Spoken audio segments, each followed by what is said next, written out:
HD2 Houston. Insider access. Exclusive content. Sports Radio 610. The Texans play here. An Odyssey sports station. Check out the BetQL Network. Wagertainment for every fan. Get sports betting tips from the best in the game. Available on the Odyssey app and our sister station 650 The Bet. Sports Radio 610 presents Seth Payne and Pendergast. We coming to H time. Let's get their work in, man. Let's go. Great day, great day. Oh, give me some juice, baby. Oh, yeah. Hey, what's happening, everybody? Happy Monday to all of you. Hope you had a great weekend. You're at the Rodeo. I hope you were there for an entire concert. That was, yeah. Why would that be in doubt, Sean? Because on Friday, there was not an entire concert. There was a Journey 4.5 song concert. Yeah. Oh, it's only 4.5, maybe. I thought maybe you got at least a good hour out of it or something. No, 4.5 songs. And now we got the whole rodeo, which was good. I like the rodeo. I'd been to one other rodeo sesh this season. This was my second one, so I love the rodeo. I love everything about it. What were the events that evening? The usual, the bull ride. Like, I think it's the same every night. Is I'm it pretty the same sure. every night? Yeah, oh, okay. Yeah, I'm pretty sure. It was the same the 2 nights I went, like the sequence and everything. So yeah, they had it all. But yeah, man, Journey, 4.5 songs, and I can name them all. They opened with Teenage Wasteland by The Who. They covered The Who to open the concert, which has one of the coolest intro riffs to a song ever. You know that. Then they played Only the Young. They played Be Good to Yourself. They played Stone in Love. And then came Don't Stop Believing, which was the only song I like Journey a lot, but that was my one must-see song because I like the song, and it's got cultural significance with the end of The Sopranos and everything else. And so I was happy that one popped up when it did because I'm like, okay, good. I can leave early if I want to and beat the traffic, that kind of thing, because the traffic is bad at the rodeo. That's a hardcore Journey fan right there. Yes. Yes. So I never said I was hardcore. Just I wanted to see "Don't Stop Believing." I know. So the song plays, and then in the middle of the second verse, all of a sudden everything goes out. The stage, the lights, the music, everything goes out. In other words. Yeah. At that point, are you thinking maybe this is part of the show? I'm thinking maybe it's... oh, okay, we're going to let the crowd take over and just have this experience? Yes, because who would think that the stage would just go kaput, right? Right. So I thought 2 things. I thought, one, maybe they're doing this this is such an iconic song. Let's let them sing part of it. Yeah. A weird time to do that in the middle of the second verse, granted. Yeah, it wasn't. Yeah, but I was still holding out hope. Yeah. And then I thought in my mind, I'm like, okay, maybe this is a weird homage to the, spoiler alert, to the end of The Sopranos, where Don't Stop Believing is playing, and then where the world thought the power went out. Yeah. And it turns out it was neither of those things. It turns out it was an electrical fire that had been brewing for quite some time next to the drummer of Journey. Really? Yeah. Did he know that it was going on? Yes. Was he knew there was a budding problem? There was something going on. Yeah. That's gotta be stressful as hell. Yeah. You're trying to keep rhythm Yeah. with the beat that is playing in your ear. Yeah. But they got that metronome thing going these days. But still, with you can smell. There's a distinct smell to an electrical fire. Yes. So good for them for soldiering on until the fires almost subsumed them. Until they stopped believing, so to speak. Yes. So I don't. Spoiler alert. I didn't know for sure if the concert was over or if they'd all been assassinated by a mob hit something. I wanted to go look at documents for them to it took forever for them to explain what was going on. For a while it was just not chaos, but there's a murmur going on, some people are starting to leave, and eventually the voice of God comes on and says, hey, we're working on it, something to that effect. Did that twice, and then eventually the third time was the charm, or the opposite of it. Now my take on it was I think met with a little bit of consternation. I immediately shot a video walking out of the place. Yeah. About a 1-minute video. And my take on it was basically that, hey, people are going to be talking about this thing for years. When the rodeo rolls around, they won't be talking about it in August or anything like that. But anytime the rodeo rolls around, they will talk about the night that Journey had their set cut short because of the fire. Be glad that you were here for it. Be glad you were here. Kind of like the Ravens Super Bowl in New Orleans. Yeah. I was there for that too. That's the only Super Bowl. Yes, that was the only Super Bowl game I've ever attended. Was the one in New Orleans, and it gets brought up all the time. Yeah, I'll tell you what. Yeah, Sean, I'll tell you, if this was the 1970s and there were Time Life book series being put out about mysteries of the unknown, I think you would be a prime candidate for In Danger of Spontaneous Combustion. Kids, this used to be a big thing. Yeah. This used to be a huge thing, and we were all terrified of it. Everybody will tell you about, oh yeah, quicksand. That was the thing back in the day. All the cartoons and sitcoms had an episode where somebody got caught in quicksand. I think forgotten because people are in denial about it. The danger of spontaneously combusting. Yeah. Supposedly, people would just be walking around, and then all of a sudden, poof! They disappear. There was just a black spot on the carpet. Like dandelion spores. Just. And I think, you're one of the common themes here now. These you're two walking events. around. You're a walking electrical storm. That's exactly right. That's exactly right. The other thing I thought of, Seth, because of how The Sopranos ended, if you think it is kind of eerie that there are, I don't know, there's 20 concerts at the rodeo, right? There's 20 dates.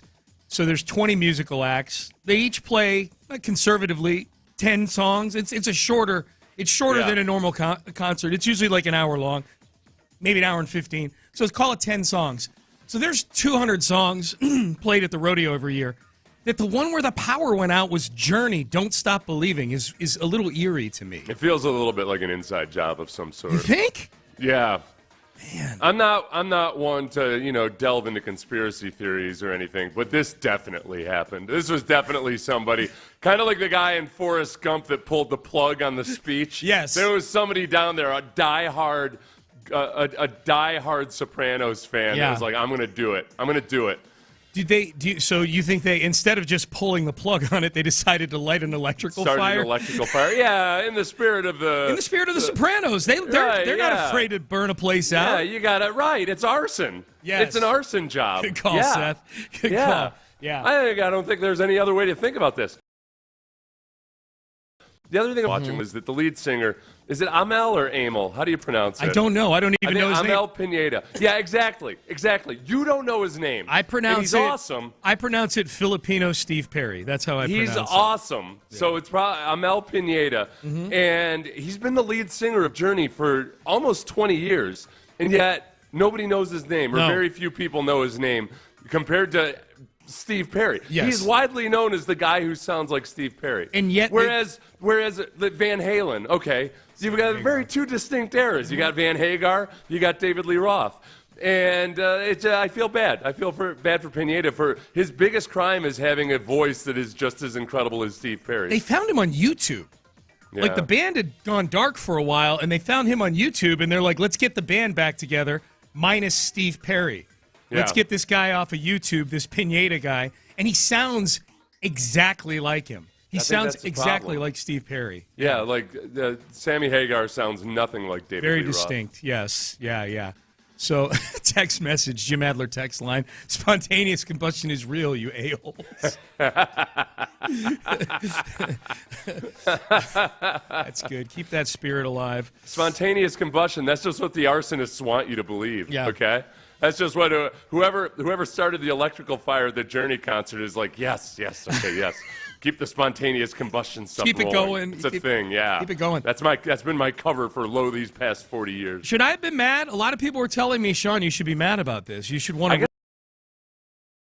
guess a lot of people. Yeah. Well, if it was indeed arson, then they should be furious. If it was just one of those things that's happened, act of God. Happens. Yeah, it's an act of God. Yep. Who are you angry at? Always identify who are you angry at. Right. And can you exact either recompense or revenge? Thank you. So just quit grousing about it and do something instead of whining. Exactly. Take that from a sports radio host.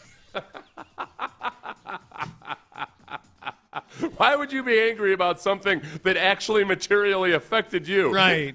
When you could be getting angry about the Cleveland Browns. Our whole show is anger and whining. Stop being angry and stop your whining.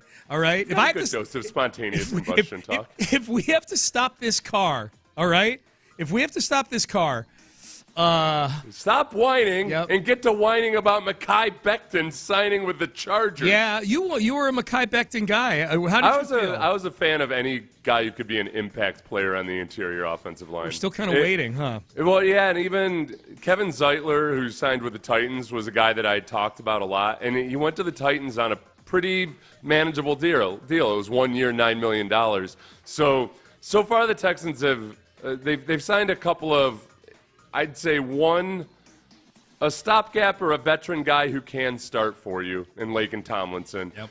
And then they've signed a better version of Kenyon Green in Ed Ingram, a guy that can play. He plays right guard instead of left guard. Mm-hmm. But he's been in the middle of last season. He just hasn't developed and really fulfilled his upside. But there's something intriguing there. I feel like they've just kind of swapped out for more physically durable versions of Shaq Mason and Kenyon Green. Yeah. All of these signs to me point to the Texans heavily going after offensive line in the draft. Yeah. I think that you want to go into the draft just not being in a panic period over any one of the positions, but feeling like, okay, we need to upgrade, and if you really want to get the most out of C.J. Stroud, let's get some potential impact players in the draft. Or perhaps there's a trade out there before or after the draft. They're probably thinking about a few potential trade targets. Yeah, it feels like it feels like in the short term they're like, all right, if we get some veteran guys, we can kind of plug in here and draft some young guys. Like we know we can be better than we were last year, even without Laramie Tunsil. Maybe not materially, like significantly better, but good enough to be a competent offense. And then I feel like the long-term play to completely reset the culture in the room is the draft. Like right. I feel like the guys they're going to draft, like the same evaluation process that led to them bringing in guys like Jalen Petrie, Will Anderson, Derek Stingley, guys who just love football, is the same filter they're going to be using to draft at least a couple of offensive linemen. I think the thing that I feel good about with Laken Tomlinson and Ed Ingram in terms of just, all right, what can they do better or differently than last year? Mm-hmm. I think both of them have an attention to detail in the run game that last year's offensive line didn't. Laken Tomlinson especially just very rarely misses time or games. And yes, he's getting up there in years, but I think they want consistency as much as possible. Let's start with the baseline of fundamentals and consistency and then build from there. Mm-hmm. Instead of last year it was, hey, we're going to be the greatest show under an occasionally retracting dome. No, this is let's be competent first and then build on that. Yep. All right, we're off and running. Okay, so I'm glad you brought up the offensive line because I think this is a huge bet on one person. And there was some audio out this weekend that made me feel better about said person. We've got that. We've got two huge deals in the NFL that went down over the weekend that make me feel good about something with the Texans as well. We'll get to all of that as we're off and running on a Monday here on Payne and Pendergast. Stay there. But let's get you guys to Academy Sports and Outdoors. We're 10 days away from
Karam Injury Lawyers Studios. Sports Radio 610 presents Payne and Pendergast. We got a lot of headlines coming up from the weekend in the next segment. Congrats to the Cougs. They're a 1 seed. Good job. Rockets won a couple games. We'll get to all that. We were just talking about the offensive line in the previous segment and kind of the activity thus far. There's not anything that's happened with the Texans. The more inspiring stuff that's happened for the Texans on the offensive line have been what they've shipped out as opposed to what they've brought in. The Texan fans, by and large, are all in favor of the teardown. It's the build back up that we're kind of waiting for here. This was floating around on the internet yesterday. This was a cut from the Dan and Ninko podcast. I know that Ninko is Rob Ninkovich. I'm not sure. Rob Ninkovich. Dan looks like a buddy. Yeah, I don't. He looks like a buddy, not necessarily a former NFL player. But yeah. So Rob Ninkovich, who is with the Patriots back when Cole Papovich, the Texans' offensive line coach, was an offensive line coach with the Patriots. Yep. And I feel like we need to do a disclaimer before we play this. Okay. We don't care. We don't care what anybody's COVID views is, and I couldn't be more adamant about that. I don't give a single damn about the COVID portion of the clip we're about to play. I care about the Rob Ninkovich's appraisal of Cole Papovich as an offensive line coach. That's a good job with the disclaimer because everybody's ears just perked up twice as much as they were already perked. I don't care how you feel about Cole Papovich and how he handled COVID or anything else like that. Yeah. I don't care about your vaccine takes, anti, for, whatever. This is we are not talking about that portion of this. Just try to pay attention. Try without getting triggered to pay attention to Rob Ninkovich's appraisal of Cole Papovich as an offensive line coach. The coach, yeah. Here we go. They had a really good coach. They had a great coach in Cole Papovich, who they wouldn't bring back because he didn't get a COVID shot. Yeah, no. Right? Yeah. So they would have had a great coach. He was with Scarnecchia for a long time. Nobody's talking about that. The radio doesn't talk about that. Nobody says. Radio don't talk about a lot of stuff. We had a great coach here, but we mandated everyone get a COVID shot, so he personally didn't feel comfortable with it, so we fired him. Okay. Yeah, listen, we've talked about it. Listen. Ninkovich has multiple times that he had this year where he coached high school. We ain't scared. Let's talk about we're not making a big federal case out of it or anything. Talk about his one year at Franklin High School in Franklin, Massachusetts. Yeah. It was what it was.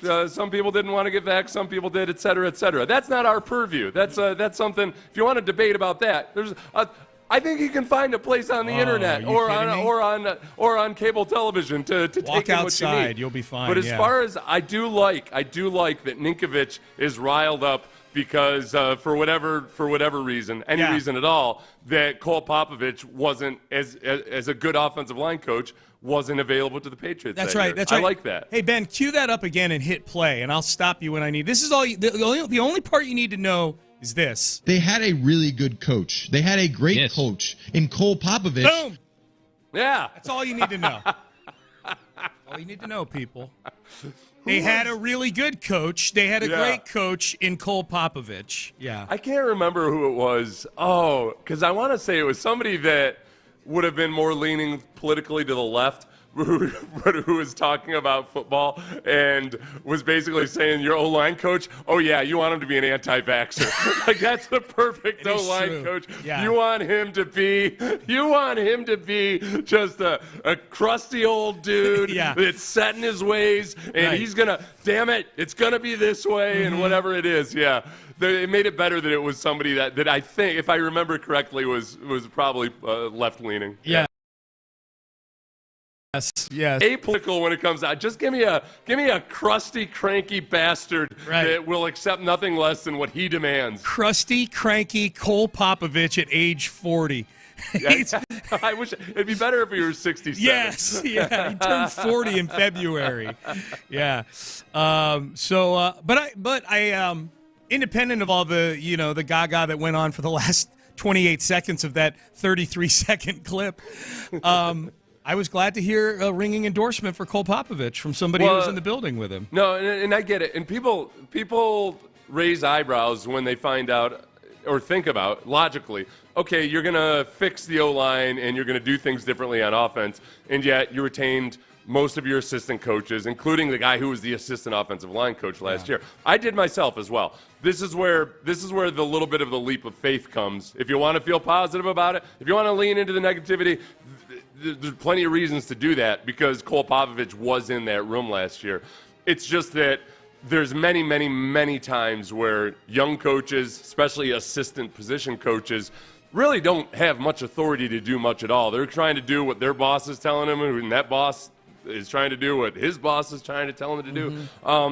And there's only so much you can do. You can work with guys individually, but sometimes just the scheme is what the scheme is and everything else. So, Cole Papovich had a chance to leave for another job a couple off seasons ago, and he chose to stay with the Texans. That was something that I didn't know until D'Amico. That I think, for one, he knew that Chris Strausser was considering retirement going into 2024. So I think Papovich liked D'Amico, I'm guessing, and saw a future here, so he wanted to stay here. So it's not like it's a guy that was just the guy who was around. He's had experience working with Nick Caley, and there's a good chance that he's an upgrade. Yeah. So we'll see. It's just we don't know until we see it in action. We don't know about Nick Caley until we see it in action. Yeah. I'm excited. Like when camp rolls around, man, I wish they didn't do all those offensive line drills off where we can't see stuff going on. You know what I mean? I'd kind of like to bring binoculars this year. I don't know. But I want to hear Cole Popovich. I want to see what his coaching style's like. You know what I mean? Like I kind of want to see. He's crusty. Yeah, I do want to see. I want to see the crust factor on him. Yes. Yeah. I'll be a little sad about that. Text message, Jim Adler, the Texas Hammer text line. I'll be surprised if Nick is risking going into the season with this O-line and the draft as the answer. And then the texter says Nick has not been good at drafting O-linemen. You kind of debunked that a little bit. I mean, it obviously hasn't been great, and the biggest one that sticks out like a sore thumb is Kenyon Green. At least he got something for him. Got C.J. Gardner-Johnson for him, but that pick didn't work out as you had hoped. I think the jury's still out on Juice Scruggs. I think the jury's very much out on Blake Fisher, and I think Jared Patterson as a 6th-round pick has been a success story. Yeah, I think he's only drafted 3 guys in the upper rounds. You've got Kenyon Green around, and then you've got Blake Fisher. You know, Ladarius Henderson was a 7th-rounder. Yeah. Jared Patterson was a 6th-rounder. So if Jared Patterson works out at all, by 6th-round pick standards, that's really, really good. Yes. So you got about a 10% hit rate on 6th-rounders. So Jared Patterson would be a bonus. Really, it's Kenyon Green that is the biggest mark against him, but he just hasn't drafted that many offensive linemen. I think it's more fair to say that Nick hasn't done a good job of building out the offensive line in general. Whether you're looking at free agency, trade, or draft picks, that's a point of concern. Yeah. So the drafting I'm not as worried about. It was just they whiffed on Kenyon Green, especially by virtue of the fact of trading down 3 spots and then two much better NFL players going ahead of Kenyon Green. Do you agree with this texter that you think there's another move coming that matters along the offensive line? I think there's a good chance that there's a trade at some point, and we just don't know when that's going to be. One of the better moves that Caserio made was bringing George Fant in during training camp. Yeah. Because he ended up having to play a bunch as your swing tackle, and he played well. He went out and got a better contract. So I think there's more moves coming. I don't know if there's necessarily an eye-popping move. Yeah. I think there might be a George Fant type of move. You're running out of people that would qualify as eye-popping at this point. Right, you know? Right. Well, the eye-popping move would be a trade. It would be a trade, especially after the draft. If the Texans maybe have their eyes on taking an offensive lineman or 2 that they really like, and if wherever that guy goes, there's a chance that that team's willing to trade away a veteran. So it's like classic Caserio. Sometime between now and September, there's going to be some trades. Yeah. That's what he does. Yep. It's impossible to predict exactly what it's going to be, especially with the trade of a veteran. Yeah. One of the deals that Nick's made in the last year that's starting to look really good, he made this deal in May of last year, was signing Nico Collins to a 3-year, $72 million extension, $24 million a year. It's looking even better today after the Bengals extended both of their wide receivers, Jamar Chase and T. Higgins, and man, are they paying through the nose for this. They are getting the Bengals are getting screwed by the Myles Garrett trade in a way, because they had promised Jamar Chase at some point that they would make him the highest paid non-quarterback, and I guarantee you when they said that, they're like, all right, Justin Jefferson makes $35.5 million a year. Yeah. We're $35 million. We'll give him $35.5 and we'll be fine. And then because the Bengals drag their feet on this thing and they're cheap, they wait around and their in-state rivals, the Cleveland Browns, go ahead and give Myles Garrett $40 million a year. And now they're giving Jamar Chase, $40.25 million a year because he's got to be the highest paid. To me, the T. Higgins one is more eye-popping than Jamar Chase. Jamar Chase is more money, but you get it. Like, he's elite. T. Higgins at the same position getting nearly $30 million a year. So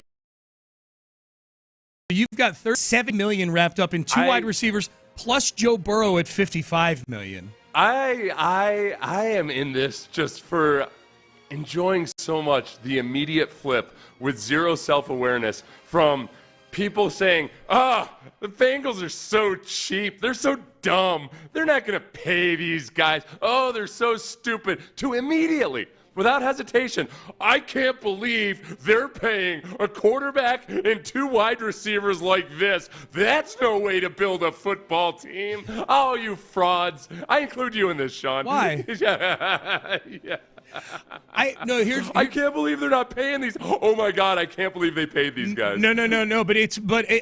And that would be a more fair take if they weren't if they didn't give Trey Hendrickson permission to go seek a trade. Yeah. You know what I mean? Like, I think that to me is the big thing here. Now look, am I surprised that they're signing Jamar Chase and T. Higgins to these huge deals? Yes. I would be lying if I said I'm not surprised by that. I thought for sure they'd franchise tag and then trade T. Higgins. They're not. But it's not as though, like, the plan Joe Burrow wanted was everybody to come back, including Trey Hendrickson, and he's not. It's almost like, Seth, it's like the Bengals are looking to build a house, and they just built a gigantic man cave, and that's their whole house. There's no kitchen, there's no bathrooms, there's no bedrooms. Look at this gigantic man cave I built, and then people are like, where's the rest of the house? I can't. No, this is it. This is it. What you do with your insurance money? Look at these movie screens that we have. Look, Burrow sound system, and you turn it way up, and you're like, yeah, but I got to go to the bathroom. Well, you just go out here, and you have to pee in the bushes out there. This is all we got. It's a huge man. The Bengals are going to be the most fun 8-9 team to watch next year in the league. Well, just given everything and the way it went down last year, where the defense was such a mess. Well, Joe Burrow was still doing Trey Joe Hendrickson. Burrow things. Right. So if they trade away Trey Hendrickson for a 6th-round pick or whatever, they trade him away for what was the Laramie Tunsil package? A 2nd and a 4th and a whatever comes back. A 2nd, a 3rd, a 4th, and a 7th. Yeah. I think they'll get more I think they'll get a 1st-round pick for Trey Hendrickson from somebody. But yeah, I'm very surprised that they signed both of these receivers to these huge deals. I say good for you, Bengals. Yeah. It's a new era. Yeah. They've dabbled their toes in paying free agents and everything, and now they're paying their own. You think the sting of Carson Palmer remains. They're trying to flush that out. They're going to be charging so much for Gatorade and socks to the players in the building over there now. What if they do that? If they just immediately jack up the price? They've got a graduated price system where Jamar Chase has to pay $10,000 for a Gatorade. Yeah. All right, Payne and Pendergast with you. So that's kind of what's been going on. That's the big story in the NFL this weekend was the Bengals signing those two wide receivers. We'll get to headlines, though. There were other headlines around the league and in baseball, too. Boy, this is getting exciting. A week from we'll talk about that. We'll tell you what it is. I think you know. In headlines coming up next. Prize Picks. Did you get on Prize Picks this weekend? Man.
22.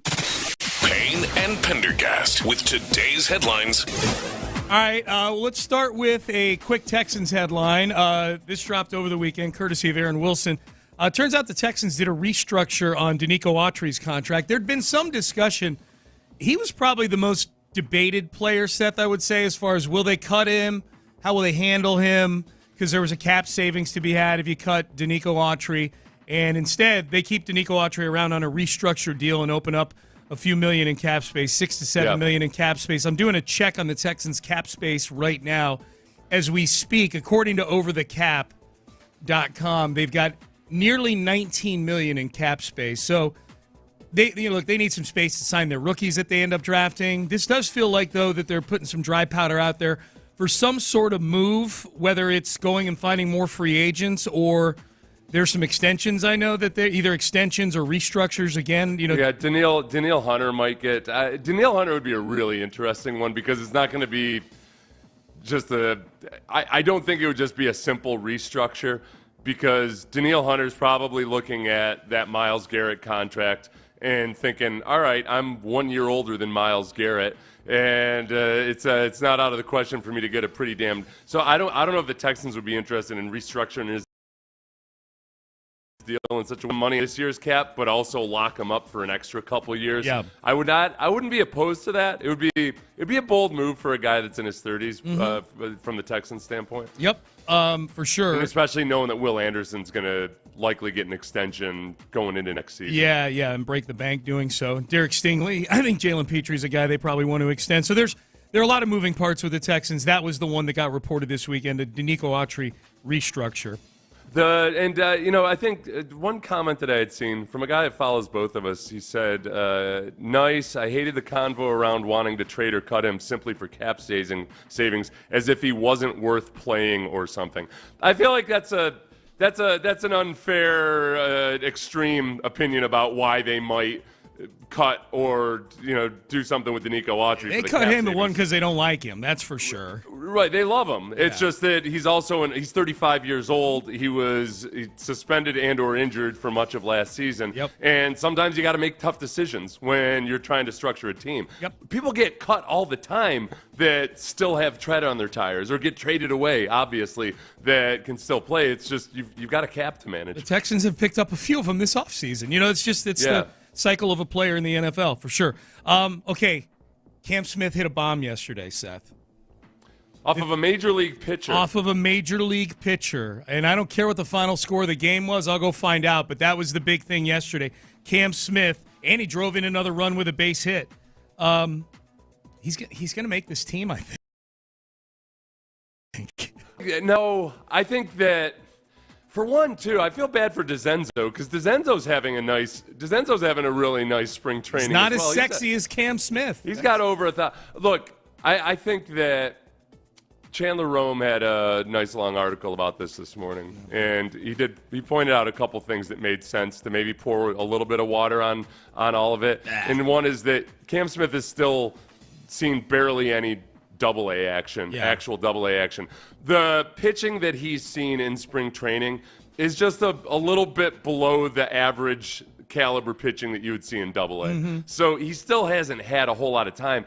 In that moving to right field, because if he's going to play on this team, he's going to be playing right field. Yeah. I think that, yes, they're going to have a shorter leash this year on Chaz, but I think that thrusting Cam Smith into the majors while also learning how to play right field, and he's never done it before, it's a bigger deal than we who go out and get drunk and play co-ed softball, I think, like to think it is when you're trying to do it at the major league level. Yeah. I'm still skeptical that he'll be there on day one. Now, I think that there's a much better chance that maybe he gets called up before the service time deadline. That was one of the bigger barriers. I wouldn't be surprised if it happens sometimes early in the season, especially if Chaz is struggling. But I think they're still going to want to season him a little bit more in Double-A. If they do that, I hope it's Triple-A so I can go watch him. So I can just drive to Sugar Land. They'd probably make it Double-A because the pitching's tougher in Double-A. Yeah. So they'd probably have it. They'd probably want to see Double-A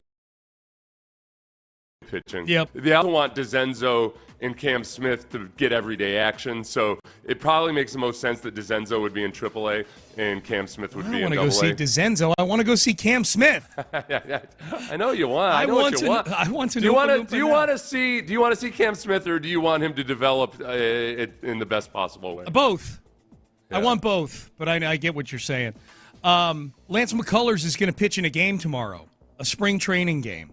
This is happening, man. I know I just said 45 seconds ago that Cam Smith is going to make the big leagues, and Seth dumped cold water all over that.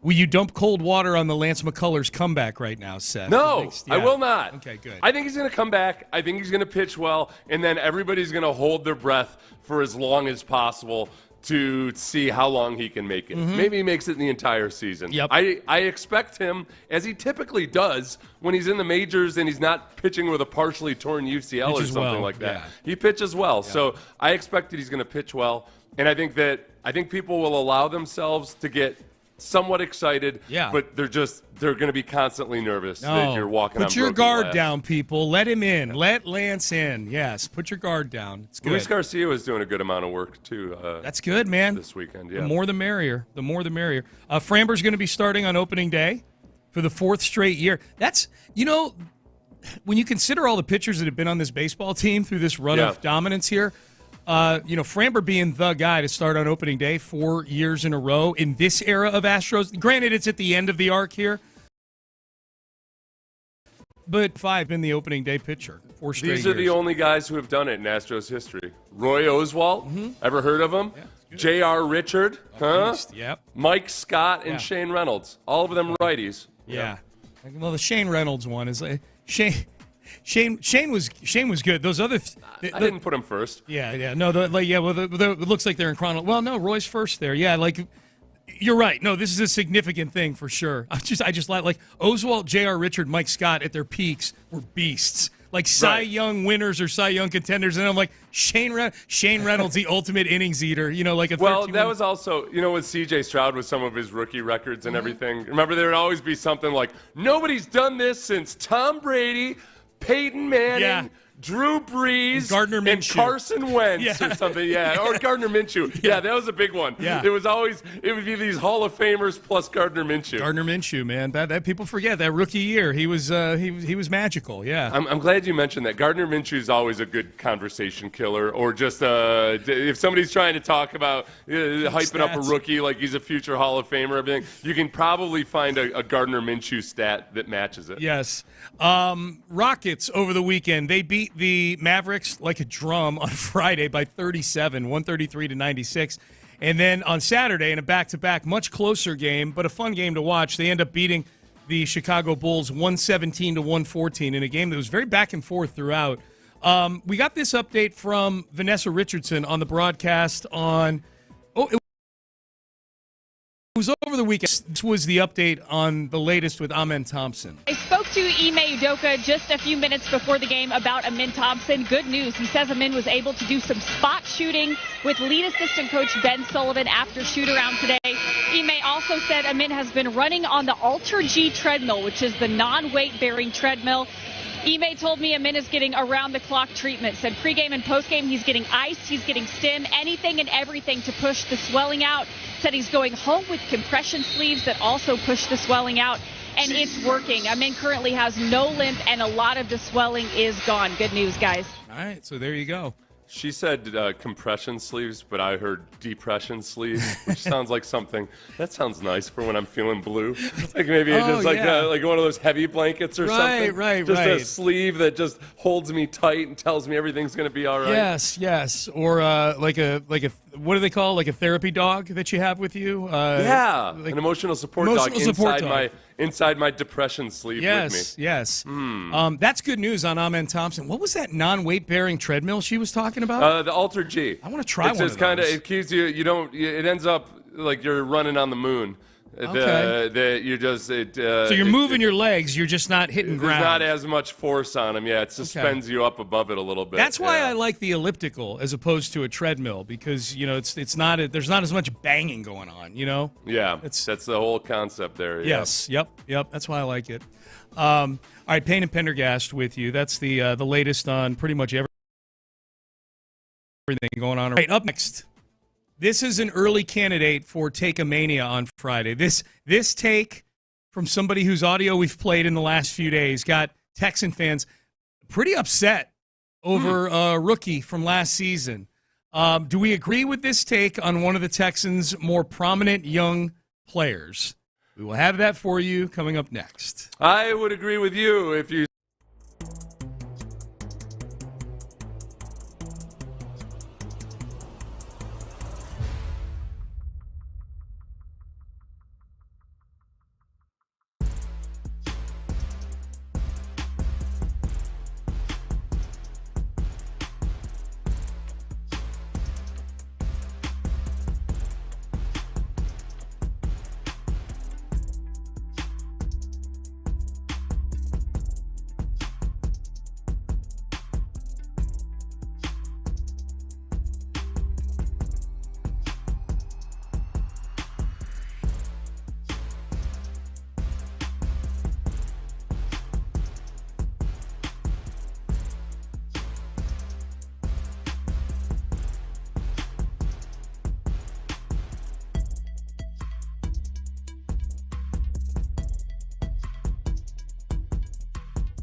CFM HD2 Houston. Insider access, exclusive content. Sports Radio 610. The Texans play here. An Odyssey sports station. Sports Radio 610 presents Payne and Pendergast. I forget what Sam Monson's take was on the offensive line that we played. Sam Monson, former Pro Football Focus. Now he's out on his own. He does a podcast with another PFF alum, Steve Palazzolo. You forget what his take was on what? On the offensive line last week. I know it was something that got some people upset. I forget what it was. But I say that because we're about to play some more Sam Monson audio or the offensive line, because I think we'll talk too a little later on in this segment. I put up that poll that you and I discussed on Friday, Seth. I put it up over the weekend about how people are feeling about the offensive line rebuild right now. Yeah, we'll get to that. That's where I remember what Sam Monson had said. He had said say? something to the effect of he was just amazed at how many idiots think that losing Laramie Tunsil makes the offensive line better. Right. And I actually DM'd him about that because I felt like, yes, you can find any opinion you want on social media. I think for the most part, people don't think that it immediately makes them better, but they think that it's part of a strategy that hopefully makes the whole five-guy lineup better, and particularly in run blocking. There's plenty of – you can find a boatload of offensive tackles out there right now that are better run blockers than Laramie Tunsil. No doubt. At the very least. Yeah. Which obviously the pass protection is what you're worried about. But, yeah, I felt like he was casting Texans fans into a lot of big morons and idiots. I wasn't going to stand for it. Dullards, to use a word you like to use all the time. He cast you as dullards, Sam Monson did. So I will give credit to the first I saw of this was a follower on Twitter DM me, John, on Twitter. So shout out to John. Thank you for sending this to me. And then I subsequently saw a lot of people reacting to this. This was Sam Monson on Texans rookie safety, soon-to-be second-year safety, Kalen Bullock. A lot of people talked up Kalen Bullock last year because he had 5 interceptions, and a couple of those plays were splashy. He was, however, at the root cause of a lot of terrible plays within that. They should him out of the starting lineup when, a lot of other people have been like, look at this guy, young star on the rise, 5 picks, rookie, fantastic. And instead the Texans are like, dude, did you see the negative reel here? We've got to get that guy off the field and work on that stuff before we can, get the positive stuff out of it. Okay, if Sam Monson were the coach of an NFL team, this would mean that rookies never saw the field in their second year. Like rookies who started their first year would never see the field. Made a bunch of rookie mistakes. Right, would never see the field. And showed improvement as the season went along. I think that's the big part of it. I agree with Sam when it comes to, yes, Kalen Bullock had some bad mistakes and errors, and D'Amico's been very open about that. The important thing was that he showed progress in a lot of those areas, while at the same time showing a ranginess and a playmaking ability that I'm not sure we've ever quite seen out of the free safety position with the Texans. There is a lot to get excited about with Kalen Bullock because, yes, a lot of those mistakes that he was making were very classic rookie-type mistakes of a guy that was thrust into action way sooner than they thought. They could have got – it's not like Kalen Bullock had to be on the field last year until Jimmy Ward got hurt. Right. I think they had if they had wanted Kalen Bullock off the field, they had every opportunity to do so. Mm-hmm. So, yeah, I agree with him that, yes, there were some bad errors and even some of them that weren't quite, even if they weren't by the book, mental errors, it's stuff that a veteran, when he sees what's going on in front of him, he had to learn a lot. There's a lot of mental work that goes into being a safety. But as I told you, Sean, in the NFL, I had multiple different defensive coordinators tell the team, if you can take the ball away from the offense, we're going to figure out a way to get you on the field. And he does that. And the thing about his 5 interceptions is that if he could just get on the jugs machine, it probably should have been 8 or 9 interceptions. Yes, yeah. That to me is his biggest rookie mistakes to me, where he couldn't catch the ball sometimes. Yeah, Yeah, it's like sometimes people say, well, it's random with interceptions and all that. Yeah, the randomness last year at least was that he had opportunities for more interceptions than he did. Now, he's just got to work on catching the football. Yep.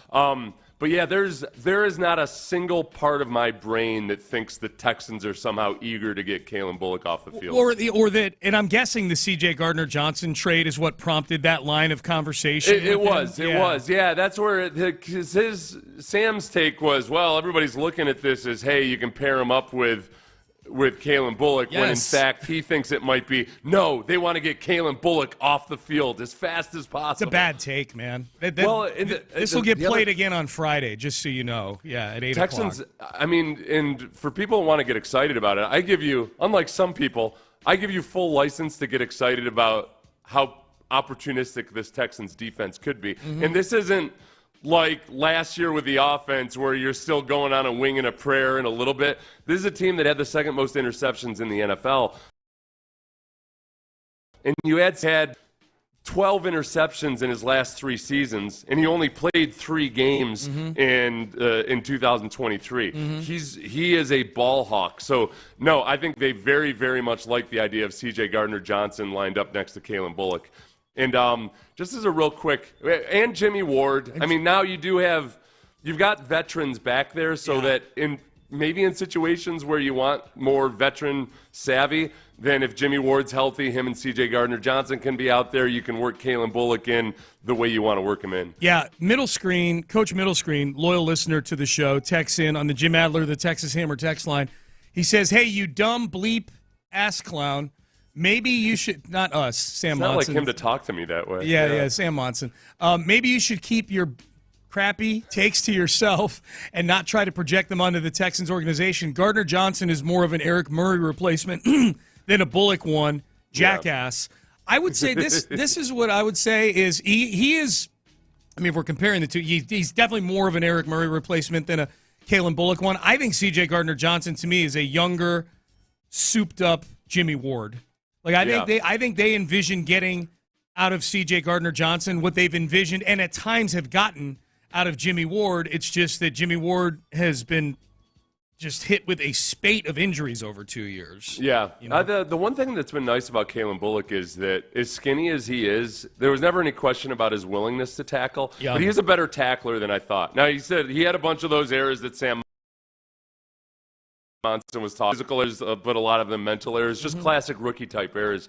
But just due to his frame, I don't need to see him outside of just playing classic free safety, totally. Deep center field. And I want to bring this up just because I've gotten more questions about this than I would anticipate. A lot of time, every time we talk about the safeties, people say, "What about Jalen Petrie?"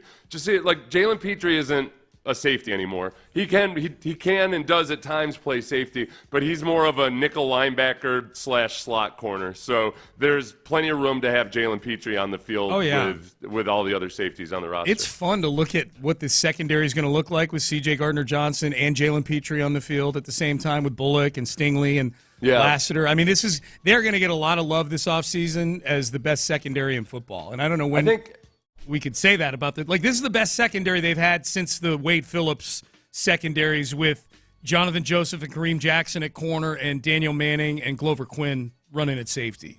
Yeah. Easily. Yeah, I feel as I look at the roster and as I think we started off talking about the offensive line, at least because of Sam Monson.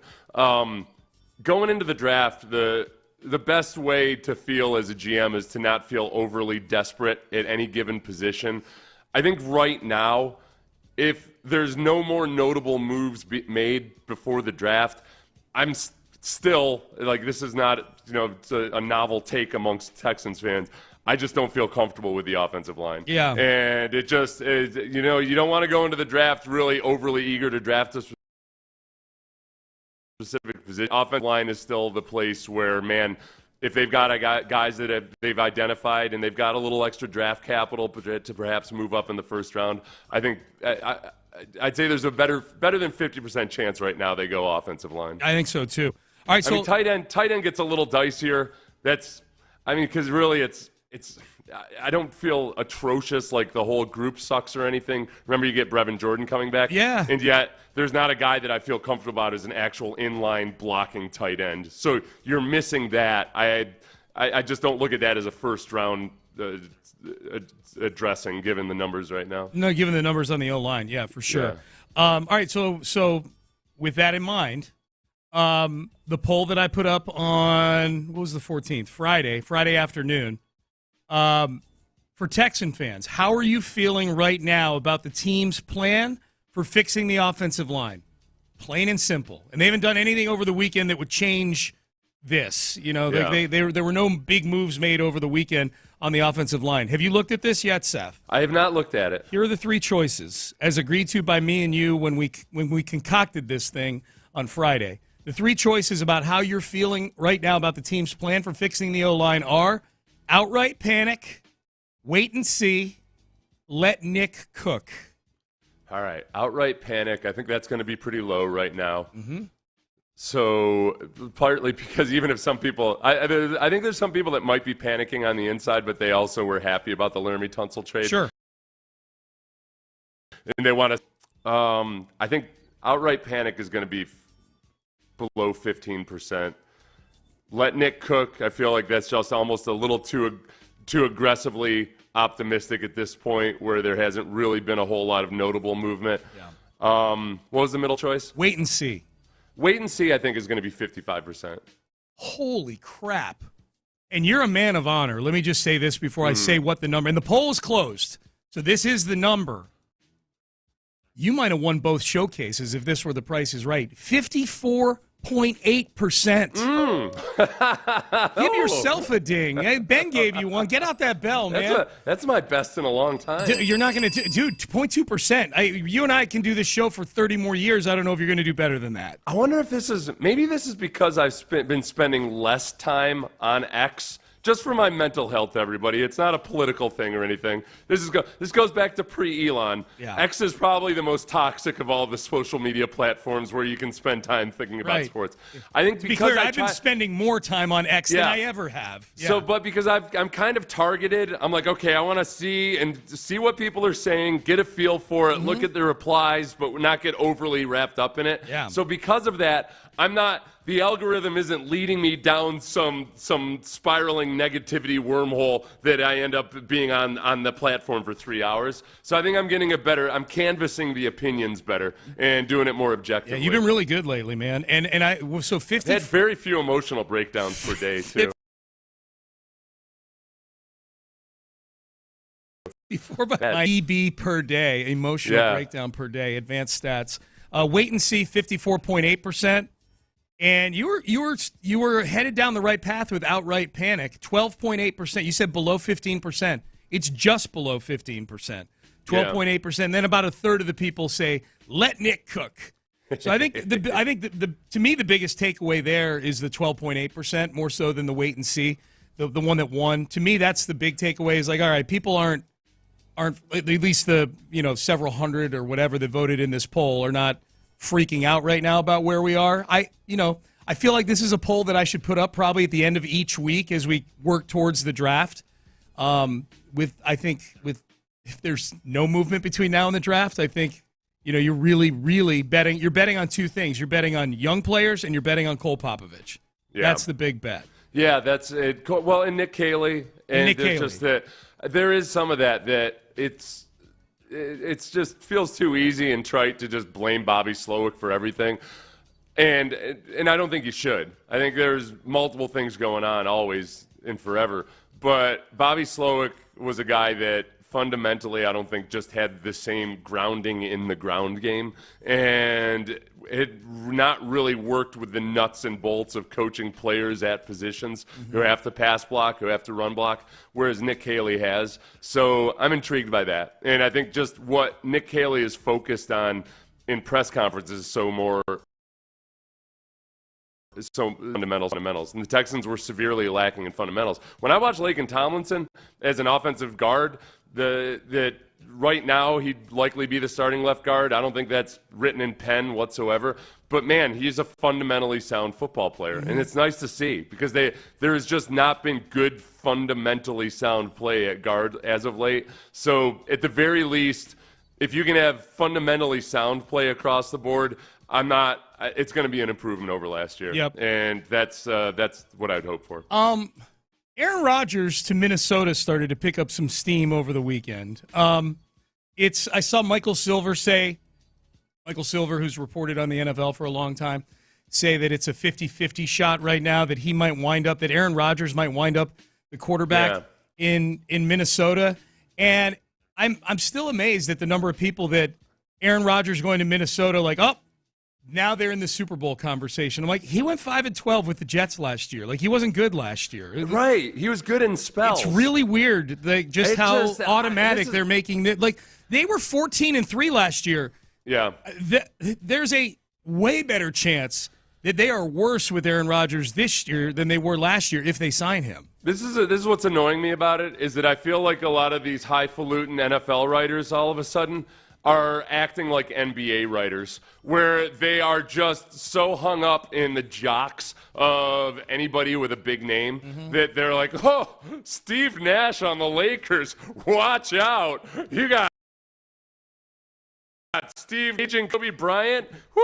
Yeah. You'll definitely win more than 50% of your games. Yeah. So, I feel like there's a little bit of that going on, where some of these same people were the ones that are saying that Sam Darnold was definitely going back to Minnesota. Yeah, nobody really knows. This Diana Rossini is the one I saw this weekend. She said, here's what you need to know, and let me just get the date on this so we have some context. So this is on Friday. This is going into the weekend. About the same time I put up my Pender poll. Here's what you need to know. The Vikings are having discussions about what they want to do at quarterback and if they want Rodgers. Rodgers is giving them time and waiting to hear from Minnesota. The Vikings have yet to make a decision. We all wait. My biggest thing here, I mean, like, whether he winds up with Minnesota or if he winds up with Minnesota, it doesn't affect the Texans at all unless they meet the Vikings in the Super Bowl. They don't play the Vikings or anything this year. I just think that Aaron Rodgers, who was last seen with someone taking his picture wrapped in a blanket walking the beach recently, like, someone had to snap that picture. He literally probably had somebody with a phone saying, can you snap a picture of me walking the beach in this blanket? Oh. The picture that dropped last week. Right, no, I'm just curious because I thought I kept seeing people reference a video on the beach or something. Yeah. But I thought the way they were tweeting it, I thought it was a workout video. So there's no workout video of Aaron Rodgers. I didn't see a workout video. Yeah, I don't know. No, I've been searching for it, and I haven't found it. I just assumed that whatever picture they were talking about was a workout video. Just walking the beach. But this is where I was going with this is, dude, he has got to be loving this one last delicious bite at the center of attention. Like, this is probably the last time he's going to be the belle of the ball like this in an offseason. Right? Because, I mean, unless there's if there's a resurgence, then he'll probably retire in Minnesota. They'll keep him around, and they'll figure out what to do with J.J. McCarthy, and, they'll just keep rolling, I think, with Aaron Rodgers. If he stinks one more time, then this is it. Like, he's not going to be, like, five teams are in on Aaron Rodgers again. I don't think we've talked enough about how there might be something about Green Bay itself and playing quarterback in Green Bay that just kind of permanently warps a person. That in the modern NFL, it's a small sample size, but both Brett Favre and Aaron Rodgers, they're both a little bit askew in some ways. Yes. For better or for worse. Maybe you like it, maybe you don't like it. Right. But I feel like being that high profile of an NFL player in such an incredibly tiny city seems to affect a man. I could see that. And it's very different. It's odd that they've both followed the same path, too, potentially, from Green Bay to the big city, and then back to the friendly confines of the NFC North, potentially. With the exact same teams. It is wild. Do you think Jordan Love is, like, just realizes, like, what his fate is? Like, all right, well, I'm going to play here for 8 more years, and then in 2037, I'm going to be a Jet for a year. I'm gonna end up dying in a submarine accident because I want to go visit the Titanic or something. Yeah. Whatever's gonna happen, it's gonna be weird and atypical. Very, very, very. All right, performance from the weekend, things going on, all that good stuff. We do it on Mondays. We acknowledge. I say a name. Ben Gary hits the hotkey. Acknowledge Roman Reigns, the tribal chief. Let's start with Cam Smith. Acknowledge me. We acknowledge Cam Smith, Seth. He hits a home run again yesterday. He's reached the hallowed status of the, if he does something good, he winds up on the Pendergast group text. Like he hits a home run, we get the Sammy text, Cam Smith. That's all it just says is Cam Smith. If you're a Houston athlete and you're doing big things and you wind up with either of my sons texting me about it, you've hit hallowed status. These are his numbers right now for for spring training. He's 11 for 26. He's scored 7 runs. He's got 3 home runs and 9 RBIs. He's got an OPS of 1362. He started to strike out a little bit more. Remember early on when he was like 7 for 11, but he'd only struck out 1 time? He's now struck out 6 times. So of those, 10 or 15 at-bats he's had since then, as the pitching's gotten progressively better, making contact has become a little more scarce. But, he's still batting .423. He's still got an OPS of 1362, and he is still the biggest story of spring training for the Astros. Yeah, and I still am skeptical that he'd be there on opening day. He's an infielder, and going to the outfield is not as simple as it might feel just because you're not playing high school baseball.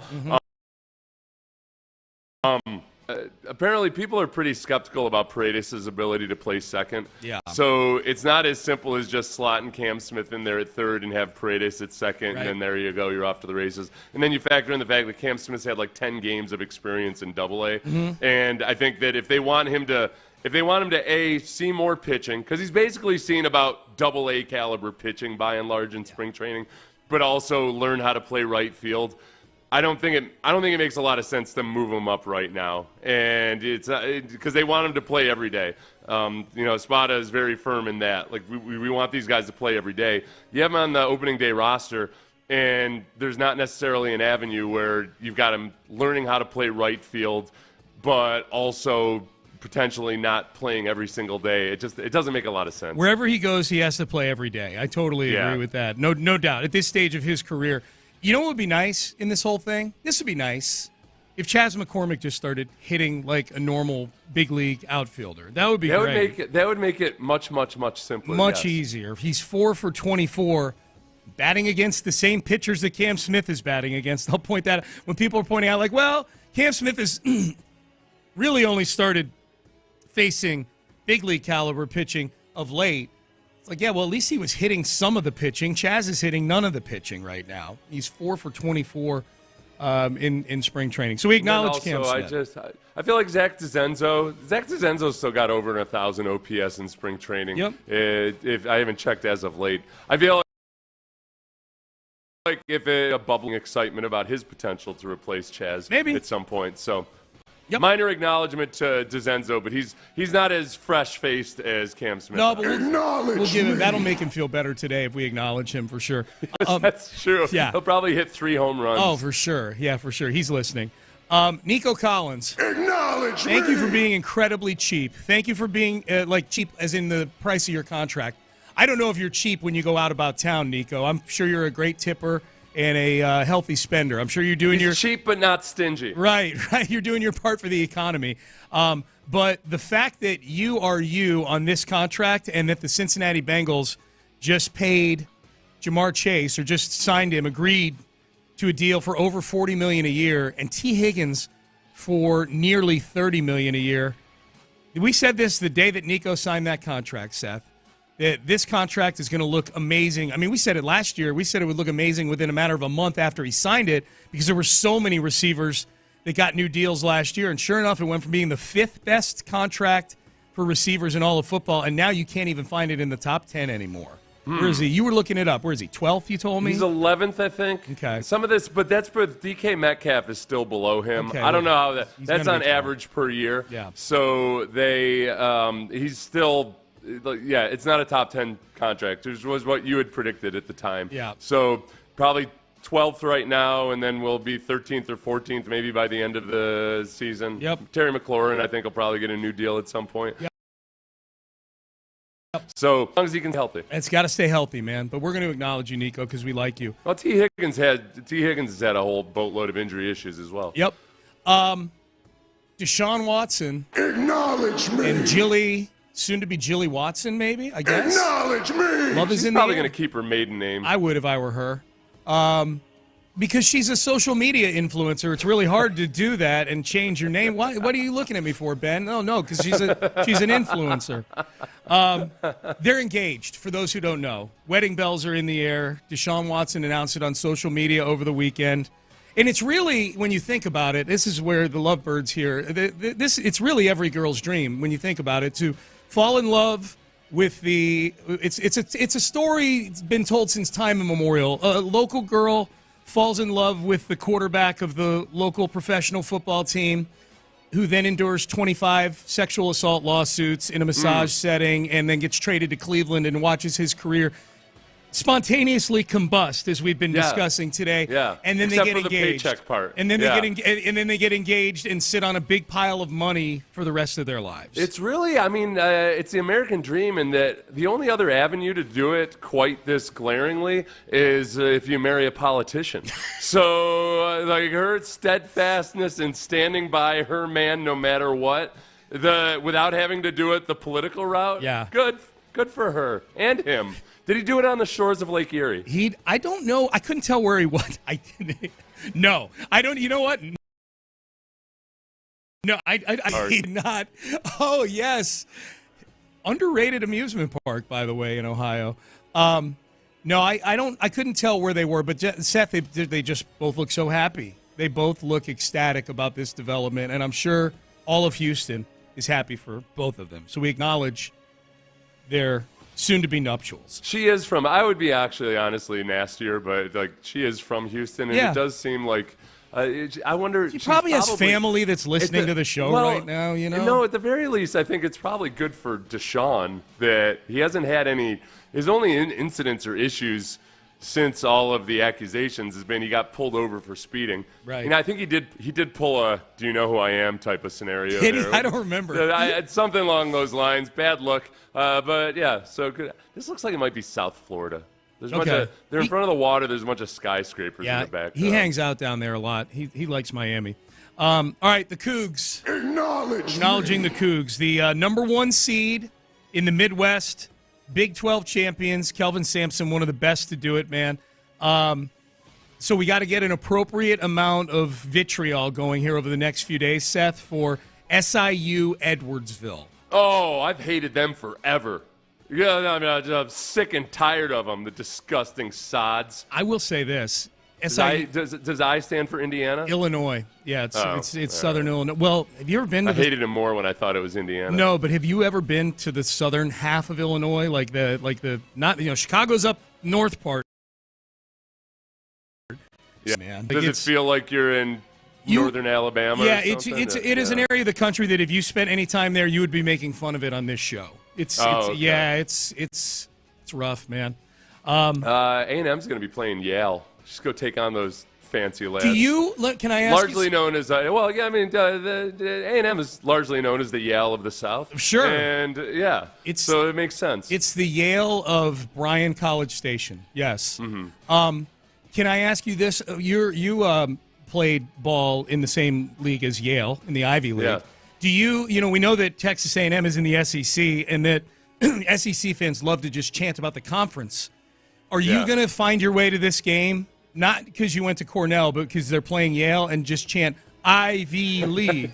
Yeah, that's super popular. Yeah, you should do that. That's a great way to get the love and adoration of the people. You should totally do that. No, I'm not, because Yale beat Cornell in the. Oh, that's right. They league played each other. game. Yeah, I thought about you when I saw that on the viewer guide this week. A&M is actually a lot more like the Cornell of the South. Cornell, because we have an ag school at Cornell, and all these fancy lads at places like Yale like to look down their wannabe English noses at us and be like, you have an ag school. Like, yeah, you want to be aristocrat, you un-American commie punk? Is it Go do your business, Aggies. Is it the only Ivy League school with an ag school, Cornell? Yes. So you're like the farmers of the Ivy League, basically. Yeah, we're the crud kickers of the league. Yeah, and I'm proud of it. Yeah. Damn right. Say all to say, good job, Cougs, number 1 seed in the Midwest. Yeah, they've just been look, in the classic story of the Cougs this year was they had those 3 losses early in the season, and what do you expect, the Kelvin Sampson team to just wilt like daisies in the sun because they faced a little bit of adversity? They came out just bloodthirsty and ran ramshackle through that damn conference. Which, how's the U of H going to handle the big time and the big show? They're killers, Sean. Yeah, they're killers, and they're out for blood. Damn it. Yep. You know, like Auburn, they get their 1 seed, losing 3 of their last 4 games. That's bogus. You think that's the kind of medal that you need to hang with the likes of the Cougs? Not bloody likely. If you're in your car right now, Seth is pointing as ferociously at the camera on YouTube as I've ever seen him point. He feels strongly about this. They're gonna at some point, a Coug is going to plunge his hand into the chest of an Illinoisan and rip out his beating heart. Yes. There's gonna be the hot talk on Monday will be when's the game? Thursday or Friday. The hot talk the next day is going to be, did the Cougs go too far in defeating Southern Illinois University Edwardsville by 78 points? Good job. Is this what we've come to? Mm-hmm. Oh no. What about sportsmanship and all the rest of it? I love this. All right. Someone says on the Jim Adler, the Texas Hammer text line, Cornell, blue collar Ivy League. Yes. That's right. That's right. Blue collar. Bad ag school. Yeah. Crud kickers. Then they're on, each county has a Cornell cooperative extension to give you the farmers' advice and everything. Yeah. Okay. Look at that. Look at you guys. If you want your kid to go to a school where they've got some chance of graduating with a good education from the Ivy League, but actually conduct themselves like normal human beings, send them to Cornell. You might have aspirations, or no offense to Judy Pendergast, but she's totally cool because she was an athlete. But you want your kids to be the men and women of the people. Send them to Cornell. They'll go get destroyed. You want them to get arrested for hedge fund fraud? By all means, send them to Princeton. Yes. There you go. Take that, Ross Tucker. All right, Alex Earl. Acknowledge girlfriend of new Texans wide receiver Braxton Berrios. Casino.ca has done a study, Seth. I have not seen their work. They haven't handed me the paper. Lab notes. You know where like back in the day, like you hand your answers in on a math test. Like, can I see your work and how you arrived at this?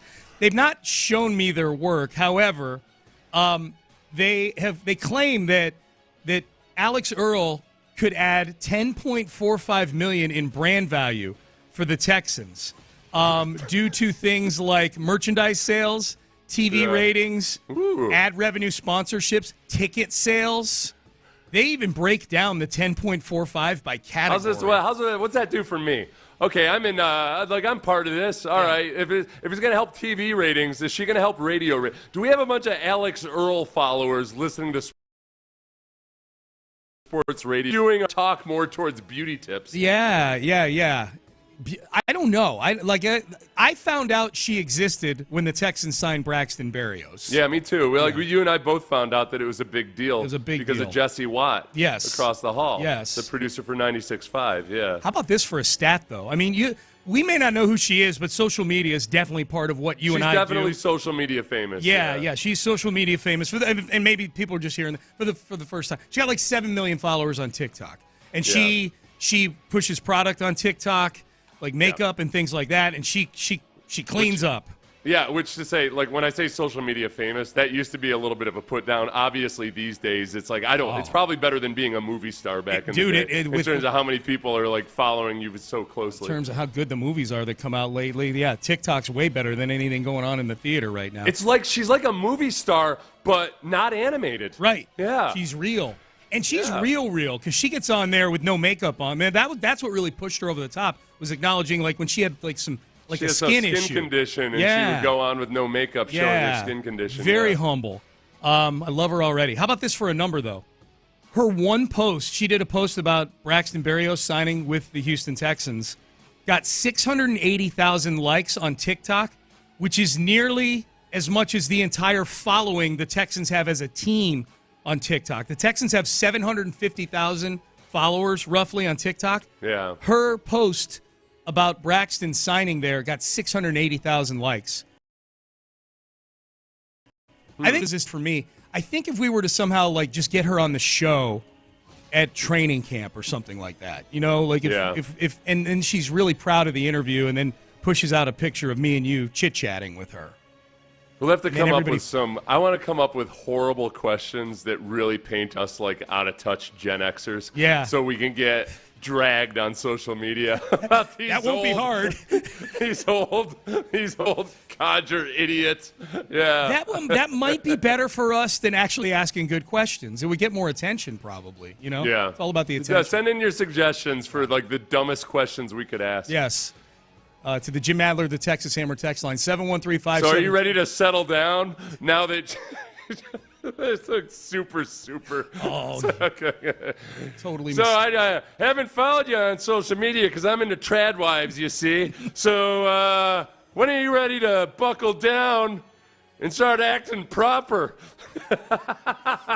We give her a Sports Radio 610 apron. Yeah. Here you go. This should help. That'll keep Braxton. Something we give to all the little ladies. All the dames that come on the show. You're abroad. Here you go. We're not like that, people, just so you know. All right, one more acknowledgement. Jason Sudeikis. Acknowledge me. I'm very anxious to hear what Seth thinks about this because I know what he thought of this show as the episodes dwindled down on season 3. There will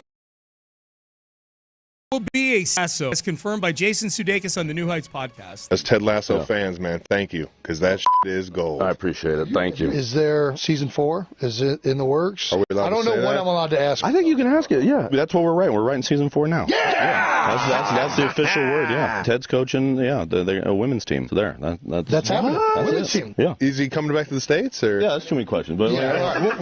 We'll leave it at that. And it's only because I don't know. Yeah. All right, but there have been subsequent articles confirming this, that what he said is true. Yeah. Jason Sudeikis, Ted Lasso season 4, I believe they start filming in July is what I read. So, Seth, as someone who I think initially liked Ted Lasso and then at the end you weren't as big a fan, the floor is yours. How are you feeling? Well, for one, kudos to the Kelsey brothers for doing deep research as in August of 2024, it was known that Ted Lasso is returning for a 4th season. Oh, I see. I didn't even know that. And I you liked didn't the show. know it, but you weren't in. Oh, until 5 seconds ago, I thought the Kelseys broke the news. I'm like, look at these guys. That's funny. Okay. There's two issues that I have with Ted Lasso. One is that I blame that show specifically for the hiring of David Culley. I can't imagine a guy that it didn't make any sense for this guy to be a head coach candidate at all. Yeah. Not as extreme as hiring an American football coach to be an English football coach. Right. But still, I do blame at least partly Ted Lasso for the hiring of David Culley. Okay. And two, I could see the writing on the. Whenever I found out that Ted Lasso's dad had taken a toaster bath at some point, I'm like, yeah, this is where everything's getting super serious, and we'll just all right. We're all up in our feelings now. I'm done. No, Yeah. I like that. I like my goofy comedy shows to stay goofy and comedic. Yeah, I'm with you on the second part there. I watched it all the way through. I don't think I hated it as much as you did. I watched season 4 just out of curiosity, but yes, it needs to get back to the ethos of season 1, where it was much funnier, quite honestly. All right, Payne and Pendergast, mock draft injection. It's coming up next. Is it still a parade of offensive linemen that we are going to see in these mock drafts? We will let you know. And there's some crazy stuff going on at the top of this one we're about to do here in the next segment. But first, I want to tell you about Daily in Black. And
Injury Lawyers Studios. Sports Radio 610 presents Payne and Pendergast. And mock draft time. We do it every day at 7:45 between now and the draft, which is getting rapidly closer and closer and closer. We're almost just a little over a month away from the 2025 NFL draft. The Texans still sitting at pick number 25.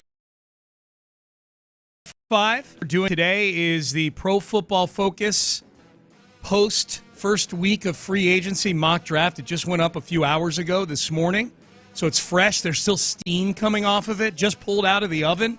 So let's get to it. Let me turn my mute button on my computer off, so whatever video is playing here is not going out over the air. So let's do this here. Let's do the 25th overall. There's some shenanigans going on at the top of this one that we'll touch on real quick, but I know you guys want to know who the Texans are taking. So, with the 25th overall pick in the Pro Football Focus post-first week of free agency mock draft, the Houston Texans select Josh Connerly Jr., tackle out of Oregon, who went to the Texans in the second round of the multi-round mock that we dug into on Friday. This is yet another one of these guys that I don't know if it's more than typical, but maybe I'm just tuned into it more this year because of the Texans' offensive line situation. Quite a few guys that are offensive tackles, but maybe they're more guards. So, and it's not because, hey, they're versatile, but maybe people feel like he's a better fit at guard.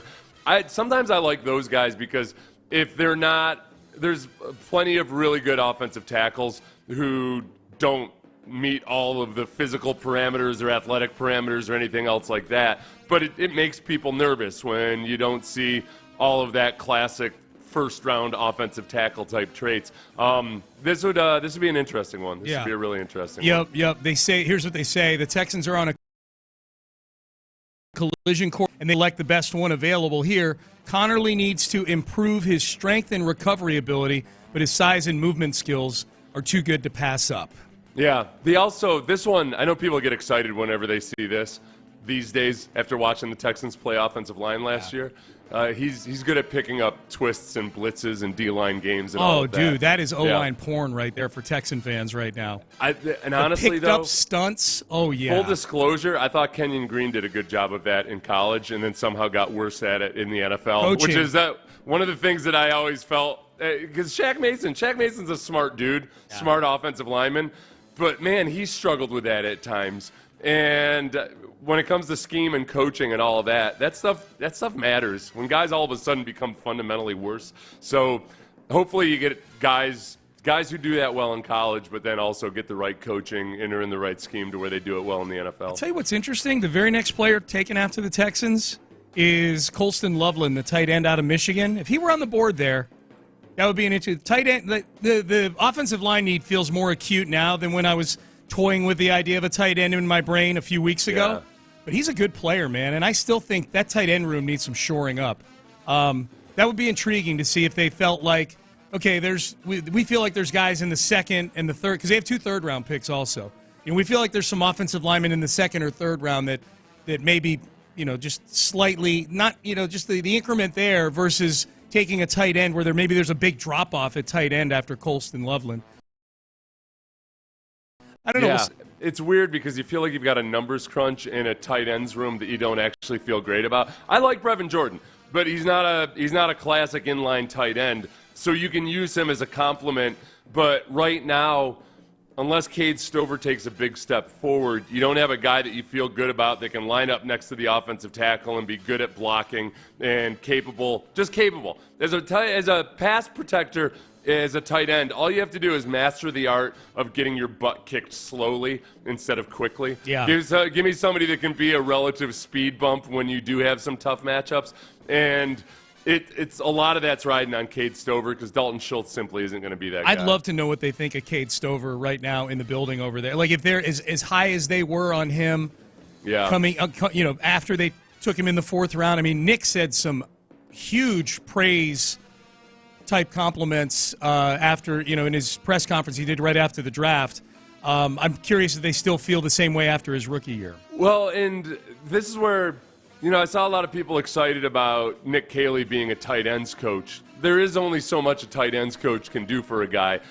Ultimately, a lot of it comes down to the player himself. Mm-hmm. Tyler Higbee, the tight end for the Rams, it's not like over the last couple years with Nick Caley, he's turned himself into an awesome blocker or something. Yeah. So there's a lot of this is on Cade Stover. I think he has the potential for it. To be a competent and capable blocker. I agree. Top of this draft is interesting. You got the Titans and the Giants flip-flopping here. Giants moving up from 3 to 1, giving up, taking Cam Ward. Cleveland takes Shedeur Sanders at 2. And then the Titans, having moved off of number 1, take Jackson Dart at 3. Oh. So they trade back and still take a quarterback at number 3. At number 3, they take Jackson Dart. Yeah. Okay, all right. We've seen Jackson Dart go early in a couple of these mock drafts. He's going earlier and earlier, it seems like. Earlier and earlier. Yeah. Is Jackson Dart this year's Will Levis? Right. That would make sense that the Titans would take him. Now, remember, the Titans took Will Levis in the 2nd round. It didn't make any sense to me that Will Levis was being forecast as a top 5 pick in any era of the NFL. I didn't get it. I didn't understand it. And lo and behold, he didn't end up going in the 2nd round. I haven't watched as much of Jackson Dart as I did Will Levis because I was so fascinated by Will Levis and why people were forcing him into being a top 5 pick.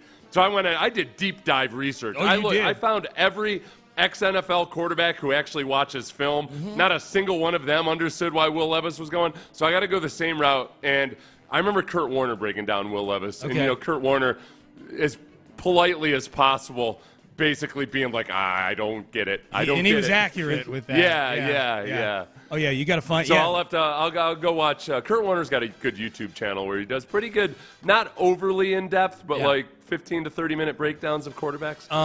I love that you asked the audience to send in some questions that we can ask Alex Earl if we get her on our show during training camp. Alex Earl, who is the influencer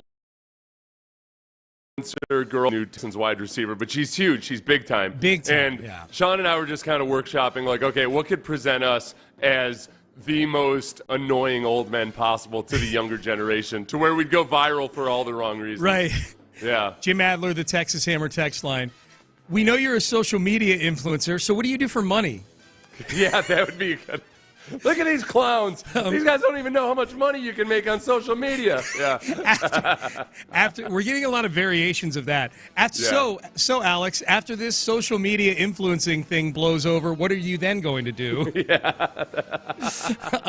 Someone says we should mix in trendy words but use them wrong, like bet or lit or that's fine. God, these are all things my sons text me. I should start saying cap after everything. I'll say, she'll say something true, and I'll be like, cap, yes, cap. But you think you're complimenting her. You're like, oh, that's totally cap. Yeah, I think that's like you're wearing a snazzy cap or something. I'll use the word snazzy. I'll say that, yes. That is a snazzy outfit, Alex. Snazzy. Oh my God! You know what you should do? Leg warmers, Alex. That's if you got into. Do you have leg warmers? Yes, leg warmers and baggy sweaters. That's what you should have your do. own. Well, baggy sweaters are back in though. Are they really? Bagginess is big now. Yeah. Okay. Well, that's okay. I played Billie Eilish. Yeah, these are. Yeah, when this social media thing ends, what are you going to do for real work? That hasn't taken long at all for social media to become a bona fide career for people. Yeah. Where I was having conversations with a couple of guys older than me in radio I'd say like 7 or 8 years ago, where it was funny because they were like, well, I don't get it. Like, what are they? I mean, so you're speaking for a brand and like people are going to buy products based on what? Like, yes, you're describing our job. Yeah, no kidding. On a different platform. Yeah. The model has been there. The model's pretty simple. Sports radio has been doing it for a long, long time. I'd love to do I don't need you to out anybody and give out names, but I would love to do a Where Are They Now? On the people you were talking to about this. They're doing well. Oh, okay. No. I know not any of the guys that I'm thinking of actually are doing very well. Oh, good. Okay. In radio. But they didn't, it was funny because they really didn't see the pot calling the kettle black part. Right. Basically, what they're doing on social media is the exact same thing we do on sports radio. They're just doing it on a burgeoning and more increasingly lucrative platform. No doubt. Yeah. Pitchmen. All pitchmen. All right. Payne and Pendergast with you. Yeah, keep the questions coming in. What's your favorite social media platform? TickSpace or FaceTime? Oh, pull the Belichick. Yeah, we'll butcher that. We'll act like we don't even know. Yeah, that would be if we acted like sports radio is where it's at. Oh yeah, and that's like go super establishment. Mm-hmm. That this is when do you job in radio or local television? That's right. That's where it's at. That's where it's Everybody at. knows that. We'll see you soon. Yeah. Yeah. All right. Payne and Pendergast into the 8:00 hour we go. 2 players that Texan fans I think we're hopeful for flying off the board this weekend. How are we feeling? How are we feeling right now? How are you feeling, Texan fans, about the plan on the O-line? We will discuss that coming up next. Texans GM Nick is.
AILT FM HD2 Houston. Insider access, exclusive content. Sports Radio 610. The Texans play here. An Odyssey sports station. Sports Radio 610 presents Payne and Pendergast. All right, Payne and Pendergast with you into the 8 o'clock hour we go. How are people feeling about the offensive line? We'll get to that in just a little bit. Two names off the board this weekend for the Texans. One of these deals I would not have done. One of these deals I would have done. We've not talked yet, Seth, about Cooper Kupp getting 3 years, $45 million from his home state, Seattle Seahawks. We should point that out. Cooper Kupp is a hero in the state of Washington. Went to Eastern Washington, was a mid-round pick, and he's obviously had a very good NFL career, highlighted by a Hall of Fame caliber season in 2021. He's been banged up since then, and he's in his 30s. Which makes 3 years, $45 million. I haven't seen the guaranteed money on it, but I'm guessing it's pretty decent. I'm out on Cooper Kupp at 3 years, $45 million. It's that price. 15 was my upper limit for a Cooper Kupp, $15 million per year, and a lot of the projections had him going like from 8 to 12 million per year. And I thought maybe in a 2-year deal. He's missed 4 or more injuries in 4 or more games due to injury in each of the last 3 seasons. And he's 32 years old. And with the Texans trading for Christian Kirk, I really just didn't have any appetite for then also adding another guy making a chunk of money like this, who also is best in the slot, because Christian Kirk's already a slot. So if Christian Kirk being there, I don't think it prevents you from drafting another slot receiver. Landry Lockett had a good post about various times with the Patriots and the Rams that it's worked on an offense with having a couple of slot type. I don't think it's not necessarily something that you want to pay big money for. Mm-hmm. So I don't. Yeah, this didn't hurt me or bother me at all. I figured the Texans were going to be out on Cooper Kupp unless they got him at a really good bargain on a very short-term deal. Yep. The other one was Mekhi Becton to the Chargers for 2 years, $20 million. Mekhi Becton, guard for the Eagles last year on a Super Bowl winning offensive line. Prior to that, he was looking more like a bust as a tackle drafted by the Jets. But the Eagles kind of rehabilitate his career, position change to guard. Sounds like he's going to play guard for the Chargers. So he's accepted his new home, Seth. He hasn't looked at guard as a halfway house towards becoming a tackle again. 2 years, $20 million. I'd have done that one, I think. And I looked at this when you look at the Laramie Tunsil trade. Just for whatever reasons they traded Laramie Tunsil, at the very, very minimal. They saved a whole bunch of cap space. $14 million this year, $28.5 million next year. And I thought, maybe that puts them in position to go out and sign a free agent for $10 million, somebody who makes $10 million a year or so, and then you can go with the draft elsewhere. Maybe make a signing like Laken Tomlinson for one of the guard positions that was a very affordable one-year deal. So this is one of those deals that I was hoping the Texans would be in on. There are a few guards that I think are probably better at this point in their careers than Laken Tomlinson that got deals a year. I would have been very happy with Mekhi Becton. Yeah.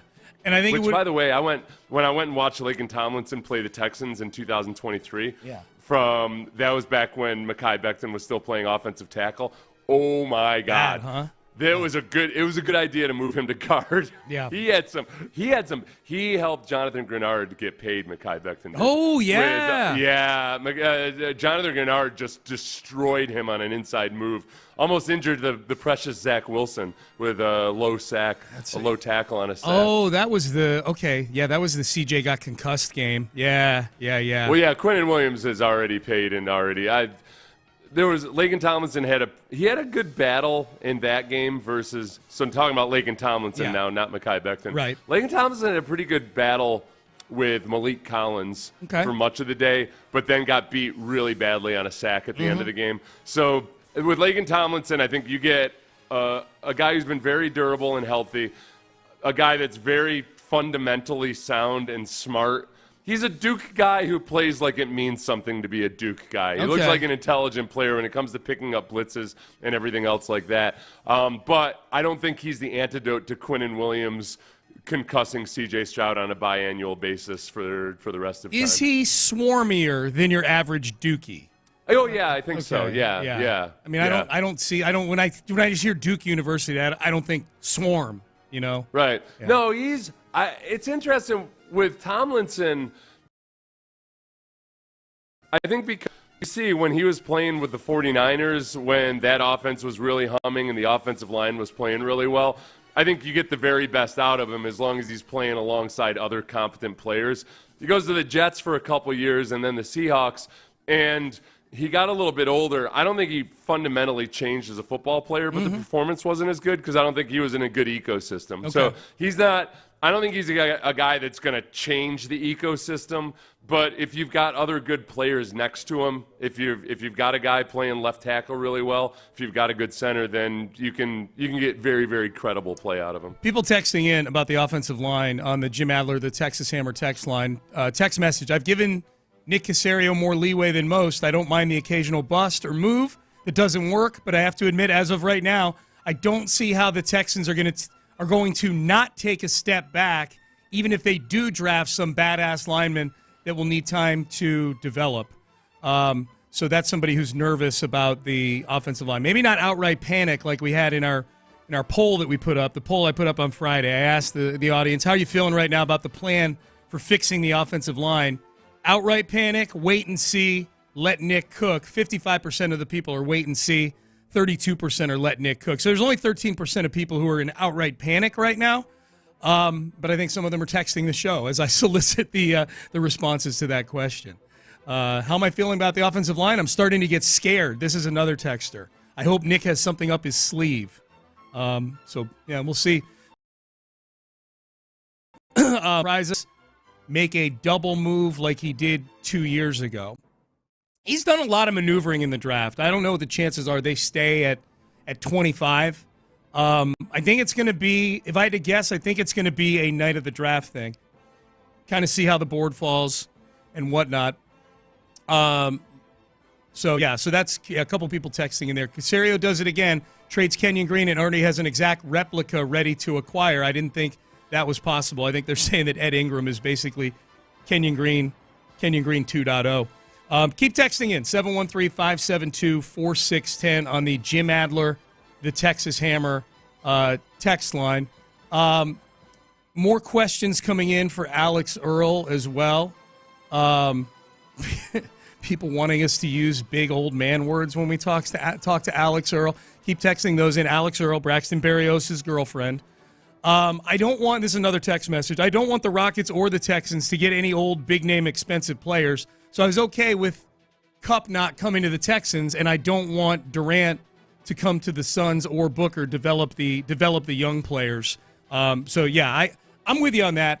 I'm especially on the Rockets side of things. My feeling all along on the Rockets was keep the young nucleus in place, let them go through a postseason together, and then assess what you need based on how they play in the postseason, because that's a different style of basketball than the regular season. Yeah.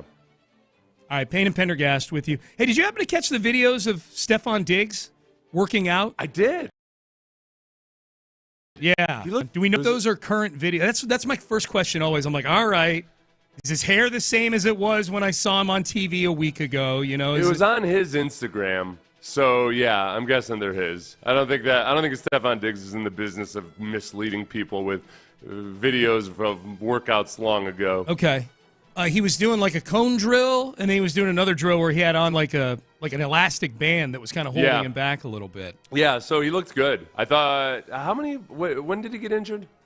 Week 8, October the 27th against the Indianapolis Colts. He's 5 months out. You start doing, if rehab's going well, you can be doing drills like that at 5 or 6 months. So he would be seemingly fully on track. I mean, some people make a full comeback after 6 months, but there's no reason for him to hurry it. So I would say that's a good sign. I wonder, though, if he is just going to wait until after the draft. That's what I wonder. The biggest thing for me, like, okay, this is a receiver market that is not great.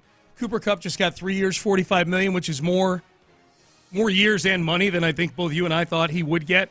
Yeah. That's what I'm wondering, like, what's the biggest reason why Stefon Diggs hasn't signed? Is it the ACL? Is it the legal situation? Or is it him?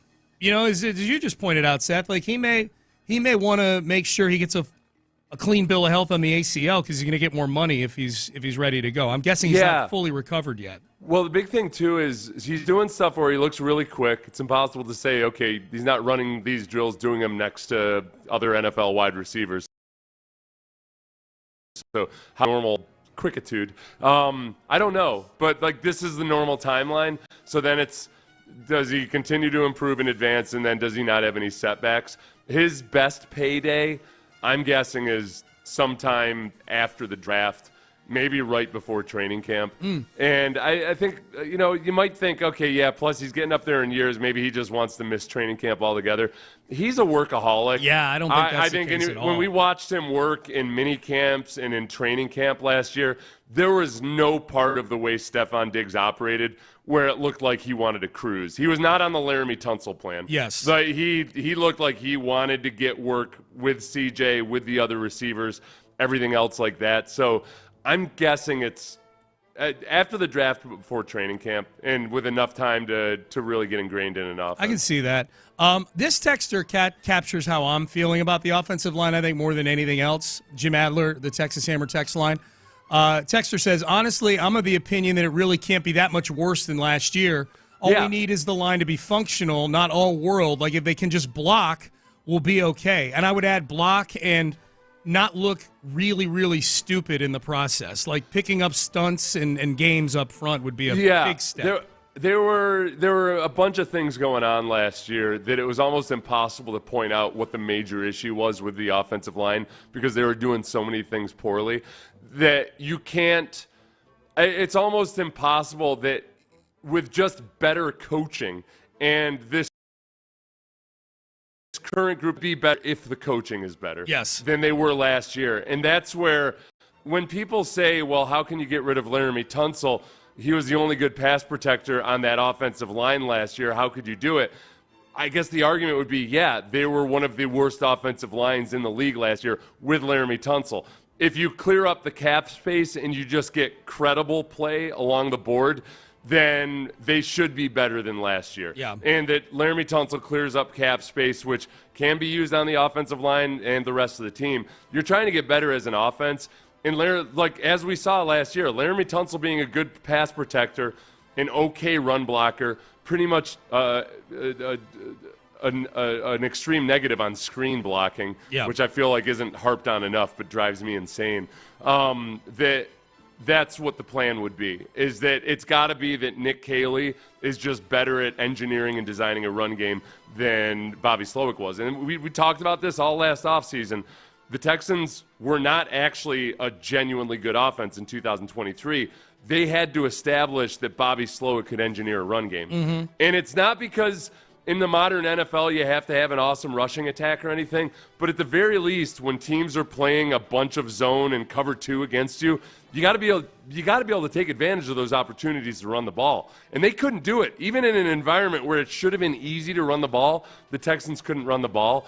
I think they'll be better in that regard this year. Yeah. They'll be a better overall offensive line. I'll blindly say right now, without even knowing what moves are coming in free agencies or who's taking in the draft, I'll blindly say this is going to be a better offensive line than the one they just trotted out there last year because it can't get worse, in my opinion. Yeah. You know, it can't. That was so bad last year. You look at various rankings of offensive lines. I'm on ProFootballNetwork.com's right now. Texans were, drum roll, 32nd by their estimation. Wow. Yeah. It was bad, man. It was really, really bad. More texts coming in. When Seth mentioned Connerly Jr., if you missed it in the mock draft injection, the Pro Football Focus mock draft had the Texans taking Oregon tackle Josh Connerly. When Seth mentioned Connerly was picking up a stunt, well, I let out an audible, oh. Oh, okay. So this is one, by way of just explaining what I'm talking about, can you just get competent, intelligent play out of your offensive line? One of the plays that I got most excited about when I was watching Lakin Tomlinson had nothing to do with pancaking anybody or having a great one-on-one pass rush rep or anything. It was that his guy, Malik Collins, was over him. Malik Collins had dropped off into coverage. And Lakin Tomlinson scanned, kept his shoulders square to the line of scrimmage, and instead of trying to be a big tough guy and go hit the nose tackle in the ribs, he went over and helped the center, but kept open for other possibilities. Maybe the defensive end comes inside. He enters the rush. All those times last year where you'd feel like, this guy's trying to be a good dude and help out his buddy. But a guard would go to help out the center and completely miss it. There was a twist going on. Just vacate the premises. Defensive end came inside, and just had a clear path to the quarterback. Good, conservative, intelligent play. I got excited about that. It was Sean, you know what? This is where I get excited about now. You know, my dad was a colorful individual. He was a genius, creative, ambitious in all these respects, but he lacked consistency.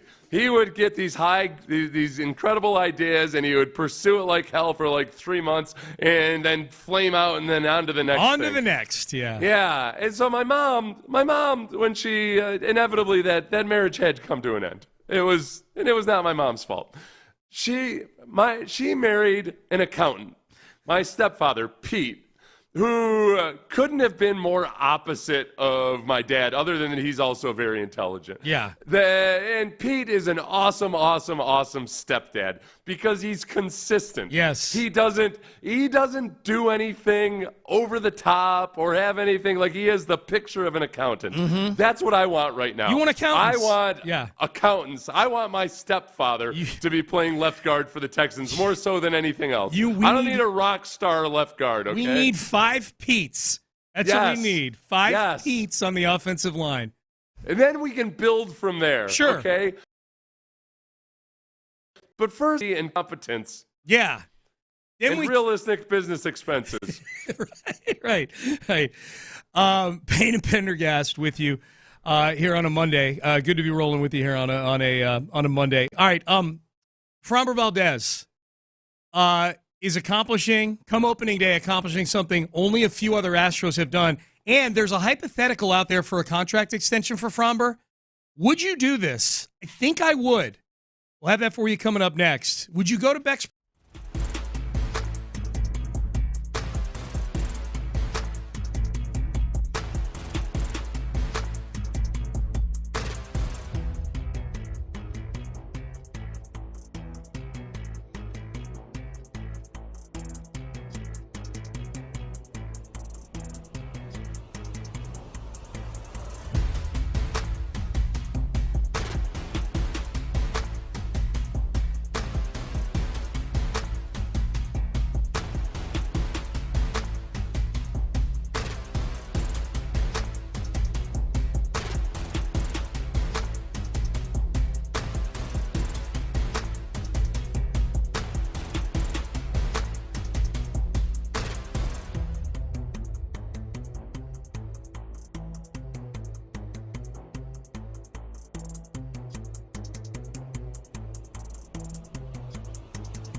Payne and Pendergast is driven by West Point Lincoln of Sugar Land on the Southwest Freeway. Exit Kirkwood and take the first U-turn at West Airport under the giant American flag. Sports Radio 610 presents Payne and Pendergast. It's really weird. Yesterday, Amy and I were walking down the hall. We're getting ready to go out yesterday afternoon, and for some reason she asked me, she's like, hey, who's starting opening day for the Astros?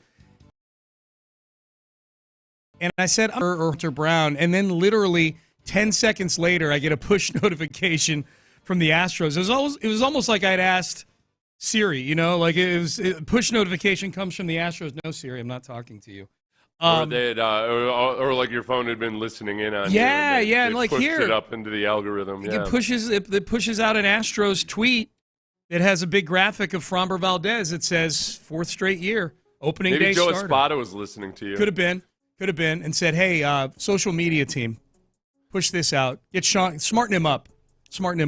But Framber, man, what is he? He's the fourth consecutive opening day nod for Framber, which makes him part of elite company for the Astros. The only four other pitchers have done that in the Astros history. All of them right-handers. Roy Oswalt, J.R. Richard, Mike Scott, and as you so disrespectfully pointed out, a guy whose name isn't as lofty as those other three guys, Shane Reynolds. You couldn't have. All I wanted to do is read a list of the guys who have started 4 consecutive opening days for the Astros, and I read the list, and you're like, Shane Reynolds? What the hell? I was a little dismissive of him. Well, I was here back in the late 90s when Shane was the ace of the staff, and those are some really good Astros teams. But for like an ace pitcher, like the peak Roy Oswalt was one of the best pitchers in baseball. Peak J.R. Richard was, man, to see what he could have been if he hadn't had that stroke. Like Mike Scott was the best pitcher in baseball at one point. Shane Reynolds was just like, one of these things is not like, he just was never dominant like those guys were. That's all. So I lived through that era. But and Framber is much more. Framber is much more in line with those. With first those three guys, that we talked about. Yeah. The last 3 seasons, first in wins, fifth in innings pitched. And that's a big part of him being such a horse, especially when the Astros have had the injuries they've had. Yeah. And sixth in ERA in the last 3 seasons. Yeah, he's been one of the best pitchers in baseball for the last 3 seasons. So I guess the big question, the thing that we're not wringing our hands over incredibly vigorously just yet, but man, is he going to get Kyle Tuckered, Sean? Tell me he's not going to get Kyle Tuckered. I think the only way, you mean like traded away for prospects, that kind somehow, of thing? like the only possible way that would happen is if at the All-Star break the Astros are if they're bad, disappointing. Yeah, if they're not in contention. And we saw last year, if they were buyers last year with what they were near the trade deadline, it's hard to imagine them being. They were so bad throughout. They didn't get back to 500 till like late June or early July. When Adam Spillane asked Dana Brown a couple weeks ago in his interview with Adam, Adam asked Dana if there had been any conversations with Framber about an extension, and Dana kind of tried to be vague about it, and he was starting to answer, and then Adam said, but none recently, and Dana was like, nope, none recently. He said, if I recall, we should go find the audio. I should have found in the last 2 years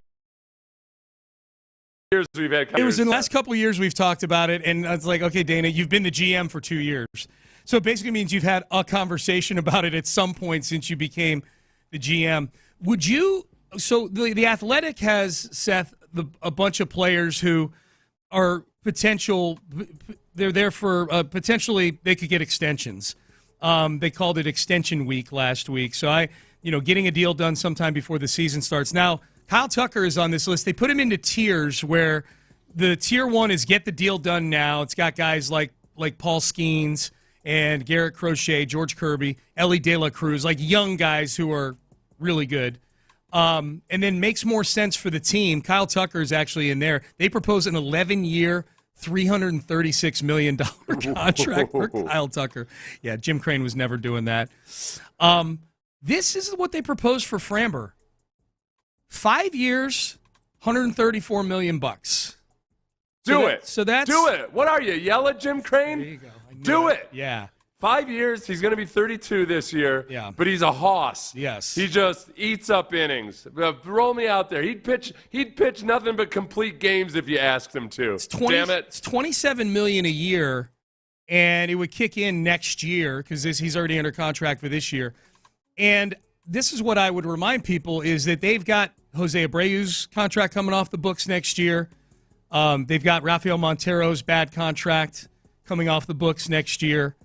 So there's money that's getting Menuno. They traded Presley this past year to get rid of that, get out from underneath that salary. Yeah. I would do 5 years, 134 for Framber, and my guess is it hasn't gotten done yet because Framber's camp wants more like 8 years.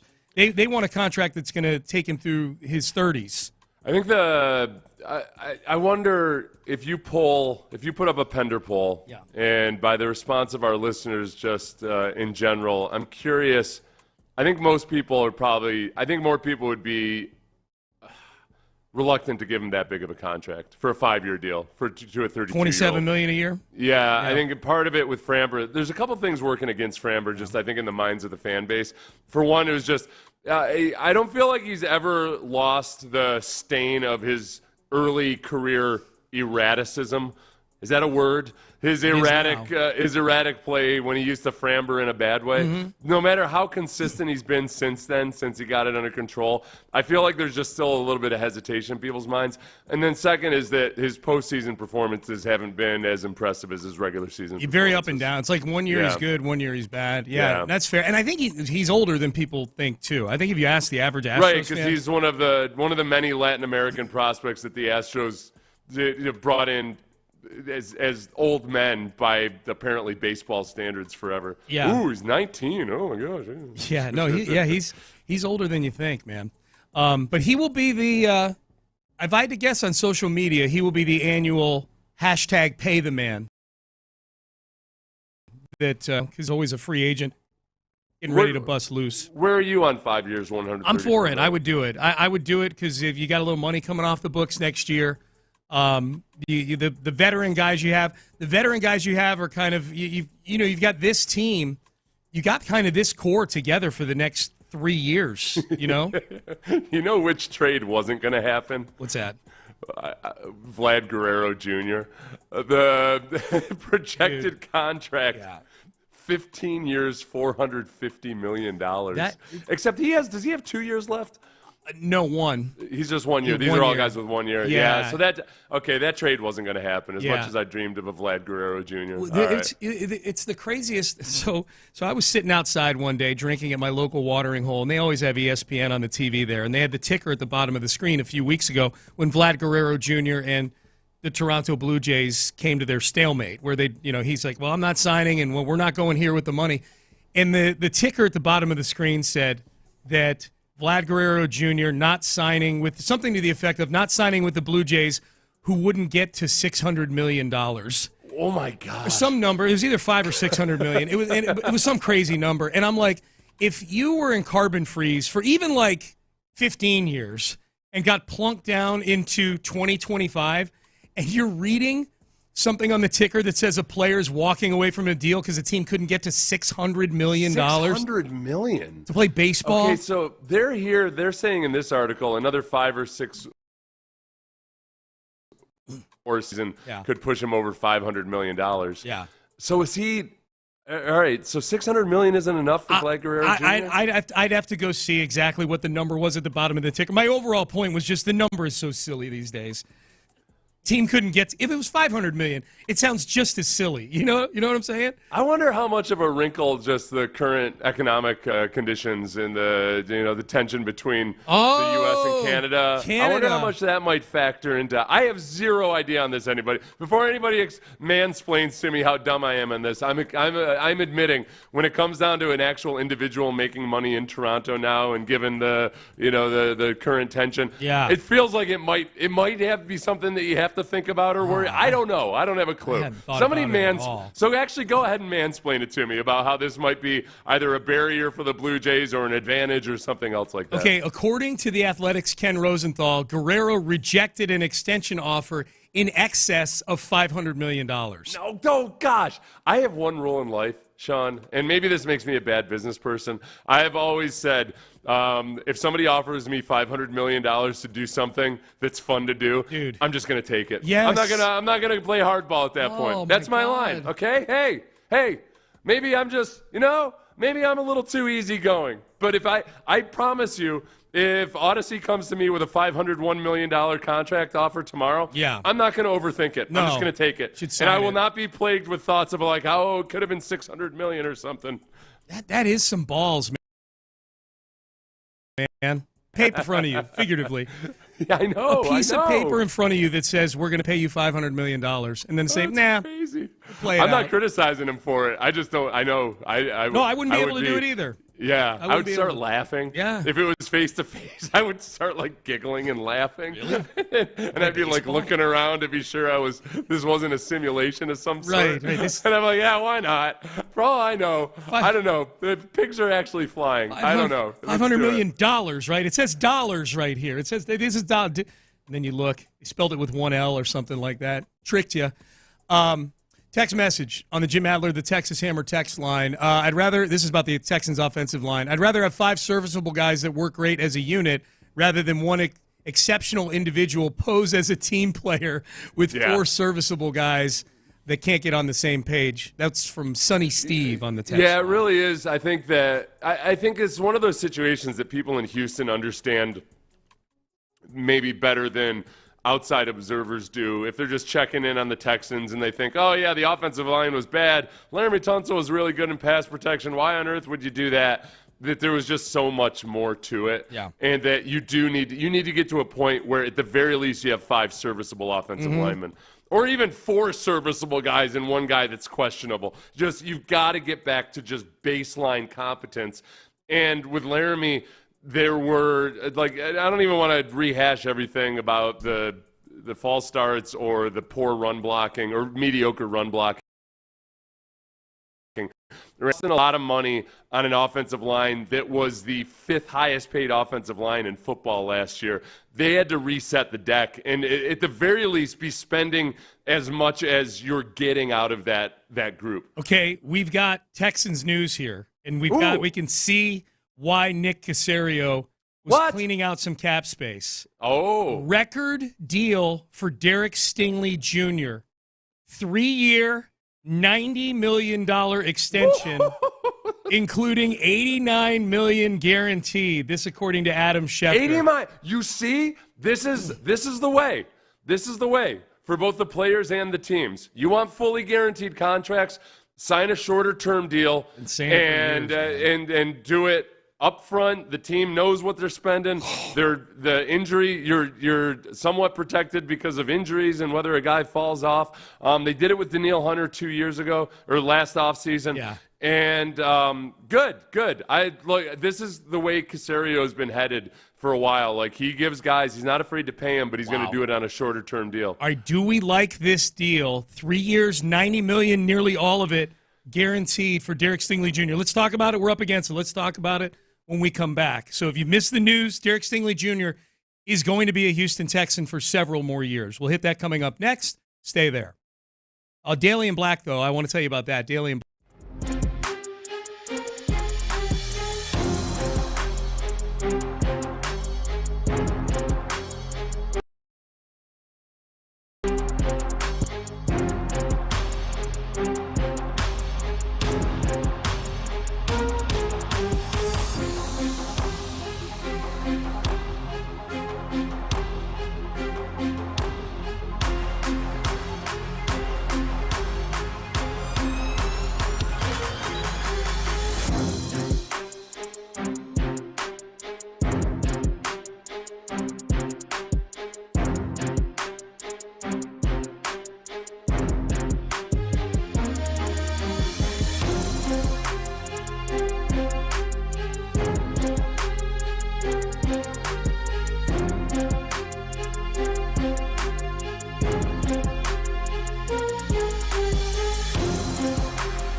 Live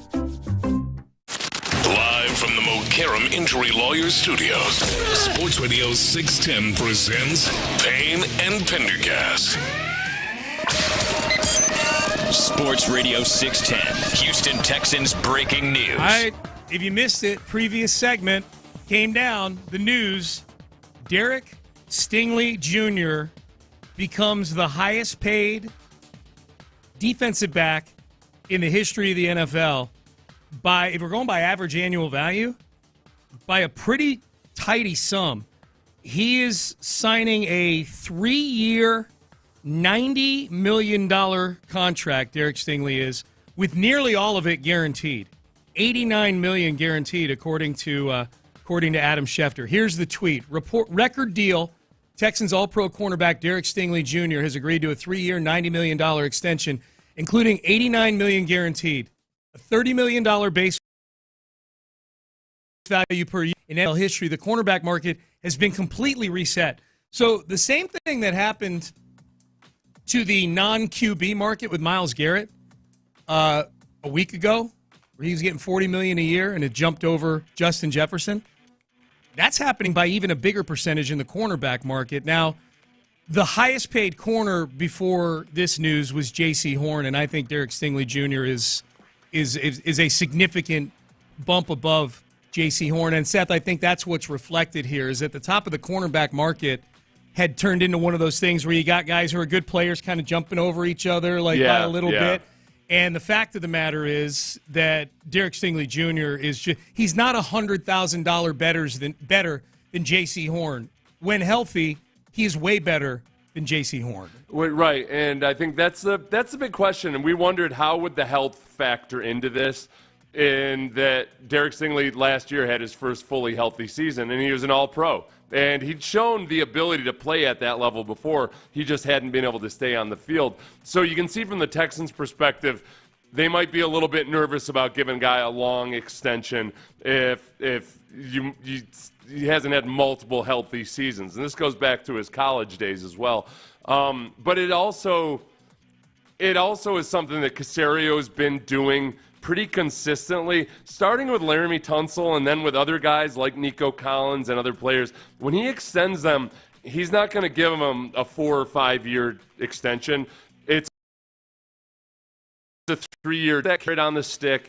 It allows you to plan more in the short term and keep cap space. You're not kicking a bunch of spending down the road. So I like it. I'm a fan of it. For NFL players who have been whining forever about not having guaranteed contracts, you can get a guaranteed contract. You just got to sign a shorter term deal. Danielle Hunter did it last year. Yeah. Danielle Hunter's contract was almost completely guaranteed on a 2-year deal. Nick obviously did that deal as well.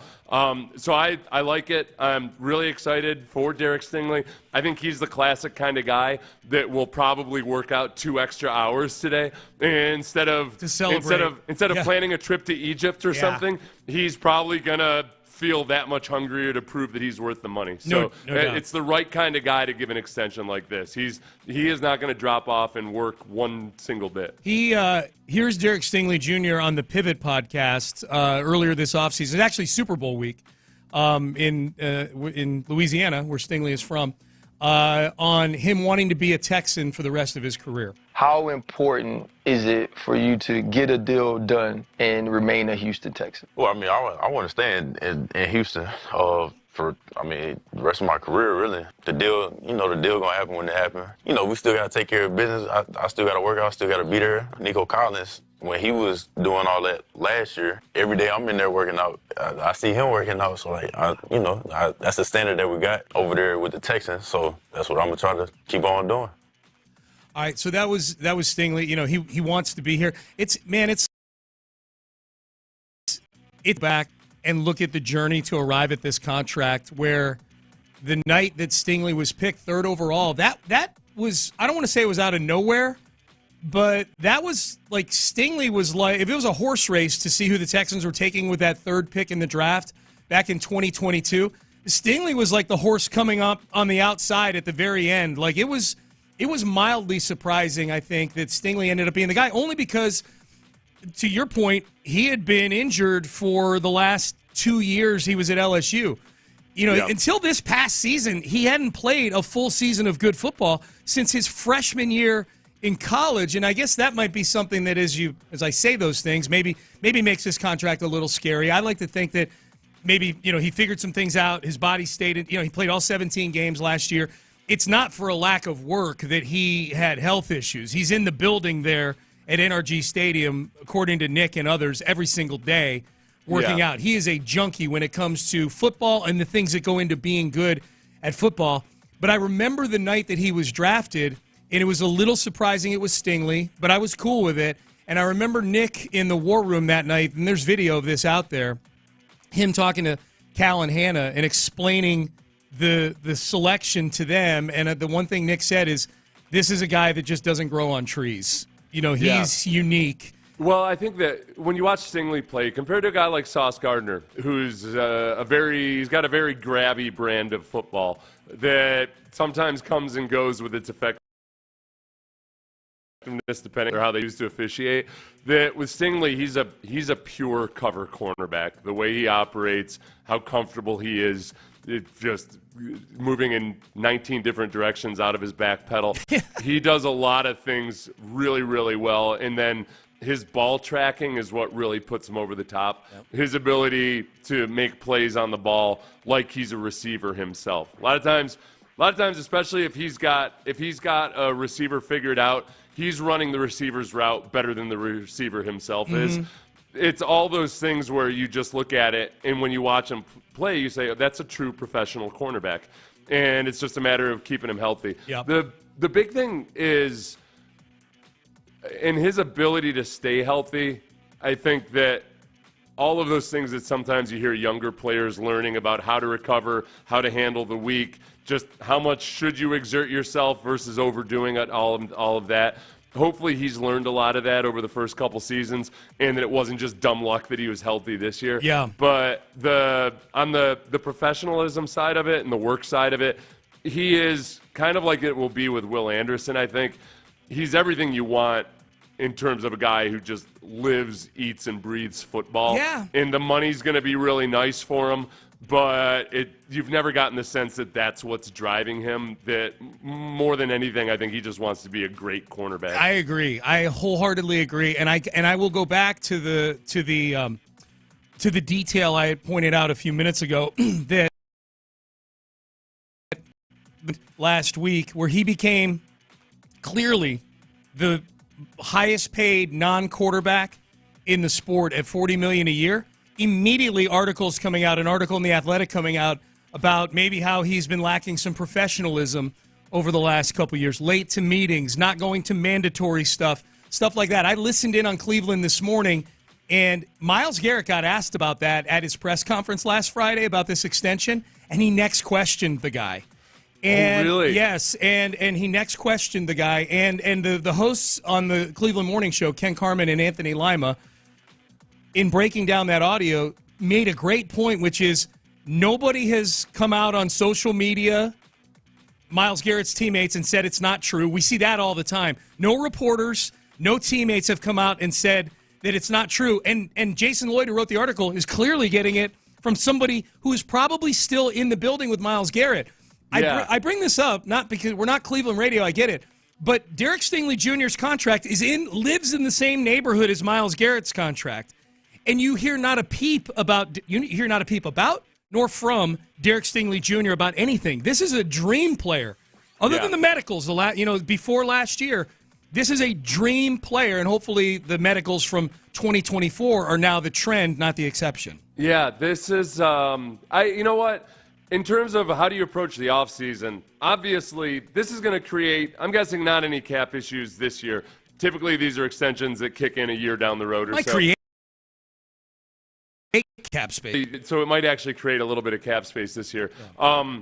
I do, on the Caserio side of things, I really do like his practicality, I think, in the way he handles extensions and contracts like this. It's that you're exposing yourself to some risk because you're paying a boatload of money, but it's manageable in the short term.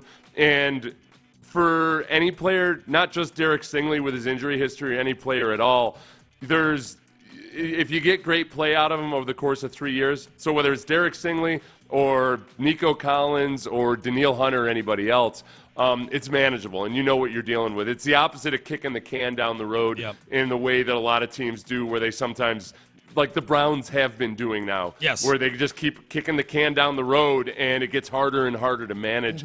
If you've got a good quarterback and you're getting good play out of them, and if CJ can develop into that, that's the way to stay consistently competitive every year. So the Texans nail down and get a deal nailed down with one of what I clearly they view as one of their tentpole cornerstone players here for this franchise. Is this contract a tell for two things? Immediately when I look at this, I see tells on one thing for sure, and a second thing I want to bounce off Seth, and we will get to that coming up next. In the Loop. You send Kenyon Green and a 5th-round pick.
Insider access, exclusive content. Sports Radio 610. The Texans play here. An Odyssey sports station.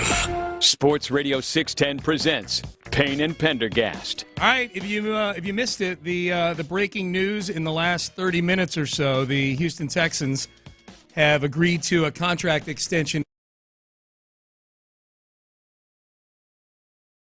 with Derek Steers, $90 million, $89 million guaranteed. I would love to know where that $1 million, like that sliver of $1 million that's not guaranteed. You know, is. I'll ask Texans Cap about that because Danielle Hunter, it seemed pretty similar. There's probably a $1 million that has to be, I don't know, earned or something, or I don't know. Who knows? Yeah, because it is. It's like Nick's like, I'm not going to guarantee 100%. I'm no sucker, all right? You're not. Listen, I'm not talking to Jim Brown here. Okay, Well, you're a good young football player, but I'm not going to go the full Monty. You know what's funny about that is that there probably is a stigma on the fully guaranteed contract since Deshaun got his from Cleveland a few years ago. Yeah. You know, like there may be a stigma on that. Like, look. Don't worry, everybody. We've got an out. Yeah. You can't earn that $1 million. Yeah, we're going to get that $1 million back someday, all right? We'll Just get that 0.35% of the cap back. Don't you worry about it. Worry about a thing, all right? No, I like this deal, though, and by and large, it looks like Texan fans really like this deal, too. People weighing in. I love the Stingley contract. Bring on the Hornet's Nest. Is that what we're calling it? I like the kill zone. It's in contention. It's in The contention. Hornet's Nest, the kill zone. Yeah. I think people were worried with the kill zone that it would just be, it's just too easy to come up in an inappropriate time. Yeah. What with various things that happen these days. Yes. I mean, oh boy, but the kill zone does sound better than the it's Hornet's badass, Nest. man. Yeah. Counterpoint on the text page. Jim Adler, the Texas Hammer text line. I wouldn't guarantee a Stingley contract, Sean. I'm from LSU, and I have a good memory. I could see where you'd be a little scarred. Well, and that's where the short-term part of it comes in. Not that it all of a sudden erases Derek Stingley's lengthy injury history. He's had 2 healthy seasons since he got to college football. 2019, his freshman year, and then last year in 2024. Mm-hmm. They're without doing all the math, that's more unhealthy seasons than healthy seasons. Yes. by a long stretch. A lot, yeah. So this is where 2 things I think you got to take into account. One is that, as it happens with some younger players, I remember I played with Fred Taylor. Mm-hmm. Fred Taylor was injured a lot in his first few years in the league, and he figured some things out about the way to handle his body, the way to handle recovery and rehab and all that, and ended up being way more durable in the second half of his career. Yeah.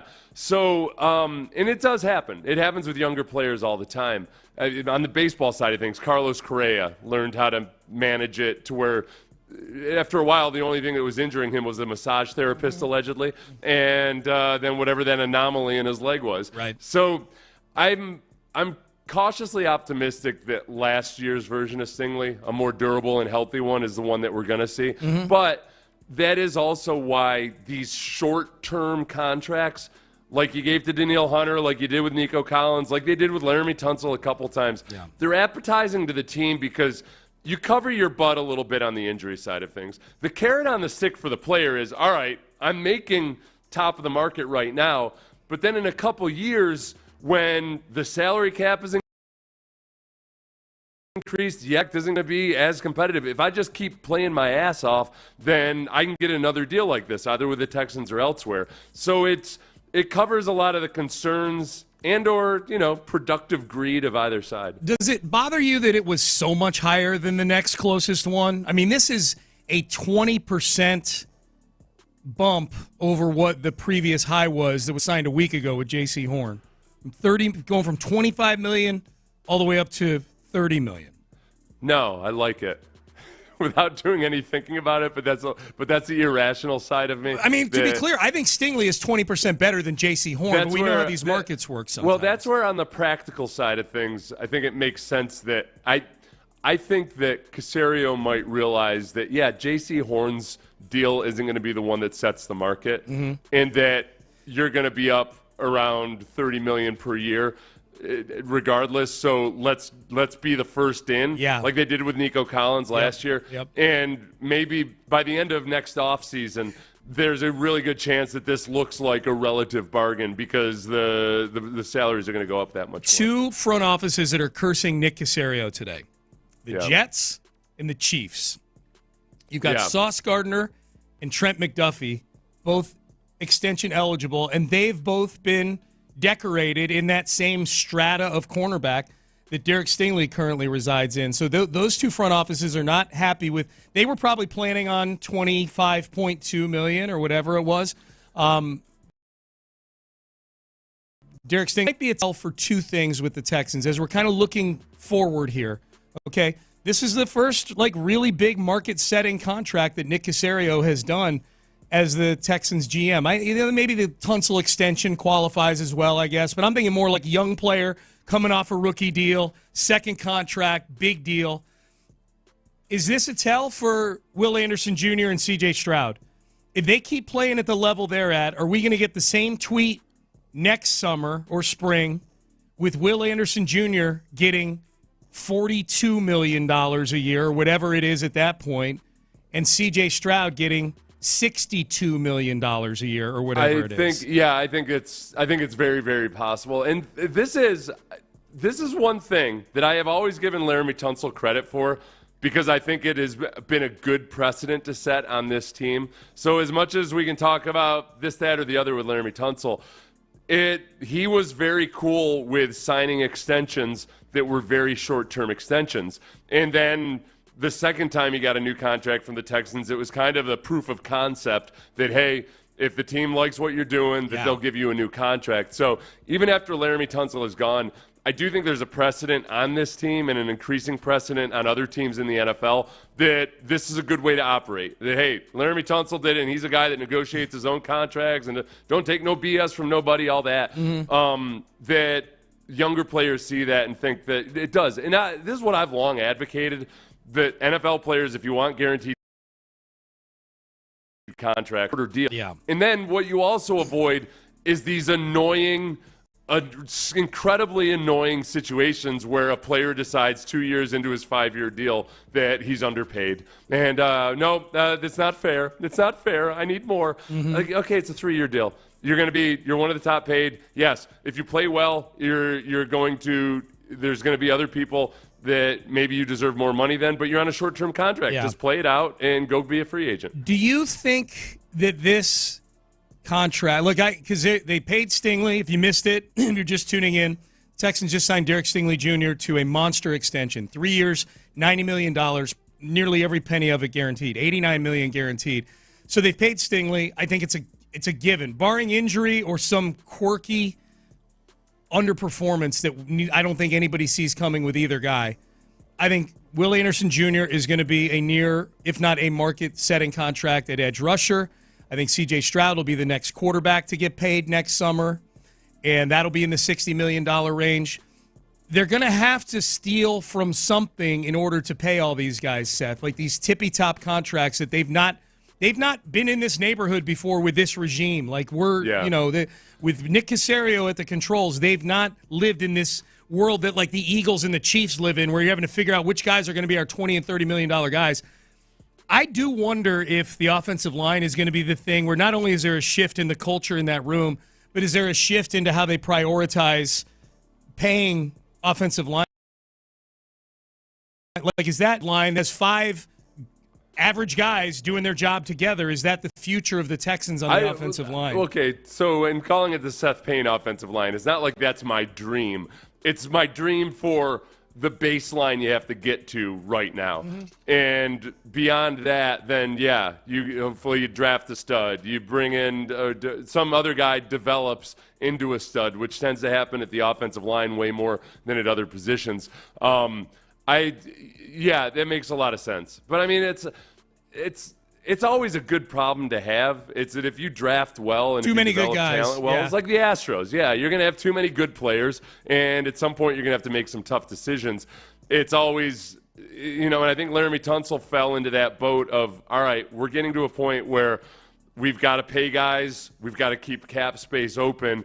Is Laramie the exact guy that is worth keeping around and paying this money on this offensive line when they need so much? Well, they need so much work altogether. And it was, I don't want to say easy to make that decision, but it was a hard decision that they felt most appropriate right now. Yeah. That obviously having just Laramie Tunsil on the offensive line was not turning it into a good offensive line. Nope. So if we can get compensation for him and clear up some cap space, we got to go about not just paying Derek Stingley, but also finding 5 competent offensive linemen. Yep. Text message, Jim Adler, the Texas Hammer text line. I think this contract makes the entire secondary hungry. If Stingley was motivated by Nico Collins, imagine Lassiter, Bullock, and Petrie. Yeah, it's a great point. I mean, that is something that you can tell from the get-go with Nick as the GM, and I would imagine with D'Amico, too. I think I've even heard D'Amico say something to this effect. They greatly value the intel of being around a guy every day versus going out. Like, Danielle Hunter is an exception to the rule in them giving $24-25 million a year, even over just 2 years, to a guy who's not been in the building. And I would imagine all the intel they had on Danielle Hunter was over the moon, really, really good. But there's a reason why, for better or worse, like there's a reason why they paid Dalton Schultz 3 years, $36 million, instead of dipping in and maybe going and getting a tight end that they didn't know anything about, because they watched him work for that 1 year that he had the 1 year prove it deal he was on. Now that one has not worked out thus far, but I think it's the same mindset that leads them to giving Nico Collins $24 million a year and leads them to giving Derek Stingley Jr. the contract that they gave him today, is that they watch this guy work in their ecosystem every single day. They value that intel. If you think about, boy, I mean, that's, again, without putting the cart before the horse, those are nice problems to have when it comes to time to, if you've got multiple guys on the defense that have played up to that level to where they, I mean, you can't pay them all. Like at some point you're going to have to, you're going to have to pull another Laramie Tunsil trade that maybe is a little bit more emotionally difficult. Yes. But that's a great problem to have, as it's been with the Astros for the last several years. Mm-hmm. I know it's not fun right now with the Astros, but you got to remember that this is what can be good players on your team, that you have that incredibly long World Series window. Yep. So yeah, hopefully. But I don't want to worry about it right now because they're not at that spot, obviously. But it's definitely a good carrot on the stick for those guys. Hey, Sean and Seth, how much cap space do the Texans have now after the Stingley contract? I have no idea. I have no idea how the contract's structured. They had $19 million coming into today, according to Over the Cap. It probably won't affect the cap much at all because these extensions don't kick in until the next year usually. Right. So could be wrong on that, but like I don't think this will matter all that much. So it'll be a 3-year extension, but that doesn't include. Have we seen any details on it yet? No details, just the 3 years, $90 million. So I'm sure they'll trickle out today. Whatever the Jets and Chiefs were thinking about giving Sauce and McDuffie, they need to change their plans now because Stingley is better than both of them. That's the problem is for those two teams is that I'm sure Sauce Gardner thinks he's better than Derek Stingley Jr., and I'm sure Trent McDuffie does as well. We'll see what happens. But the Texans made life a little more difficult for those two teams today, probably. So if you look at Nico Collins, his deal, his dang it, his big money. I don't have it. Never mind. Okay. I apologize, everybody. Okay, no worries. No worries.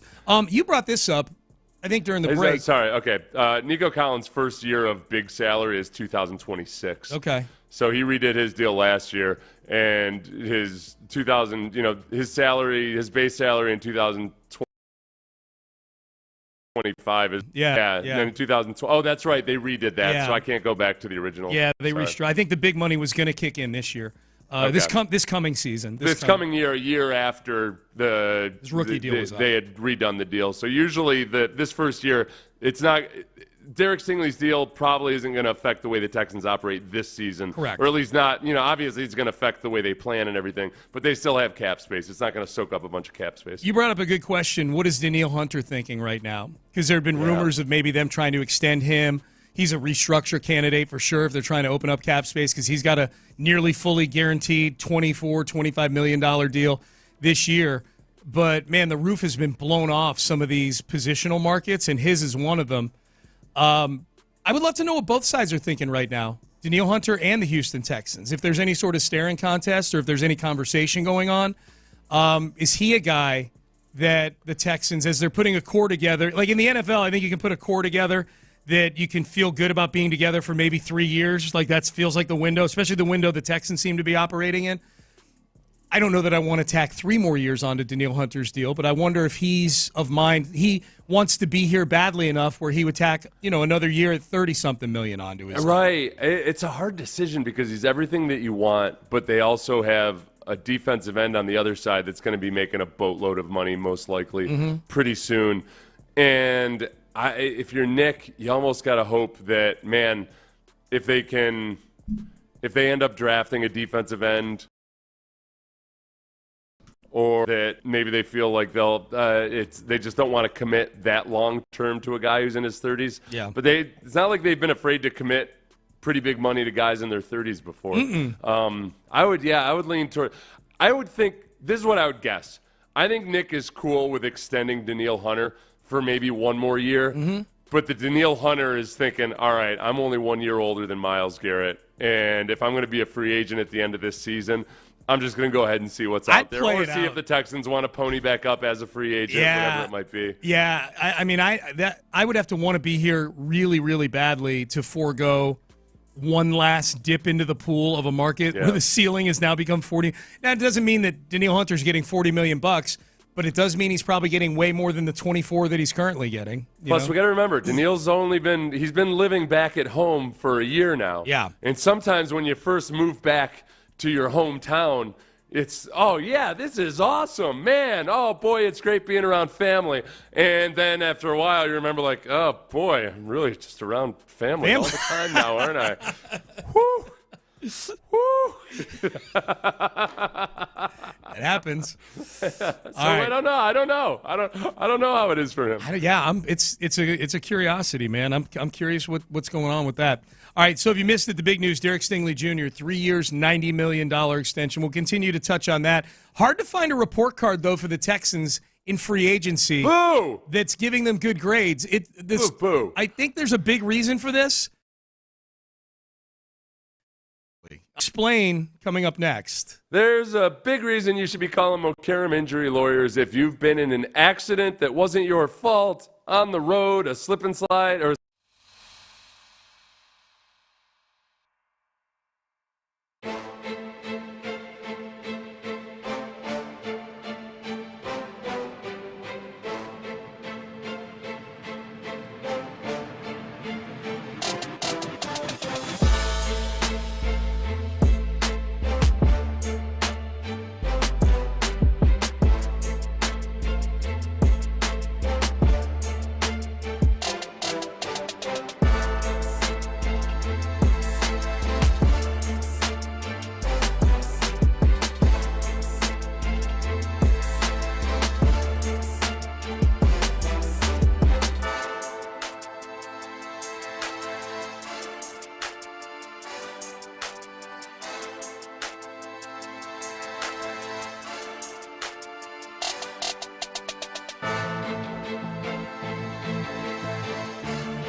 and Pendergast is driven by West Point Lincoln of Sugarland on the Southwest Freeway, exit Kirkwood, and take the first U-turn at West Airport under the giant American flag.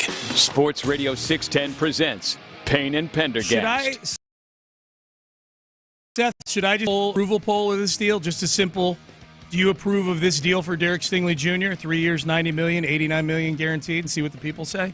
See what the people say, and we'll see if we can get Alex Bregman to respond to it, too, because this is an Alex Bregman type deal. Huge ticket value, but shorter term. And then as you pointed out, oh, yeah, the LSU connection. Oh, my God. Dude, the NIL collective at LSU is salivating right now. Those guys. But I wonder if maybe Bregman, maybe Stingley talks to Bregman about this stuff. I don't know. Maybe they crossed paths enough when Bregman was back there for an alumni event or somewhat. Yeah. Got a deal done with David Mulligetta doing the deal. I wonder if there's still people with a little, Mulligetta PTSD from Deshaun back in the day. But as you point out, when Mulligetta's name comes up with respect to Deshaun, the Texans did get Deshaun up and out of here into the biggest guaranteed deal in the history of the sport at the time, by far. I would not be mad at the Texans at all if I were David Mulligetta. David Mulligetta's made a lot of money due to the Texans shipping out Deshaun Watson. Yeah, I think that David Mulligetta, I guess the first hint that maybe the Texans weren't opposed to doing business or couldn't do business with David Mulligetta was when they drafted C.J. Stroud. Yes. That it wasn't anything that happened with Deshaun wasn't going to be a barrier to it wasn't going to be a barrier to getting stuff done with players that they like. And that Mulligetta, I think I always get dicey with this when talking about agents because I don't want to paint agents out like they're saints or something. But by and large, they work for the players. And Mulligetta's had plenty of instances where he's had clients that haven't made a peep and haven't been pains in the butt, and then they get paid. He's got other clients that aren't necessarily huge marquee clients. So you can't look at Mulligetta like he's the boogeyman that's going to screw up all of your best laid hopes and dreams. As far as the Texans go this offseason, they've made plenty of significant moves. Very few of them, if any of them, have been actual free agency signings. The most noteworthy things they've done are trade Laramie Tunsil, now extend Derek Stingley Jr. Even Christian Kirk wasn't a free agent. That was technically a trade. The biggest contract, I think, if I'm not mistaken, in terms of just truly sitting down and having a free agent put their pen to paper in terms of average annual value, I want to say is Sheldon Rankins, 1 year, $7 million. And I look at the list of moves, Seth, and there's no singular move in free agency where they've signed somebody where I'm like, okay, well, that's a horrible move, because most of them are cheapo deals that may or may not make the team. Some of them are special teamer guys that, Frank Ross is getting a few guys that make $2, $3, $4 million a year to run down there and keep special teams up where they've been traditionally with the Texans. It's hard to find, though, a report card out there for the Texans offseason that's anything above a C- right now. Mm-hmm. And I'm guessing that's mostly because of what they haven't done as opposed to who they've brought in. I think it's a combination of trades or everybody outside of Houston. And as I told some people that are definite film watchers that, have watched Laramie Tunsil and watched him closely, I think that there's just no replacement for actually watching the games in real time over and over again when you have an emotional investment in it.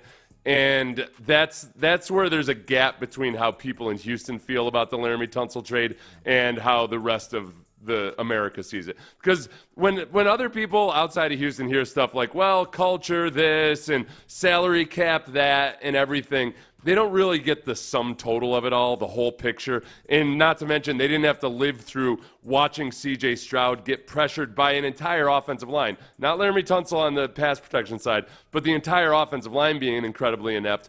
But also, C.J. was put in those positions because he was in 2nd and 10 and 3rd and 10 a lot. Why? Well, one of the reasons was they can't run the ball, and Laramie Tunsil doesn't help you at all in that regard. So, all of that, it makes more sense to the Texans fan base, I think, and media members who follow them, that they could clear a bunch of cap space with Laramie Tunsil. Yes, you lose a good pass protector, but they got they've got a 5-man issue on the offensive line. Yep. Keeping Laramie Tunsil around wasn't going to help them. They would prevent themselves from being the worst offensive line in the league last year, which they were in some regards. Yep. Text message, Jim Adler, the Texas Hammer text line. What's really interesting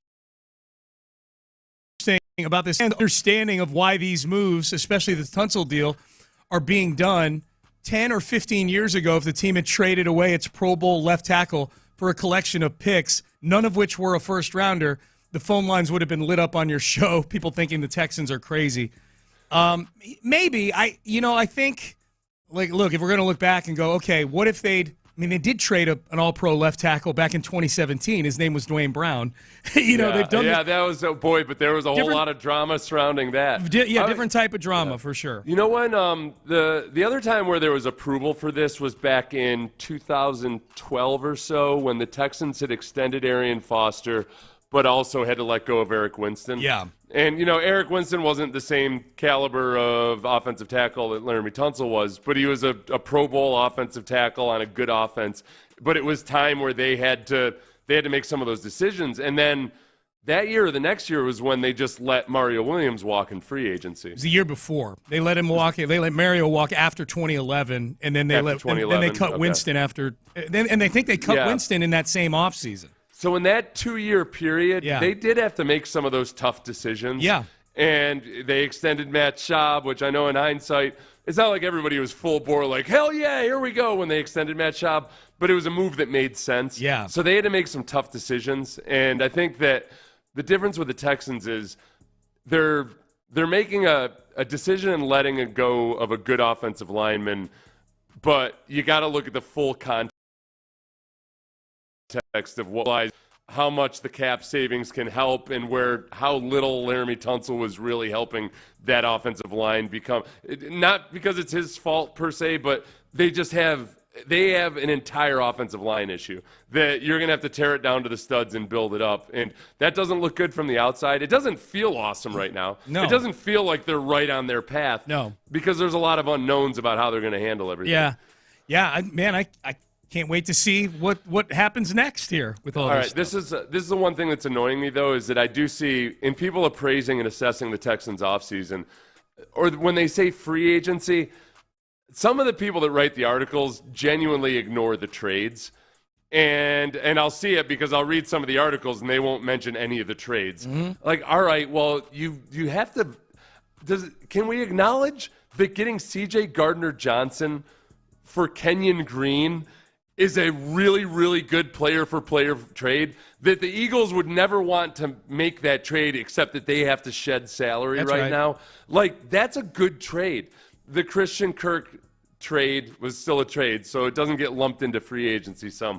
I think the fact that there's more been notable trades than actual free agency makes people feel a little bit less muted about that. Yeah. No, the grades I see. A little bit more muted about it. Like if the overall grade for the offseason is like a B+ or an A-, I really don't care what the grades are for the individual silos within an offseason. You know what I mean? Like, if all 3 trades they've done, I really like. The Tunsil trade, the Christian Kirk trade, and the CJ Gardner-Johnson trade. I guess the Ed Ingram one was a trade also for a 6, The season that Texans fans and myself would get excited about, and knowing it, I would keep telling myself, like, look, you don't win in free agency, blah, blah, blah, all that stuff.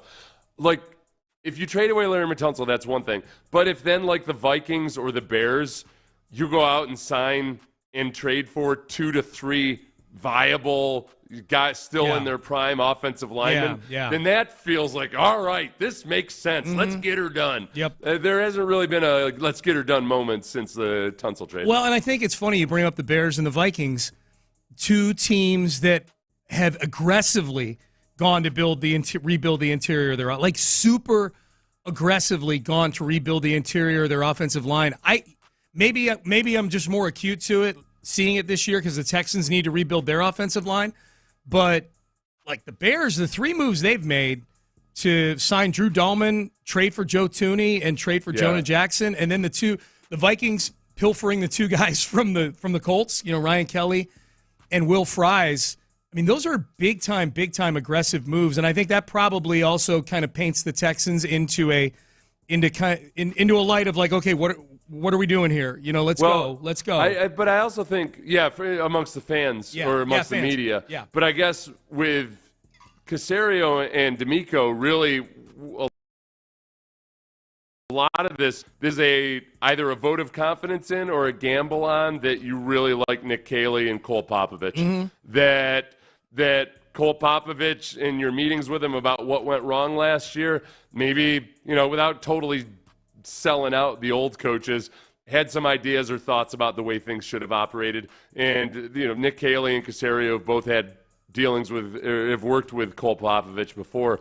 But a lot of it really is riding on, all right, if Nick Caley actually knows what he's doing as an offensive coordinator, by that alone, they should be a better offensive line than they were last year. Yeah. They were the 5th highest paid offensive line, and they were one of the worst offensive lines in the league. And sometimes it's a painful process resetting that, but we're in the middle of it right now. Text message, do you guys think they're standing pat with Titus Howard as one of the tackles on this team? Do you think week 1 is Titus Howard a tackle for the Houston Texans? I think he most likely is, but I think they're open to anything and everything. Mm-hmm. I think that Nick's there will be at least one more trade involving the offensive line between now and July, I would guess. Yep. And, you remember a couple years ago, George Fant ended up being a really good story because he played way better than he looked in training camp. But George Fant ended up having to start a bunch of games for you, and he didn't get signed until training camp. So I think the O-line is going to be a continued work in process. Yeah, a lot of bodies, man. American Idol along the offensive line for sure. All right, speaking of Cole Papovich, some audio that will make you, I think, feel better, an assessment from somebody who was in the building with him. The Derek Stingley Jr. deal. Keep texting in your thoughts, 713-572-4610. If you missed it, Stingley, 3 years, $90 million, $89 million guaranteed. He is the highest paid defensive back now in the history of the NFL. Stay there. Hey, let's talk about something super important, your financial.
Live from the Mokaram Injury Lawyers Studios, Sports Radio 610 presents Payne and Pendergast. Hi, Payne and Pendergast with you. Final segment. Derek Stingley Jr. is going to be a Texan for a long, long time.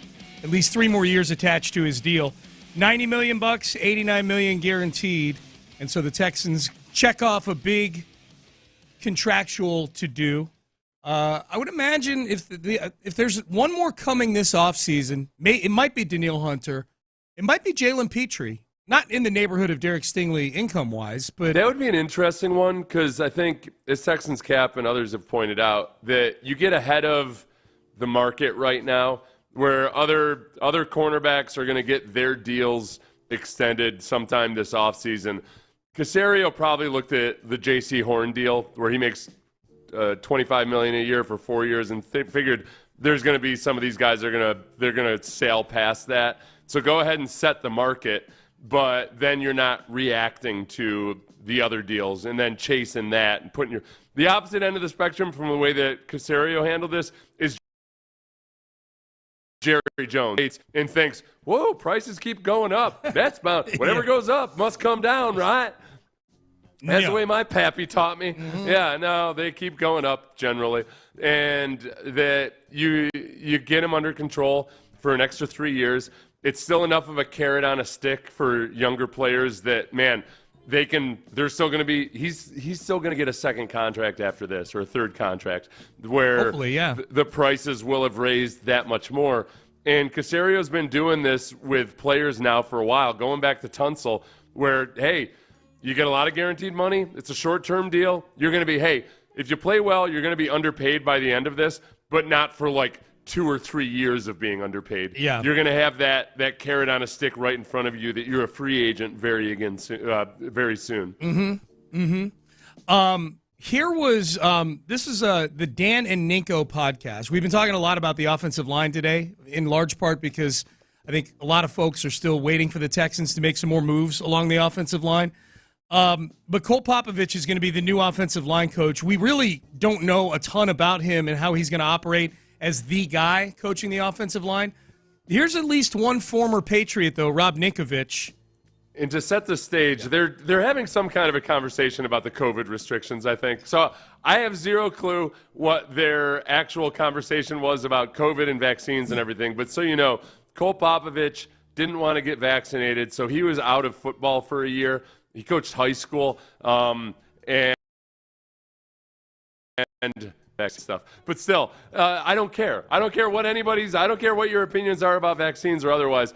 The thing I cared about, and I think Sideline Sarah had posted this. That's where I saw it. Mm-hmm.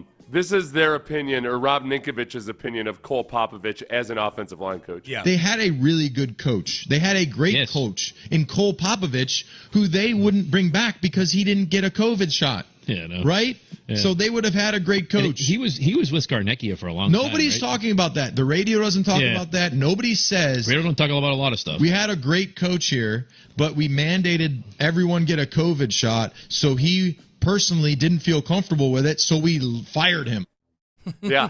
So I take offense to the radio doesn't talk about a lot of stuff. Here in Houston, we have talked about the fact that Cole Papovich spent a year out of football just because it's been an interesting little tidbit. Yeah. I didn't really think much about it at all. I could see from a Patriots fan perspective that you're like, okay, this team is falling apart, this, that, the other. So I like that Ninkovich called him a damn good offensive line coach. Yeah, the only part the only part you really need to know about from that clip is this. They had a really good coach. They had a great coach in Cole Papovich. Bam.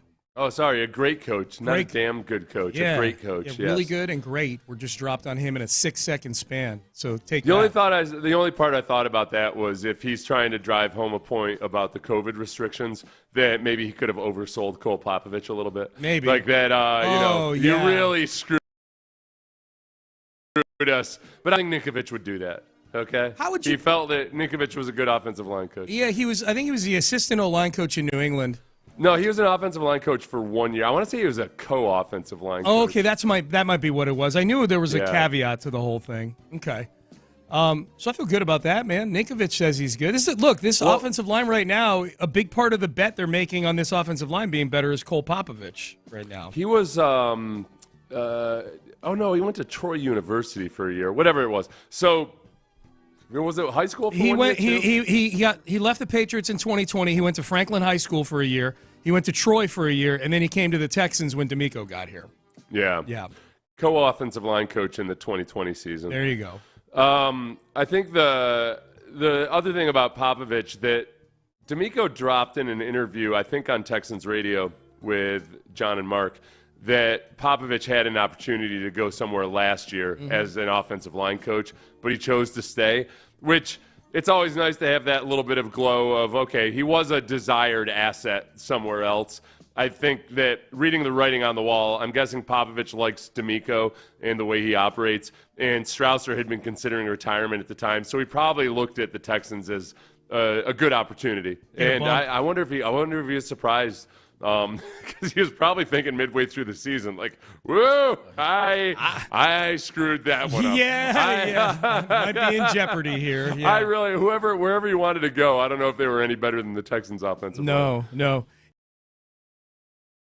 Hey, by the way, you've been taking a break from the platform formerly known as Twitter, I think you said. I haven't been taking a total break from it. Okay. I try to get an hour or less of social media per day. That's a good objective. I like that. For a full-time sports radio host, that might be actually a little bit negligent, but still, that's if it's keeping you in a better headspace, then so be it. Yeah. I don't know if you noticed this, but the Texans did thank Laramie Tunsil on their social media. I didn't notice. They did a graphic where they thanked him. I'm going to pull it up here so I can pull exactly. It was a picture, like two pictures, like one of Tunsil actually playing, and then another picture with him kind of with a ski cap on, like cheering or something on the sidelines. Yeah. And they thank him. They gave John Weeks a full 1-minute tribute video. So. Just saying, I don't. If I want to create some drama over who the Texans may have liked more on the way out. You were the first one that noticed that in one of the promotional things this offseason that they had a bunch of the players on there, a bunch of them, like 15 players, and Laramie Tunsil wasn't on it. Right. That was interesting. Yeah. That was no really offensive interesting. Lineman. Yeah, and especially Laramie, right?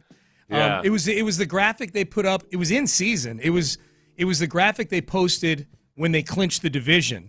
And it was like, they back-to-back champs at the bottom, and CJ's right in the middle with this lurking, gigantic Will Anderson above everybody else, and then D'Amico, and then sprinkled on the perimeter were like 6 players on each side. And I'm like, oh, okay, Tank Dell's there, Kamari Lassiter. Wow, Kalen Bullock's on here, rookie safety. Ooh, okay.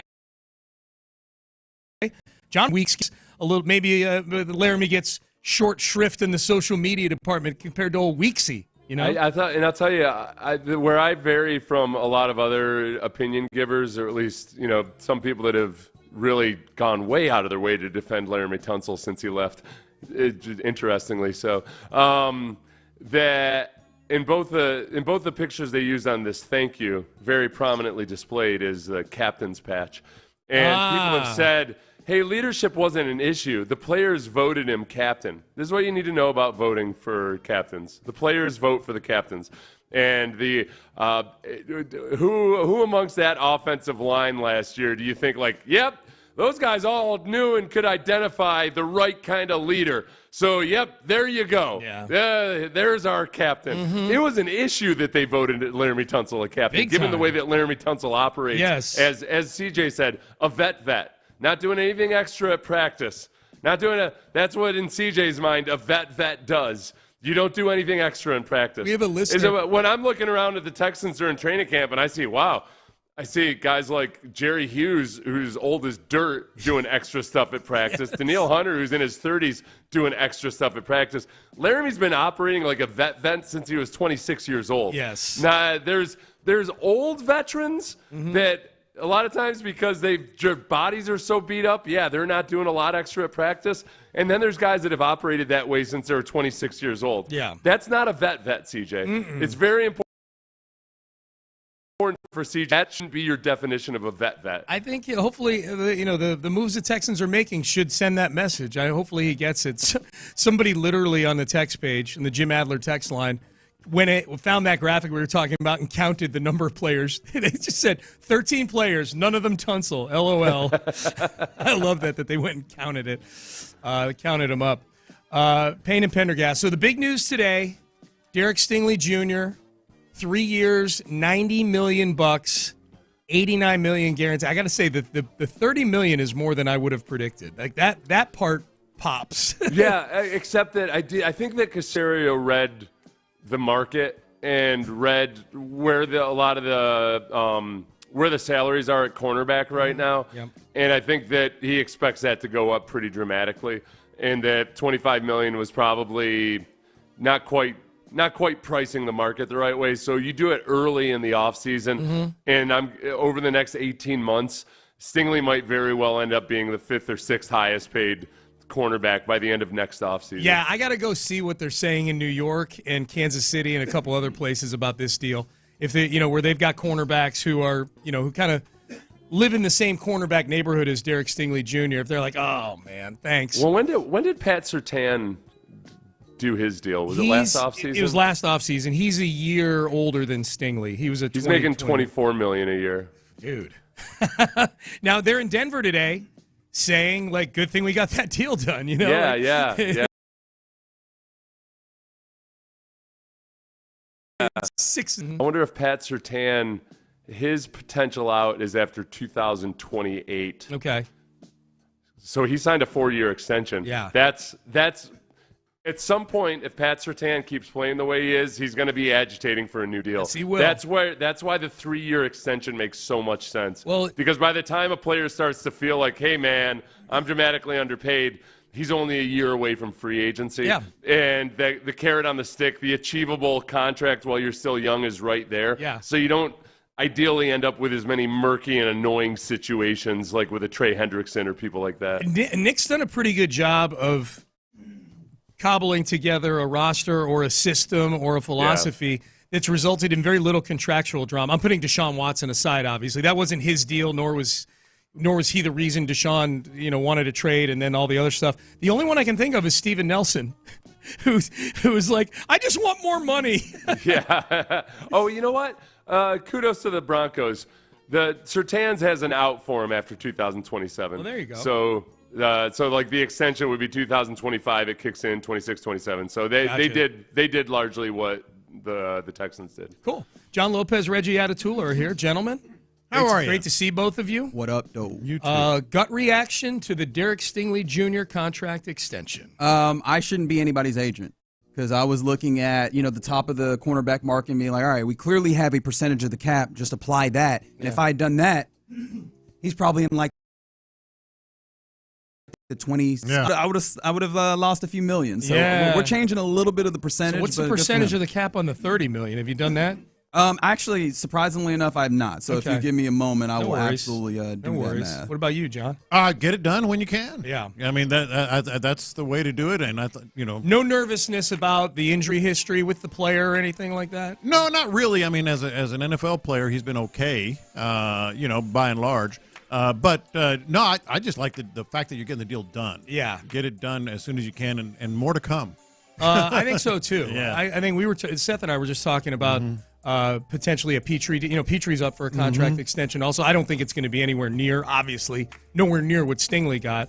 But, Petrie coming off of really just 1 year worthy of an extension. Yeah, I mean, something in the 10, 12 million range. I could see that with Petrie maybe. If I'm doing my basic math correct, 10.7%, 11%. Okay, there you go.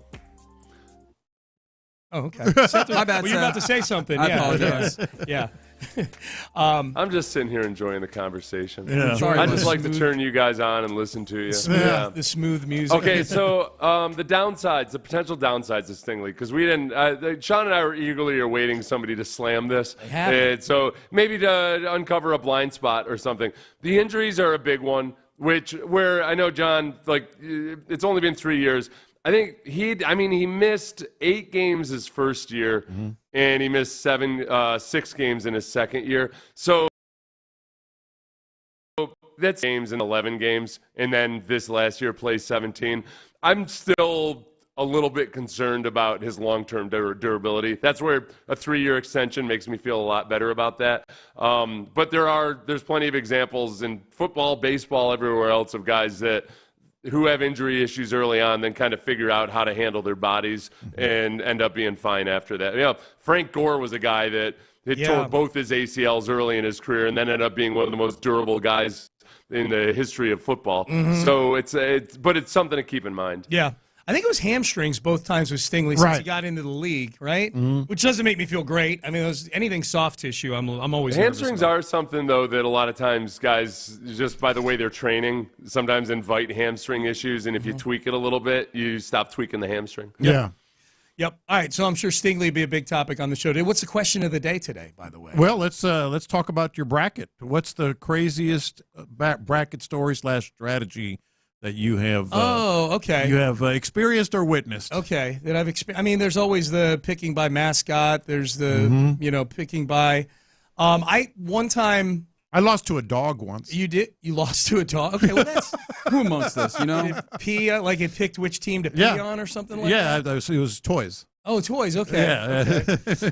And won the whole damn thing. Really? Yeah, first place. I didn't win the whole damn thing with this, but I did a bracket one year where I just picked the most famous alum from each school and just worked it that way. One. You know, like whoever's more famous wins the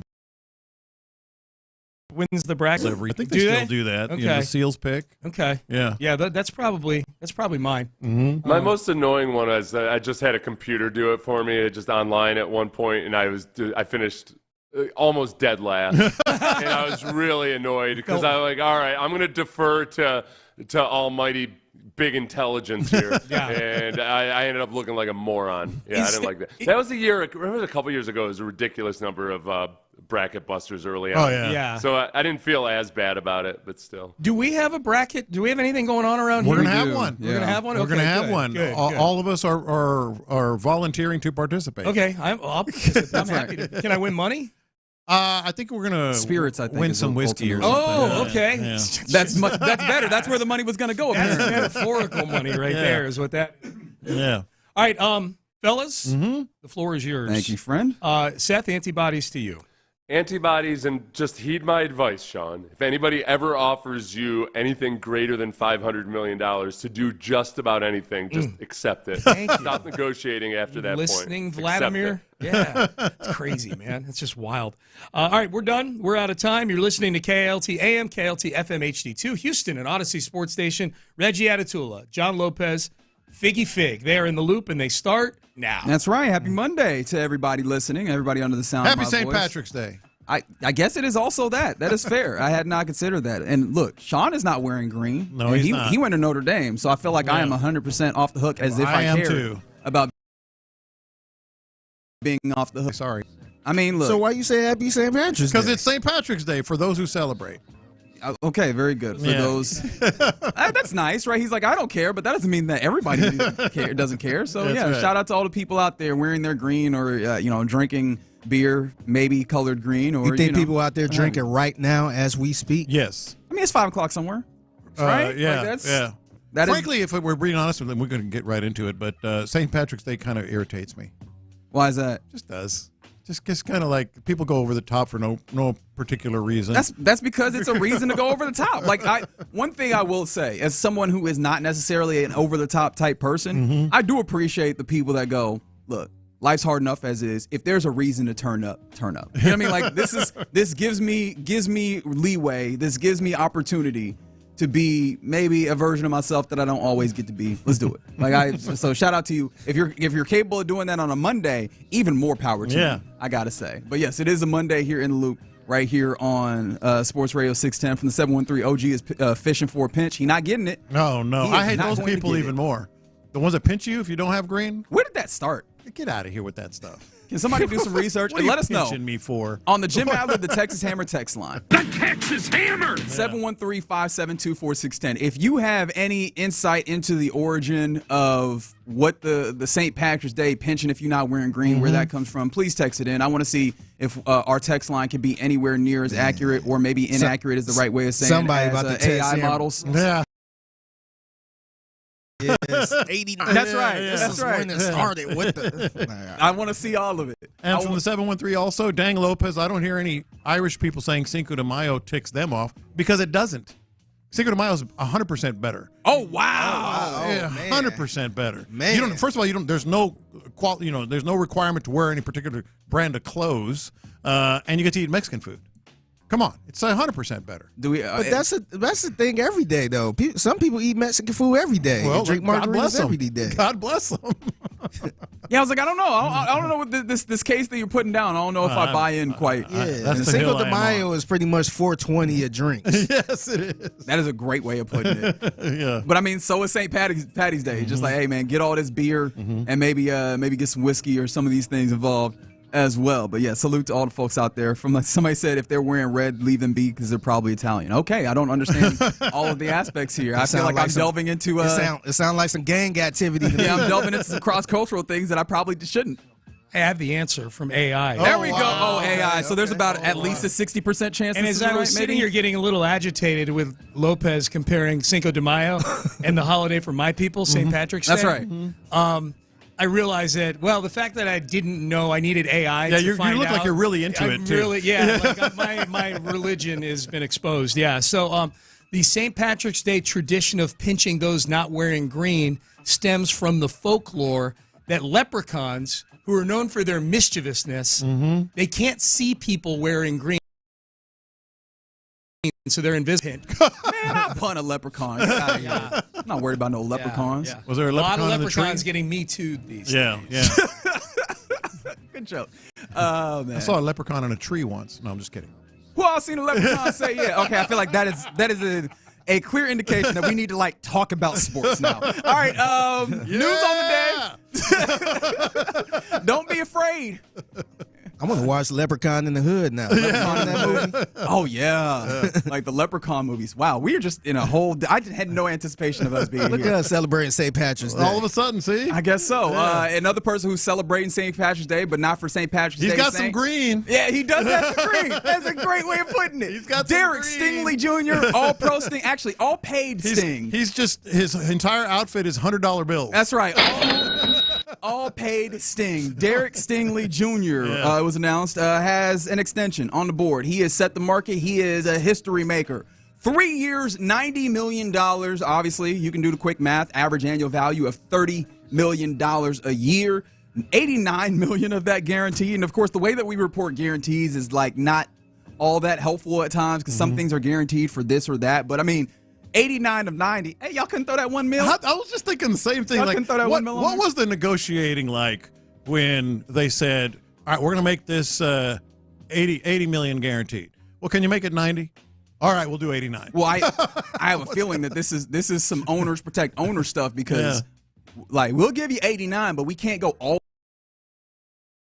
the way because the fully guaranteed contract, and then we are in the mud, right? Yeah. I mean, if you look over at the Ravens, and I know that was just quarterback wise, but it felt like that was what that debate was about, like that whole fight for Lamar Jackson's extension. Of course, he wasn't going nowhere, but they were like, we can't be the ones that lock in the fully guaranteed contract, and then all these players come out here and hit us for it. But see, he close to it though. Not Lamar Jackson, but Sting. He's very close to it. That's a great point. Before we even get into all the other places, because again, text in how you feel about this contract. And I have a feeling that will also be overwhelmingly positive because I don't know if there's a lot of reasons to be particularly down on this contract. We'll talk about some of those as we continue here. But how many GMs when owners around the league are like, you MF? Yeah. What are you doing? Son of a you know what? What are you, 89 million? Come on, dog. Yeah. I'm trying to think who is the next corner that's trying to get paid. I know whoever that is. Sauce is definitely up there. That GM probably like, what the bleep? Yeah.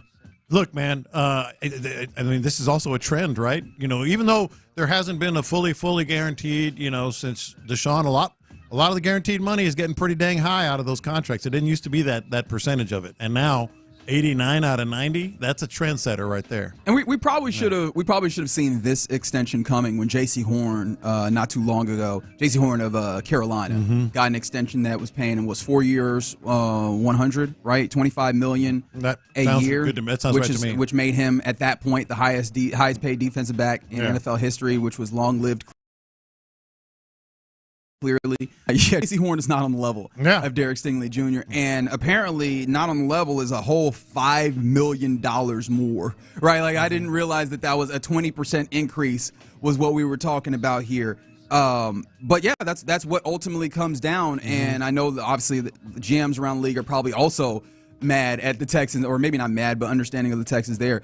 Shout out to Derek Stingley and his agents as well for not only they're pushing that cornerback market up, because one thing that was weird was watching the wide receiver market. Like the wide receiver market just got to $40 million on average annual value, or sorry, not at $40 million. That was defensive end, but you got to $30 million rather and such, and you're getting 35, I think, is where Chase was. No, it did just get to 40 because the news that we got this weekend or yesterday. But the wide receiver market, it was kind of weird seeing wide receivers go up and up, and their I guess defensive counterparts and cornerbacks not get that. Derek Stingley doing a little bit of a job for the people. I actually think, look, first of all, us mortals, we can't fathom the money.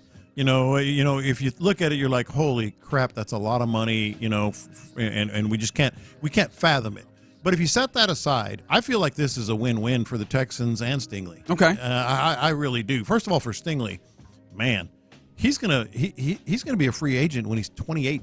Right, another chance, another bite at the apple, probably in prime territory. Yeah, he's gonna get that. He's gonna get $89 million guaranteed. But from the Texans' perspective, I think this is a win. Again, it's hard for us to. This is the latest example, and we saw one in Cincinnati, which was really shocked me, where you can make the cap work. Everybody's like, oh, the cap, oh, the cap, oh, the cap. Every year, somehow, some way, these teams that don't seem to have any money. Look at New Orleans. All these teams. I don't think I would use New Orleans. No, but I'm saying you can make it work. You can balance your cap budget. There are people. I've said it before. Oh, you're in here. You're in the conspiracy of the salary cap is fake. It don't actually exist. It's not real. No, I don't think it's fake at all. But what I'm saying is there are people in every NFL building whose entire job is to manage and work the cap. That you can do it. So from a Texans perspective, they wouldn't have done this if it was going to be, shoot other people out of the water, namely Will Anderson and C.J. Stroud down the road and some other things. So the Texans perspective, it's a win there. It's also a win because they get it done. You have to stay ahead in this business. All these contracts, you have to be proactive, and they were proactive. So I'm glad you mentioned those guys as well, right? C.J. Stroud, Will Anderson, because those are the other kind of major tentpole that you're looking at getting paid. That's one of the this contract like this was one of the main reasons you looked at the Laramie Tunsil deal and you're like, okay, right? Like outside of the cultural concerns or whatever you would like to call those, you're like, hey man, you're sinking almost $30 million into that left tackle spot, and you got guys coming up that are going to command apparently 3 for $90, right? But this is record setting by a strong margin, right? Like a 5 in the face when you're talking about going above what has previously been the top. Do you have any concern, one, with the deal itself, but then two, with the idea that the Texans are going to get in the habit of being like the history setters when it comes to Will Anderson Jr. and C.J. Stroud, a couple of deals that you are soon to see, and what does that mean for the remainder of team building for this team? Yeah, not only do I not have any concern, I hope they do. You can save money down the road by being proactive and paying a little higher right now. The market gets reset every year. Yeah, every year it gets reset. You can talk about Jamar Chase, and you just mentioned it, $40 million a year for him. It would have been less had they done it last year. Like kudos to the Bengals who get torched all the time for being just a bad organization. They're getting it done, but they could have gotten it for less. Yeah, I'll wait till around the NFL to give them any kudos. I'll hold off. I want to be a hater for just an hour longer. Yeah, but you see what I mean. You know what I mean. But I think a lot of our listeners need to realize the more proactive you are, the more you save down the road and can manage the cap a little easier down the road. It's as easy as that. Do you feel like this now that this deal had happened and they're trying to get into the Will Anderson, CJ, they're probably next. Do you feel like this was the right move moving on for Laramie? Do you think this was accurate, I guess, moving on from Laramie Tunsil? Look, they could pay these guys like this? I still don't think it was only about the contract, but the contract made it easier, and the contract helped them realize that they can make this move and be able to do things like this. Absolutely. This is an interesting text that came in on the Jim Allen, the Texas Hammer text line from the And, of course, from the A32, is a 3-year deal the longest contract that Nick has given out in his tenure? And it sure does look like it. Yeah. Like, what does that say about Nick Caserio? I mean, I know that they've talked about in the front office there for the Texans that they only really go for, or they view the things in 2-year windows. And I guess a 3-year contract, because you always consider that contract year as like, hey, this is now an opportunity for you to consider what's next with this particular player, whether it's, whether you need to move on from them for cap considerations, whether you need to extend them or re-sign them or what have you. Yeah. It's kind of interesting that, like, he has not committed long-term to any players in his tenure thus far, even players that you feel really strong about, like Nico Collins or Derek Stingley Jr. in this case. I think it's smarter to do the 3-year deal with a bigger guarantee, which is the trend anyway, than a 4, 5, 6-year deal.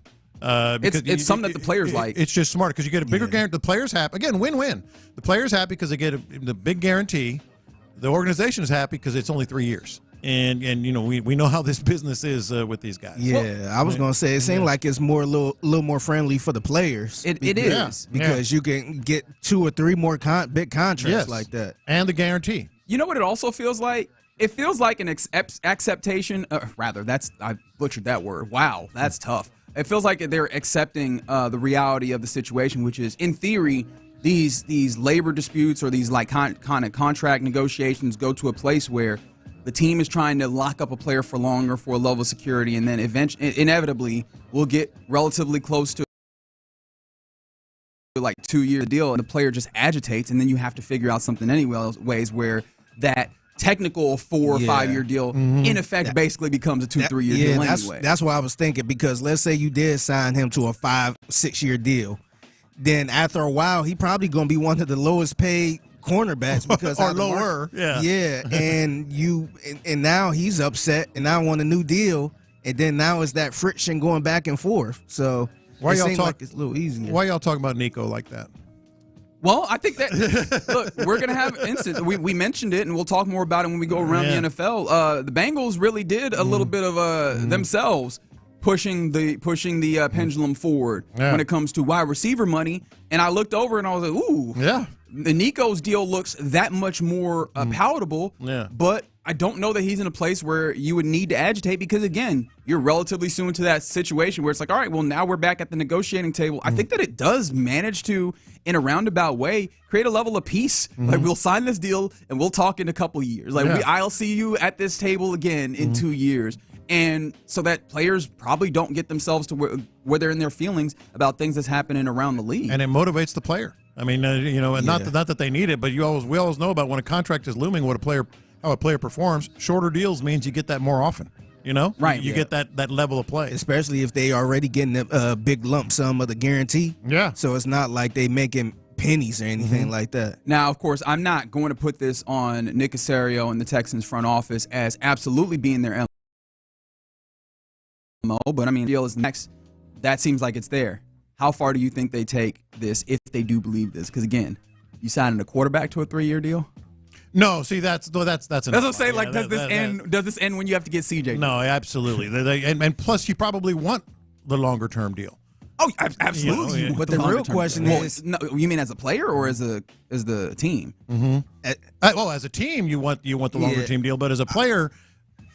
That's David Mulligata, man. I don't think he's doing no long-term deal like that, man, especially with somebody like CJ. I can see it being maybe 4 years max. Who, CJ? CJ, yeah. No, it'll be more than that. Right? 6. It'll be 6, 7. I don't see it. I mean, it just depends. Like, is he trying to get in his Patrick Mahomes bag? Because of the guarantee. But see, I don't think he. I don't think he's trying to get in that Patrick Mahomes bag, man. And, I mean, even someone like a Josh Allen, who seemed like was getting a little bit in that, they immediately came back to the table and redid that. So, like, I don't know if you get to that place, because also you have to consider, like, what is the goal here? And I know CJ is a good dude, but don't forget, Dave Mulligata out here about his money. And if you are unfamiliar, Dave Mulligata is the agent for CJ Stroud and a number of other athletes who have really managed to extract maximum value. Yeah. And we've also seen, like, the likes of, we've seen players go towards, especially quarterbacks, go to this place where we want, like we're seeing with the 3-year deals, we want an opportunity to get our money now, but then also come back and bet on ourselves, come back to the negotiating table and explode and get more and more percentages of the salary cap, which means more and more money. See, I think quarterbacks would rather have 6-7 years because they know that they're the ones that's going to end up being reworked again anyway. You know what I mean? So that's a level of belief in the organization that some have, and I don't know. How many quarterbacks have reworked? Josh Allen, keep reworking their deal. They get the bonus up front or the big bonus guaranteed, and then they rework it and get some more guaranteed. That'll be interesting to see once we get there. But for the time being, All-Pro Sting locked up for another 3 years so he can keep locking up wide receivers for the Texans. We'll talk more about that as we continue to go on this Monday on the St. Patty's show. Somebody said on the YouTube, I'm pinching everyone in the studio, text line, and chat in spirit for not wearing green. All right, as long as it's just in spirit. If I see you coming to the studio, we're fighting. We're fighting. All right, you're in the loop right here on Sports Radio 610. Coming up next, let's bounce back to the Astros. We are getting closer and closer to the time point period when this team has to make decisions on who breaks camp with the squad. And we've been enamored with Cam Smith, but Zach DeZenzo is quietly putting up a good spring as well. Like, what could this offense, or this outfield rather, look like come that time? Let's talk about it next. Texans GM Nick Caserio kicks off free agency.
610. The Texans play here.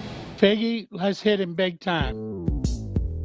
Houston, let's get in the loop. You better get ready because we're going to show up and show out. With John Lopez. It is what it is means nothing. And Reggie Atatula. And that, my friends, is a scoregami. Always live, always local. 713, what's the damn number? 572-4610. You're in the loop on Houston Sports Leader, Sports Radio. It's a nice Monday. It's a St. Patty's Day Monday. Don't come with this foolishness on the text line from the soldier. Don't do that. Don't encourage him. Don't encourage John Lopez at all. I'm Reginald Atatula. That's Figgy Fig. You like that nickname now, don't you? No. Still don't. All-pro Sting. All-paid Sting. 3 years, $90 million extension. Damn near all of it guaranteed at $89 million.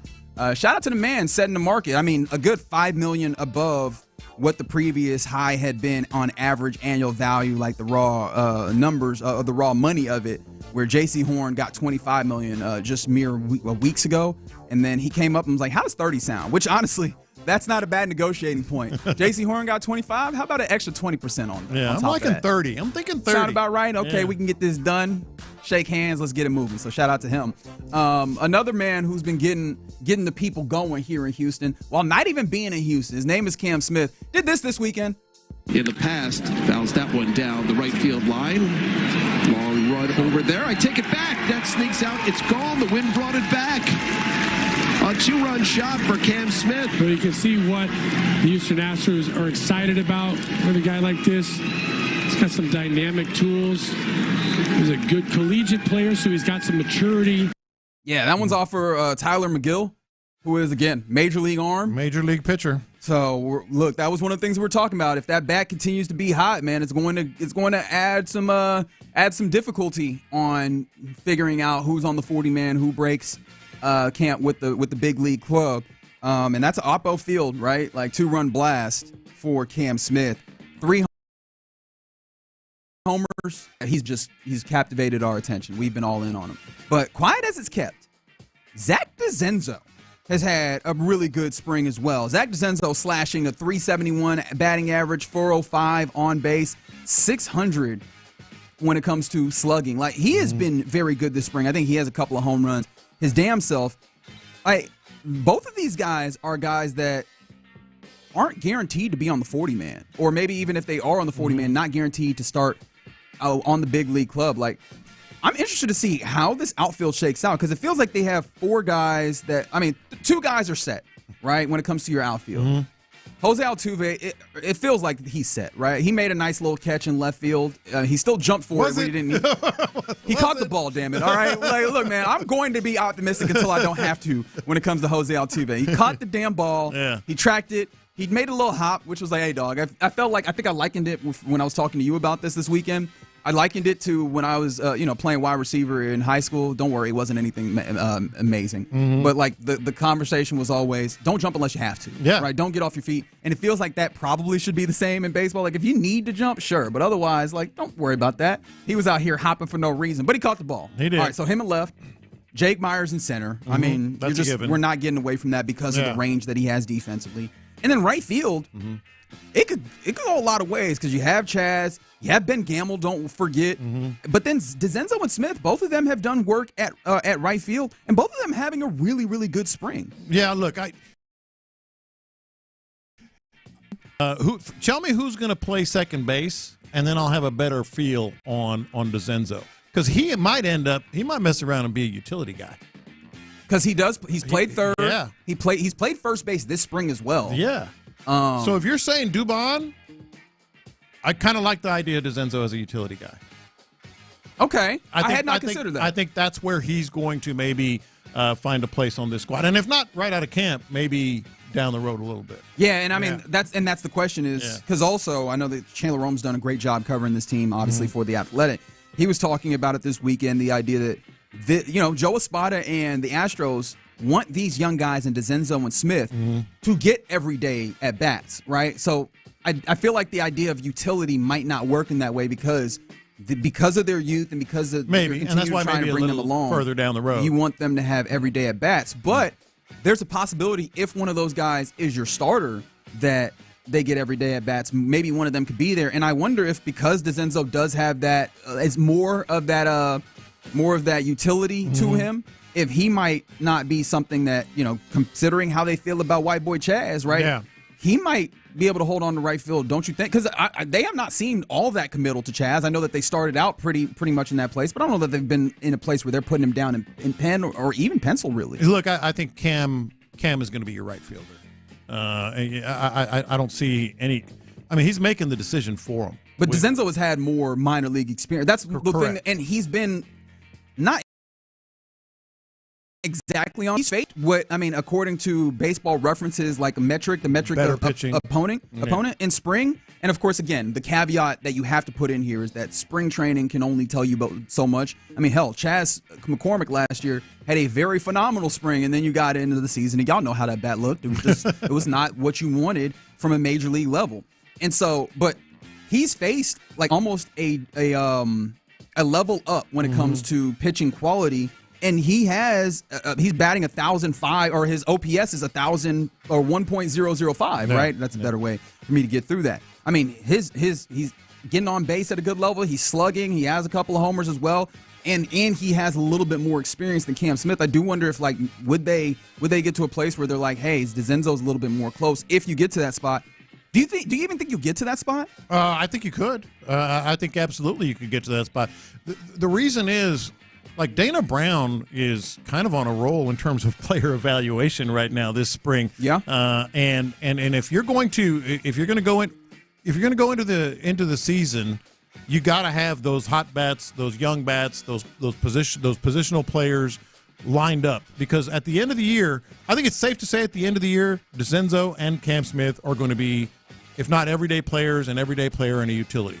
So right now they're forcing the hand, and they're kind of elevating the clock. I don't think there's any way that you can say Cam Smith starts the season in the minor leagues unless it's for financial reasons.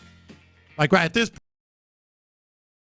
point, you would start him in the minor leagues because it's for financial reasons, to have that extra year of control. I'm not gonna lie, I'm looking at it, I'm like, I could see them starting DeCenzo there. I do wonder though, do you have any belief in Chaz still? Because Chaz, this spring, again, he's facing a high level, competition, higher than Cam Smith when it comes to just that particular metric. Although Cam has handled himself very well, obviously.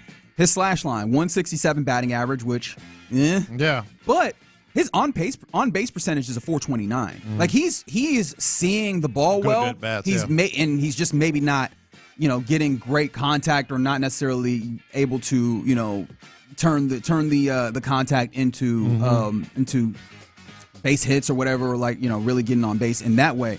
Does that give you any little level of hope that he's not just up there free swinging, but he's getting a good feel for the pitches that he is? He's just maybe needing to connect better? Slightly, but he needed to do more than that, because it's a case-by-case thing in spring training. For example, Chaz McCormick needed to have a good spring at the plate, not just on base percentage, but contact and hits, etc. If you look at some of these other guys, the studs, they don't need it. They might be working on something. Altuve is batting 185 right now. We know that'll come through at some point. Yeah. Paredes is batting 174. Yordan 179. Yanner 182. Those are guys that you don't need to worry about in spring. They're probably working on something. Well, then also, if those numbers kind of continue in the regular season, well, then everything is doomed, right? I don't want to say that outright. Right, but let's be honest, you have to, because you have no other choice. And that the fact that they might be working on certain things, certain pitches, where they see the ball, where they want to take the ball, etc. That's not the case with Chaz McCormick. Chaz McCormick needs to swing the bat in the spring, because there's somebody right on his heels, and that's a position that should be a competition. All right, so those are three of the guys that are in there for third, and I don't know this or for right rather.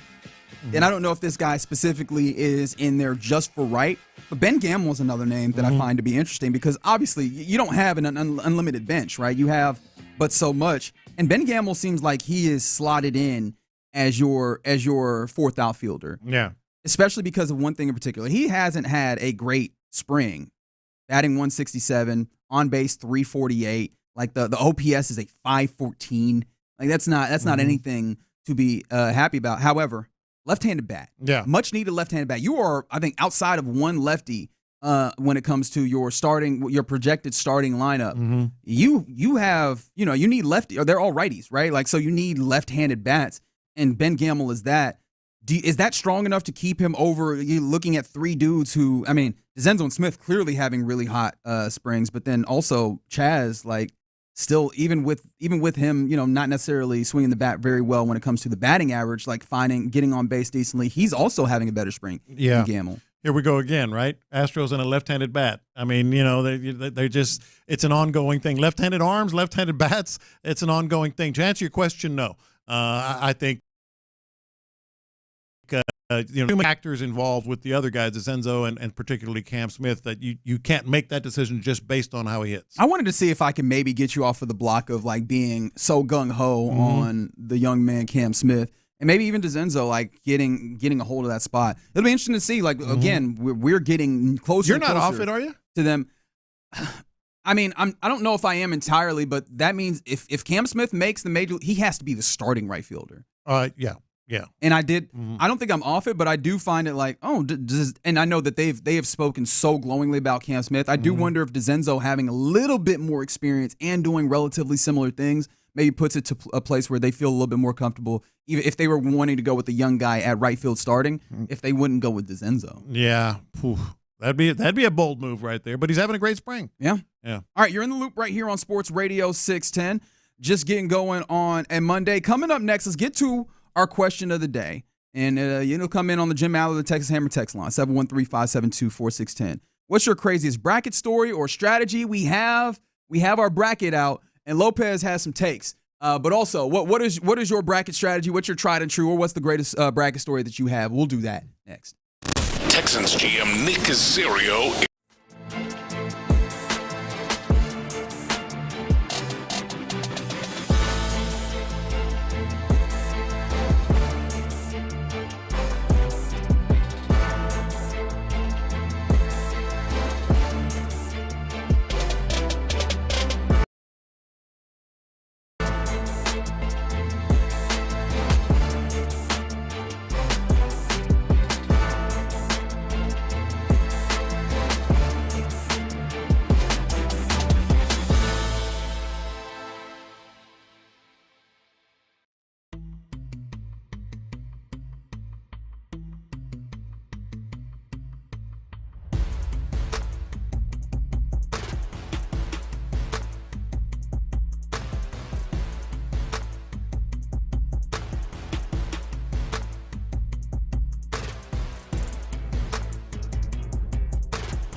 PI.com. Sponsored by AbbVie. Live from the Mokaram Injury Lawyers Studios, Sports Radio 610 presents In the Loop with John Lopez and Reggie Atatula. All right, ladies and gentlemen, the question of the day: what's your craziest bracket story or strategy?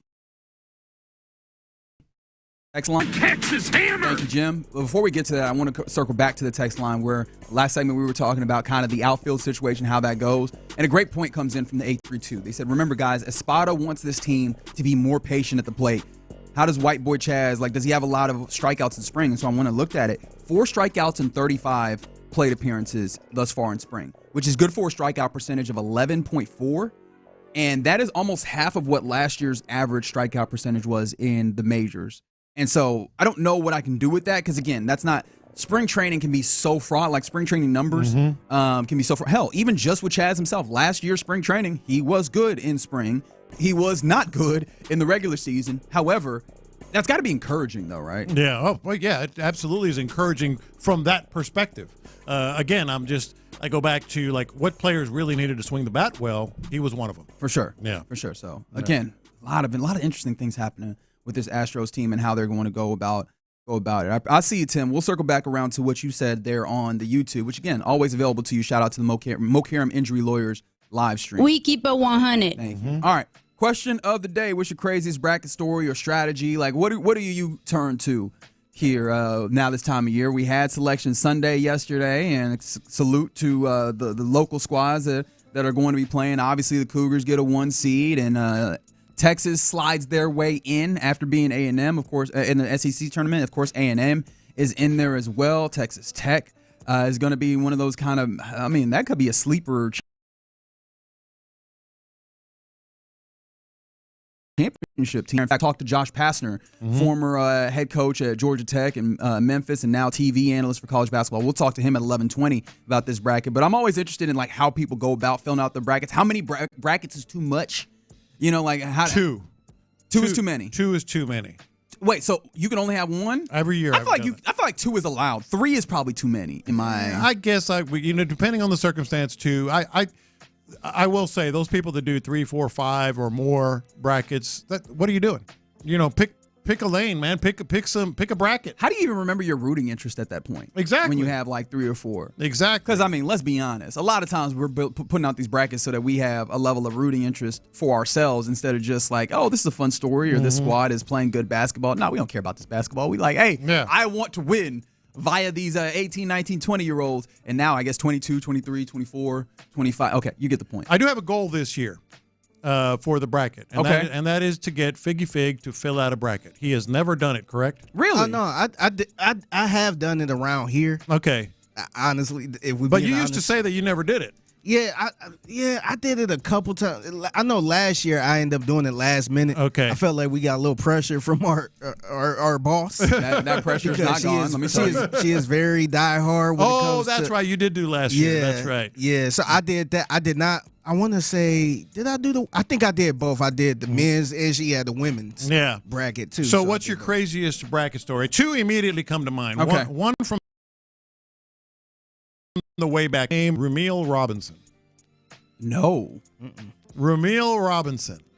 Should I be familiar? The year was 1989. Oh, I definitely ain't familiar. What are you doing, dog? The year was that's 3 years before my birth, man. What are we doing here? So I used to do this big bracket pool with some buddies from college. I mean, I graduated college in 84, so this was still right in the and had Ramil Robinson in overtime, Michigan against Seton Hall. I want to say Seton Hall was like a 5 seed, and I picked them to win the national championship on my bracket. Had Seton Hall won that game, I would have won like $2,500, $3,000 or something like that.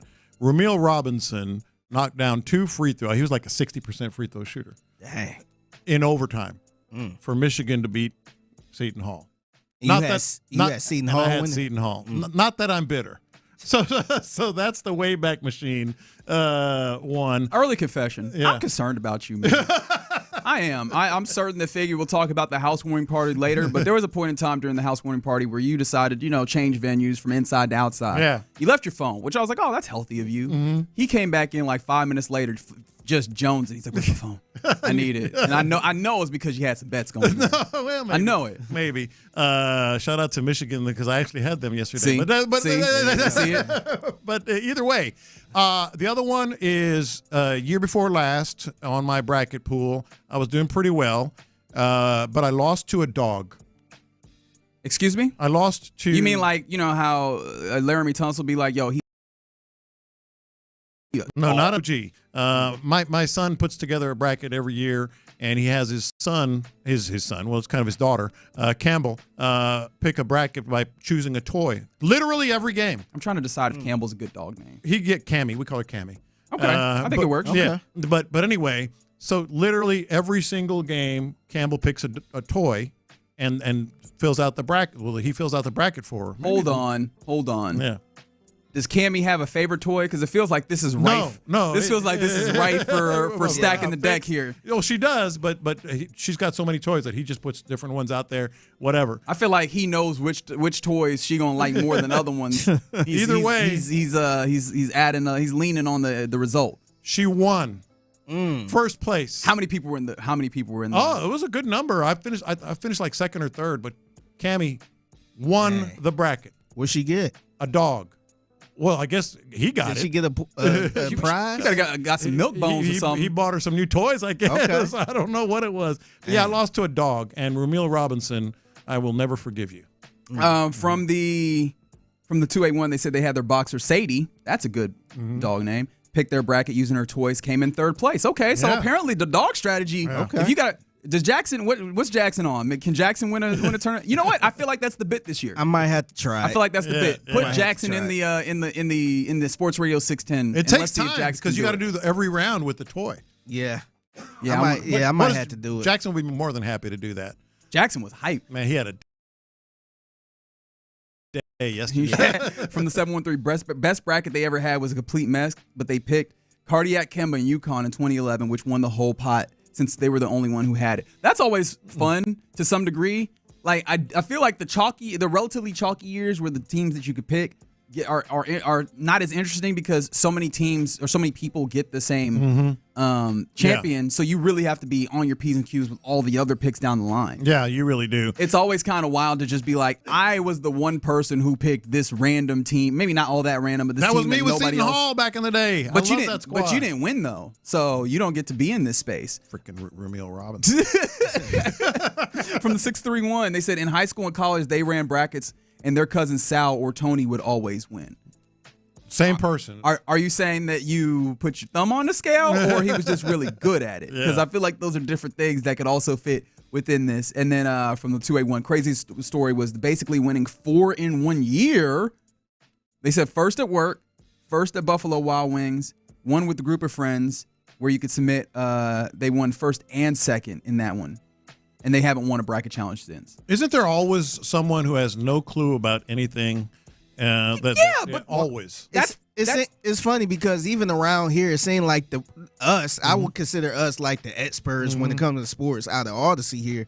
It seems like most of us always come in last place when it comes to the brackets. Overthinking it. Yeah. Well, also, like, we're trying to predict the actions of 18, 19, 20-year-olds. Yeah. When you was 18 and 19 and 20,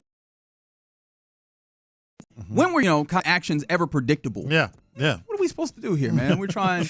And that's why I hope that the grizzled veterans and the 6-year, 7-year leadership that they have on the team will take the Cougars all the way to the Final Four in San Antonio, where they will win the national championship. Cougs are in a good spot, man. Just briefly on the bracket, if you're a Cougs fan, go ahead and book. You think so? Even with Georgetown in that? There's a Gonzaga could be the tough one. Gonzaga rather in the second round.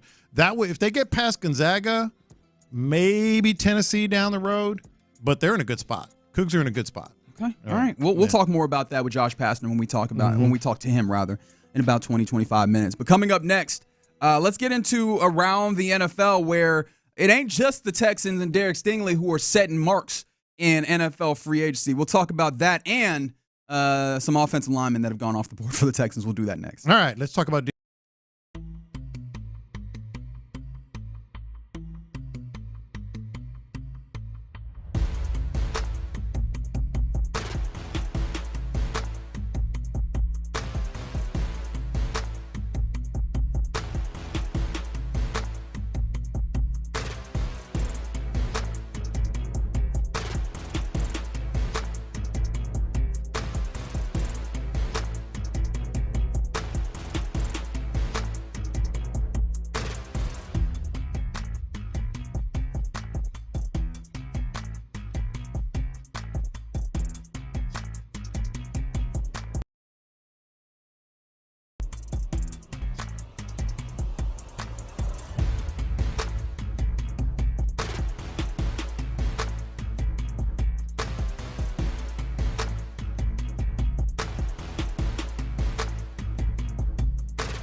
Let's go around the NFL in the loop style. Why are you smiling? Because I love football.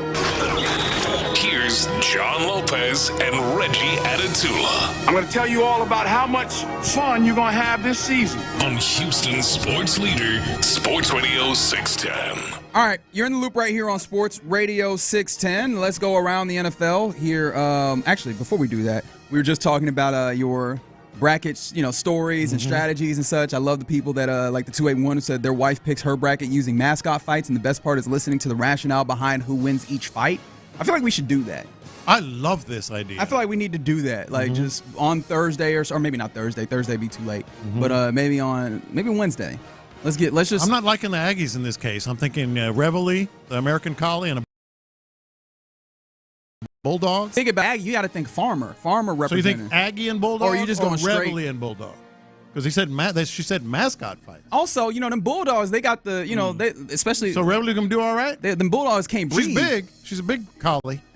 I don't know. We'll talk about it. That's not for right now. And then someone else said they've heard of kids picking brackets on which mascot would beat each other, right? And I appreciate a friend who texted in from New York saying that, he put his thumb on the scale. To which point I was like, I hope nobody else in the bracket or in the pool knew that. Yeah. They might come and take your kneecaps. All right, let's go around the NFL now where, again, we mentioned, I guess let's start here. Derek Stingley Jr., baby. He's gotten his extension. It's one of those things that we were seeing on the horizon. It is now no longer on the horizon. It's right in front of us. In fact, kind of behind us a little bit now. 3 years, $90 million. That's right. Make sure that do it a second time. Just for there you go. Because he set the market and the new market when it comes to defensive back money, and it's on average annual value. Clearly, that's $30 million, $5 million more than the previous highest, which was J.C. Horn at $25 million on average annual value mere weeks ago.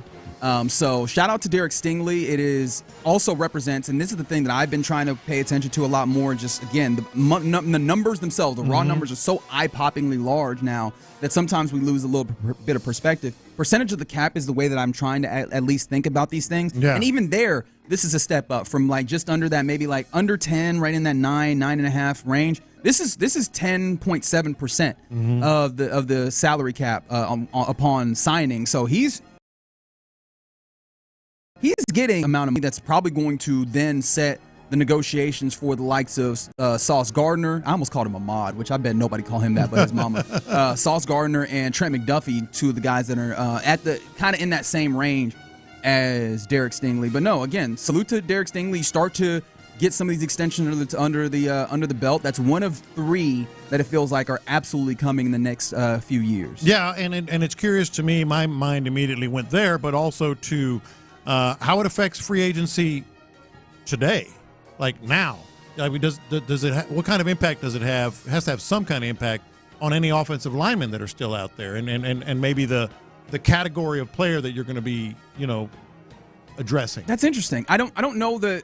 Because typically extensions, obviously, like it's going to start after after his current deal runs out. I think the only thing that I imagine would spread out till now is possibly like whatever the signing bonus is, right? The bonus money, because then you spread that over the term, if memory serves me correctly.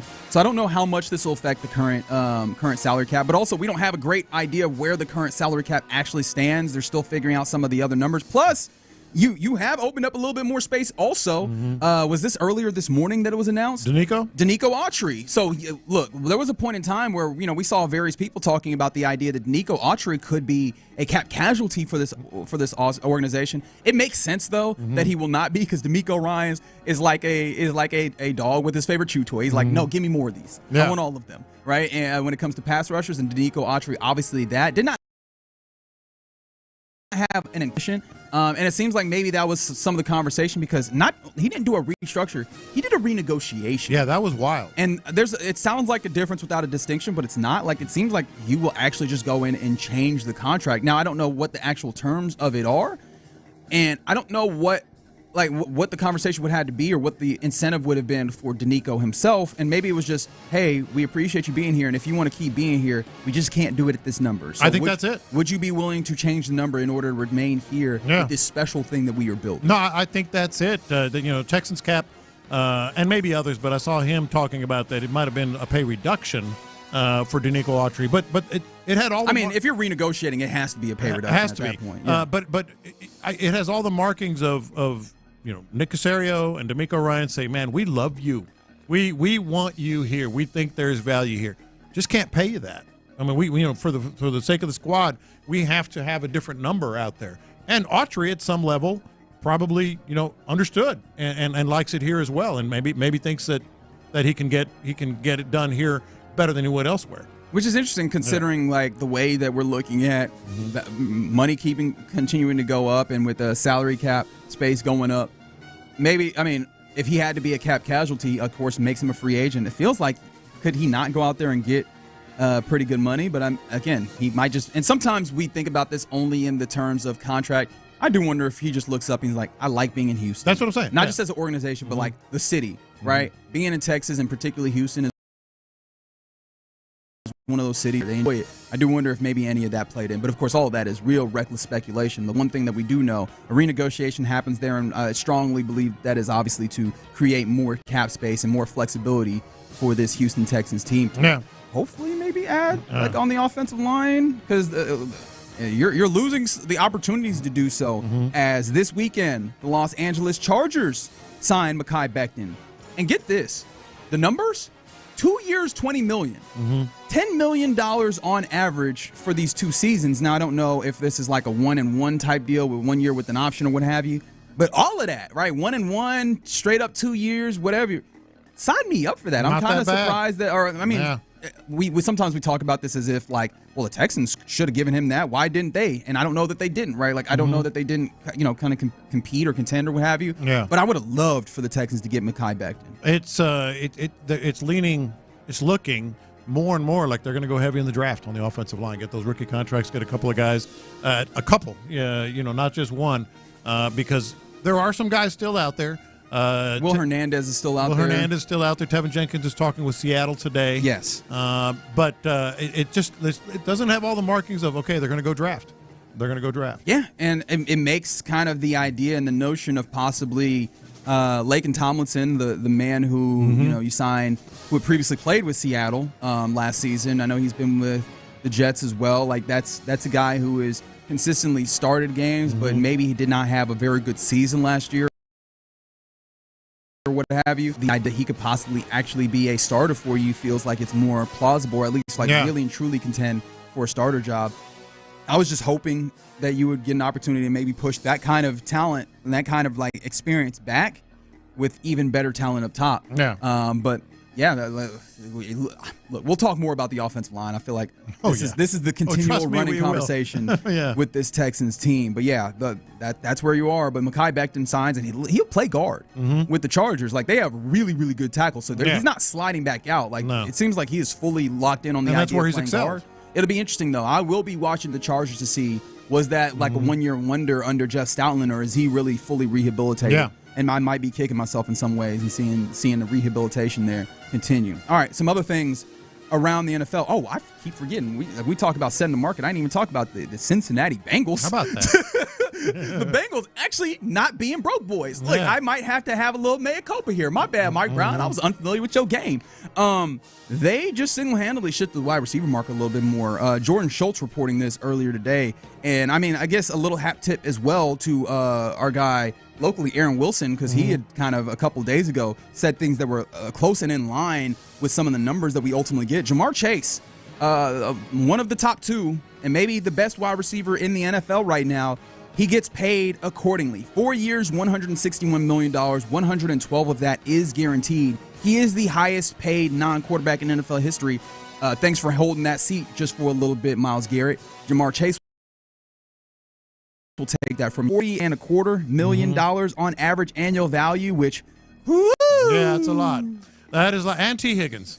T. Higgins also. That's the thing. Like, T. Higgins, they franchise tagged him. Teams came knocking like, we'll take it.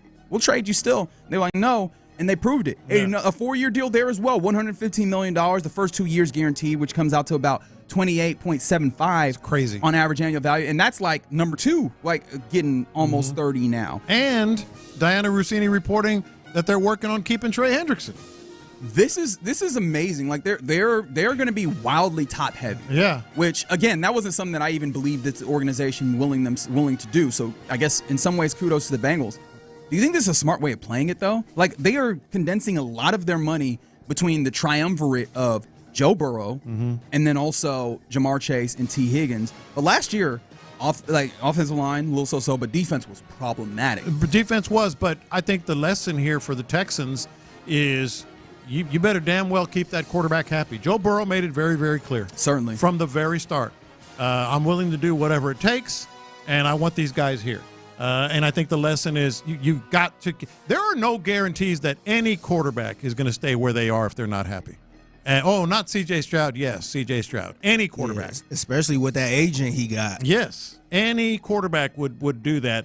But the Bengals thing $124 million on average for their quarterback and top two wide receivers. The Dolphins are second in that regard, 111.4 over second place when it comes to investing in those top three guys. And Trey Hendrickson, like I said, Rossini's reporting that they're going to try to keep him, so he's going to get a big chunk as well. It was like that. Is it Liberty Mutual where the emu walks away and the farmer goes, "Well, I'll be." That's how I felt when I saw the Bengals do that thing. I was like that old farmer. I was like, "Well, I'll be." Watching them do this, I never would imagine that would happen. Okay, so one, obviously we knew that those three guys were going to be together again this season, so I don't think this changes the way you feel about them this year. But does this at all change the way you feel about the top of the AFC in these upcoming years? Because, again, you look the Chiefs, I don't know if you feel like they're just going to continue to remain there, but the Ravens look like a very strong team in continuing forward. The Bills look like a strong team continuing forward. And now the Bengals have locked up that triumvirate, which it feels like if you have those, at least you should be some level of dangerous for if you don't think, the next 2-3 If you don't seasons. think so, then you're just hating on Cincinnati. Which I might do. Yeah. I'm open to the possibility of just hating on Cincinnati. I think if healthy, they are the scary team. I think that's the one team, as crazy as it sounds, I think that's the one team fully healthy that the Chiefs are terrified of. And especially when it comes to the Chiefs. Or Burrowhead and all that. Yeah, I think if they see them in the playoff, I think that's the one team the Chiefs are could get got by. They're going to have to figure out defense, though. They do, but let's not forget what Joe Burrow is. Like in big games. Let Mike Gesicki tell it he's the best quarterback in the league. I mean, he is. And now they've got those guys back. And all he got to do is get. And I wish he kind of could have gotten the playoff this season, man, because he's one of those quarterbacks. All you got to do is get in there, and he will slice and dice you up and end up making the Super Bowl. If you don't respect what they've done and think that they're going to be some sort, as you said, some level of dangerous at the highest level, you're just hating on them. Go ahead, hate on them. Thank you. I was like, I think they had people sharing jock straps, man. That wasn't in this decade. But still, they kind of got that Browns mentality a little bit, where it's like, oh, it's the Bengals, yes, or it's the Browns. We kind of got that mentality whenever we talk about the Bengals. They're doing the thing. So yeah, those guys getting big money, and that does make me look. And hey, you have got a great deal in Nico Collins. However, next time, we have not talked enough about the idea that hey, Nico Collins not that far away again with the seeming trend that Nick Cassero and this organization has on 3-year deals. You are always very close to having a re-up, and that Nico re-up is going to be and see, that's why this past season hurt so much, man, because they should have got way further than what they did, because you had all of these players on a really friendly deal. Like that Nico deal was unbelievable. If he knew he would have a season like he did last season, he probably would have waited or asked for more money. Damn Bobby Slowick. Damn it, Bobby. He's climbing the ranks of people that we despise for in this. You think so? He's climbing the ranks. I'm not saying he's even top though in the next year or two. Yes. Then we gonna go back to last season. Like, man, he dropped Bobby the ball Slowick. on that. Lopez, you want to put that ranking together for me at some point? Oh yeah, I'd love to do that. Okay, thank you. As I continue to give you people homework. we hate. I mean, I guess I probably should just hit up Sean, because I'm pretty sure he keeps a running list. Like he is the petty king at the station. So I really should. The Mount Rushmore. No, we don't know. He I want to do will top not 5. do that. I will not do that. I'll do a top 5. Okay, very good. People we hate. Note to self. Maybe this guy adds, I mean, not in the Texans capacity necessarily, but just in a general NFL. Aaron Rodgers. Mike Silver, The Athletic, in accordance with Diana Rossini as well, great folks who cover this league, they did an interesting level of reporting on Aaron Rodgers this weekend, and apparently he is so gung-ho on the idea of trying to play with the Vikings that he is out here basically ghosting a couple teams that actually want his services in the Steelers and the Giants. Like, they are in on the idea of Aaron Rodgers and being in business with him, and he just want that pretty girl over there that he is waiting for some level of response, and that pretty girl is Kevin O'Connell and the Minnesota Vikings. Mike Silver puts this as a 50-50 proposition that Aaron Rodgers plays for the Vikings. Has Seth Payne told Aaron Rodgers to go die yet? I'm sure he has. Right? Like, I feel like we can go through the archives and find it. Yeah, because I've just had it with it. I've just had it with him. Okay, Adam Schefter. Yeah, me too. I saw. But I know we had Adam Schefter on the show. I just why? What, like, for what reason is he doing? He trying to be like his idol. Yeah, let me Brett ask you Favre. this. Like, I don't know about that. Do you kind of blame him wanting to play for the Vikings? No, that's a better team right there, man. I don't blame him for that. I blame him for this. He already knows who he wants to play for. He's known for a month, 2 months. Why is he doing this? What do you mean, why is he doing this? He already knows. In his mind. He's not the one making the decision. The Vikings got to tango on this one, too. No, I understand that. Yeah, but they're waiting on whether Kevin O'Connell and the Vikings want to have him. No, I understand that part of it, but has that been his plan all along? I don't know. I think I'm going to wait on the Vikings because they might want me. Here's the thing. Come on. I definitely do not. If there's one person in his head that I don't want to try and get into, it's Aaron Rodgers. I don't want to be in there. That sounds scary. Sounds like it's dark and dank, and there's weird things happening there. I don't want to be in there. Yeah. So I don't know exactly what his thought process is. Psychedelic. I almost said psychotic. I could have been right on either one. It's possible. Yeah. I don't have the wherewithal to be able to mention all that. But, Aaron Rodgers, I'm surprised also, and maybe this is just, not maybe, this is the desperation of the NFL and just the fact that there's not enough quarterbacks to go around because you have 3 teams or 2 teams and a possible still in the business of Aaron Rodgers at this age. Not just Aaron Rodgers and the talent. Like, he's a 5-win team, but I don't think wins are a quarterback stat, right? However, you could see the play and see that, wavering, weary a little bit. The big thing about it is, yes, I would, and Figgy, you asked it, wouldn't you want to play with the Vikings? Yes, in that system. When has Aaron Rodgers gone to a place and been like, I will do what y'all want? Yeah. When does that happen? Yeah. And another case in my point of I'm surprised that, or like just the level of quarterback neediness there is, the Giants are scheduled to have Jameis Winston visit tomorrow. God bless him. Jameis Winston takes on New York City. Dude, is there a better match made? There is no better match than Jameis Winston and New York City. I just want to see Jameis I just want to see him in New York. Yeah. That's all I want to see. He ain't even got to touch the field. No. Just go to New York, man. Does it not feel like this is trying to have him touch the field? Mm-hmm. Absolutely. Yeah. Or at least, unless they draft a quarterback. They're probably primed to draft one of these quarterbacks, but if they draft Shedeur Sanders, Shedeur and Jameis is oh my gosh. Woo! I will subscribe to the Shedeur podcast at that point because I want to hear what's happening there. All right, that's around the NFL here in the loop on Sports Radio 610 from the 832. The Bengals offense with our defense last year would have done some damage. Oh yeah, but that's why there's a salary cap. You can't put all that together. Are you crazy? All right, coming up next, let's turn to the phone line. Selection Sunday was yesterday. We have a bracket, and we kind of want to get some insight into it. Who better to talk to than a college basketball analyst and somebody who actually coached in the game? His name is Josh Pastner, former Georgia Tech and Memphis head coach. We'll talk to him next. Payne and Pendergast.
Zens in the Loop with John Lopez and Reggie Atatula. Happy St. Patty's Day for those of you celebrating. It's a good Monday. Otherwise, if you're not celebrating, it's still nice, beautiful outside in the great city of Houston. Thanks for rocking with us here in the Loop on Sports Radio 610. Right now, we turn our attention to the phone line as we're gearing up for the madness that's coming up this weekend. We're talking to a gentleman who knows a lot about this. He's coached a few places, including Memphis and Georgia Tech, and he is a television college basketball analyst. His name is Josh Pastner. Josh, how's it going, man? Hello, gentlemen. Thanks for having me on. As you mentioned, Monday, the great thing about this Monday is you're right, starting to March Madness, which is the NCAA tournament starting really tomorrow. So absolutely, a lot of exciting times. For Josh, sure. As you know, you are the man in my book, and I know I've really enjoyed I was watching some just the other day, enjoyed your analysis that you do now. So with that in mind, having coached, having been there and all that, I want to kind of make the first point here open-ended. What stands out in terms of teams that can make a run here, and maybe not just, the highest seeds? Well, John, what I would tell you is you look at the tournament. Thank you for the kind words as well, too. Looking at the tournament for this particular field, I think the top 8 seeds, the 4 number 1s and the 4 number 2s, probably are as good as they've ever been in the last at least decade, as in terms of, okay, I'm not going to say it's a total separation between everybody else, but man, those top 8 seeds, it would not surprise me to see 4 of those 8 in the Final Four. That's kind of where I feel this year's at, that those top, 8 seeds, you're going to get 4 of those. There's a great possibility 4 of those 8 are going to be playing in the Final Four in San Antonio. And so I'm not trying to, keep it basic. But what I would tell you is I just think there's some separation. You look at like an Auburn. You look at I love Houston. Now, Houston, a lot of it's got to come on Juwan Roberts. Juwan Roberts has to be healthy. But this is Houston's best team since Kelvin Sampson's been there offensively. If you look at what they do transition offensive-wise, obviously L.J. Cryer's playing at a high level. So I think they've got a legit chance. Duke is really good. You look at their numbers on both sides of the ball, offensively and defensively. Duke reminds me a few years ago of Virginia when they won the championship. Everyone talked about how great Virginia's defense was, but no one talked about how good their offense was. Everyone talks about how great Duke is offensively, but if you look at their defensive numbers, they are outstanding. Now, a lot of that has to do with Cooper Flagg can be healthy, fully healthy to play.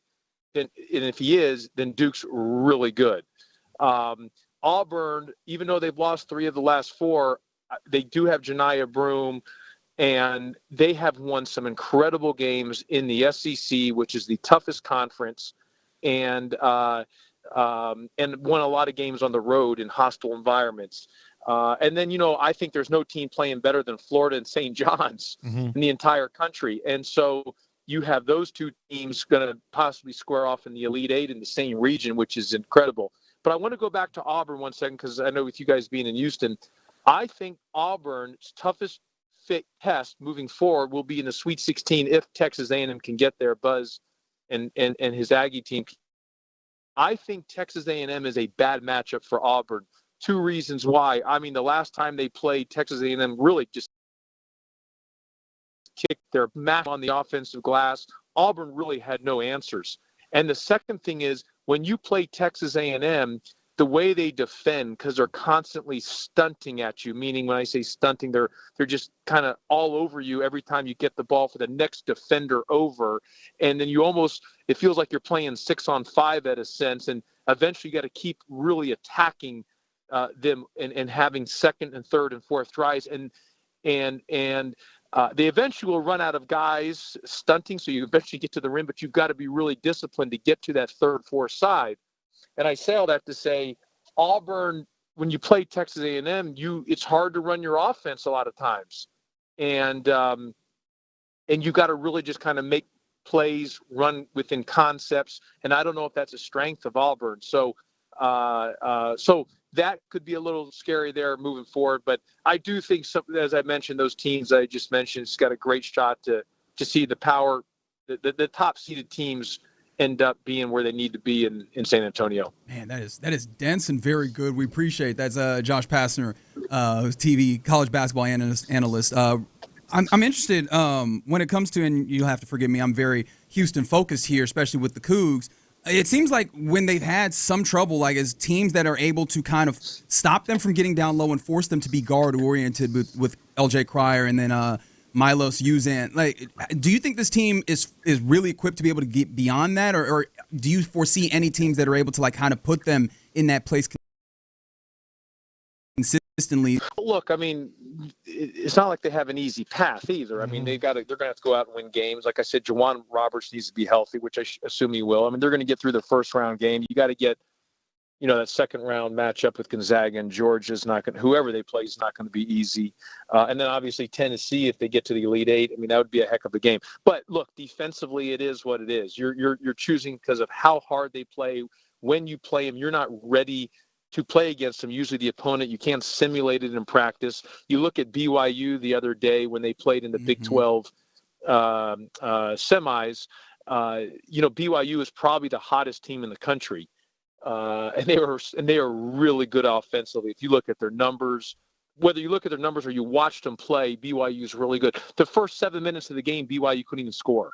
So I just think Houston defensively can suffocate you. But they're kind of like I mentioned about Duke and Virginia a few years ago when they won the championship. Houston's numbers offensively, this is his best team, so his offense can match up to his defense. And so yes, they not everyone can survive an off shooting night and still win. I believe Houston in one of those situations can because of what they do on the offensive glass on the defensive end. Yeah. All right, so everybody who's listening obviously is going to be filling out a bracket as well, and that means early round upsets. Keep an eye on this team. A lot of teams have been mentioned. I won't mention any. We'll keep an eye on what teams, though. I don't know. I mean, it's hard. It's so hard to say, guys. Here, a lot of people have asked me about the brackets. I've told people like with brackets, it's such a crapshoot. And because in today's climate of NIL, there's really not that separation anymore. I mean, it's really not. It's as much as you can kind of get on about the NIL and have some negatives about it. Some of the positives are it's really even more so than ever leveled the playing field. I mean, for an example, there's not that much of a difference between Missouri and Drake in the 11-6 game. Now, they're two contrasting styles. Drake wants to play really slow. Missouri wants to play really fast. But that's a game to watch because that's all about style of play. And if Drake controls the tempo, that could be an upset there. Technically an upset, even though Drake's really good. They've got really good players. There's not much difference between McNeese State and Clemson in a 12-5 game. I mean, they're just not. You look at McNeese State, with Will Wade's the coach there. They've got, if you really study their roster, they've got a lot of high major players. Yeah. And some of the players they're able to go buy legally, which is, you're allowed to base, and I know we all talk about NIL, but I like to just get right to the chase of it, and it's really pay to play. You're just paying you're paying to play, and that's just really what it is. And so they were able to pay some more money than some other teams, and they've got a high major team. You look around at some of those other games, so that could be a technical of an upset right there. I mean, like Utah State, UCLA, I think that's. But I would tell anyone listening when you're picking out your bracket now, like Yale, Texas A&M. I know Yale beat Auburn last year, but I just think Texas A&M will overwhelm them. But I've told people when you're picking out your bracket. Like, for an example, I'll give you one last thing. Like Maryland Grand Canyon. Maryland's starting 5 is really good. Really good. And I think Maryland can go to the Final Four, like they're starting 5. But Grand Canyon's got good players. And if you watch them play, I don't think they're going to beat Maryland. But it's not that much of a difference if you really watch them play. And that's because they're able to get some guys in the portal and pay some guys and keep some guys. And that's allowed them to stay very competitive. So I would be more looking at more so than if you're really studying the brackets, it's like when I went to the initial part of Drake, Missouri. It's really about contrasting style of plays. I wouldn't get fixated on players other than the top level teams of like a Duke and Auburn, some of those type of teams where they've got multiple pros, especially Duke, who has multiple pros on their team, who can maybe overwhelm you with talent. Everything else you just look at is just so much parity now because teams at other levels can pay guys. And you can pay, and maybe you're not paying everyone where the high major teams can pay more, but maybe a mid-major team you're going to pay two good players, and they get. And in basketball, all you need is two guys to get hot, and they can win you a lot of games. So what I'm hearing Josh Pastner tell the people is that it's so close that just let your dog pick it. That's what I'm hearing. Yeah, I mean, I would. Yeah, I mean, you're on this, and that's where I go back to the initial part. I think if there's any year to pick the number 1 and 2 seeds, this is the year. Okay. Assuming that Duke's Cooper Flagg's healthy and Juwan Roberts gets back, I just think there's a separator on those first 2 lines than pretty much everybody else, in my personal opinion. Man, this has been really fun. Oh, yeah. Man. Well, unfortunately, it was so good, we're going to have to hit you again later in the tournament.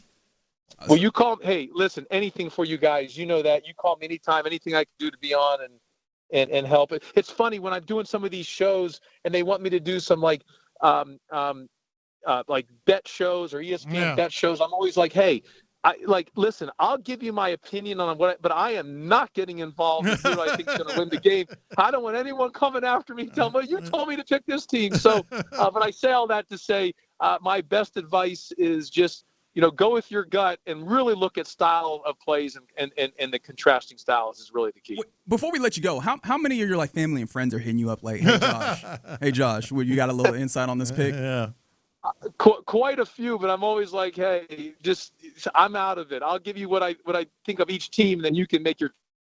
There you go. Okay, so then I won't text you after the segment. All right, very good. Josh Pastner. For you, I'll give you some inside info. There yeah. All right, Josh Pastner, television analyst for college basketball, former Georgia Tech and Memphis head coach. Hell of a coach. We'll talk to you next week. How's that sound? Sounds good. Sounds like a plan. Let's talk next week. There we go. Josh Pastner joining us. Man, I was about to be a real jerk and say, talk to you Wednesday. Join us here in the loop on Sports Radio 610. Man, ready to get my bracket filled out here soon. Interesting to hear some of his takes on college basketball, specifically the notion that the lower levels, the kind of level of difference that we typically expect, not quite there in the same ways. And John, did you hear that he gave you the I did, is what it is? But I'm going to give him a pass. He's a friend. No, it sounds like he knows ball. He knows exactly. That's a great point, Figgy. We'll discuss that here. Y'all are so close, I can actually tell you. We're going to fight in the break. Yeah, we are going to fight in the break. Hurry and then after the break break, so we can fight. Coming up next, let's get into what's popping, including Rockets are number 2 again. You feeling it? We'll do it next. In the Loop. You send Kenyon Green and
biggest stories in sports and entertainment. Sports Radio 610 style. In the Loop presents What's Poppin'. All right, let's get it. What's popping on a Monday on a St. Patty's Day here in the Loop on Sports Radio 610.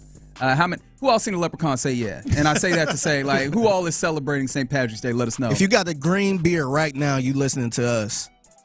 Text. Yeah, or tweet us. Tweet us. Yeah, I want to see the beer. I want to see what you're doing. Yeah. I feel like we got to, like, I don't know, we got to figure out what our give back is to people. We got to figure out a way to touch the folks. Mm-hmm. Not literally though. I feel like that's against. What are you saying? I don't know, and I'm just gonna stop for the moment and pivot to something else. Figure out a way to touch the folks. Hey, you know what I mean? Like you get what I was trying to. Oh, I get it. I definitely get it. Lopez scooting to the side. Yeah, like I get it. I get it. I get it. I'm gonna cut that off. What you cannot deny and what you cannot cut off is the 6-game win streak that the Houston Rockets currently exist on. Man, they're doing really well, and it moves them up to second place. They started the weekend 5th, if memory serves me correctly, and here they go. Like they're jumped all the way to second, and they play again tonight against the Sixers team that played last night against the Mavericks. With the Sixers, little fatigue, and they don't have that many players available to them either. Like, this feels like they could continue to push themselves. Like, are you feeling it? You feeling what's happening here? I kind of am. I think they're in a pretty good place. They seem to have honed in on a formula. I was talking to you about that before the show. I don't know. I mean, there are certainly some areas of concern with that formula, but I think by and large, the way they're doing things, like when they started this win streak, we were talking on this show. I was like, I don't know how much we can really buy into. But I think in the last few games they've kind of ironed it out. They're doing some good things. They do. We've talked about the double bigs, but they're also running some good stuff inside with Şengün, Jalen Green, when he doesn't have a little brain. You know what?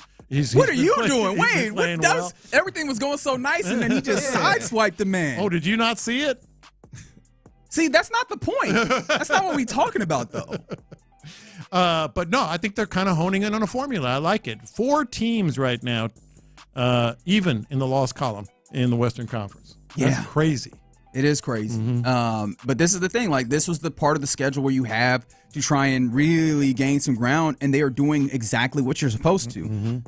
Whether or not I was standing on a Friday night in my living room yelling at my television because the Rockets were not beating the absolute mess out of the This team drives me crazy. I'm thinking it's like the fourth quarter, and because I look. It was like quarter. It was 5 minutes left in the first quarter. I'm a basketball sicko. Crazy.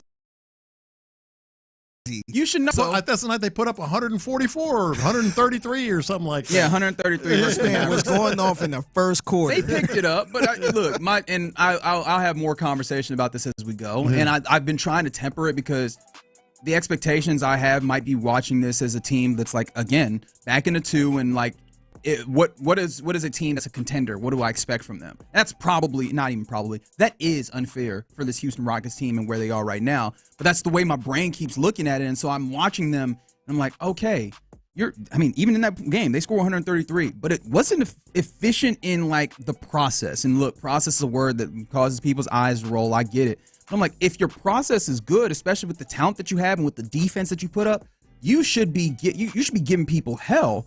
But it just feels like that's a place of growth for them, and I need to recognize that. But that's not going to stop me from in my private abode yelling at my TV. Dude, they won the game 133-96. Yeah, they were playing against a G League team. They won by, what was that, 37 points? Yeah, when he texted me, I'm like, oh, man. I'm like, dang, I got me in a bad mood. I went to check the score. I checked in. Yeah. I tapped in on that. I went to check the score. I helped you out. I helped you tap into the Rockets. Welcome. I wasn't by the TV, so I checked on my phone. Yeah. And I'm like, man, this is the first quarter. That's right. They won by 37. In the first, you need to be hitting the notes. Yeah. You need to be on task. Man, I didn't know you was on the coaching staff, man. You right there next to Ime. Ime, if you looking, I'm just saying. I got a decent grasp of the pick and roll Spain. I got you. But no, they did that. During the weekend also, Vanessa Richardson of Space City Home Network gave a little update on our guy, Amen Thompson.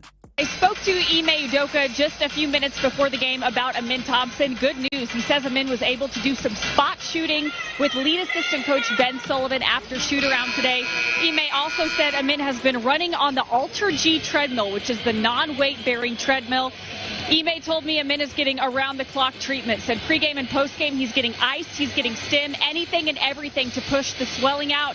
Said he's going home with compression sleeves that also push the swelling out, and it's working. Amin currently has no limp, and a lot of the swelling is gone. Good news, guys. How we feeling? Besides everybody dance now. Besides that part, which apparently got you. They're still playing that in arenas. They're still playing that. Hey, man, Jock Jams will never die. That song would never die, man. I was like, oh, okay, here we go. And it's sort of coincidental as they're giving a positive report. Everybody dance now. And so. No, I wanted to ask you, our chief recovery expert, our chief timeline expert. Is he ahead of schedule? Yeah. I think he's on schedule. But he still has swelling. That's right. And the swelling is going down. That's down. Right. That's right. They're throwing the kitchen sink at him here. That's right. Man, with compression. Round the clock. I just like the idea of like him on like a cart constantly, and just him having a trainer at any given time in his life just working on his ankle until he's back on that basketball I mean, if you listen, court. they're doing the compression, they're doing the treadmill, ice. whatever, the ice. Yeah. Okay, thanks. Here we go. But I mean, it's better than going backwards, I suppose. That's right. But you know what? It's going to come down to the last two games of the year for the Rockets, like where they land. I mean, could be 2 seed, could be 4 or 5 seed. As long as it's one of the top 4, I think, especially in this. And look, I'm personally of the opinion I'd not like to face a couple of teams. However, when you talk to teams in the NBA, they ain't scared of none of these other teams at the top. Like, this is one of those years that's kind of unique where there ain't no boogeymen in the NBA. So just get yourself a little home court advantage and give yourself your your young squad an opportunity to really get a good feel and do their take their best shot at the cream of the NBA and really continue to build this thing forward and figure out the places where you really, really need to figure, fix things up to really go and try and blow up the league for the next 5 years or so. They are like I said, they're kind of honing in on a style, and they're going to add pieces too. But make hay while you can. They got 3 more games here of wins. Yes, and then we'll see. Who would they play if they did lock up that number 2 seed? Well, I mean, it depends. It's up in the air. There's a lot of these teams that are moving around, but as of right now, if the postseason were to start today, because I know that play-in thing kind of throws me off now. Yeah, that's a good point. Whoever's the number 8 seed, I know they won't. They have to play. They had to be part of the play-in and win that game, right? Yeah. Yes. Yeah. If the postseason were to start today, it's 4 teams in the play-in. Oh, good for the Dallas Mavericks actually in there. The Timberwolves at 7, Clippers at 8, Kings at 9, and Mavericks at 10. Timberwolves have been on a tear, so I think the Timberwolves, which that is interesting because they have size and. If I had the choice, I would probably try. I wouldn't want to play them first. But anybody else, I'm down playing with the Clippers. Kings, let me see the Clippers. Let me get the Mavericks, man. And the Mavericks ain't getting near this. I know they ain't getting in, but the Mavericks don't have dudes to fill out an 8-man roster. Like, they're putting dudes on the sideline who aren't actually going to play. In fact, they're running out of dudes to play. They have a few guys that are on 2-way deals that are playing big time minutes. That with the 2-way deal, the CBA has weird things. With these guys that are on 2-way deals, they can only play a certain amount of NBA games, and they're running up on some of those guys not being available. Did you see that report? They might have to forfeit some games? I don't think that they'll actually forfeit. The NBA is not giving up money to these games. However, what I think will happen is that they'll have dudes on the sideline who are technically eligible to play, who are hurt, that won't be able to play, where they'll only have like 6 guys available to them, which God bless, because some of those 6 guys are Klay Thompson, Spencer Dinwiddie. Like, there's dudes that I'm like, Klay Thompson, at his advanced age, he might hurt himself. And on the other hand, Figgy, if you get to 3 or 4 seed, you're talking about Grizzlies, maybe Lakers. Grizzlies, you've had their number. You've had their number. What, Lakers? Lakers is an Warriors interesting one when you're talking about matchup. Warriors, they've been going really well. I'll be a little worried about the Warriors. Yes. Warriors, I think they're like 13-1 or 14-1 when they've had Steph and Jimmy playing. Yeah. They figured something out there. But that might be the scary team in the 6th spot. Right? Yeah, we'll continue to watch that space. The Rockets will not stop believing, and you know what I'm doing there as a what the hell happened? One of the most amazing things, and Okay, so those who don't know, if you don't know, should we go to our Journey correspondent Seth Pendergast? Yeah. All right, we're exiting the Journey concert. It just got truncated by an electrical fire backstage. An iconic moment in Houston rodeo history. That's how I choose to look at it. Everybody's really angry and pissed off right now. A lot of Journey people with their concert t-shirts and everything, angry that the power went out during Don't Stop Believing of all songs. I thought it was an homage to The Sopranos at first. It was not. Here's how I choose to look at it. Glass half full. It's a lot like the Mike Tyson Evander Holyfield fight back in 1997, where Tyson bit off Holyfield's ear and everybody's like, oh, give me my money back. I didn't get to see a good fight. You saw a man bite another man's ear off. They're still talking about it 30 years later.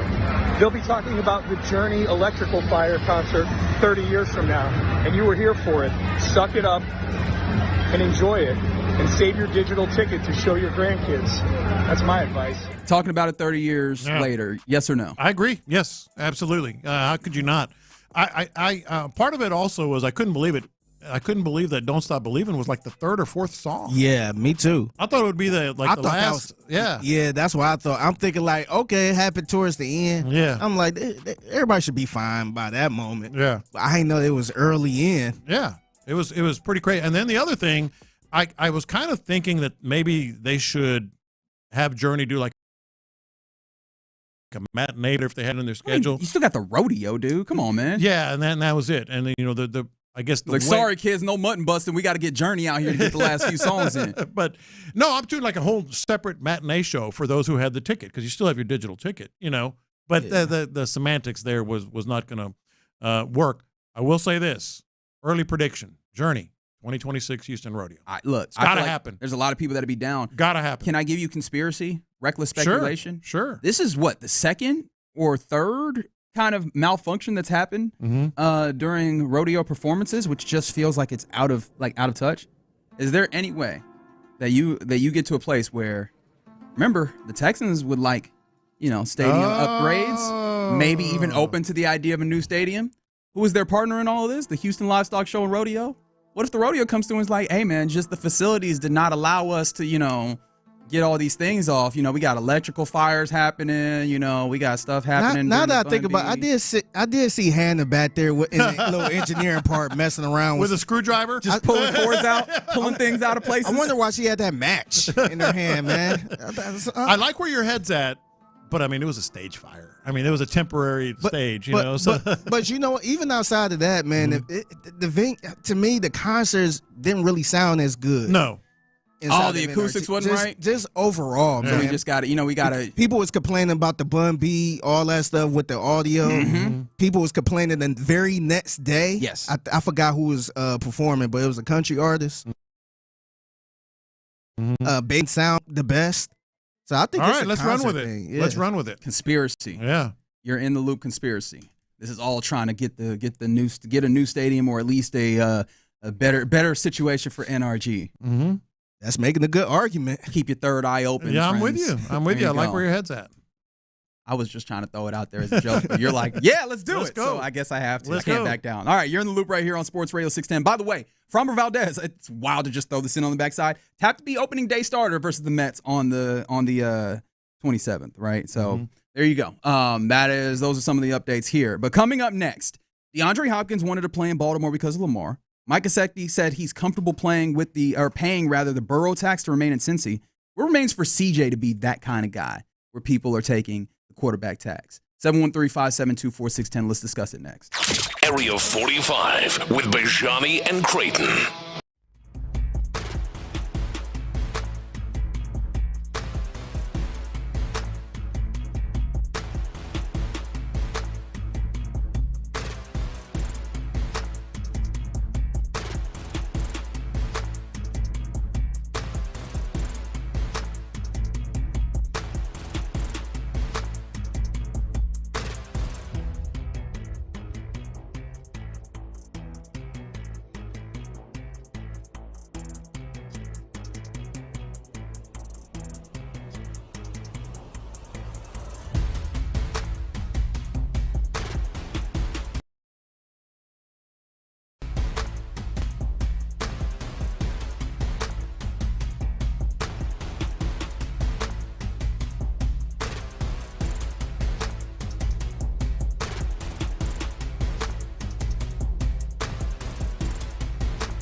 insider access, exclusive content. Sports Radio 610. The Texans play here. An Odyssey sports station.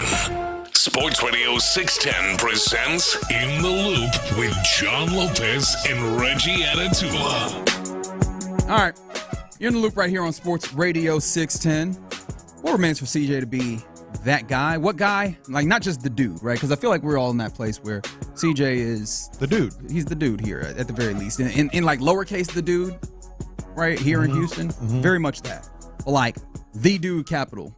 And I feel like now I'm just saying things, but you'll understand what I mean as we go here. 713-572-4610 is the Jim Adler, the Texas Hammer text line. The Texas Hammer! Thank you, Jim. I'm interested in your perspective on this because DeAndre Hopkins, obviously former Houston Texan, he's bounced around. Obviously, well, I'm not trying to remind you of things, friends. But, bounced around a little bit. Last season was with the Kansas City Chiefs and was a free agent once more, had an opportunity to choose where he wanted to play. And ultimately, he signs a one-year, $5 million deal to play with the Baltimore Ravens. And in discussing this, he talked to The Athletic and said that Lamar Jackson was a huge reason why he made this particular selection, right? Why he decided to play. He said, quote, I think Lamar's why I came here, what he stands for, how he led this team and the organization to the playoffs in multiple years. And since he's been here, just how he's led any receiving group he's had. I think that played a big part in me coming here for sure, Lamar being the quarterback. He went further talking about some other things. He said he's been in situations the last couple of years where he's only gotten a couple of targets. So for him, it hadn't bothered him, kind of the situation that they've been in. He said hopefully he can give them a couple of little tricks to help them like advance the situation. But lots of praise for Lamar Jackson there. And in a similar vein, Mike Gesicki last week, tight end for the Bengals, and we see they spent a lot of money in some places, right? They just signed up both T. Higgins and Jamar Chase to really big deals, 28.75 year annually for T. Higgins, and then 40 and change annually for Jamar Chase. Which, by the way, it seemed like Jamar Chase very much wanted that little and change on top of it. Oh, yeah. I'll give you a little bit of audio. Remind me to come back around to that before we leave this segment. But apparently Mike Gesicki last week, talked about re-signing in Cincinnati at a contract that was not crazy high, 3-year, $25.5 million. And he said, quote, I definitely knew that I was going to take the Joe Burrow tax. So I knew that, and I'm like, I'm cool with it.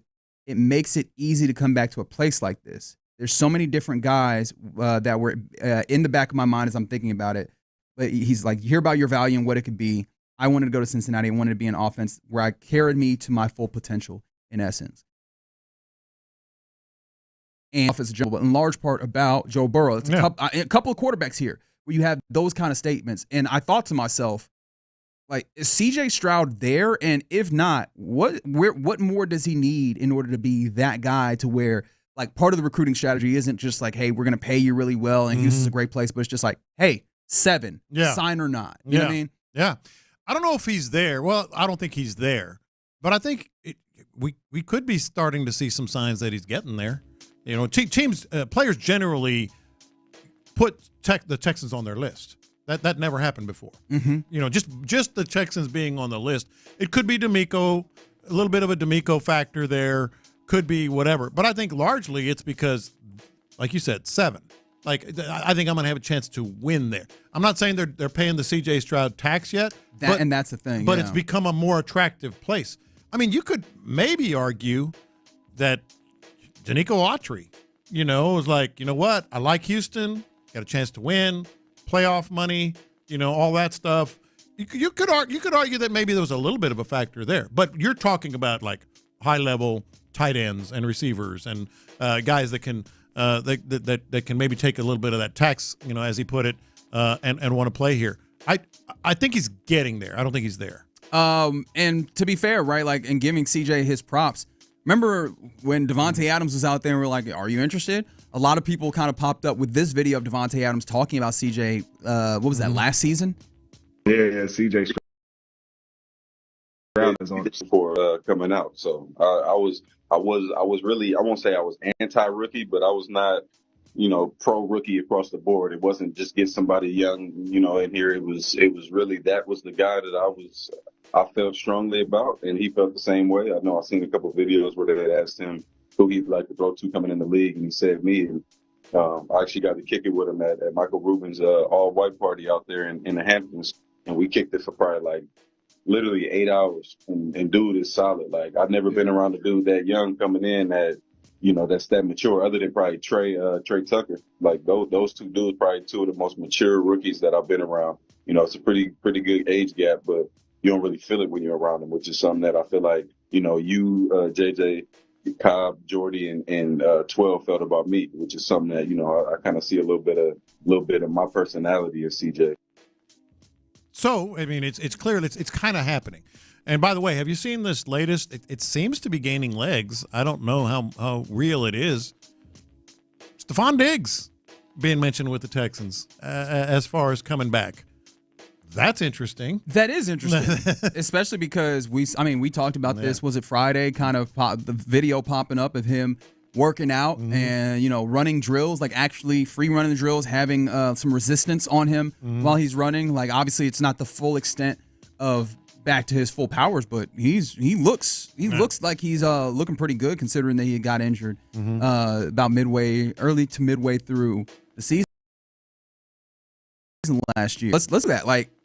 A lot of conversations had gotten to a point where maybe, Steph does not make his return to the Texans, but especially if he's waiting out till after the draft or what have you, this does still feel like it could be a desirable landing spot. Anything in your mind that says that Steph Diggs, just line him up, on the outside opposite Nico Collins and go cook? Well, my bigger point is just the simple fact that after they bring in, Christian Kirk and all that, just the fact that he's considering it or is being somewhat rumored, reported, whatever, that's because of CJ. Do you think that maybe that could possibly? Well, yeah, that is. I imagine that's part. That's because of CJ. Yeah, I definitely think that's part of it. Also, I'm not sure how much of a market he got or a market that he really wants to get, and maybe it's better to stick around here maybe for another year while you get yourself together and try to have that bounce back season here rather than going somewhere else for a 1-year deal cheaper. Yeah. And we know Nick Caserio, obviously, when he joined Payne and Pendergast a month ago, talked about the idea of they are open to return.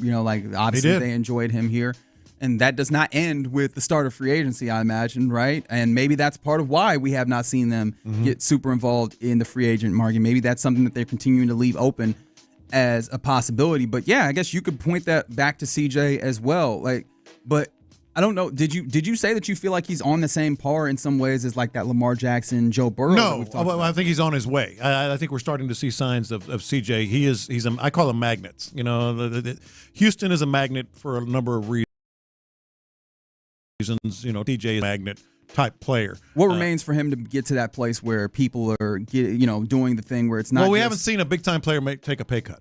An essential pay cut. We like players that are coming here, and I think it's kind of an all things being equal type deal, with the exception possibly of Stephon Diggs coming up, but he's coming off an injury. But we haven't seen the Gesicki, type deal where I could have gotten more elsewhere. So I think that's what ultimately will prove that he is that guy. Yeah. Do you think there's anything on the field that remains? Because I know it's tough. Last year there was a lot of consternation to talk about CJ and having a little bit of a down year, and we all very much talked about the offensive line and the pressure that he was under. But I mean, do you see anything within him that you go, all right, there's still something that remains to be shown, or is this as simple as people respect winning, and once you do that winning, that'll come? I don't. I think it's just a matter of the team taking another step and him leading them to an AFC title game or something along those lines.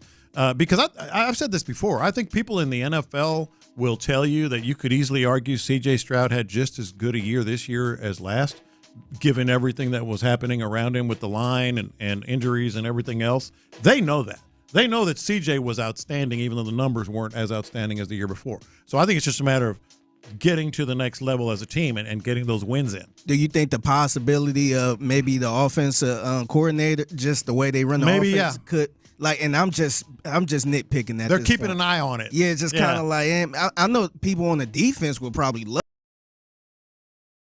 love to come here. Right. If you talk about magnets, that feels like a stronger magnet at this point. Yeah, and that's no shade to CJ at this point. No but question. if you have like a shaky offensive coordinator position where it's not living up to that potential, then it's kind of like I'm not sure how far that team could go. No, I think that's more than fair, and you're right, D'Amico. I think D'Amico's a factor just in general for players wanting to come here, offense or defense, but certainly on the defensive side, right? Yeah, I mean that very much feels fair.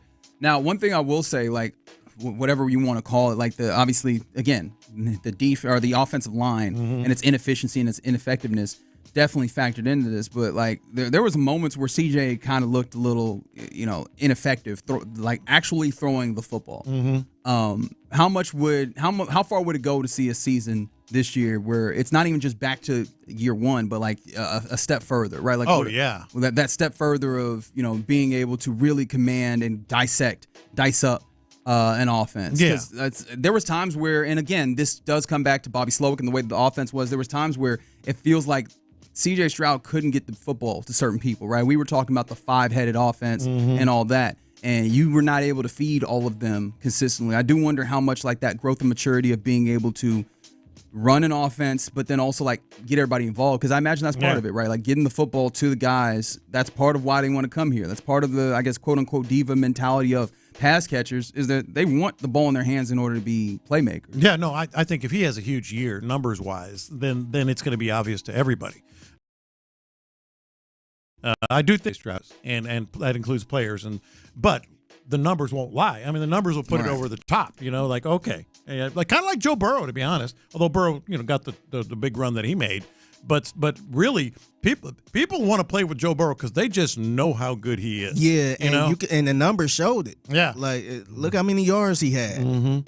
And, I mean, this is fair from 8 through 2. I think it's dope. We're starting to get that preferred destination spot from vets and draftees. People are vying and wanting to come here. Yes. Like being a hotbed in the draft as well. I mean, and, of course, this is slightly different because, he played here at Houston. He went to Texas. But Matthew Golden, I know you saw that. Was that last week or where there was social media, something on social media was put up there, I believe. And Matthew Golden out there liking the Texans things, right? Like, liking it on Instagram, where it would seem to maybe indicate as we become more and more social media watchers. Yeah. He has an affinity at the very least for something that this club is doing. Like maybe that also expresses his desire to be here, and that's something that we would love to see in the draft here in a few weeks. Well, why would they not? Especially receivers, young receivers, rookies coming in with a chance for your numbers to be really good because you have that quarterback.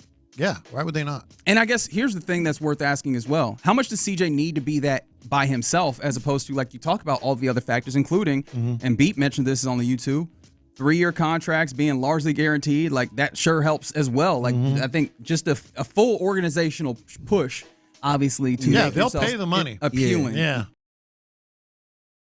And not only that, I I know the Bengals is a bad example now because they just paid their people finally. But no, it seemed like this organization actually look out for their players a lot. Yeah. But I can't wait for the time that we get like the very tangible evidence, and maybe you could say that the Nico Collins extension. You start getting big discounts, right? Maybe you could say the Nico Collins extension is some level of discount, but when you start getting that level of CJ Stroud impact, where guys are like, "Nah, I gotta take less just to be a part of this," I think that'll represent something really great, and I hope that we're closer to that than rather than later. All right, you're in the loop right here on Sports Radio 610. Coming up next, it's about that time for us to get our lunchtime confessions brought to you by the Men's Clinic. We'll do that next. All right.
610. The Texans play here. Sometimes it's sports, sometimes it's not. Whatever it is, Reggie and John are keeping it real. It's In the Loop's Lunchtime Confessions, presented by the Men's Clinic on Sports Radio 610. Watch this. These are my confessions. NCAA tournament time. I don't know if you got to watch the selection show or watch the whole thing or whatever. I didn't. You didn't? No. I like my internet decided to go out right at that time, which was fun. Okay, well then you may not. I'm sure you saw highlights of it, but you may not have seen this. I thought at the end they always bring him on, and the vice chairman. This year they brought the vice chairman too, and there's a reason for that. Oh, yes, I recall this. Which is part of my confession. So Bubba Cunningham came on there. Happens to be the North Carolina athletic director. All right? Mm-hmm. Who got in? North Carolina. That probably didn't deserve to get in? That'd be UNC. That would be the Tar Heels. Mm-hmm. I thought they did a really good job of explaining, oh, no, because the vice chairman, Keith Gill, came in and said, oh, no, he leaves the room.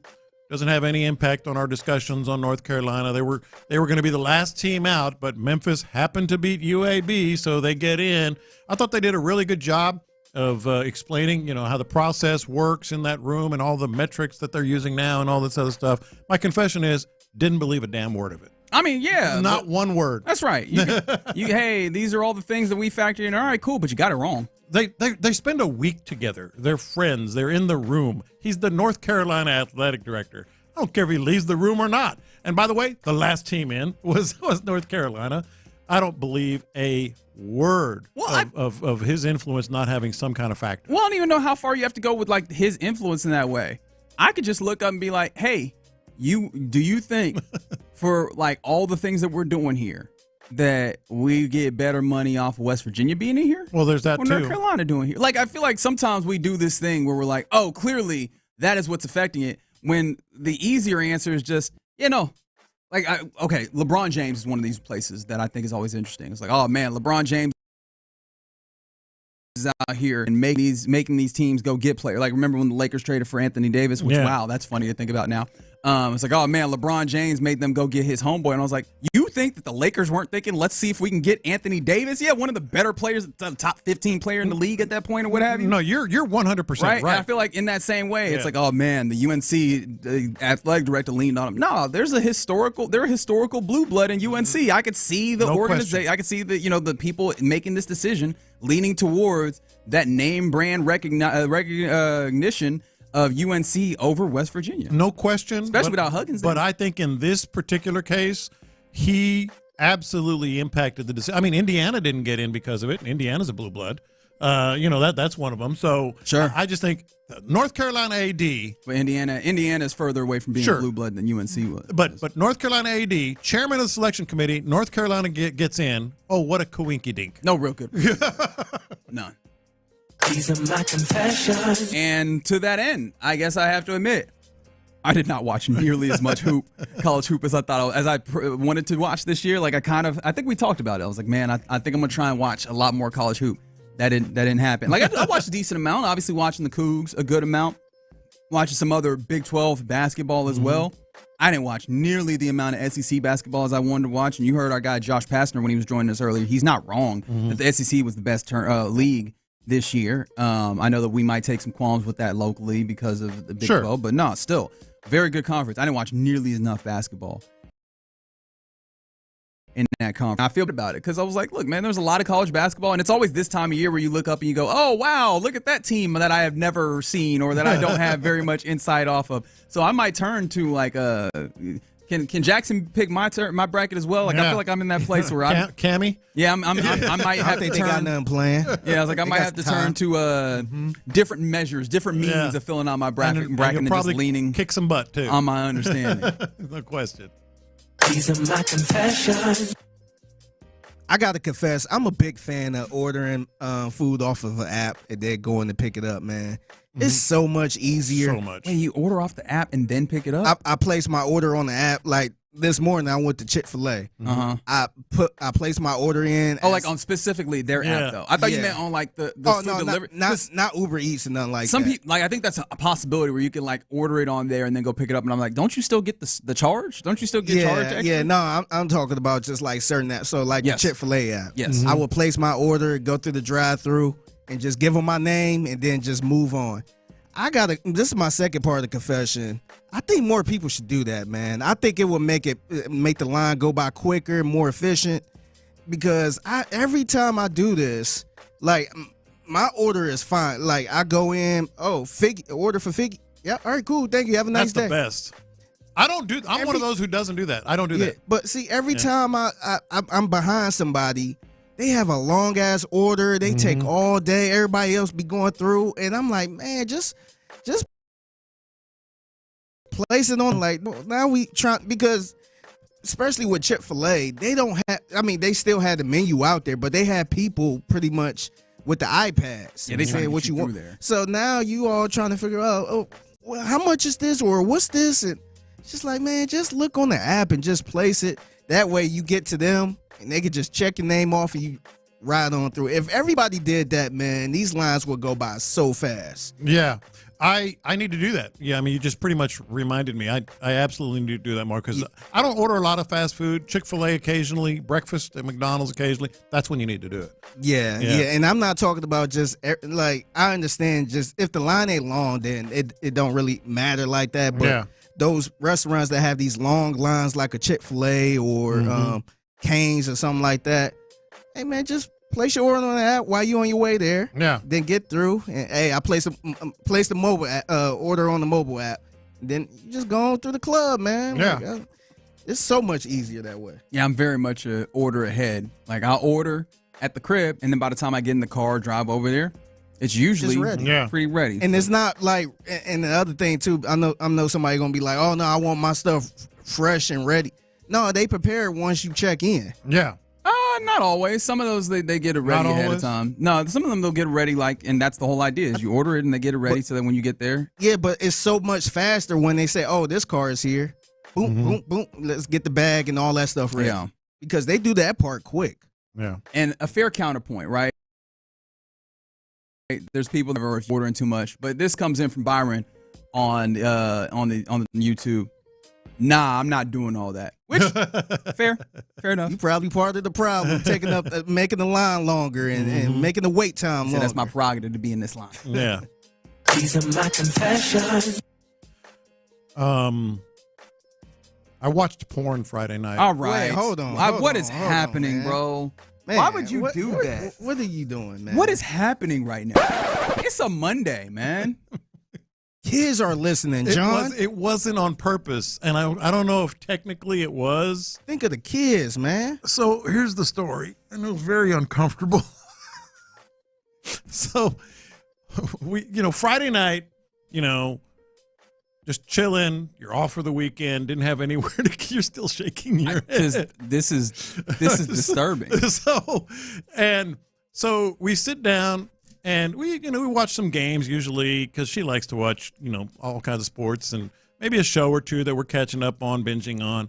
I said, hey, why don't we watch a movie tonight? And let's watch a movie. That's how that happened, huh? Yeah, well, hold on. Okay. And so I said, that Honora won a lot of awards. Academy Awards. Yeah. Dude. I had no idea. And then the funny part was she goes, yeah, I read about it. It's probably going to be like Pretty Woman, right? Mm-hmm. Yeah. Yes. I was like, well, and I had no idea what I was getting. All I know is they won like 5 or 6 Academy Awards. We're sitting down. Just me and 5 minutes, dude, of non-stop before they get into any story. And I was sitting there, and it's like, it's nothing. I know a lot of couples like to do that, and watch stuff like that or go to whatever, a strip club. And that's never really been us. And she didn't care, and I didn't care, but it was like, let's go. Very graphic. Let's get the movie started. We know what she does for a living. It's pretty obvious after the first 40 minutes.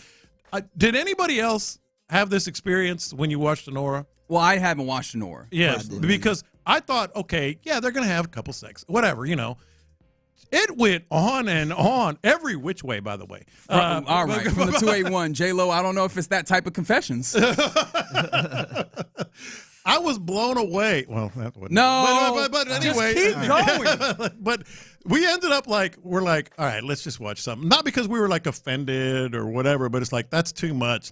I thought it was going to be like, and she thought it was going to be like Pretty Woman, go into just the like, store. yeah, of course, there's some of that work, but the story is not going to fixate on it. It sounded like it fixated a whole bunch. It's the X-rated version of Pretty Woman. Over and over again, they fixated on it. I'm telling you, I was like, this is wild. Hey, good thing you watched it with your wife and not your kids. Kidding. When if it was all your kids came over and y'all decided to have movie night? That'd be a little awkward. Well, I feel like they probably would have stopped you from doing that, right? They probably would have halted this way. That would have been awkward. Watching something like that with your parents, dude. It was wild. I mean, I was like, okay, this. How did you like the movie though? I didn't finish it because it was more of an eye roll than anything. It wasn't like I said, it wasn't like we were offended, but it's like this is a lot. We just tapped out and watched something else. From the 832, John, your pastor is on line 1. From the 713, that's how it always starts. Quote, we were chilling. That's Netflix and chill. Yeah. That's. Ooh. Didn't mean to, somebody said. Yeah, that's right. They're not believing you. It was an accident.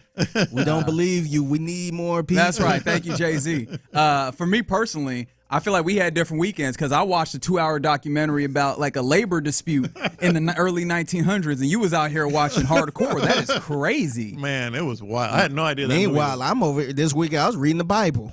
See, look at you, having Bible study, praying, being a child of God, and you just out here. Yeah, you out here wilding. It was quite the surprise.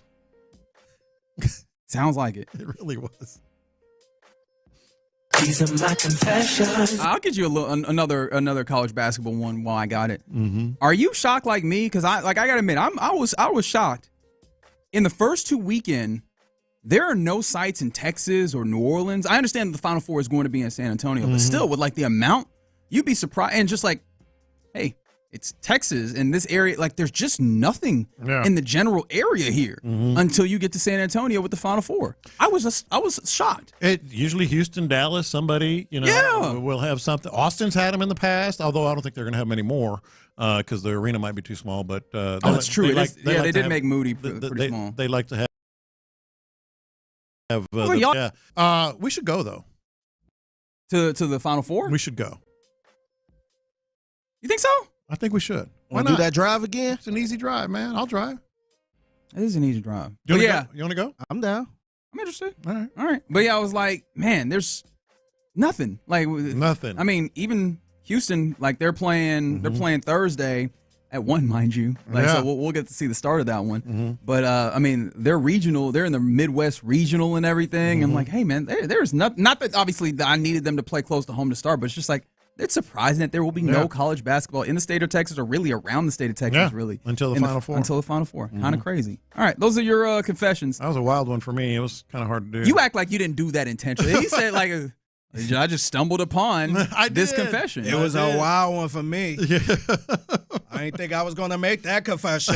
Somebody said Lopez never looks at info. Yeah, that probably would have helped you if you did a little. We did. It sounded like Pretty Woman. And nobody told nothing. There was no reviews that were like, hey, just heads up. Never saw one. Think they're going to make a Pretty Woman like that in 2025? Well, you know it's going to be graphic. Yeah. They said John tried to pull a fast one on the wife and it didn't work, so he turned it off. She said, I'm going to bed. Yeah. Alone. Yeah. Reggie don't want to hang with John. Not watching no movies. Yeah. Not watching no movies. Yeah, John ain't picking the movies for us. That's right. Yeah, John, you get to bring the food. Like you can do that. We'll pick the entertainment. All right. You're in the loop right here on Sports Radio 610. Coming up next, so we can figure out who's the winners and who's the losers. Winners and losers of the weekend. Text in 713-572-4610 with the folks that you think are winners and losers. We'll discuss it next. All-Pro Sting is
vary based on usage and configuration.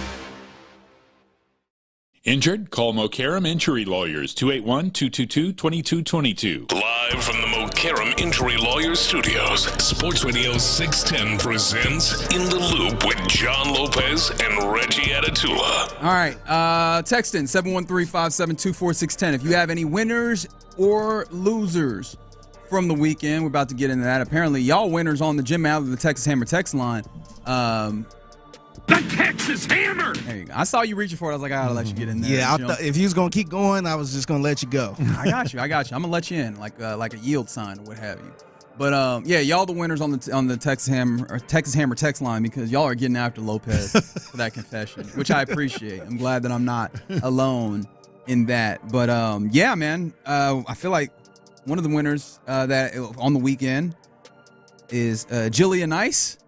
Oh, wow, yes. And congratulations. This is courtesy of Box on Twitter who tweeted at me. He said winner of the weekend is Jillian Nice, loser of the week. What he's alluded to this weekend, Browns quarterback. I didn't get it from here. However, Box and tweeting at me, he quote tweeted the Dove Kleiman account, and you know you're wrong for this. Congrats, it says. Browns star quarterback Deshaun Watson, which I feel like we're beyond that point at this point. Now engaged to his girlfriend Jillian Nice. Such a happy couple. That was they put together like one of those joint Instagram posts with the engagement ring, which is giant, mind you. Yeah. But yeah, good for her. What could possibly go wrong? It's funny when I seen that post. The first thing I did was zoom in right on that ring. I'm like, let me see what 250 million, or 230 million. Let me see what type of ring you working with. Apparently a lot. Yeah, apparently a lot. And I guess that 250 million, he feels good about it because that's big spending right there. How much baby. you think the ring is? Oh, it's mid six figures, probably 400,000 or 500,000. I can see that. I can easily see that. Right, but that thing is blanging, bro. Seriously though, man. I mean. Hey, salute, man. Hey. So tell me about your fiance. Well, I mean, what is it? Through sickness and health? Yeah. Well, that too. Yeah. For good or for bad? Right? That feels for like better and for worse. Yeah, exactly. There you go. That's she feels the mantra, and that's where they are. So I guess she definitely a winner. Got her a ring, and he's a winner. He got him a lady that's willing to stand beside him. Like he don't have to wonder if she ride or die. Yeah. You don't have to wonder. She right there. So I guess good for them. There. How about this as a winner? Market setting. $90 million when it comes to that contract. Also worth noting, a winner in this is the Texans as well. Like this feels like win-win. Oh, I agree. Because apparently, according to reporting, you're also getting the 5th-year extension in there, or a 5th-year option in there. So he will get year 4, and then the 5th-year option plus the 3 years on top. So you like in effect. I mean, it's not how it works particularly, but you still have 5 years of Derek Stingley with you. So like that's a good part of this as well. And he's just covered in money. And so right on St. Patrick's Day too. But I think the Texans are winners on it too, just with their strategy and approach. You know, he's going to reset the market. So might as well reset it now. Yeah. Because next year's going to be more, you know? Next year, I mean, and there's a couple of guys out there that are going to be potential market setters as well. We mentioned Sauce Gardner, cornerback for the Jets. And then also Trent McDuffie. Both those guys are in the market for new deals. And you got to imagine that $30 million average annual value, that 10.5% of the salary cap, is going to be something that their agents use and they take to their respective free agent or to their respective front offices rather and say, hey, this is what we're talking about. Yeah, you take it or leave it. And so, yeah, you got that done now, and that's one of 3. It seems like the Texans are going to have to get into when it comes to contract extensions.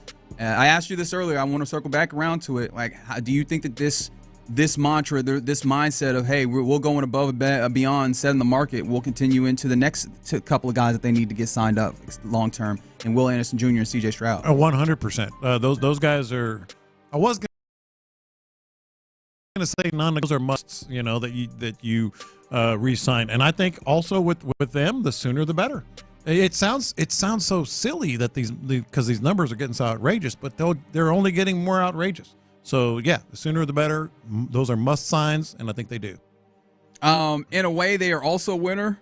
But earlier in the weekend, UNC was a loser. Did you see how the ACC semifinal with them against Duke finished up. Yes, I did. And they despite losing, they still got in, so it doesn't matter. Yeah, I guess so. Like they became winners because they got over on all of us. Had no business being in the final. Lane violation, 68. baby. But yes, it was 72-70. They get fouled, and UNC's on the line. Mere seconds on the clock. And so UNC steps up to the free throw line, makes the first one. Second one goes up, but there was a lane violation, and really the lane violation was caused by the player. He tries to fake a jab step to kind of cause, I'm guessing to cause his opponents to rush in early, but he steps over the line.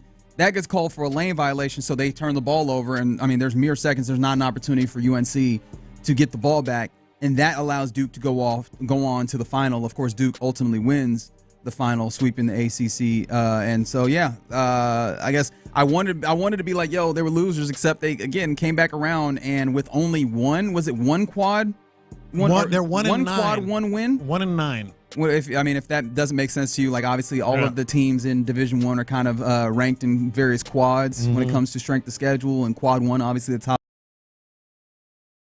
level. Basically, teams that you would imagine the better teams are somewhat going to be tournament teams, and the Quad 2 wins that they got, that the committee was kind of like, none of those are really tournament teams. I believe they had a Quad wins. 3 loss. Yeah, they had no business in the tournament, and yet UNC, you'll see that on your bracket. So I guess they end up being a winner because they got one over on all of us. Yeah, I guess the losers would be West Virginia and Indiana in this case. West Virginia, of course, you could predict this happening. I just saw a little while ago one of their state representatives or something. Oh, we taking this to Congress? Filing a lawsuit against the NCAA. Yeah, this is where the losers crash. This is where we're all losers. Yeah. How about y'all stop being losers? Stop being losers. Right? Because I'm so sick of these politicians seeing one of the teams in their state or in their constituency and pandering. then going pandering. Don't y'all got better things to do right now? Like, I feel like y'all got much better things to do. Y'all got bigger fish to fry. Yeah, much bigger fish to fry than doing this thing. Now, we not about to do anything with this resolution that you throw up here. You're just being a jerk. Stop being a loser. I feel bad for Indiana, though. That was a squad that probably deserved to get in there. Yeah, probably. Possibly, in fact. But, I mean, they are already looking for a new head coach. Like, you really wanted to extend the Mike Woodson this thing is true. longer? Yeah. Like, I feel like they're ready to be done with that. How about this? I feel like a loser is a championship banner's hanging forever. Like, that's one of those thought processes that we have, and apparently there's one way in which that's not true. Now, of course, the championships continue to hold. However, for the Chicago Bulls this past weekend, they had some banners come down in a way. And, of course, with all of these places, they have other things that come through there. Are you familiar with the band Disturbed? I am not, if I'm being honest. Yeah, it's a heavy metal band, and I imagine that you can picture what their performance looks like. You know what I mean? Just like, hey, pyrotechnics and everything. Mm-hmm. Well, their pyro got too big to the point where it actually burned the banners. Smoked one of them. It burned a couple of the Chicago Bulls championship banners up in the rafters. So literally, nobody thought of this.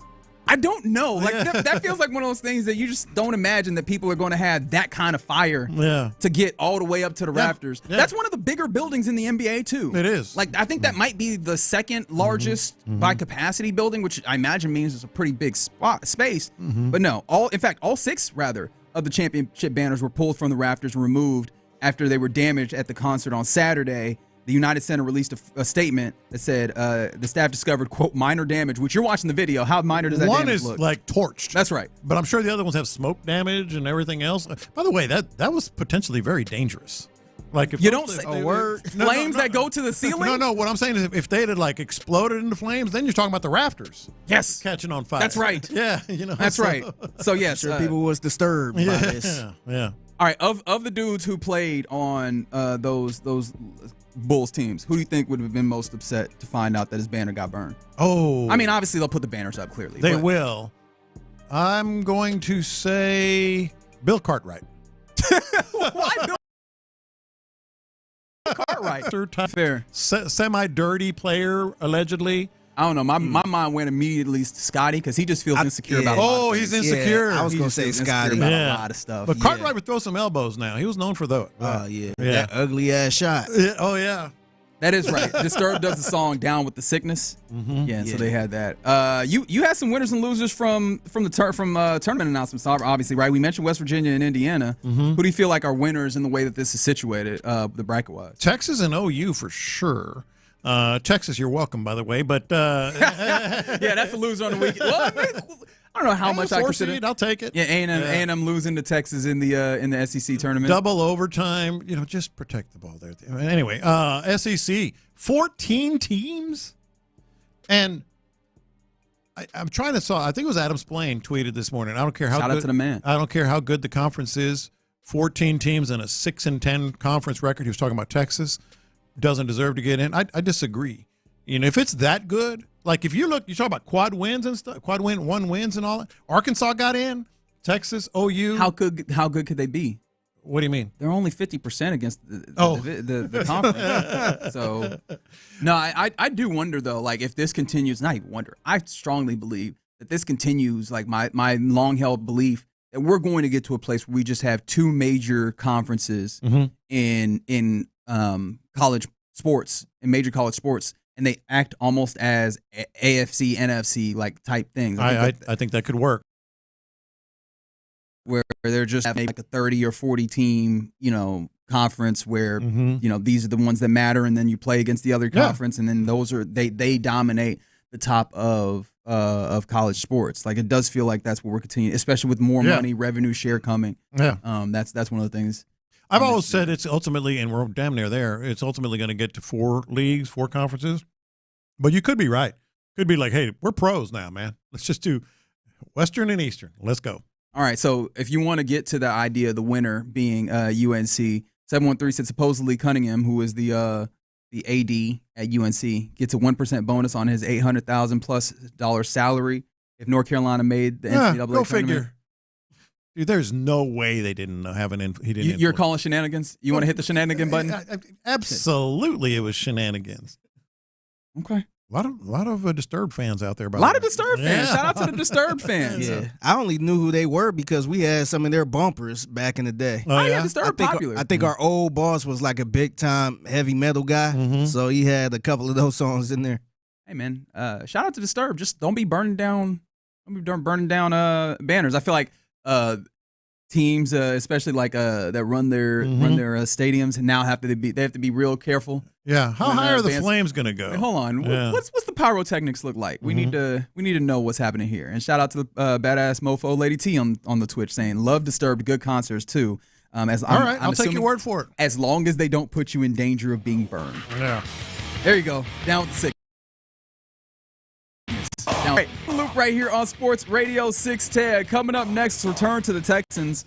Couple of offensive linemen, or rather offensive linemen off the board, one that at least I wanted. No real additions over the weekend. What's your offensive line anxiety level at this point? 713-572-4610. We'll talk about it next. It's been a week of free.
Radio 610. The Texans play here. An Odyssey sports station.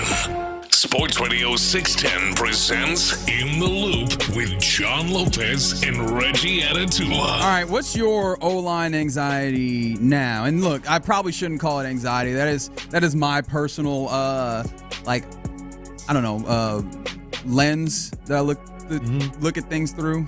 I probably should be better about not viewing things in the negative immediately, right? Just kind of having more of a neutral sense. But where are you at? How are we feeling about the offensive line at this point? Because I know if you're like me, you've been hoping that there's a veteran addition to this offensive line, in addition to what is going to be the NFL draft, where you're going to add some offensive line talent. I get that it kind of has a negative connotation, but for me, I would call it anxiety, to be honest, because there's so many unknowns, man. I mean, there are every lineman on the team has a question. There's a question mark over his name. Every one of them right now. Even Laken Tomlinson, the new guy. Ed Ingram. Every one of them has a question mark over there. Yeah. So to me, that's anxiety. So I don't even know if it's changed that much. Maybe slightly a little more anxious just because of human nature, and you want things to happen, you want them to happen now. Right. So, well, I think for me, one of the things that kind of is slipping away from me, right, is seeing another one of these top guards that are out there on the market find a landing spot in the musical chairs that is free agency.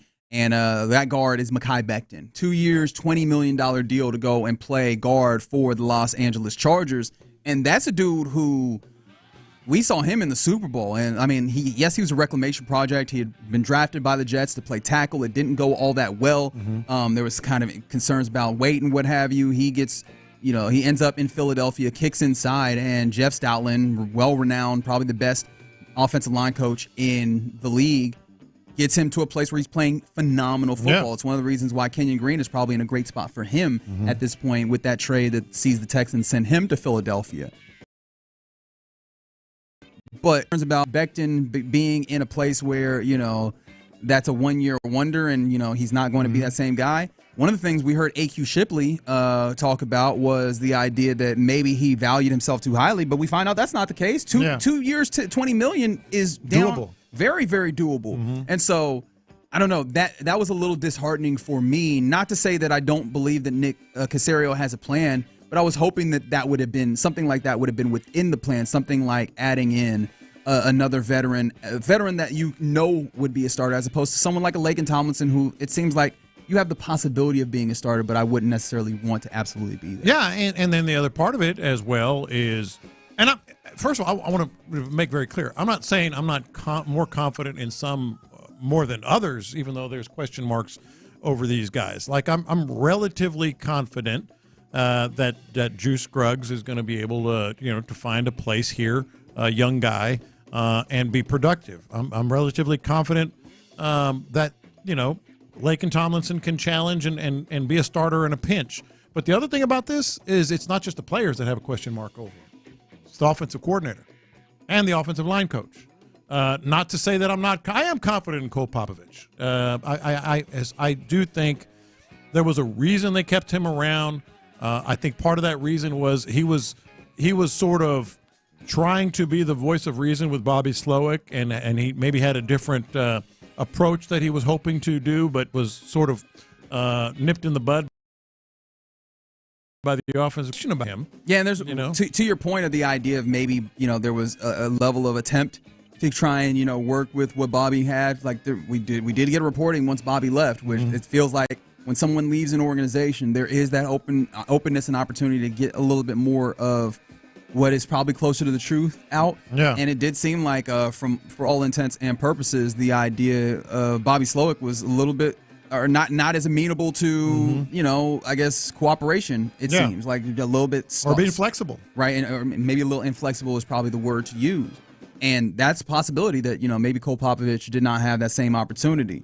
And speaking to his talent, this came up this weekend in appreciation of Sean Pendergast and Seth Payne. for playing it earlier. This is a podcast called the Dan and Ninko Show podcast that Ninko alluded to there. Rob Ninkovich played for the Patriots for a period of time, relatively recently. And this was them talking about Cole Papovich, who obviously was there in New England as well. They had a really good coach. They had a great coach in Cole Papovich, who they wouldn't bring back because he didn't get a COVID shot. Yeah, no. Right? Yeah. So they would have had a great coach. He was with Skarnecchia for a long time. Nobody's talking about that. The radio doesn't talk about that. Nobody says. Radio don't talk about a lot of stuff. We had a great coach here, but we mandated everyone get a COVID shot, so he personally didn't feel comfortable with it, so we fired him. Why the drive-by, by the way? Yeah, I was like, that felt like that was personally inspired with that gentleman and radio, because that felt like that was particular. I don't think that was general, just like sports radio stinks. Like, maybe it was. I don't know. It could be that. An unnecessary shot. Maybe it was necessary for him. Maybe he got particular beef, but that is neither here nor there. The thing that matters there is you have a couple of dudes, and one of them that you know for certain has an understanding of what good offensive line play is, because he had to play against it consistently for his whole NFL career. Looking at Cole Popovich and calling him great, right? Like a great offensive line coach. I mean, it matters, and I think that's one of the reasons that I feel like I'm confident in Cole Popovich for all the number of reasons we just talked about. And I don't know my confidence level with Nick Caley, but we'll find out soon enough, you know, in terms of what kind of play caller he is, what kind of approach and system. But I do think he's going to be more, as you put it, more amenable to what Cole Popovich would want to do. Right. You know, otherwise, he wouldn't be working for him. But even with all of that being the case, I mean, look, football is, you know, there's schematics that matter a good amount, but Jimmy's and Joe's matter too. And I think there's a lot of people that are in on the idea that, hey, you can have a sum is greater than the parts, or the whole is greater than some of its parts type offensive line. And I do think that it's a possibility, clearly. I just feel like you need some level of tent poles. You need some things holding up. In fact, this was Seth talking about it earlier today about Laken Tomlinson, and I found this perspective interesting. With Tomlinson, I think because he is very fundamentally sound, you see when he was playing with the 49ers, hum, and the offensive line was playing really well, I think you get the very best out of him as long as he's playing alongside other competent players.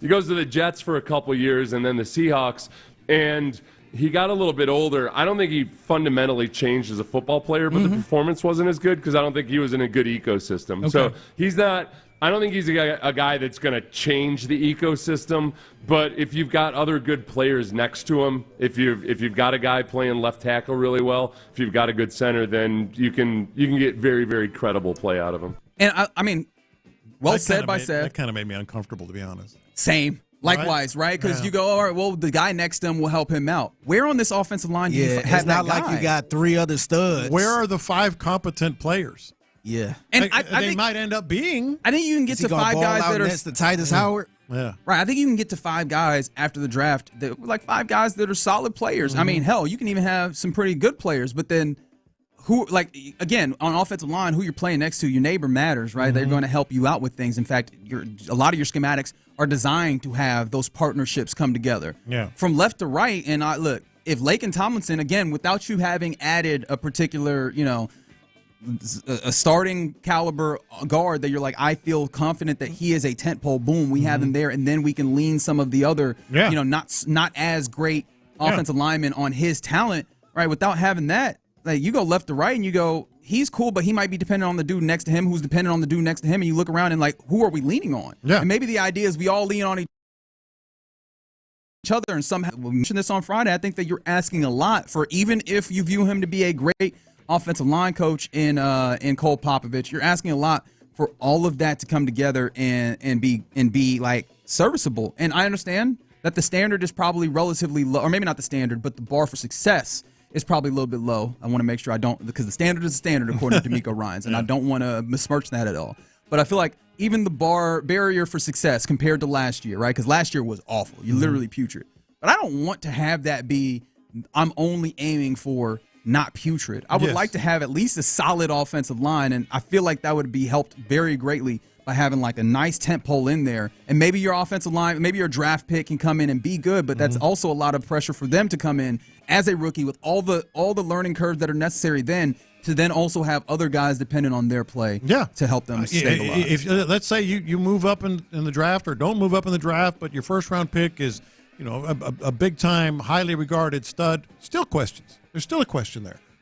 What's the transition going to be like? How good is he now? That he's playing with grown men paying mortgages, and that type stuff. So, there are questions everywhere. I think the Texans, what they're aiming for, like philosophically, whether from Nick Caserio down, D'Amico, Cole Papovich, is 5 guys, the 5 fingers in a glove thing, but in terms of approach and attitude. Too. Yeah. Like they want the same type of guys, the same type of guys that are, that are all buying in, swarm mentality, all that. But to your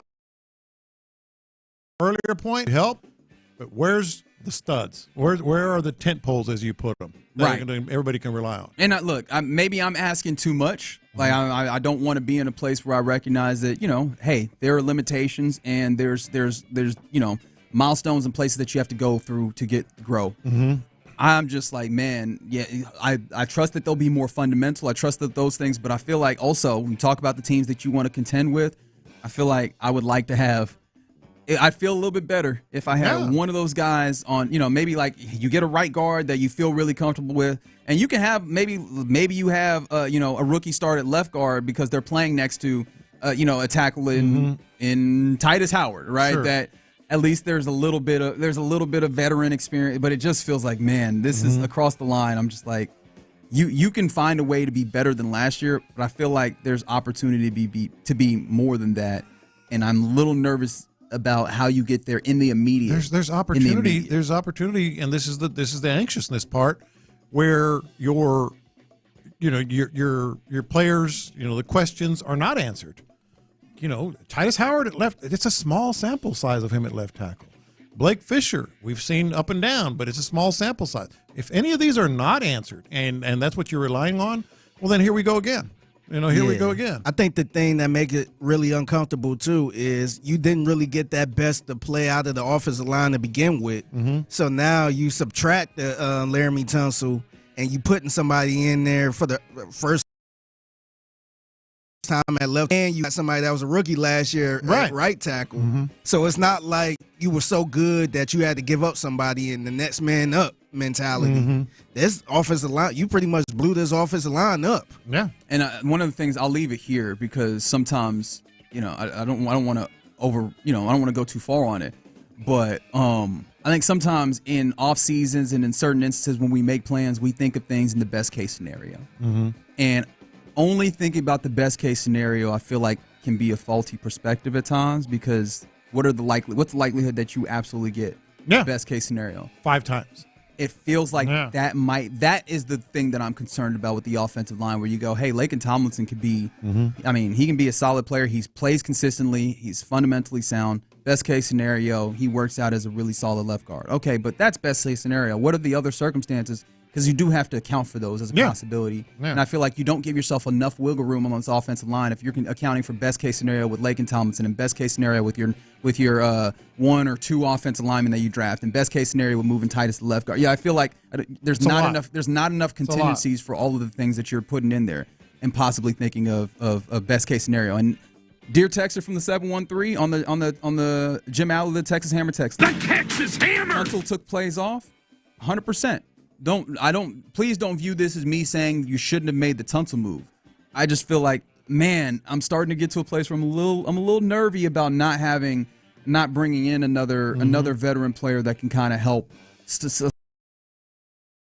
solidify. And look, I could easily be wrong. These are the ups and downs of an offseason before you actually get dudes on the gridiron doing the things in reality. But I feel like, and within reason, because understanding there's a salary cap sport and there's a lot of things that Nick Caserio and this organization are having to contend with and think about.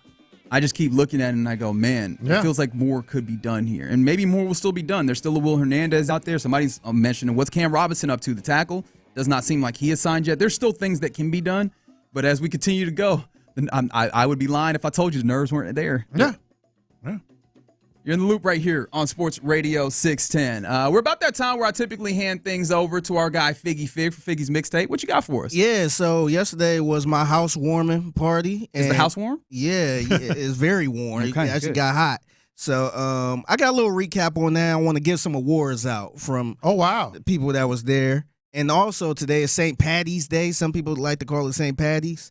I got green foods that people are Googling to eat for today. Okay. All right, let's get you right with your green foods. And apparently the Figgy's Housewarming Awards. Next. It's tourney time, H-Town, and we'll be out in Twin Peaks on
Pass the aux cord and crank up the volume. Figgy Figs in the driver's seat. Sit back, relax, and enjoy the ride. It's time for Figgy's Mixtape on Sports Radio 610. Yes, it is Figgy's Mixtape in the Loop Sports Radio 610. It's your man Figgy Fig holding it down on a Monday. Happy Monday to everyone out there. Happy St. Patty's Day to the people that are celebrating right now. I'm guessing if you are celebrating, if you out in these streets, you're probably drunk right now. Or at least drinking some green beer. Yeah, you got to be drunk around 1 o'clock. Drunk on a Monday is a lot. Yeah. Like, I feel like probably people did the relatively responsible thing is they got drunk on Saturday, right? Yeah, there was a lot of parties. We were driving around, a lot of green and St. Patrick's Day parties on Saturday. Yeah. Yeah, so just be careful out there. Take Uber, all that good stuff. But speaking of this weekend, man, I just want to salute to everybody at Sports Radio 610 that attended the Figgy Figs housewarming get together, man. It was cool. Y'all two were there. Lopez, he was on the ones and twos as far as the meats. Cooked the ground beef and the chicken. He has the meats. He has the meat. Yeah, it was fun, man. I appreciate y'all coming out there, man. Shout out to Sean Pendergast and his wife Amy was out there. Sure were. My guy Ryan Rocket, he showed up. Seeing him. I ain't seen him in a long time. It was cool seeing him. It felt like a couple years. I ain't seen him like in person. Yeah. So yeah, everybody was out there, man. So we already got people texting in or said I didn't get an invite. Yeah. By the way, actually you did. No, everybody was invited. I told you. Nobody triangulated. I told you if you find a house, man, just walk on in, like cousin. Real quick, just a cool vibe. The whole thing. You know, real mix of people and ages and cultures and backgrounds, and it was just a cool vibe. Yeah. So I want to ask y'all this. This is completely random. Okay. And I don't know if I'm the only person to do this or a lot of people do this, but do y'all whenever y'all have a get together like this or anything, or go to a get together, do y'all do like a post game show meeting about it and just kind of discuss everything that happened? Like kind of very informal. Yeah, so it's like usually when everybody leaves, you're like, well, this was that, or that was cool. That was cool. This person was funny. And, yeah. Oh yeah, this person did this, and just kind of go. You telling me I missed the post game show, huh? Yeah. Well, kind of. I guess so. Yeah, everybody was gone. So my mother-in-law and all that stuff. Well, now you got to share with the family, with the audience here. I'm glad you said that. So I kind of got some awards I want to give out a little bit. All right. So I got the coolest moment awards. I feel like the coolest moment was just seeing my wife's friends. So everybody was there, and I knew who was showing. I knew the few people that were showing up from the station, but I wasn't sure if anybody would just pop in or whatever. Yeah. So it was cool once Lopez and Rocket walked in and Reggie walked in, like Sean walked in. Y'all was kind of on time a little bit. It wasn't that bad. Hey, I was on time. You was early. You was a little bit early too. Right at noon. I pulled in it right at noon. Yeah, that's good. Because again, you had the meats. I had the meats. Yeah. Actually, I went by earlier and dropped them off. Oh, did you? I went by twice. Yeah. Because he had to warm them up, so I figured. True. Yeah. Yeah. So I thought that was a cool moment, y'all stopping by. The funniest moment. It's funny you said that about getting there early. The one thing we realized, we kind of talked about it a little bit. The people that showed up early were the white people. And this is two Americas moment. Okay. Yeah. All right. It was a couple of Spanish there that was on time too. Shout out to our brothers and sisters in Latinidad. You know what? That's true. Because I got there at noon and it was all white people walking in for a while. So the people that showed up a little late. Yeah. Was our people, Reggie. Kind of narrows it down, doesn't it? They were on that CPT. Especially my people. Yeah. The people that got there a little later was the Nigerians. That's right. Man. That's how we do it. Yeah, they got there a little later and they stayed a little later too. Oh, you weren't the only Nigerian there? No. You did you? You were here. You were here when the Nigerians were here. He was gone. I think he was gone. Yeah, you might have missed the Nigerians. That's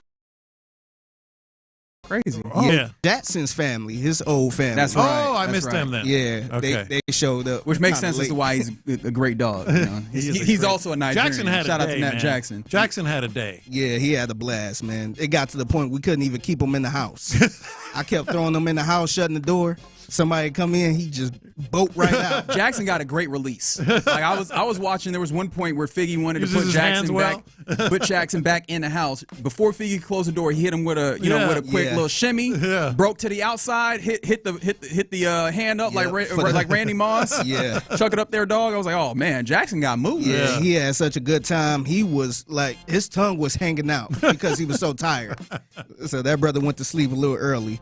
The player of the party, that's another award. I'm gonna have to give this one to Reggie. Oh wow! You know why? Playa or player? Playa. Okay. Wait, what happened? What are we insinuating? So this is what happened during our little post-show meeting or for the party. Post-show meeting for the party. I get a text from somebody and said, "Hey, what did Reggie think of me?" Oh Lord. I'm like, you want me to ask? Can you ask him that? Yeah. I'm like, I guess so. I can ask him. So I sent the text to Reggie. Hey, what do you think of so-and-so? Yeah. Reggie said, she was really cool. She was cool, man. Yeah. Was having a blast. It was a good time. So I showed my wife the text. And she said, oh, that's funny because one of my friends, she texted me this. Oh, what's going on? Hey, that guy, who is that guy? That's Edward's co-worker? Yeah. Oh, he's handsome. They weren't talking about single? me? You sure they weren't talking about me? They might have been. Nope. It's possible. They said that the dark-skinned man with the beard. Well, he kind of. Well, he not. Do you got a beard? Yeah. He got a goatee. He got a goatee. Something. Yeah. No, he said the dark-skinned man with the beard. Sorry, brother. And now my mother. I was trying. Now my mother-in-law like, who is we talking about? Yeah. And I'm like, my coworker Reggie. Oh yeah. Oh, he is handsome. See, now that's when you know it's real. So now we mamas get in. Mama's not gonna lie to you. Now we got about 5 people like, oh yeah, that Reggie. Oh yeah, he's handsome. Yeah, certified. Thank you. Reggie's taking his. So he's the player. He was the talk of the party, man. I didn't even realize that. He's got to go. Neither on did now. I, dog. I was in there having a good time drinking that drink that you made. You can have Gen Zers, and the older crowd. Yeah. Reggie out here for everybody, man. Ain't no shame in this game. Were there Gen Zers there? I don't think there was Gen Zers. Or whatever, Gen Xers. I don't know. But the MVP moment for me personally was nobody drove into a ditch. Yes. Dude, that was a pretty thin. It's a slim ditch right there, man. So I was just praying to God we ain't had no accident because I feel like that type of stuff would scare people from coming back over. The driveway was a little bit thin. Yeah, it was very thin. So. I will say, especially when you're in a truck. It'd have been hilarious scenes if somebody hit a ditch because I can already see just like 30 people just standing around with their hands on their hips, just like. I think you should turn the wheel, cut the wheel. Yeah. Put a board under the tire. Hey, anybody? Oh, man. Oh, God, man. Yeah. Everybody lift and put a board under the tire. Yeah. Didn't you have somebody go into the ditch? Yes. Yeah. Yes, I did. And remember that tow truck went to get it out the ditch, and he got stuck. Yeah, that's right. So we had about 5 tow trucks there on the scene trying to get everybody out the ditch. By the way, beautiful house. Beautiful house, man. I'm very happy for you. It was I had a really good time. Thank you. I appreciate that. And I appreciate everybody for checking in and all that stuff. Yeah, nobody dropped in on your man Figgy. Y'all thought he was joking. I was he really prepared, was ready man. for people to come through. I was kind of shocked nobody popped up. But, don't pop up now. No party now. Yeah, it's over. So today is St. Patrick's Day, and a lot of people were Googling green foods they can eat and try. So I'm gonna go through this list. I want to know if this stuff is kind of cheesy or it's kind of like, all right, I can see where they going here. So number 1 on the list was a lot of green drinks, obviously outside of the beers. You got green mimosas. Ew. Green mimosas? You down with green mimosas? How'd they make the mimosas? Not green? really. Yeah, I don't all know. food coloring, man. Well, I guess that's true. I don't know why I'm acting like that's different. Okay. This one I'm down with. I'll drink green mimosas are delicious. I'm sorry. Yeah, pretty. It's all right. Oh, so you're not okay? That's fine. No, it's all good. I do like the mimosas with cranberry. I kind of like that. A lot of people do orange juice, but I like the ones with cranberry. That's interesting. I ain't never thought of that. Yeah, big. This one I'm always down with green Jello shots. 100%. Easy money. That should be the go-to. What about Irish margaritas? Wait a minute. What is an Irish margarita? Oh, let me ISO right quick. He about to get mad. ISO! Wait a minute. It looked like the combination between my Mexicans and my Irish people, man. If Sean Pendergast, if Sean Pendergast and John Lopez had a baby, it would be an Irish margarita. No, it wouldn't. You know what color margaritas are? Green. Regular margaritas. 713-57246. What the hell is what is an Irish margarita? That's my biggest issue, Reggie. It's not like Irish margarita. Margaritas are green. But it got to be a difference between a regular margarita and an darker Irish. Green? Is it? I don't know. Maybe they put Baileys in it? Maybe it's some Irish whiskey in there or something. Yeah, okay. Maybe. Yeah. On this list too is a grasshopper cocktail. Mm-hmm. I don't know what that is. Neither do I, but I'm about to do some Googles. Yeah, and the green whiskey sours. Yeah, that might be all right. Yep. So other drinks on this list too is green lemonade, which I'm always down. That's called limeade. Yeah, green lemonade is delicious. Grasshopper cocktail, I am out. A mint flavored drink? No. Yeah. Nah, man. Nah, I don't want to. Why does the drinks taste like toothpaste? No, thank you. Yeah. Yeah, I'm good with that. Desserts. Lopez, are you still good with your Lent? Or yes, actually, yes. Still good? You notice I didn't have a cupcake at really? your house. Okay. Yeah. That is true. You did not have. Did not have a cupcake. So people on the wax. So people are Googling shamrock cookies, shamrock cakes, grasshopper pies. Grasshopper pies. Yeah. This one I'm out on mint brownies. Oh, I'm in on that. That's like a thin mint Girl Scout cookie. Mint Also brownies. out. Oh, 100%. Mint brownies? Man. Hell yes. I'm not a fan of mint chocolate. Don't you like thin mints? The Girl Scout cookies? It's the same thing. I do not. Nah. You don't? No. I don't like we are anything about with that mint. Girl Scout cookie time, right? Oh, yeah. I've seen a couple at the Where grocery they about to store. start like holding me up. Yeah. That's, you know what the worst thing is for this time of year? When we figured out Cash App and all that. Oh, yeah. Because, man, the go-to, I ain't got cash. They're like, oh, no, you got your phone. Like, we take Cash App. And you're like, damn. I think the go-to now, like, well, at least my go-to was I don't have Cash App anymore. But now it's like, oh, Yeah, you but can then tap, they know you're lying. You You got got Venmo? Yeah. No, what they do now. Oh, they got the square joints. You can tap to pay. Oh, golly. They like, I know you about to buy something. 'Cause you ain't coming in the store with nothing. You got money. Yeah, you got the credit card. You got money. You got some type of debit card. You Yeah. can tap that credit card Then right you're there. trapped. Yeah. Then you got to say yes. Yeah, shout out to my favorite cartel, the Girl Scouts. You just got to say no, man. Yeah, you got to say it with just your say chest. nope.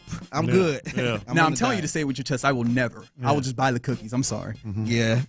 What about these ones? The savory dishes. Okay. Reggie is a fan of savory, right? Yes, 100%. How you feel about green spaghetti? Ooh. That looks weird. Yeah, that might not go down well. It's funny how the color just throws Yeah, everything it off. does. That's man. That's why. You eat with your eyes, man. You eat with your eyes. Another one there, Google. Well, that's naturally green That's anyway. natural green. Yeah. Pea soup in Maine. Pea soup is good. No, pea soup's good. It's green. So green. You expect it to be. What about green eggs? Green eggs and ham? No ham. No ham. why can't you have no ham? No, I kind of want the ham now. But yeah, no, I don't think I would do that. Green deviled eggs. That's weird. That sounds more appealing than scrambled eggs. But see, that might be cool because people do a lot of just deviled eggs around Easter. Yeah, maybe that's why. So they might be different colors and all that stuff. Even though the price of eggs is kind of high. Oh, that is true. Yeah. Yeah. Now California is going full blown Dr. Seuss with green eggs and ham. Now. Let's go. Okay. Let's go. Good for them. I'm in. Let me know what y'all doing with St. Patrick's Day if y'all doing any of this. Mm-hmm. I'm not. I'm not going out of my way for it, but shout out to the people that will, man.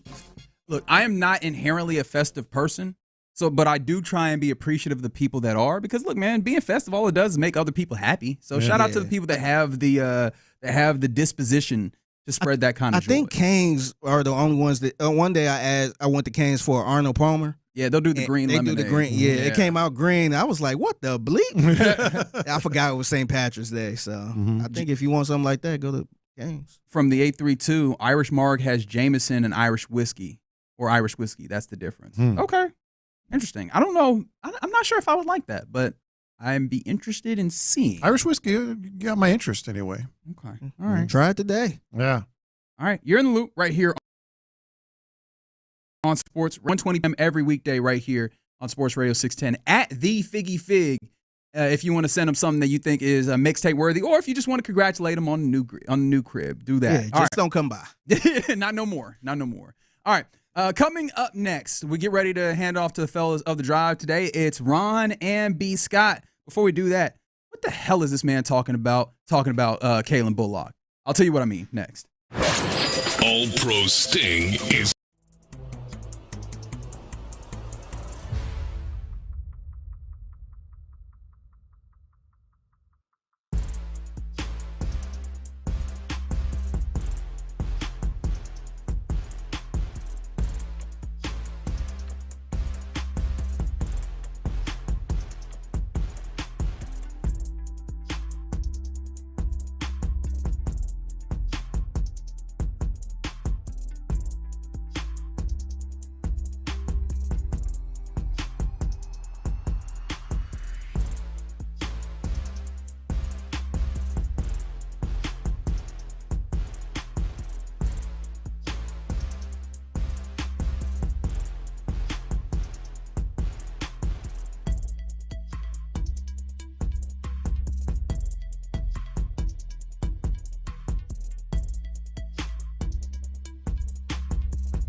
Karam Injury Lawyers Studios. Sports Radio 610 presents In the Loop with John Lopez and Reggie Atatula. Yeah, you're in the loop right here on Sports Radio 610. Been a fun Monday here on the show.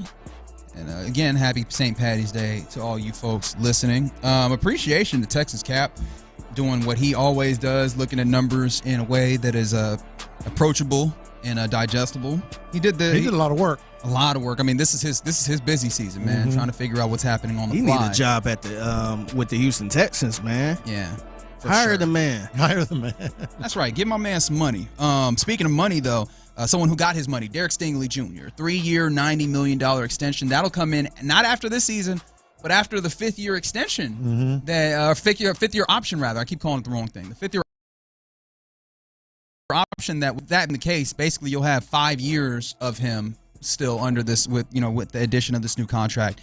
And the value of Derek Stingley's contract in that instance, if you tend to view it as a 5-year, right, with the remainder of his rookie contract and the extension, and you trying to take all the total money and view it just kind of flatly across that, it'd be $22.5 million on average annual value, which is, I mean, I feel like that's the way that you would probably have to view it and make it even more palatable, even though I feel like that's 30, how they have to view it. Yeah, even 30. Yeah. Even though 30, I think that feels palatable once you get, because it's not 30 right this moment. It's 30 on average value in 2 years. Where I mean, we're very quick to get into the place where that's not going to be anything that you have to write home about at all. No, and I guess that's also the approach they're going to have with all these contracts, kind of extending them as long as you can, because you can't have them all at once. You know what I mean? All these big bills to pay at once. Certainly. You have to extend some of them as you can. Right.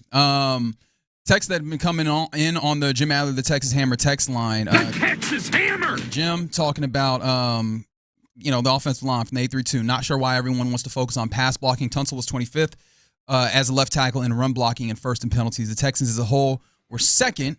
Worst, which actually, second worst in run block rate. You get 5 average run blockers in here, completely turns the offense around. Plus, obviously, you get yourself in fewer 3rd and longs is what they're pointing to. I think that's fair, but I don't think anybody was. I'm not advocating, at least me personally. I don't know. I imagine you are in a similar place, Lopez, advocating Tunsil in this instance. I thought I was okay with that, and I think that for the long term, that is absolutely the right move. I just think in the immediate, the idea of, okay, you get 5 average run blockers together and working in tandem, you could make yourself a little bit better. How certain are you that you're getting yourself 5 average run blockers? Yeah. Especially because some of those guys, at least, 2, maybe 3, probably 3 of those guys that you had last year on the run blocking that you did not feel was very good will remain in their run blocking this year. And how big of an impact will a change in, approach get them better? It's easy to say, oh well, Bobby Slowick didn't, it didn't fit system, technique they taught, et cetera, but let's say they change it back to something that does fit their particular styles. How much does that make them better? We don't know. There's so many unknowns. We talked about the anxiousness that we've had with them. I recognize that is the anxiousness of the unknown in this time period. That's kind of free agency in this time period for you. But I do think it's fair to have some questions as to what the ultimate plan is in the immediate. Again, I'm actually a lot more optimistic about the long term. I think that you've given yourself more runway to find an offensive line situation that is beneficial to C.J. Stroud, that's beneficial to this offense as a whole.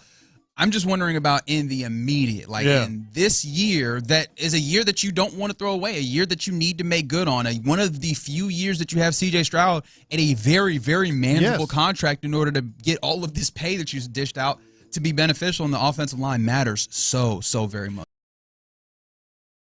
Just this year with C.J. Stroud, because then it changes drastically. Side note, I really didn't want B. Scott to realize that he was taking Ron the Show Hughley's chair. Ooh, because Show would have made a big deal about it. I was really hoping he should have stayed there. Yeah. Hey, and I'm glad it occurred to me. Just all of a sudden, I'm like, man, this is the wrong chair. Laptop. He started getting his head. But mind you, I was in for Show for 3 days last week, and so I got comfortable in his chair. I just wanted to see it happen. It was muscle memory. It came to me though. It would freak me out. Like if all of a sudden I sat over there where you do. I'd freak out the whole show. I wouldn't feel comfortable. You should have stayed there. Yeah. It is interesting how sociologically, I don't even know that's right, but psychologically probably is more accurate.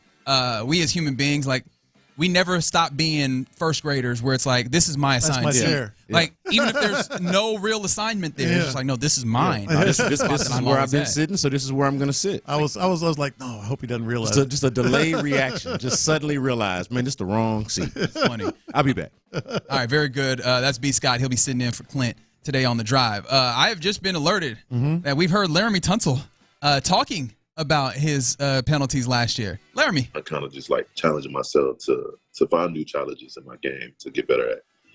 And so every year I try to find something like, I can do this better, or I want to do this better, or I want to be known for this, or, so I kind of just put that chip on my shoulder by myself. It's really just me versus me at the end of the day. Especially there's a lot of things I want to work on, like those 19 is unacceptable. So that's something I want to address for sure, get that number down or even having none. I want to keep growing as a player, honestly, as a pass blocker, a run blocker. It doesn't matter. I'm always trying to improve in each of those fields. So. Yeah, that would be a good start if you can get those penalties down. Trying to get that contract up. Yeah. That's what he's trying to do. That's what he's trying to do. And, remember when he had that big run of really awful penalties in like 3 or 4 games? How could we forget? Yes. And then he did have a pretty good run of not doing it. He did. Yeah. He did. Yeah. He did. The problem is the reputation was already there, and you'd already amassed. Well, then he kind of reverted a little bit. It's like you've already amassed a whole bunch of those penalties. But I mean, for his sake, personally, obviously, if he could find that level of development, that'd be great. Would you find that within yourself like a happiness for him, or would you be mad if he actually did find some level I wouldn't of be growth? mad at all. I've said it repeatedly, as much as we all talked about it some more. Hell of a fun guy and really easy to talk with whenever he does speak. Sure. Yeah. Nothing well liked. As we repeatedly said, you can be extremely liked in that locker room and not be a leader. That's possible. It happens a lot. But no, I'd be happy for him. Like no grudges. And honestly, it wouldn't even surprise me because he is probably trying to get another contract, like another big contract. So I wouldn't be surprised if this really motivate him to not get a lot of penalties again, so he could get that money. Y'all really not ex-boyfriend, ex-girlfriend that's like, oh, so you just gonna go over there and become the better person now? No, not at all. He won't be on that list I do tomorrow. The thing is, I think he could. He's one of those players that got the talent. That can ball out, but sometimes he just don't do it. It's like that smart kid that don't really put his all into the work. Doesn't apply himself. And as someone who was a not applying myself as person, that was what made my mom the most mad. Like, I know you got it in there. Why are you not doing it? I'm surprised that y'all are like, nah, it'll be okay with it. Like, that seems like the type of thing that would drive me insane. Like, wait, you could do this the whole time and you just wouldn't? You just didn't? Well, the question was, I'd be happy for him. Okay. Not a matter. I would be frustrated that it didn't happen here more. Let me see if y'all gonna be some liars. Welcome in. Show B. Scott, the fellas holding down the drive on this St. Patty's Day. We just heard a little bit of audio. Laramie Tunsil talking about. What I miss? Laramie Tunsil was talking about. I forgot. Right. That's damn you. Catch me up. Catch me up. Welcome back. I hope Disney World was fun. It was something. Yep. I'm sure we'll hear about that today. Fun is a way to describe it. Yep. Well, at least for I the know babies. That's an accurate way to describe it. At least for the babies. For some people, yeah. Laramie Tunsil apparently talking about the idea of working on himself, trying to become a better player, and getting those penalties down. And I was asking the fine fellas here if he was actually able to do that and be better in the run game. Would you be upset that he went somewhere else and did it? And they seem to be like, no, I'd be happy for him. You? Yeah. I'd be a little just frustrated that it didn't happen here, but good for him. Wait a minute. Are we forgetting? Laramie was good here. Like, no, absolutely. Exactly. In those particular things, those particular areas of if he became an above average run blocker, but would that would be a surprise to me. But it would. That's what I'm saying. That's what I'm saying. That's what he's talking about. I want to be a better guy at those types of things. And 3 penalties all year. Then I'd be a little frustrated, but I'd be happy. That's what I'm talking about. Like, we know he can pass block. But dude's 30-something years old. Like, okay, yeah, that's not. Come on now. Yeah, but the thing we're about teaching the old dog new tricks now. Yeah. I don't know. Okay, all right. So you're saying the hypothetical? I'm skeptical on the notion. Like if I'm CJ and he turned into Trent Williams, Yeah, be like, hey, dog. Yeah. That's all I'm saying. I mean, now, not for me. Yeah. You know, it would be nothing. For me, it's just like, hey, man, we had to. Yeah. This is a move. By the way, as I was standing in that Toy Story line, that's what I found out about the news. And I really? Yeah, I did. I did a video. I saw your video. I did a video. That's in right. Yeah. Had 41 minutes to wait in that line. So I figured Who's counting? That's what it said. You didn't get no fast pass type things? Had a few of them, but hey, you know, I wasn't going to just spin fast pass all day. Yeah, y'all did a thing that I look, maybe I just. We had 3 allotted fast passes That's a it. day, baby. That's what we That's good, though. Yeah, maybe I'm just a broke 3 boy. allotted. The other I never even thought about the idea of having a 5-day trip to Disney. Like, that feels like more than I could even imagine. But I said a lot of money. I got to say, hey, it was. I got to say, I'm proud of the Texans. Mm-hmm. I do it now. Thanks, y'all.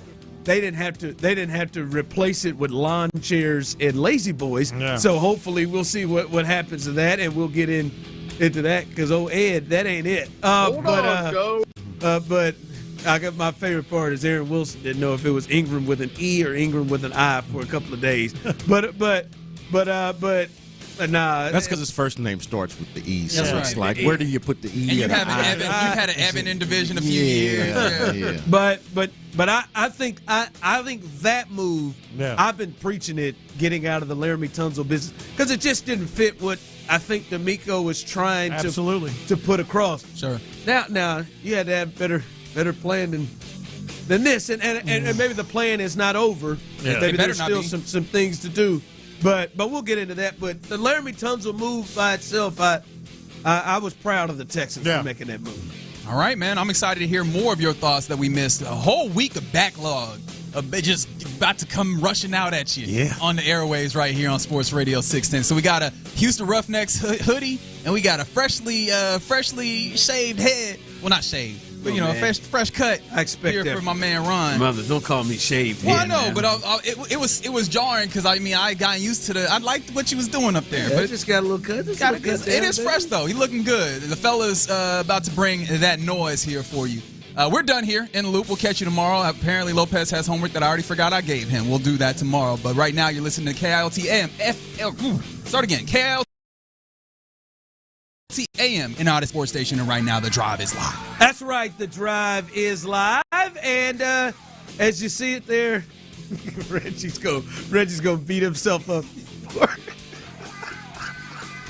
Reggie's about to beat himself up. For the KILT, FM, AM, the HD2, and all of that, man. He's gonna take I don't know that why home. they make him say all of that noise man. He's going to take I'm that on your home. side, Reggie.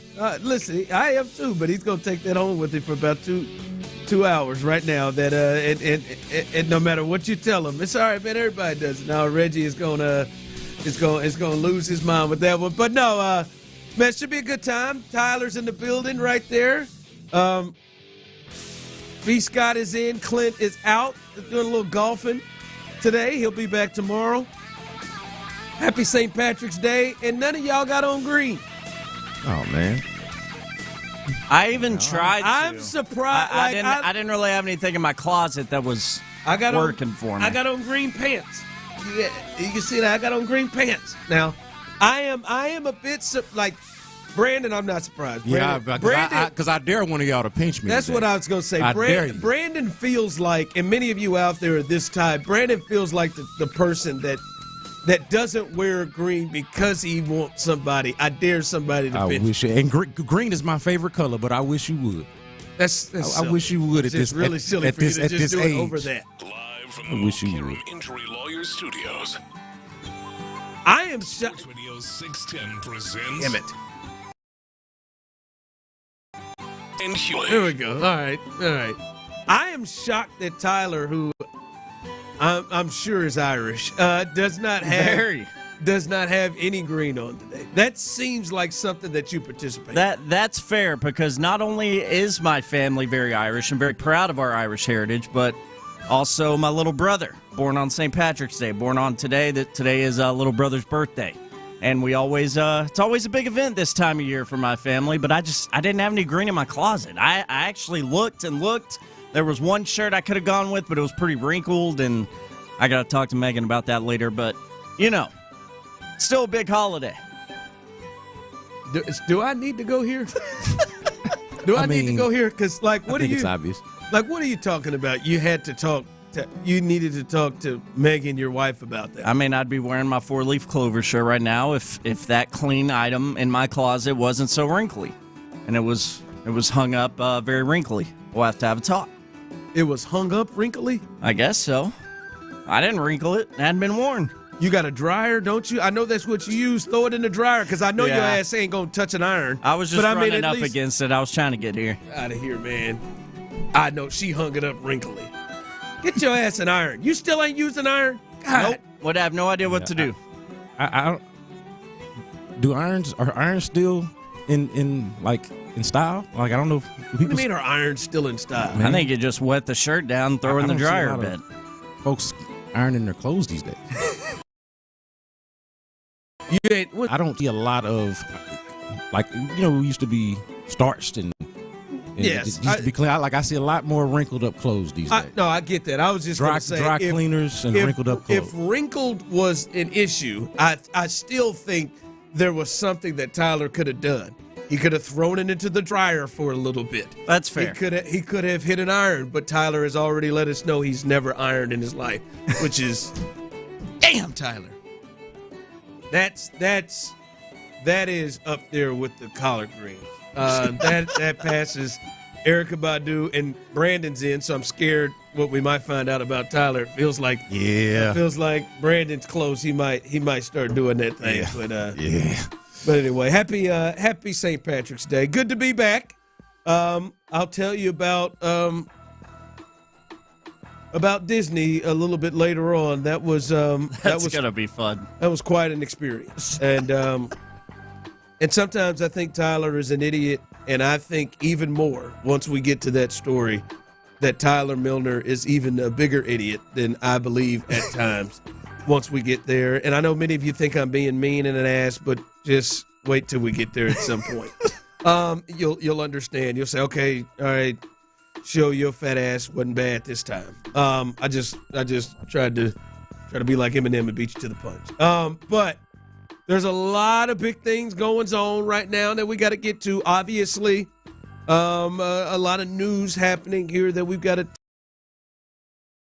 talk about. Bigger John Cena and Cody Rhodes both being on Monday Night Raw tonight. Of course. From Brussels. That is going to be a big one. The first time we hear from John Cena since John Cena turned heel. That will be on Monday Night Raw tonight. Obviously, we will spend at least the entire 6 o'clock hour on that. Yeah. We should carry it live, honestly. I wish we had the rights.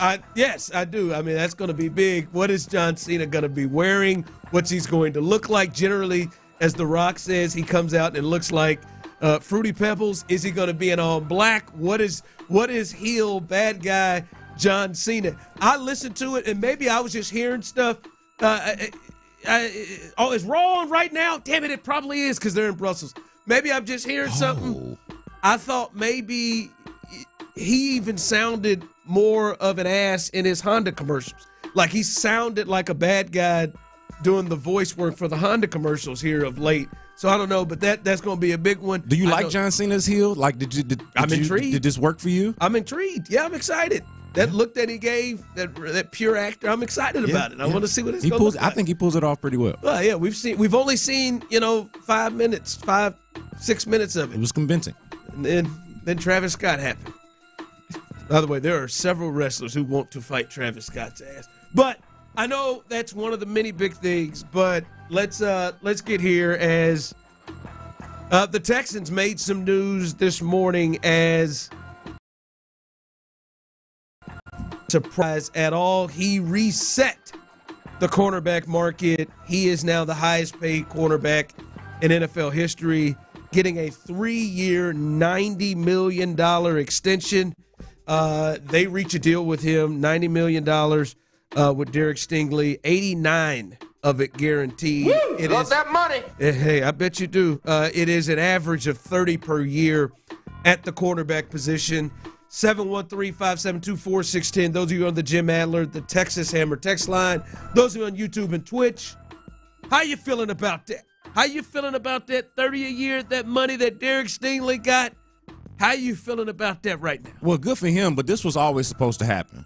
That's the way I feel about it. Like, this was always supposed to be the trajectory that Derek Stingley Jr. was on when he was drafted number 3 overall, when he won a national championship with LSU, the way he was talked about by scouts and evaluators, like he was essentially a can't-miss prospect. And the only question at the time, and even if you want to be skeptical of the deal now, the only question surrounding Derek Stingley is the health, the durability, whether he's injury-prone, which I don't think he's necessarily injury-prone. I think he's just had some really bad injury luck over a couple of year stretch, which makes it easy to say that a guy is injury-prone. I was going to say he's got a few of them. Yeah, but lower legs. Yeah, but I think, like, when you play football, like, to me, it's just like a matter of you're going to go through an injury spell at some point. You're going to be unhealthy. Like, nobody is a complete Iron Man. So what does he do? Last year goes out there and plays every game, makes his first team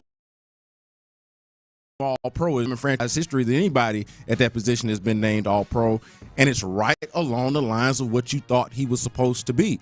Now, as far as the Texans and fans and how I think we should consume it, I think you should be celebrating the idea that you've got guys not only that the franchise is going to pay, but for the most part, guys that you feel pretty good about the franchise paying, right? Like, you felt good about the Nico Collins deal. I think for the most part, this deal is being celebrated and people feel pretty good about the Derek Stingley Jr. deal. I think whenever Jalen Petrie gets his deal at a much smaller scale, people are going to feel good about that. Much smaller scale. And then, of course, much smaller scale. Obviously a different position, a different caliber player, but that was a second-round pick. He's playing a very specific position. And then once you get into the Will Anderson Jr. and C.J. Stroud conversations, those are mostly a little bit further down the line, but also guys that you, for the most part, feel pretty good about paying those guys on the second contract. But they took care of Derek as soon as they had to. Right, or as soon as they could. Yeah, before they had to, as soon as they could. As soon as they could, yeah, right. Yeah.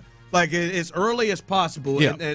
And that comes to mind when you mention the Wills and the CJ. Are they setting that precedent? Like, if you perform at a certain level, which I think is smart, because Trent McDuffie is coming. Sauce Gardner has not gotten paid yet. We'll see what this means. But if you waited, as you look at the dumbass Cincinnati Bengals, you may have to pay more and more if you don't just go ahead and get at it right now. And see, this, so I give Nick and D'Amico credit for going ahead and getting it done. Even because I use the injury-prone thing, there's something. I mean, it's been a year and a half. There's an argument you can make that he's been the best corner in the league, but it has been a year and a half, and this was the first time he hasn't missed significant time. Hell, in college, too.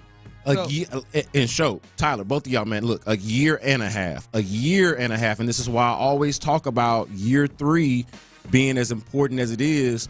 Obviously, for guys who don't have the benefit of the 5th-year option, if you're not a first-round pick, which obviously Derek Stingley Jr. is and was, but even for those guys, that's usually when the decision gets made. After the 3rd year is when the decision on you, not just contract-wise, but like how you're viewed around the league after your 3rd year is typically how you're viewed. Now, we know guys who fall off. We know guys that come out of nowhere later on. But for the most part, your 3rd year is pivotal in that way.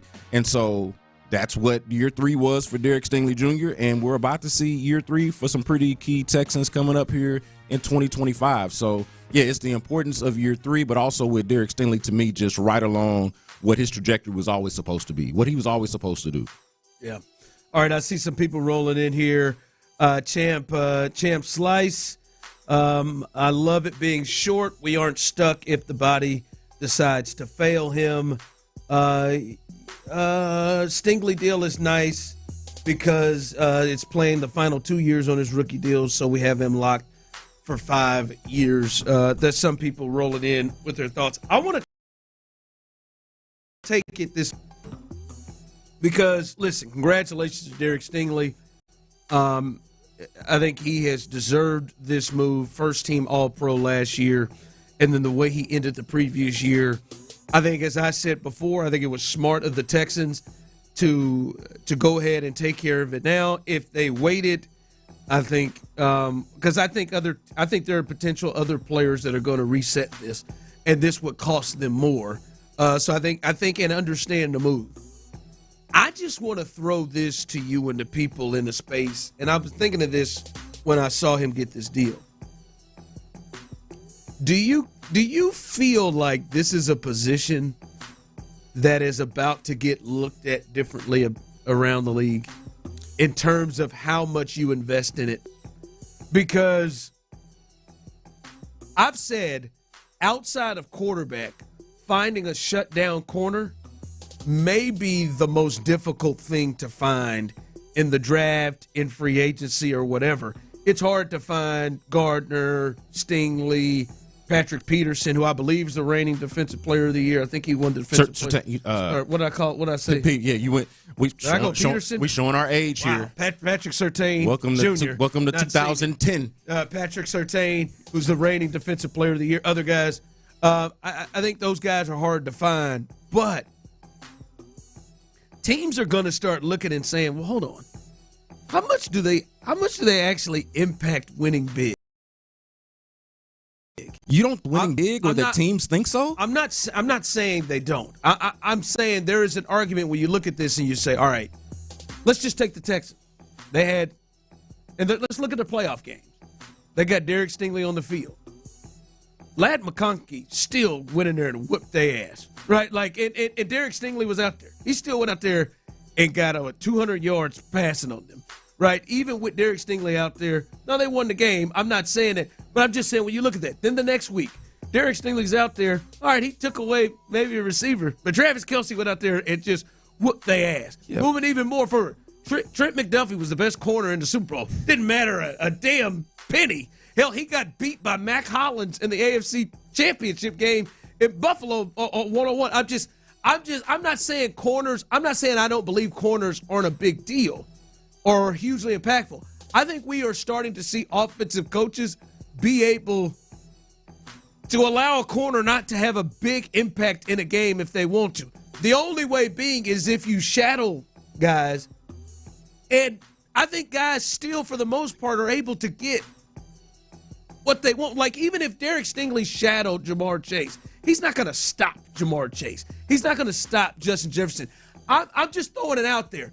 Do you get a sense that the league may look at the cornerback position and say, damn, I don't know if I want to give $30 million to that position that can be easily taken to a space where it's not impactful in game? Yeah, no, I think it's an interesting thought, but a cornerback, or if I'm like just making the case for the cornerback, they sure enough done it to running backs. Now it's finally come back, though. I would still argue that my cornerback is still one of 11, and that you cannot – I don't feel like you can blame a single cornerback for how a game goes, right? I just don't – I agree with the notion that, hey, they're not as impactful to impact the entire game or to be the ones that are the reason, per se, why you lose or win. But on the other side of it, okay, by just like shutting up another wide receiver down – but on the other side of it, it's like, okay, but what about the opportunity, the takeaway opportunities? The guy had 10 interceptions over the last 2 years in that year and a half span that you're talking about. So we're talking about a guy that can guard the best guy on the other team, but also can get you the ball back. Like, to me, it'll be a real tough sell to say, hey, a shutdown corner or the elite corner doesn't impact the game. What I would say is, well, I'm not saying it doesn't impact the game. I'm talking about impacting the game to the amount of money. But this is the argument for the amount of money. The top end, going back to the original point that you made, the top end of the position, like, this will be a difference between the haves and the have-nots. Like, the best corners in the game will be worth the money, and there won't be as much of a middle class. Because to me, there's a much bigger difference, a much bigger gap between the top-tier corner and the next-tier corner versus, say, the top-tier receiver and the next-tier receiver, who can still be pretty good for you. Like, to me, the top-tier corner is still more position itself will create a market for it. So I think they'll still be able, like the Derek Stingleys of the world will still get paid. Now J.C. Horn, like that one was interesting to me because he's like, to me, on that next tier, but he still got paid. Will the next J.C. Horn get what J.C. Horn got? I'm not sure. But the Derek Stingleys of the world, the Sauce Gardners of the world, and the Patrick Surtains of the world that are the best at this position, I don't think that position is going to be devalued in that kind of way. Text line, come on, show. Lag got most of his yards on one play. No, he was up and down. He did have an 80-yarder or something. He had an 80, but he also had 200 in that game. Like if not, he was on the door. But see, if I am Derek Stingley, if I'm David Mulugeta and you're Nick Caserio and you make that point, I'm laughing at you that you tell me that because Ladd McConkey had a good game in the playoffs, in a playoff game that we still won, and Derek Stingley was a first-team All-Pro and had 5 interceptions, that he's somehow not as valuable.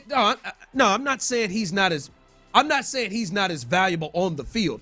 I'm talking about you're paying him like Myles Garrett, like great defensive end type money, which as good as he is, I'm saying he deserves. I'm just wondering if the league is going to start to look and say, damn, like a team can just completely go in different directions and still score in a big time way, even with him on the field. Would I rather just have 2 solid guys that I'm not paying? So that's about to get to is this $30-40 million, or is it like, no, it's worth it?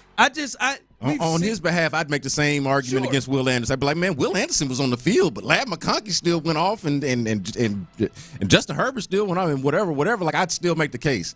Hey, this one player didn't impact the game. But you know that Will Anderson at that position has the ability to impact the game on its own without a coach devising anything to stop it. But Ladd McConkey still went off. Like I would just use the argument against you and say, hey, this one player is still the best at his position, and you should value it that he could shut down one side of the field.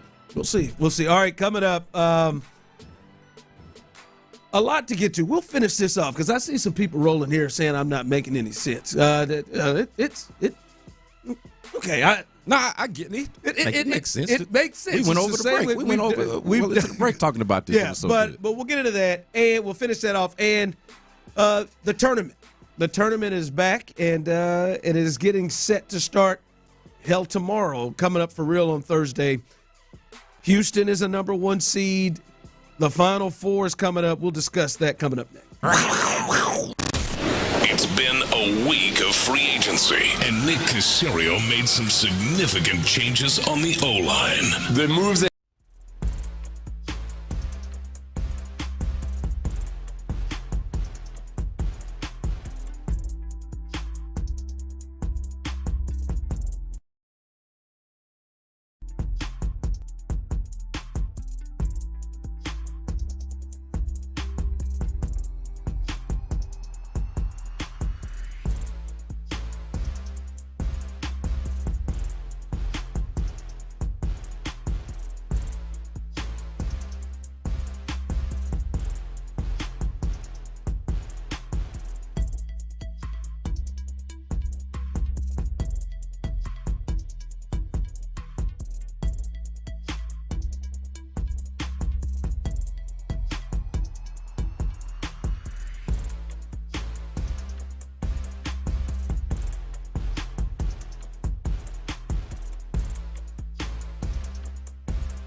play here.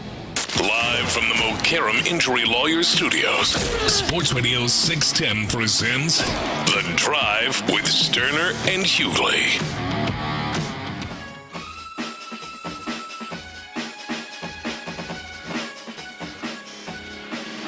Apparently, the Texans just signed a fullback, is what Tyler. Who is this fullback they signed? Yes, just moments ago, Schefter tweeted out free agent fullback Jacob Johnson is signing a one-year deal with the Houston Texans per his agent, Drew Rosenhaus. Don't got it. Like breaking fullback news? What's he got going on? He must be bored. On a Monday? That's Jacob with a K, by the way, people. Not that silly Jacob C. It's Jacob with a K. Doing Rosenhaus a favor. Not bad. I got it. That's got to be it. Schefter? Like, I thought, no disrespect to any of the other, but I thought this was going to be, a much lesser reporter giving you the fullback news. But shout out to Schefter. From the text line and YouTube and Twitch, show sucks. Switching the music. Quit hating on stage. See ya. That's what you heard. Oh, man, that wasn't even the conversation. It was about the cornerback position. Use them air holes. Why do they once do in a that, while. though, when they complain about a conversation we weren't having? I don't want or a point that we weren't making. Show this is above your pay grade. What are you talking See, I don't want someone who can't use their ear holes properly like that. I don't want you listening to my voice tickling your ears. So go listen to some music, you clown, freak. He doesn't mean that. He wants y'all listening. I mean it. But listen better. Someone said, Ron, aren't you the one who said the salary cap doesn't matter? Damn, Ron's logic just made my head hurt. Is that my boy Ron? I followed you, dog. You may listen. You may. I disagree, but I followed you. And it really was a question to throw out there because we have seen the league itself, and we've seen it come back. The latest one that was diminished was running back. Like there was a point where running back was an important position, and then it became diminished to a point where our producer Tyler still will never draft a running back in the first round and will never pay a running back any money, despite what he saw from Saquon Barkley, Derrick Henry, and hell, you could throw Joe Mixon in there, but he would never. Jahmyr Gibbs. I mean, that was a first-round pick, and he's really, really good. And he's a part of a tandem. Right now, Tyler, if you had it right now, if there were a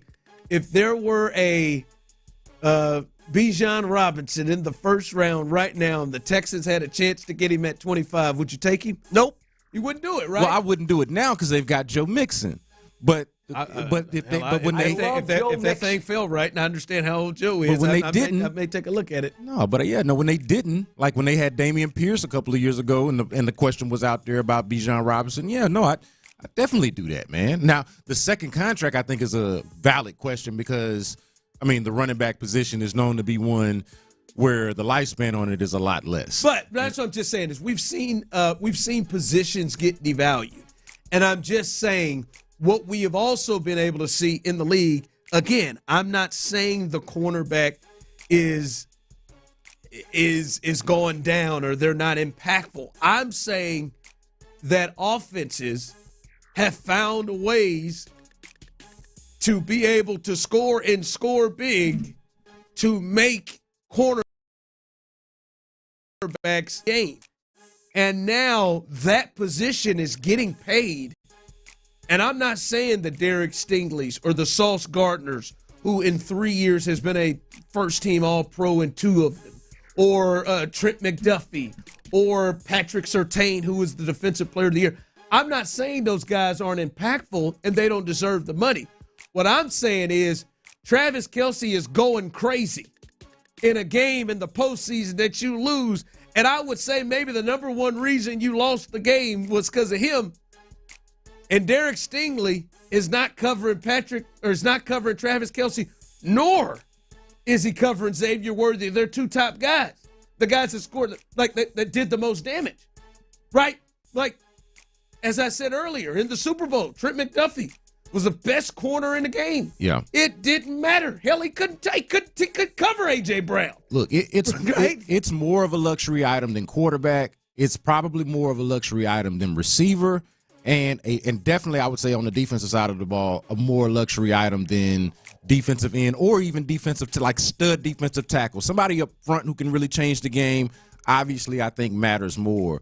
But the balance of it, I think, and the balance that teams are going to make is where are my resources going right now? And I don't think it's a coincidence that a lot of the cornerbacks that you've seen get paid are on teams where the quarterback isn't making a lot of money or they're not very good teams. Like the teams that are paying their quarterbacks are having to make those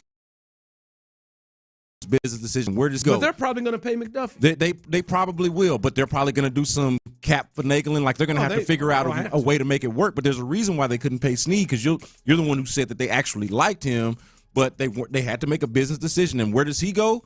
To a team that's not paying a quarterback. And what are the Texans? A team, at least right now, that's not paying a quarterback. Could it be a business decision they have to make further down the line once they are paying both the quarterback, the defensive end, and let's say what happens with the receiver that they just paid? Is he up for a new deal? Is the tackle that they just drafted, is that somebody that they end up having to pay later? Then they'll have to figure out if they're going to make the business decision. I'll just say this, Brandon. You follow this, and many of you do too. Love the conversation. How many positions are there around the National Football League in which you can make more than 30 a year? There's quarterback, I would say wide receiver, pass rusher, and now corner. That it? Of those four positions in a game, which one is the position in which they can be on the field the least, in which they can be taken out of? I would say it's probably corner, but also a good receiver can be shut down by a corner. Like we saw it happen with Derek Stingley against Tyreek Hill. It is a doable thing. No, it can happen. I'm just saying, most likely you could wake up in a game and the person that makes $30 million or more that can have the least amount of the impact in the game, not because of their fault, but just because a team will just say, "Well, hell, I'm gonna go somewhere else." Yeah, I think the corner would be first to go, but then what happens with that corner is they go to a place where the quarterback's not getting paid, whether that's a good team or a team like the Texans that's got a good quarterback on a rookie deal, or just a flat out bad team, again, whatever it is. And I think a team that can afford it. I think you hear me, and I think Tyler hears me. I'm not saying it should happen.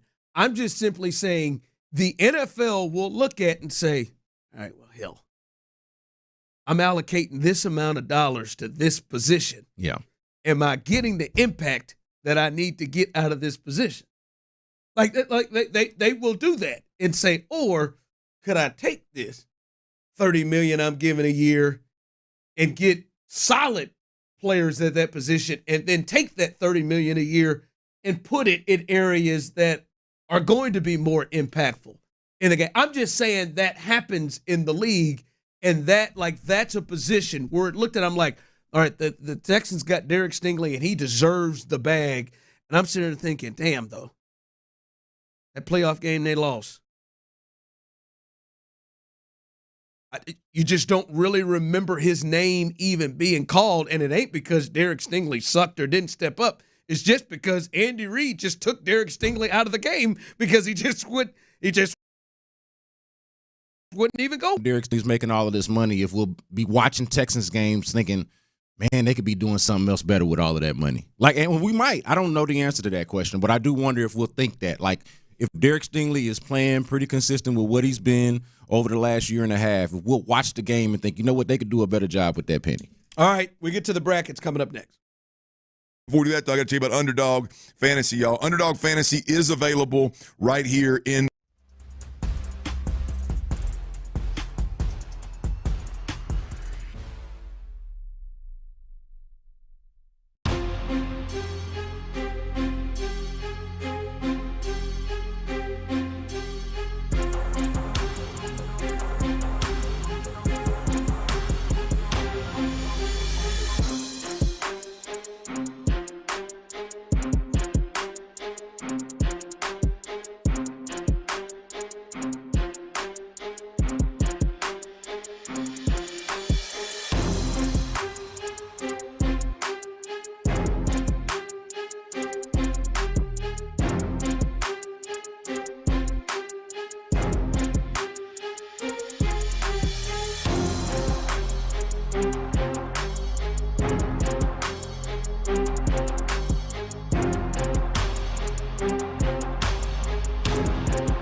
travel, and all of our traditions.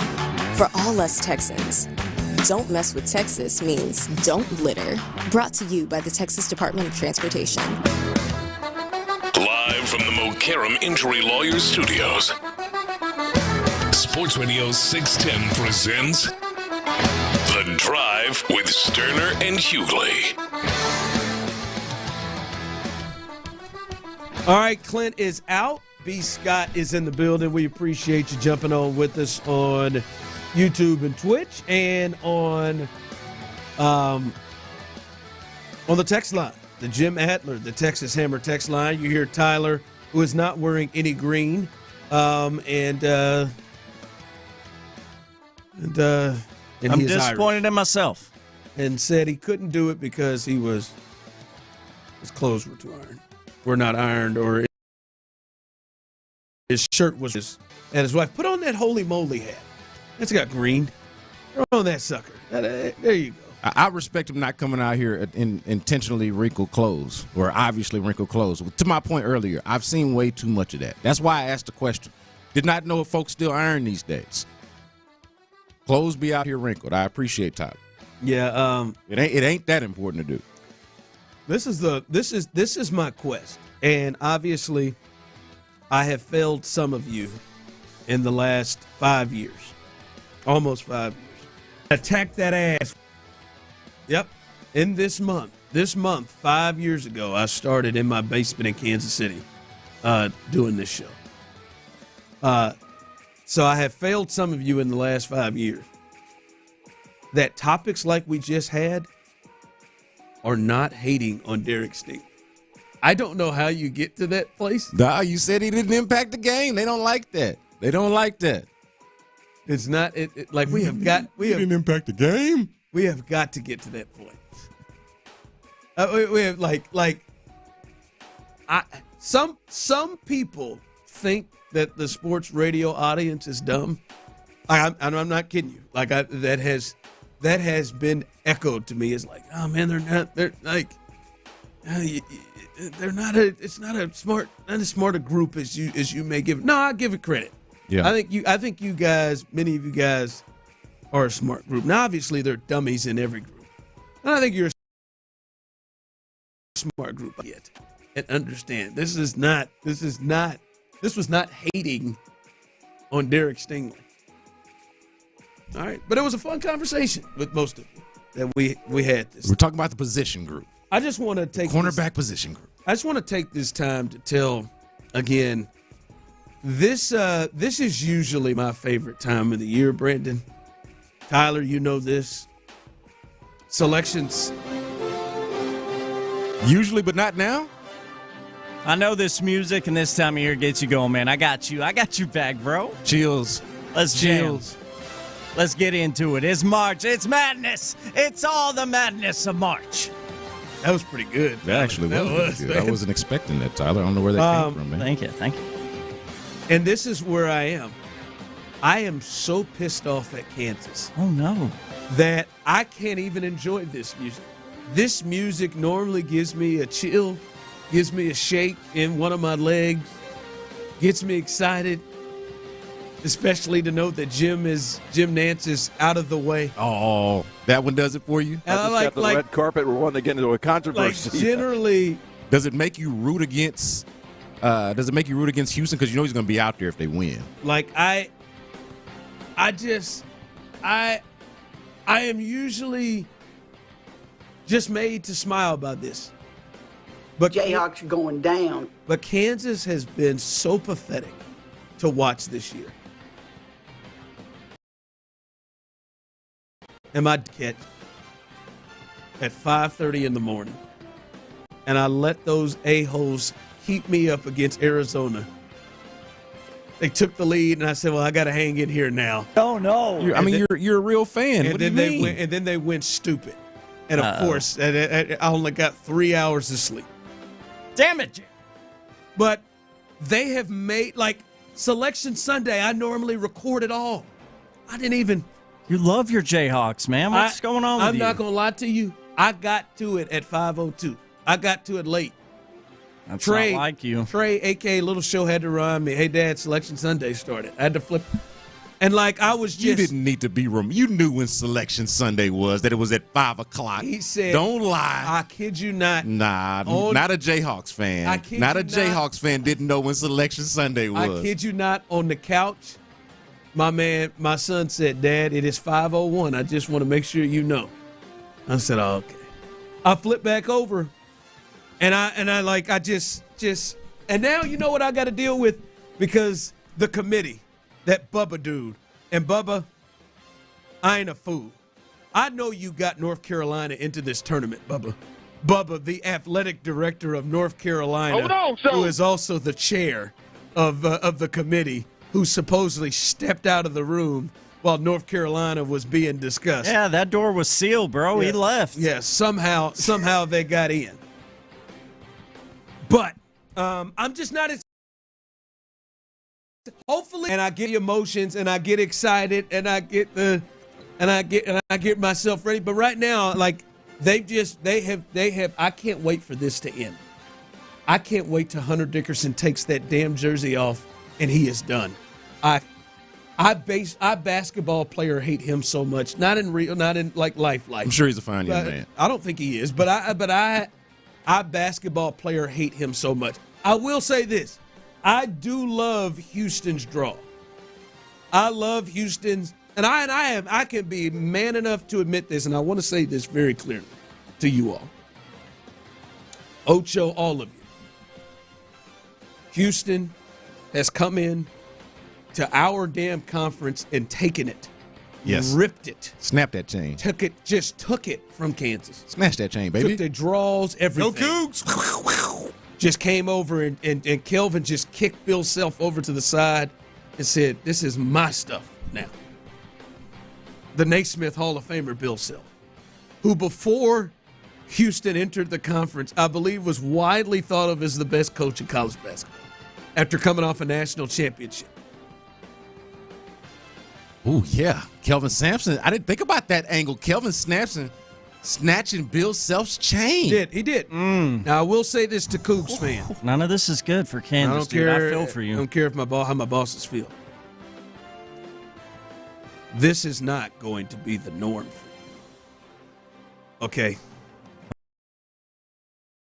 Oh, we're coming. We are not just going to lay down on the ground and give this up. You have had a great run. This guy sounds like a Cowboys fan. Ron said, Jayhawks flapping You've them had wings. a great run. We are down and out. And yes, you will stump a mud hole in us. Yes, we were up by 6 points going to the free throw line with 16 seconds left at home and managed to lose to you. But yes, you demolished us 2 years while I was there by, I felt like, 42 points.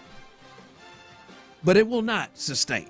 We will come back. But I digress. Hey, either way, it's all right. We will always have the 2023-2024 and 2024-2025 seasons. Jordan Alexander, this is our conference now. Of course. As I say, Jordan, you can say that right now. I don't like hearing you like you this, have man. the gun, but it will not sustain. Remember last year when they spanked him at the Fertitta Center to end the season? Yeah, it was a tough one. I was there. Yeah. But I do love U of H's draw, and I will be, and I can be man enough to say that there is some envy with the type of kids that Kelvin Sampson has there. Y'all got some warriors. All right, LJ, can you get a sponge brush in there? I can tell somebody's lining LJ up, but LJ's that's the just style in it looks hell, like they're going for. The hell with it, and Milos is cold-blooded. I mean, he is a killer. He is the reason I have U of H in the Final Four. I think they've got a breeze to get to the Elite Eight. And Tennessee could be tough if they don't get knocked off, because I think they're a tough team, a really good defensive team that I have seen in Kansas teams in the past. When they want to, they can completely shut your water off. And they have done that. They did it to Arizona. What they did to BYU, who can shoot against anybody, all right, they've done it a second time. They've blown out BYU twice, and BYU could not do anything. They beat Kansas by 32. The worst in Bill Self's era. Yeah. But yeah. They are cold-blooded. I love their draw. However, I don't think they're going to win it. Florida, this may be recency bias. I watched all the Florida games this week, and I've watched them a little bit during the regular season. That team. Hey, they look so good against Tennessee. Tennessee tried to come back. And then just Tennessee, everybody. Seth Greenberg called it. The most recent game. They are Noah's Ark. They have two of everything on their team. I think they're the best team I've seen. But Houston, I got them getting to the Final Four. And if they play Duke, which I think that's how that side breaks, I would pick them over Duke. I think they're tougher than them. Florida's just too good. So I am rooting for Kelvin. I think they got a great team this year, in all seriousness. And I think this is the time that they get to the Final Four. But that Florida team, whew, that is a scary, scary group. U of H tougher than Duke, but Duke arguably more talented. If they're healthy enough, that's going to be a question for Duke going into the tournament or as the tournament progresses. But, yeah, no, I like U of H's chances to get to the championship game better this year than I ever have. And it's not just because of the field, but it's more so up the ante offensively without losing that identity on the defensive end of the floor, where it looks like, and I've always said this, it looks like they got 6 guys out there when they got 5. They've always been that way, or at least the last 5-6 years or so. They are still that way, but now they got Uzan and Cryer kind of filling the role of Jamal Shedd, but they add an element there between Uzan, Cryer, and Emmanuel Sharp on the perimeter. They're not good, but they're just not going to put 60 up. Like, they can score. That's what I'm saying. They got it on the. They got the guy down low in Roberts, who's going to be able. I think is going to be fine in the tournament. That little push shot thing, he is perfected. It works. That either hand. Thing, yeah. It's really now, good. I want to see his health because he was in a boot and he didn't play. They said he should. They say he's good to go. If he is good to go, they've got all the ingredients. Especially that Purdue as their 4 or 5, whatever. Yeah, they're 4. That whole thing. I know you had some concerns about Gonzaga. No, Gonzaga is not the same team.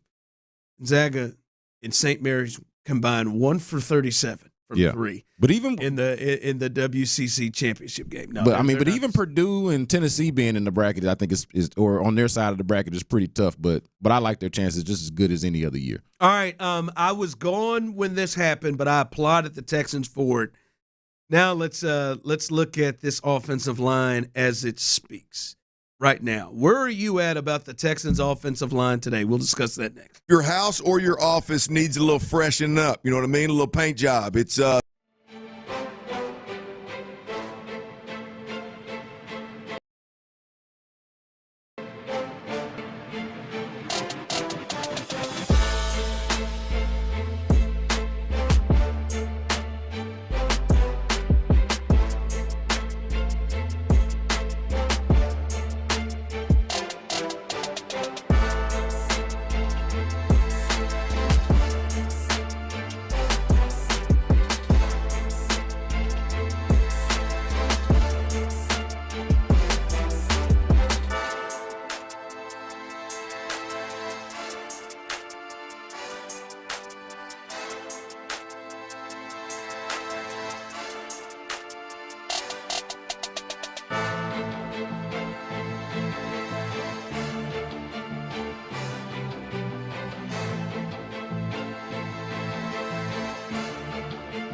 Creighton. It's time for basketball, and right now, Uber Eats has deals on McDonald's, Popeyes, Pizza Hut, Wendy's, and hundreds more local favorites. So you can keep your eyes on the ball and your hands on a hamburger. Get game day deals now, only on Uber Eats. Product availability varies by region. See app for details. KILT FM HD2 Houston. Insider access, exclusive content. Sports Radio 610. The Texans play here. An Odyssey sports station. Sports Radio 610 presents The Drive with Stoerner and Hughley. All right, welcome back to The Drive as we are live here on a Monday. Good to be back in this beast as Clint Stoerner is out. He did a little golf and he'll be back tomorrow. There you go. Brandon Scott, you hear his work all over the station. You hear him on In the Loop at 11 o'clock on Tuesdays. You hear him with us, and we'll get to the Rockets. Rockets report for at 4:40 each and every Wednesday. Catch all his work over there on all of our platforms, SportsRadio610.com. You can catch all his work there. H-Town Hoops podcast. Yeah. Probably should have. H-Town Hoops podcast. Unfortunately, the H-Town Hoops podcast is on life support. On life support. It's on life support, but you still get that Rockets report though every week. Rockets report, That's some a good reason to gems listen there. to the drive right there, baby. But you hear Brandon all over the place. Him on YouTube and Twitch. I ain't gonna lie to you, man. During that break. Yeah. I was captivated by John Cena and this Cody Rhodes thing. Oh, my God. Locked in. Oh, I'm locked in. Oh, my God. The showman. I'm not going to give it away if y'all ain't seen it. Oh, John. I love this route. I'm telling you, man. Triple H, Hunter, Paul, whatever one you're going by. Hey, can we give it spoiler alert and just have a little fun with it? I mean, he's out there talking mess to the crowd, calling them idiots, talking about how they dress. He called them sons of bitches. Sons of bitches. I mean, it's really good. That's one of my favorites. Sons of bitches. I mean, it is some quintessential classic heel performance. This is better, man. My man said, he said for the last 25 years, spoiler alert, for the last 25 years, I've been in an abusive relationship. Ooh. This is great. Talking about y'all. This is great. Them folks. Oh, man. Oh, this is beautiful. I can't wait to get up and watch all of this, man. I love this. I love this thing. All right. So listen, I said this at the top of this, and I wouldn't hear about this. I wasn't here for it. Where you guys had to be on air when this occurred. I promise to God, I was in a 41-minute line waiting for a ride in the Toy Story portion of Disney. I was in. That sounds like more fun, to be honest with you. Oh, when this Tunsil news broke? Yeah, when Laramie Tunsil was traded to Washington, I was in I forgot what it's called, but it's like if y'all been to Disney, if you've been to Hollywood Studios, it's the one where you get to you can shoot. You shoot. It's like a shooting game with Buzz Lightyear. No, not the Buzz Lightyear. Did that one too. This one is it's. Oh wait, Universal. You said. Universal. Yeah, this one. Despicable Me. One. Yeah, it's in the Toy Story world, like that little Toy Story world. Well, then that was at Disney. Anyway, what happened? It's at Hollywood Studios. But anyway, right, Hollywood Studios Disney. Right. But anyway, I'm standing in the line when this thing happens. Y'all had to be on the air. I don't think we were yet, were we? The drive was on the air. I was actually out that day in bed with a migraine, but I remember texting the fellas of the drive when the news broke. It feels like 10 years ago. So like honestly, I don't remember. Were you floored when you heard it? I was. I wasn't expecting them to do it. I didn't think they were actually going to do it. I didn't think they actually I thought I've said it since the year ended that it was, or not even just since the year. I think I was saying it before the year ended that they needed to get out of the Laramie Tunsil business. Yeah, and I always disagree with that. Like for the reasons, like I didn't necessarily subscribe to all of the, let's say, values that y'all had on what Laramie Tunsil did or didn't bring to the table. Like I didn't care as much about the whole leadership thing and not showing up, cleanse ball player, and I know you were into that too, but like that just the fact that he was good was good enough for me to keep him around. Now, I did understand the whole aspect of if you're trying to set a particular tone as an offensive line, like if you want a specific level of toughness, griminess, grittiness, and maybe even accountability, that Laramie Tunsil might not necessarily be the greatest example in terms of leadership in that kind of way, more so of a quiet guy, lead by example. I'm just going to play my game, so to speak. But, yeah, I could understand wanting more out of your leaders and wanting leadership to look different. And honestly, for me, I didn't turn on Laramie Tunsil until what was the false start game, the Minnesota game, where he had like 3 or 4 of them. And then he came out after the game and blamed it on the officials. And so for me, that was the time where I was like, okay, I think we can directly tie some of the performance or lack thereof to some of the lack of preparation in the offseason in terms of getting there on time or getting there when everybody else gets there. Because why are you the one guy? You're the most talented guy, the most highly paid guy, but for whatever reason, you the one that don't have the snap count right. They don't have the timing of the snap count right, and everybody else does. So that was my biggest issue. But other than that, like to me, I'm looking at it, the offensive line is bad. He the only good one. I would have understood why they would keep him. But also, they got business decisions to make, and they're trying to set a tone. Yeah, that's my thing. My thing was the tone thing. And it felt like that they needed particular. Yeah. And hard to argue with. And he just like I continue to say Laramie Tunsil can play in the league. Like there are teams where you would feel and say, hey, Laramie Tunsil, that makes a lot of sense.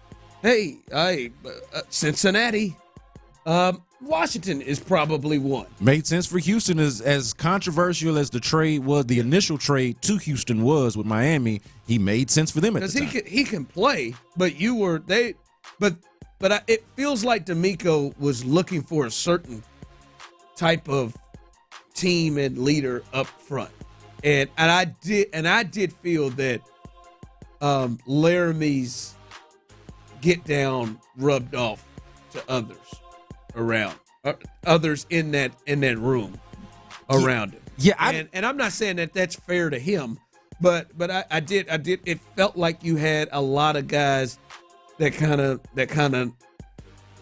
went that way. I don't know about that. I think that was a part of my thought. Yeah, no, I think there was really only one that I would say that's the case, and that'd be Titus Howard, and he's the one that's still around, that they've played at pretty much every position except right guard and center. But like in terms of like the him rubbing off on other guys, I think it just came down to like the other guys just weren't good enough. Like whether he rubbed off on them or not, his talent his talent damn sure didn't, because they themselves, and I would blame this on them and not Laramie Tunsil. They like Kenyon Green was not drafted. The center that they drafted got benched for an interior offensive lineman that they drafted much later in Jared Patterson. And so the center position has been a turnstile for 2 years, for more than that now. The right guard position took a drop-off in Shaq Mason, who I don't think Laramie Tunsil had an impact on, because Shaq Mason's won Super Bowls and is a leader in his own right. He's just not good anymore.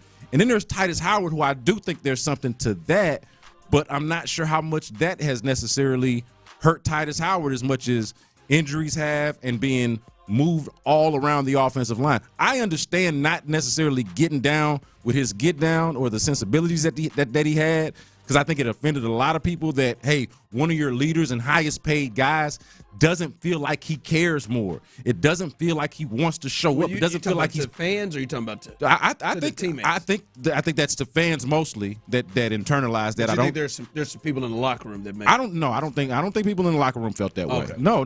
I think that that's the sensibility based on the fan base. And the interesting part is how much of that translated to the front office. Like the people that are at, because think about it, honestly, if we're just being honest about it, it don't matter what his teammates thought. They're not making the decisions. It's the people upstairs. How did that rub them the wrong way, the same way it did the fans? I think the people inside the locker room like Laramie by and large. But did D'Amico and Nick Caserio necessarily like have an issue with his get down? That their highest paid guy didn't always feel like he cared about winning as much as some of the other guys did. And I think that's a part of the team. And yes, obviously those guys' talent has probably hurt them, and their ability to pick up what they should be doing has hurt them. But I also think they get help that the tone setter kind of moves the way he does, and I think it did rub off, especially the younger guys. But that has happened, and I agree with the move.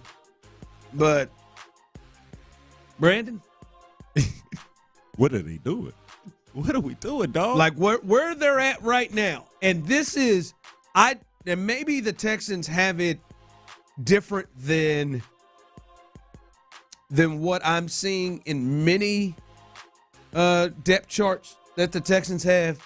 But what I am seeing is Titus Howard at left guard or left tackle, Tomlinson, who they got for $4 million, Lincoln Tomlinson, former Jet, former Duke Blue Devil, at left guard, Jarrett Patterson at center, Juice Scruggs at right guard, and then Blake Fisher at right tackle.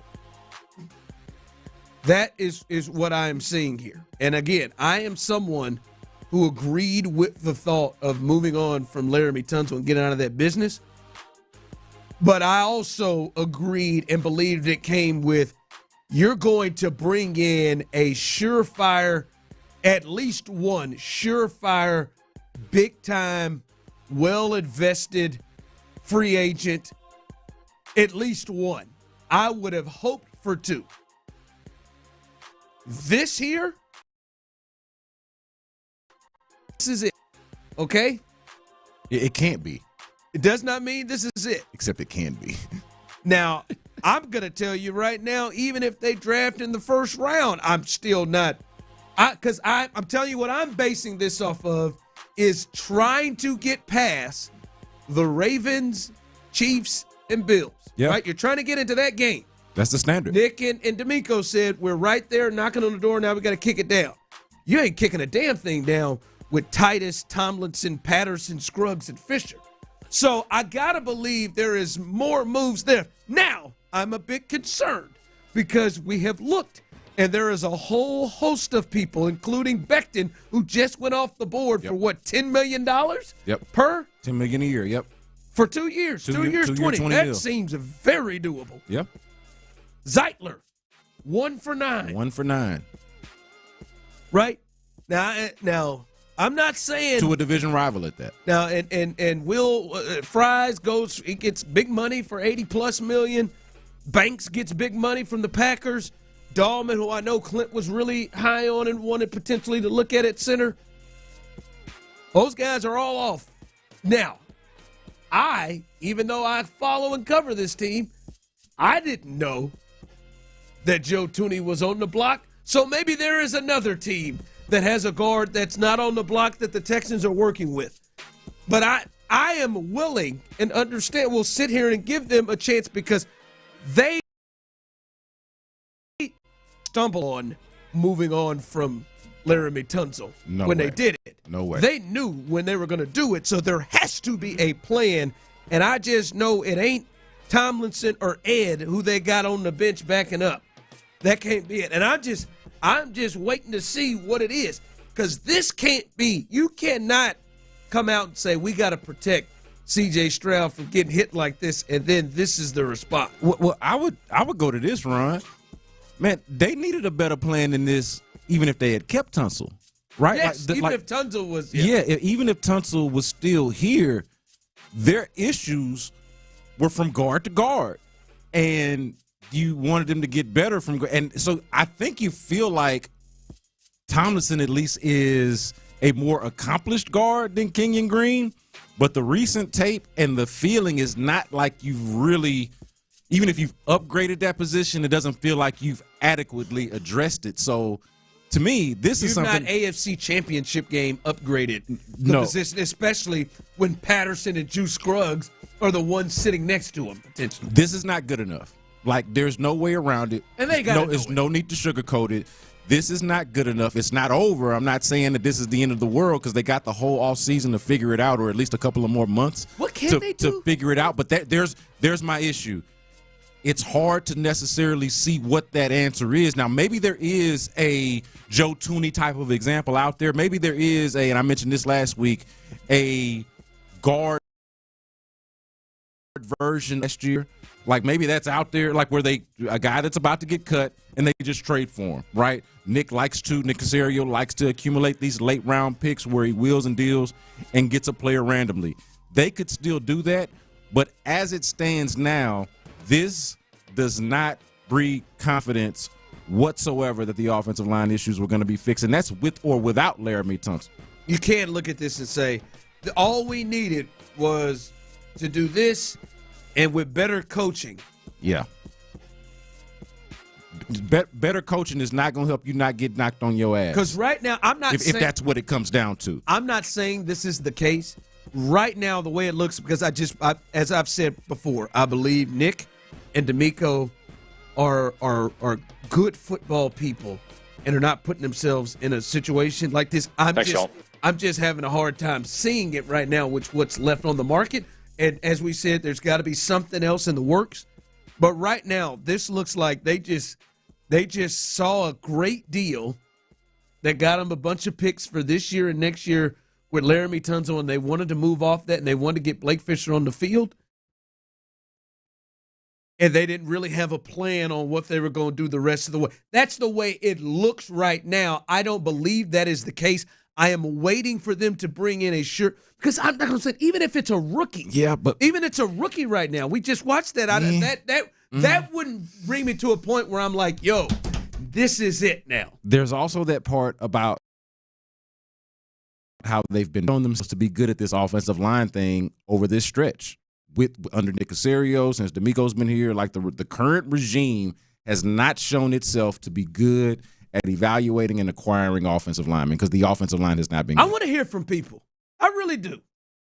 I just honestly, I want to get a sense of how people are reacting to where the offensive line is right now. They traded Kenyon Green. They traded Laramie Tunsil. They just went and cut loose Shaq Mason. They did all these things. They brought in some guys. Where are you right now? 713-572-4610. Where are you right now with the offensive line of the Texans? We'll hear from you coming up next. Check it out. Imagine selling your home and getting paid before and after it sells, y'all. It's like getting paid twice, man. You can do that with Orchard. Listen, the Orchard puts cash right into your pocket so you can buy your dream home. Then the Orchard experts, they prepare and market your old home, including repairs, showings, price-boosting upgrades. And here's why Orchard's the best. When your home sells for more, which happens 9 times out of 10, by the way, you get that cash too. It's almost like getting paid twice. Look, Orchard, it's a smarter, faster, hassle-free way to sell your home. Let's review this real quick. Orchard, they can unlock cash from your old home to use on your new home. That's payday number 1. You buy your new place, and once you're in, Orchard sells your old home for top dollar. Again, it happens 9 times out of 10 they sell for more, and you get that money. You get that money as well. That's what I'm talking about. It's payday number 2.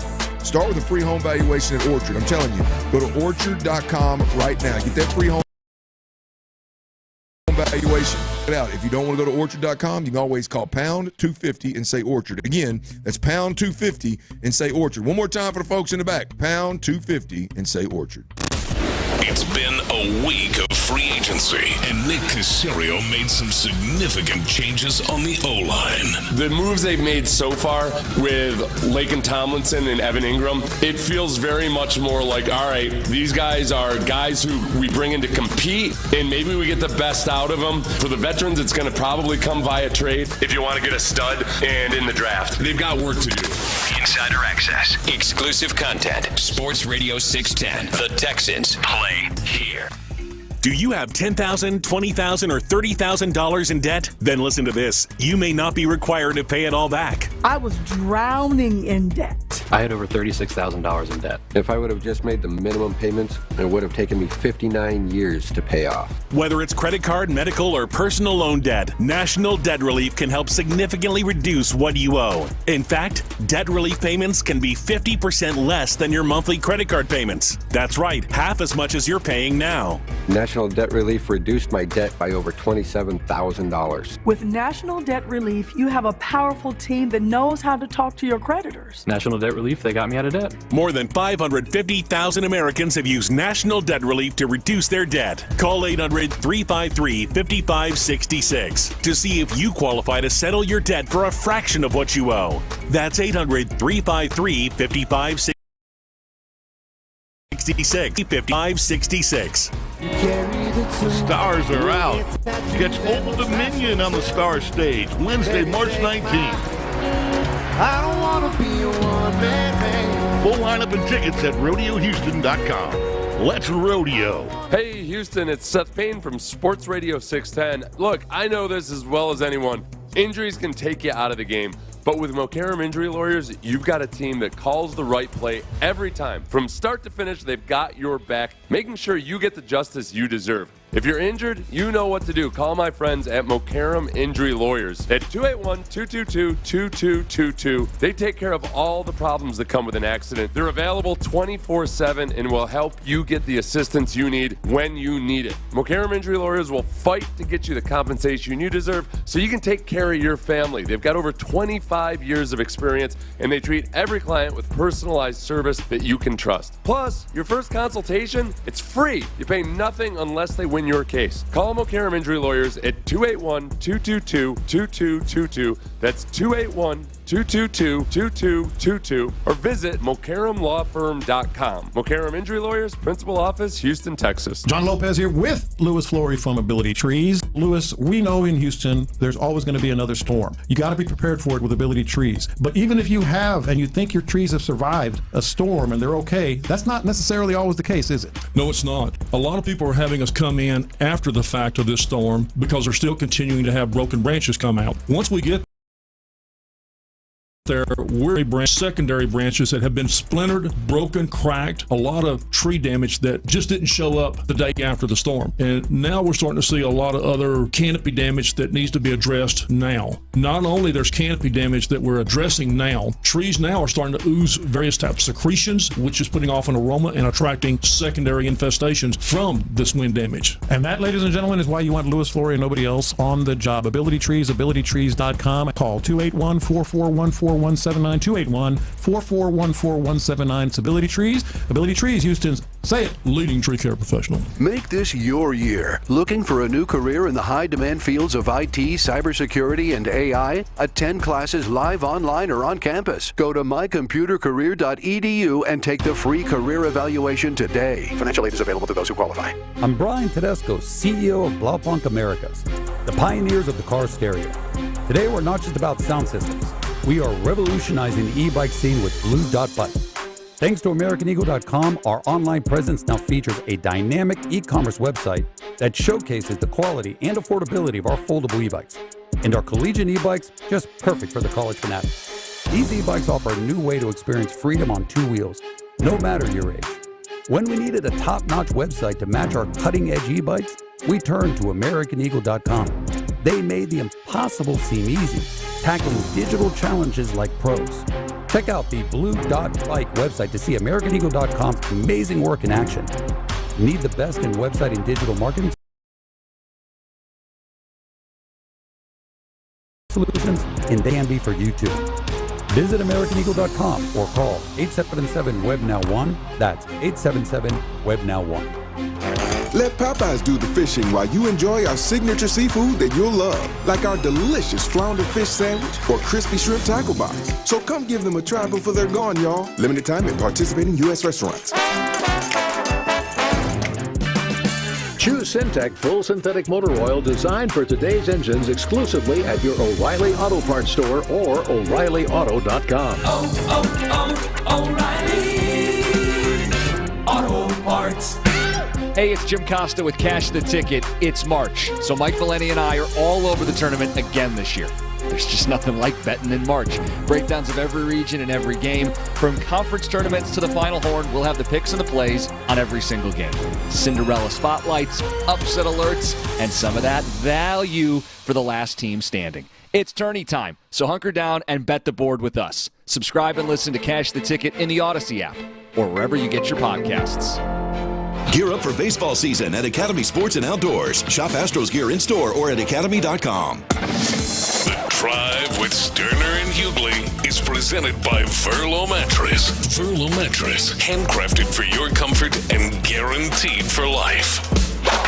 When it comes to the biggest story of spring training, the Big Orange Wagon has you covered. This is going to be a very fair question to ask going forward as we go through offensively and defensively, with Cam Smith at third and Esau Paredes at second. New episodes every week on the free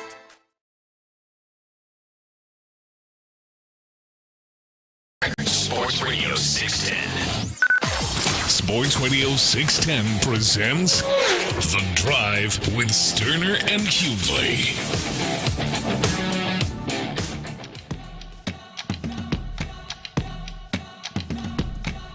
All right, I want to hear from some of you here. 713-572-4610, The Drive. You're locked in on the number one sports show here in Houston. And we open up the phone lines for you. Tyler will let you in because I want to hear your thoughts on this offensive line situation, which we knew coming in was the biggest issue for this team that they got to fix. They had to fix. Hell, they've been vocal about it. And they have made some movement. Right? They fired the O-line coach. They fired the coordinator. Now, they promoted the assistant O-line coach from last year, but they made some moves. They've traded Laramie Tunsil. They have traded Kenyon Green for Gardner Johnson, which should make their secondary nasty as hell. They've traded or they've cut loose Shaq Mason, right? But right now, as it sits, missed you too, text line. Right now, as it sits, Titus Howard, Tomlinson, Patterson, Scruggs, and Blake Fisher. That's your offensive line. That cannot be the answer. To me, if you're trying to get to an AFC championship game, you know the teams you have to deal with. That can't be the answer with better coaching. I'm sorry. That can't be when your quarterback is still on a rookie deal. That can't be. Even now going to the draft, that can't be. So I'm curious to how people are feeling about the move. Someone texted in and said, happy with the line moves. They were trash and expensive trash at that, both playing and mindset-wise. Just need to blow it up and start over and hope the new scheme helps those that stay. But see, that the key word there was hope, though, because what he said on the front end of that can be true, and it can also be true that the solutions that they came up with were not good enough. And that's the feeling of it right now. Now, it's not over, but based off of how it feels right now, and again, the point that you made earlier, what we've seen go off the board, it does not feel good. It does not make you feel confident. Like, honestly, Rod, this could work, but Cole Papovich would have to be the greatest offensive line coach in the world, and they would just simply have to know something that the rest of the world does not, right? Like, just something that we do not. And that's possible, but does not feel likely, given their track record with putting together offensive lines. Yeah, and like Cole and the new scheme can be the answer. We'll see, right? And I do think Tomlinson is better than any of the guards they had last year. Yes. But I don't think it's I would have expected them to go into. Like, for me, and I want to get to Brian here in a second, and 713-572-4610. If you want to get in, you can get in on this. Your thoughts on the offensive line. It's certainly, if I'm a Texans fan, I see what the damn Bears are doing. Yeah, man. They went out and got the best center on the market. And listen, obviously, you can make yourself and say to yourself, oh yeah, they won the free agency. Sure, you can say that. But I'll be damned right now if you went and got the best center on the market right now, and then you traded for a four-time All-Pro who was an All-Pro the last 2 years at guard, like those positions that gave you struggle with Joe Tooney and Dahlman, and it like you wouldn't be just saying, oh, they won the offseason. Like, I mean, it's literally what your season came down to. It was the difference between you being a good, slightly above average team to being a great team was that you had some good pieces around a really poor performing offensive line. Specifically on the interior, your guards were some of the worst in the league. How could that not be like the first thing that you do? The top priority. And maybe it is a top priority and it just hasn't materialized, but it just does not feel like it. Brian, jump in here. What's your thoughts on the offensive line? Hey, guys. Thanks for taking the call. I'm from Detroit. I'm a diehard Lions. Unfortunately, I died hard last year. Going back a long ways, I watched every Barry Sanders game that he played at the Silverdome. and the owner. If we don't go get guys that are maulers, we're not playing to the coach's style. We let Kevin Glover and Lomas Brown go in the old Detroit days and Benny Blades, and it's also a morale thing for the other guys. You're letting good guys go. We didn't go get anybody. We didn't trade up to get a Panay Sewell. We didn't do anything. So we're getting guys that are has-beens or not great, and we're going to hope we're going to make them better. The coach is only as good as what we give him to work with. So I'm down on the owner. I'm down on the general manager. He's made some good moves and some great moves, but here he's dropping the ball. I mean, we're not going to get, like you said, some of the free agents. We should have put Tunsil up on the board and seen what else we could get for him. You know, did we settle? I'm going back to my Detroit days, and until we got the coach that had that energy, and we got Sewell, and now go get a tight end that can help the line. Go get Laporta, a guy like that. Brian, real quick, shout out to Wayne Fonts and those years that you dealt with. Shout out to William Graham. Yeah, there you go. Do you the Texans and Lions?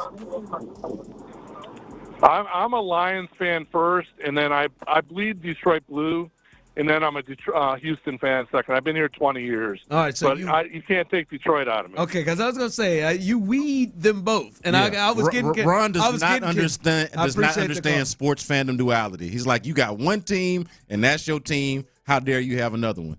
This.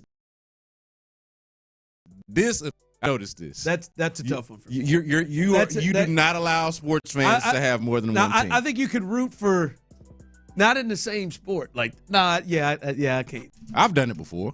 I get for root for. Well, like I said, especially if they don't collide much. Like if they're in different conferences, it's easier to do. When they're in the same conference, it's much harder. Like you're a straight up Rockets fan. Yeah, there's no other basketball team. You can't the Raptors. Like there's not another team you can right? You can root for them. You can pull for them. You ain't weeing them. Yeah, I don't think I can wee another team. Can you do that, Tyler? No. Or do you? I can't wee. Tyler can't. You can't wee. No, like in my own personal case, before the Texans existed, I was a Packers fan. But since 2002 and the Texans' existence in the NFL, I might pull for the Packers here and there, but they're a far cry of my fandom with the Houston Texans. They stopped being wee for you. I could even accept that one. Were you born at, like, you growing up? Did you have a football team? Were the Texans here? No, it's the Packers. The Oilers were before I was really old enough to care. Yeah. And then my dad's side of the family's all from Swamico, which is just outside of Green Bay, all huge Packers fans. So it was a natural fandom for me to be Packers fan whenever I reached that age. But as soon as the Texans came to town, it was like, I'll hope all the best for the Packers, doing what they do, but it ain't going to do anything to supersede my fandom of the Texans. I want to say I liked a lot of what Brian had to say. He's on point. Yeah. As he said, you're seeing teams. Like, it's interesting to look at the top two teams in the league that led the league in quarterback sacks. And then if you add what happened to C.J. Stroud in the playoffs, he really closes the gap on Caleb Williams. Oddly enough, God, after he told Caleb Williams stop taking all them hits, he immediately started taking all those hits. Yeah, some irony there. But when you start to look at that, one team, both of them have young quarterbacks. Hell, the Texans have a proven one, and the clock is ticking on the early years where you're not paying him huge money. They have at this point gone about handling their offensive line protection issues completely different ways. And let me ask, you trust them to draft a stud offensive lineman after the Kenyon Green pick, after the Juice Scruggs pick? You trust them to do that? Just saying. I'm not saying they can't. Like my Disney trip, third time's a charm. Just saying. Maybe. All right, coming up next, I'm going to tell you why I think Tyler is maybe the biggest idiot. This is the biggest time I've ever thought Tyler was an idiot in my life. It's really aggressive, bro. It is, and I don't even think Tyler disagrees. It is. He's not even fighting it, and generally he would. That's next. Tyler Miller says he's still real optimistic. It's tourney time, H-Town.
Keep her production line, her equipment, and her customers happy and healthy. Call 1-800-GRANGER, click Grainger.com, or just stop by. Grainger, for the ones who get it done. Live from the Mokaram Injury Lawyers Studios, Sports Radio 610 presents The Drive with Stoerner and Hughley.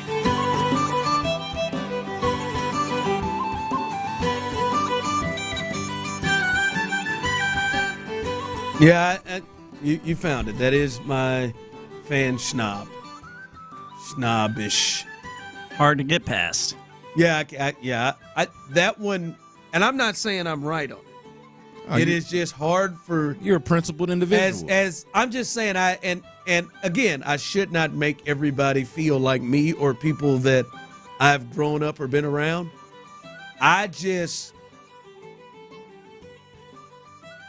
It's one of the reasons why I find it really, really annoying from some of you. And I don't mean to go John Cena right now, but really like annoying of some of you of like the theme. I mean, just here's some Houston gear. Like some of you will text that in, or like as I said, like, hey man, I root for the Texans to win until they play one team. Thanks, y'all. Right? Like, I would think less of you if you were roaming around here rocking some Texans gear and trying to pass it off. I just think hardcore sports fans, or not even hard, but hardcore sports fans get the feel of like, hey, it's at the heart of what a fan is. Like the way that I don't even remember. I don't remember not being a Chiefs Royals Kansas fan. Yeah, and like if I moved to Atlanta, I would not wear Falcons gear. I remember when LeBron came into my life, but I'd like the others. I thought you. I'm glad you said into my life. But by the way, Ronald Darby to the Texans cornerback, who is. I think it's about done for Ronald. But Ronald's anyway, still in the league? Still trying, man. I bet you he's a low 3. I bet he's like a 31. But I just like for the life of me, I cannot get how anyone would be like, hey man, it was passed down from my parents, and I came up and I grew up. And Tyler became an Aggie fan because Tyler probably can't remember when he wasn't an Aggie fan. Can't remember anyone else when he wasn't an Ash. And to say, yeah, I got another Wii. That one. As I said, I'm not saying I'm right about it. That one's hard for me to comprehend. It did get confusing when he prefaced his call and started his comments with being a long-time Lions fan. And then once he started going, he was mixing in the Wees. Bite the kneecap off. He was talking about Panay Sub, and he was talking about what the Texans wasn't doing. So I was a little confused on who the We was. We talking about? He talking about all of us, though. Talking about Brett Perryman? He talking about Houston and Detroit. Well-traveled man, apparently. I mean, 20 years. Like, yeah, and maybe, like he said, he's been here 20 years. And maybe if I'm here another 50, no, I can't. I just can't see it. If me being here 15 years during the Patrick Mahomes era, that they become both we. You know, no. My dad's is from Gary, Indiana. Been here since '79. Still a Bulls fan? Dude, and he'll actually wear the other gear because he's one of those where he'll just wear any gear that he thinks is fly. It has nothing to do with fandom, but he will not root for any of the Texas teams, like any of them. The Rockets, Texans, Cowboys, Astros, you name it. Quite frankly, it's bullshit. It's the Bulls. It's Ohio State. More in Ohio. So it's Ohio State. It's the Bulls. And he actually does flip-flop on the Chicago baseball teams, but that's another matter. But he will not join. Been here since 78 or 79, something like that. Yeah, and yeah, someone texted in, I went to see you and UH. I'm a fan of both. Otherwise, I agree. Well, hell, that's different. You spent money at both of them. Yeah. No. Sure. Yeah. I don't know, man. I think it's interesting. What my man said, kick rocks. Meanwhile, there's a Texans logo is behind him as we watch and listen. One would appreciate you watching and listening. Yeah, that was here before Ron got here. Going to be here long after they go. That's what I mean. What that got to do with what we talking about? Long after I leave. Whenever I'm actually. Can I be honest with you? And I got to get to Tyler being an idiot. Can't wait for that. As you know, I was gone all last week in Disney. And many of you may not know. Many of you may just be checking in for the first time saying, who is this guy? Hello, I'm Ron the Show. Just recently got show back. That was my first time going to Disney. Fellas, that nearly killed me. That was... Don't you got a personal trainer and all of that? What up, Red? That was one of the most grueling things I've ever put my body through. I'm not kidding you. I believe it. Don't mistake my laughter. I have done 4 years of two-a-days where I had cramps in all kinds of areas in my feet. It will not be a good night. Some of you may remember former NFL wide receiver Brandon Lloyd. Brandon Lloyd had to help give me a ride home because, of course, I had a bike that I couldn't ride that I was just walking beside that was going to have to take me miles. And he said, hey, Fresh, you want to put this in? And he put it in the back of his truck. And I don't care what Brandon Lloyd has had happen to him or whatever.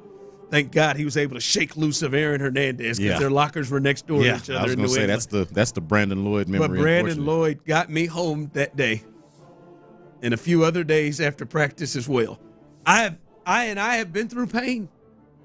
Red has killed me in a 60-day period or a 60-minute workout where I've sat in that car for 20 minutes trying to start it and leave and been unable to do so. I can't get past this Brandon Lloyd visual. But Disney picking you up on the bike. He did. He said, "Man, Fresh, you need a ride." I didn't even know who he was, and he was the number one. Probably saw you struggling trying to get it going. Number one player in the state. Well, it was only. I ain't gonna lie to you. It was only about 30 of us black guys on the team in a school that had 4,000 kids. But Sunday, Monday, Tuesday, day off in the pool, Thursday. By the end of it, Thursday, Universal, and the walk from Universal to the parking lot. And if any of you have been to Universal, I thought my body was going to give out. I felt like I was putting on a yellow shirt from the Tour de France at the end of each day. I was dehydrated. No lies detected, man. The first day, we went to a damn a character party, a character breakfast that started at 7:30, and we finished up the Magic Kingdom at 6:30. I got in the car and illegally took my shoes off and drove barefooted back to the hotel. Oh, you know it's bad. Or back to the Airbnb. Oh, that's bad. Because I've been there before where I'm so beat, I'm so out of it that I'm driving barefoot. That's the worst. That is the ultimate level of exhaustion right there. You can't even stand to wear your shoes no more. I had to develop plans. I had to sit down and grab a seat anytime I could and just put my feet up. Like put my feet up in the air so the balls of my feet were never on the ground to give them a rest. You had to figure out ways how to rest during lines. You had to sit and it was It is a serious situation. And before I left, thank God Almighty, I bought some good shoes. And here comes where Tyler's an idiot. Tyler went and did this. When did you do that? In February? You took your nephew in February? Yeah. It was either right into January or very recent. Tyler went and did this thing. How many days were y'all there? About 5. 5 days. That's the same we were. Tyler wore Vans. Oh, no. The entire time? The entire time. Pretty stupid. This dude got maroon money.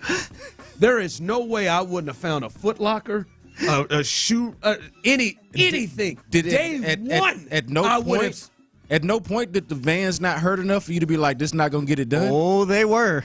I'd say by the end of probably day one, my dogs were barking pretty loud. I mean, because Vans, that basically is barefoot. And he just kept wearing them flat-ass shoes. Every time I looked up and I saw people out there in J's, just them, in the flat ones, and Vans or Chucks, I'm sitting there thinking, my God. Where's your damn head at, dude? My God. Like, my pride was going to be too much, and I didn't want to take away from people who needed it. But if I could have got one of them damn driving seat things, the people driving around, boy, I could have done it. Man, hey, I'm glad I'm hearing this. And if the grandparents weren't there, I may have considered it. Get your little scooter. That last day, I think I was dehydrated. I was struggling. I then went in concussion protocol once I got on that damn Hulk. And the Hulk is the second to last thing I rode, and I was in the fourth quarter. That's a badass roller coaster. And I went in there, and my head is banging back and forth. I walked out of there, missing. You brought up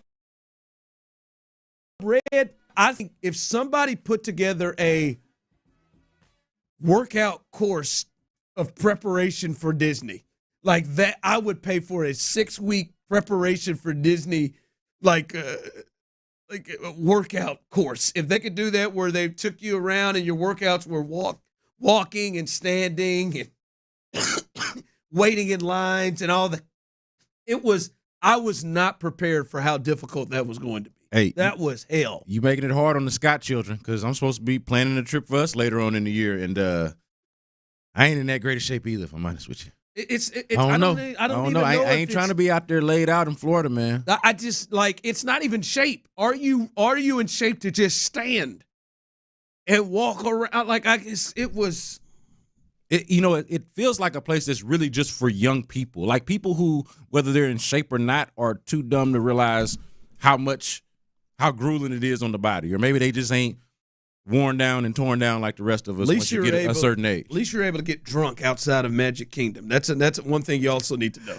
That's the only place where you can't get liquor. I don't deny my own stupidity, as you just laid out there with the shoes. But, I don't know but how I you think did. maybe my constant thought and pain in my knee, my 90-year-old man knee, I think that kind of helped with the distraction of the dogs barking, because my feet were definitely killing me.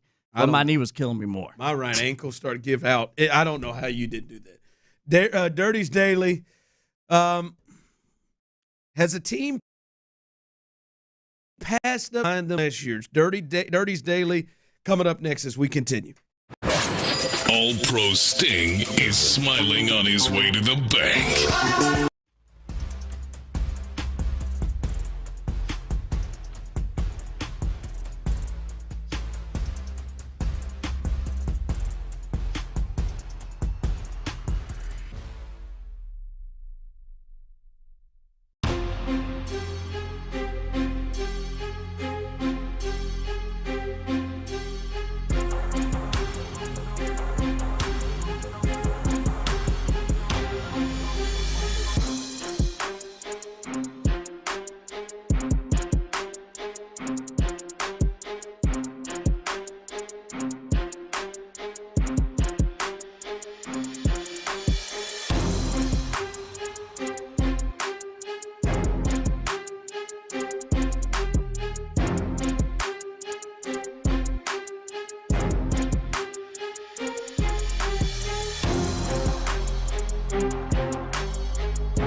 Exclusive content. Sports Radio 610. The Texans play here. An Odyssey sports station. Going where the weather suits my clothes. Sports Radio 610 presents The Drive with Stoerner and Hughley. Dive into the mind of former NFL quarterback Clint Stoerner. I like a good time. I like to have a party. I know you do. It's Dirty's Daily. All right, Clint Stoerner is out today. He'll be back tomorrow to a little golfing for a good cause, but we'll thank you, Low T. There you go. We'll have him back in tomorrow. But B. Scott's here. Brandon Scott, we're in good hands. You can catch him all over Sports Radio 610, including tomorrow at 11 o'clock on In the Loop, concluding Wednesday, 4:40. Rockets Report, all his work, sportsradio610.com. So we're in good hands. Tyler's in the building as well. This is Dirty's Daily, and we're going to try to hold it down for Clint. News that broke around 10 o'clock last night. The Cincinnati Bengals finally locked up their two offensive mainstays. Jamar, a non-quarterback in the league, 4 years, $161. And then T. Higgins gets 4 years, $115. And now he is off of the franchise tag. So they lock up their two guys. And this was a team that just missed the playoffs last year. Offense certainly wasn't the problem. They couldn't stop a soul. Right. They lost several games where they scored at least 30 points. Yeah, they were special offensively. Special. Yes. Joe Burrow's season and obviously Chase's season. And there's a chance that if the Bengals had just won 2 or 3 more games, that Joe may be the MVP this year. But did not happen. And the way I'll start this, and I know you cover the Texans as much and as well as anybody, is this something in which you think the Bengals have passed up the Texans? Right now, and we look at the teams, and we've kind of talked about this offensive line for the Texans, we'll see. But right now, today, do you think the Bengals have passed the Texans? Nah, man. Based off of the way the last 2 years have gone and what the Texans' trajectory is, I don't think so. I mean, they basically just, for the most part, brought back guys that they already had. And I understand they had health issues and that sort of thing. And of course, they haven't invested on the defensive side of the ball. I guess that's where it comes down to for me, man, when it comes down to the Texans. Like, they're such a much more. I had this debate before, like, with the Bengals and the quality of organization they are, because, man, the one thing that they got right was being bad enough in the year that Joe Burrow was going to be the number 1 overall pick, and they got the number 1 overall pick. Now, obviously, they drafted Higgins the same year, and they brought in Jamar Chase the next year, so they hit on some other picks as well. And they did have that magical year. They invested in some guys. They had about a 3-year run, and they added some free agents. But by and large, man, that is just not a good organization or a well-run franchise. And so it's hard to have confidence in them.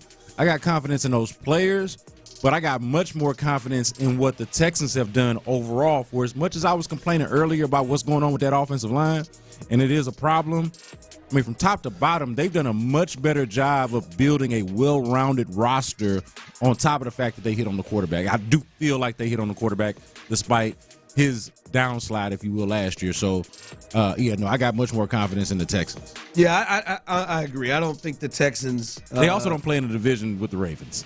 That helps. Yeah. Or the Steelers. Or the Steelers. Who we just know won't suck. Yeah. Right? Like, that's right. Depending on what they do, they won't suck. Both of those teams finished ahead of them. I feel like that matters. That part does matter. Yeah. No, I don't think they passed up the Texans. I don't love the Texans' offensive line situation at this moment. Now, the defense looks like it could be a top 5, top 3 defense in the National Football League if everybody stays healthy. Bengals offense looks like it could be a top 5 offense if they keep everybody healthy.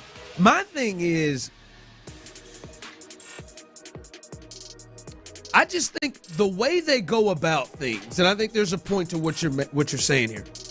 It's clear, right? They're not going to operate financially like other teams are going to operate financially, right?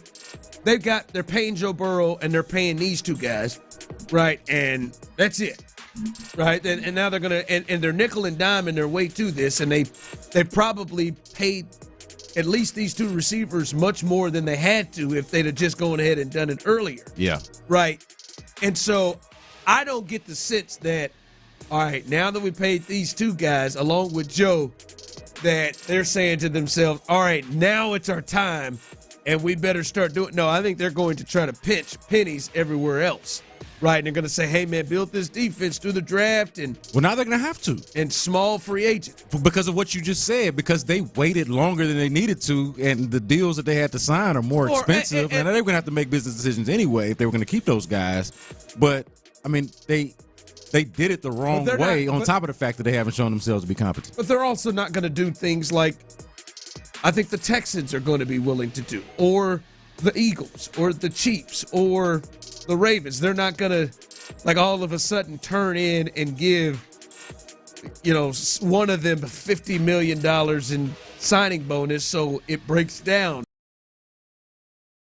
cheaper to give. So I don't think they're going to do that. And for me, if that's how they were going to do it, as you said, to get to it, I would have never paid T. Higgins.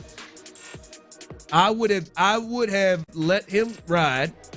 I wouldn't have franchise. I'd have let him ride, and I would have tried to use that money to build up my roster better and then draft. Because if you have Jamar Chase and Burrow, you should be able to get a young receiver to be able to be the two that you need that could be good enough, to at least offset and help your defense on the other side. So they know they're going to be cheaper than other teams. They should be probably operating the way the Astros are. You know what I mean? Financially and finding the kind of sneaky ways to kind of build the thing. Instead, they're just paying all this money to all three of those guys, knowing that they're going to be cheap and not try to give other people money too to improve their team. Yeah, man, and I liked the franchise. I didn't like it for T. Higgins necessarily, even though I wasn't crying for him because he's going to make a lot of money. But I understood, or at least was following the train of logic of franchise tagging him for a second year, because I thought, at least at the time, that it meant there's no way they're going to be able to pay him, or they're going to try to pay him past this. So this is just like, let's take one more swing at it. We got Higgins and Chase together for now, limited time only. Let's give it one more shot. I didn't think for the life for me that as a holder so they could actually do a long-term deal, because that didn't make a whole lot of sense to me. The money that you're paying him makes more sense, make a choice. The obvious choice is Jamar Chase, but whichever guy you let go, that money should be going toward building the entire team, especially after you've seen in previous years what it looks like when you have these holes in your roster, thinking that, hey, Joe Burrow and Chase as a combination can just cure all of our ills and we're going to be all right. Like, that wasn't it. You've seen that now. You need to use that money to build the roster throughout. That they wouldn't do that only kind of surprises me, but also doesn't, because they the Bengals. Yeah. And that's what they do. No, we'll see. We'll see how they put together this defense, but that is wild. That they got a nickel and dime. I'm not tripping about the amount of money they've put in three guys. I bet you there are teams around the league that are paying three guys like that. But they were never gonna do what you're talking about. Yes. Pay the three guys and spend the necessary money to figure it out elsewhere, or figure out a way to reallocate the money that they pay those guys down the years as it comes up. Like, they're just not. They have not shown themselves to be equipped in that way. Not gonna do it. Yeah. So, the Bengals, they get their guys signed, but we'll see. We'll see what that means. All right, Tyler, I know you saw this. You see Bill Belichick? I did not see this. What? Tyler. Oh, this is up your alley, dog. Tyler, I'm now I'm all revved up. I'm Bill Belichick and his young 23-year-old girlfriend. Okay. Bill Belichick, he's allowed this young lady. She's changed his whole life. If you missed it, Tyler is seeing it right now for the first time. He's on the beach and him and she's 24. She was 23. She has aged along with Bill. Bill's 73. And they're doing like yoga on the beach, and Bill has his 73-year-old legs up in the air while she is on top of his legs, and he's holding her up in a yoga pose with her up in the air. And I ain't mad at him, man. Bill, you dog. Go ahead, brother. You dog, getting a fill on them ass cheeks with your feet. Hey, but that's core strength. That mean Bill sternum still work. He filling them cheeks with his feet. That's the sternum. That's what you think. Well, I'm saying. Hips. That's what I'm saying. It works. Hey, Bill. Shout out to Bill. Bill, you think I don't know?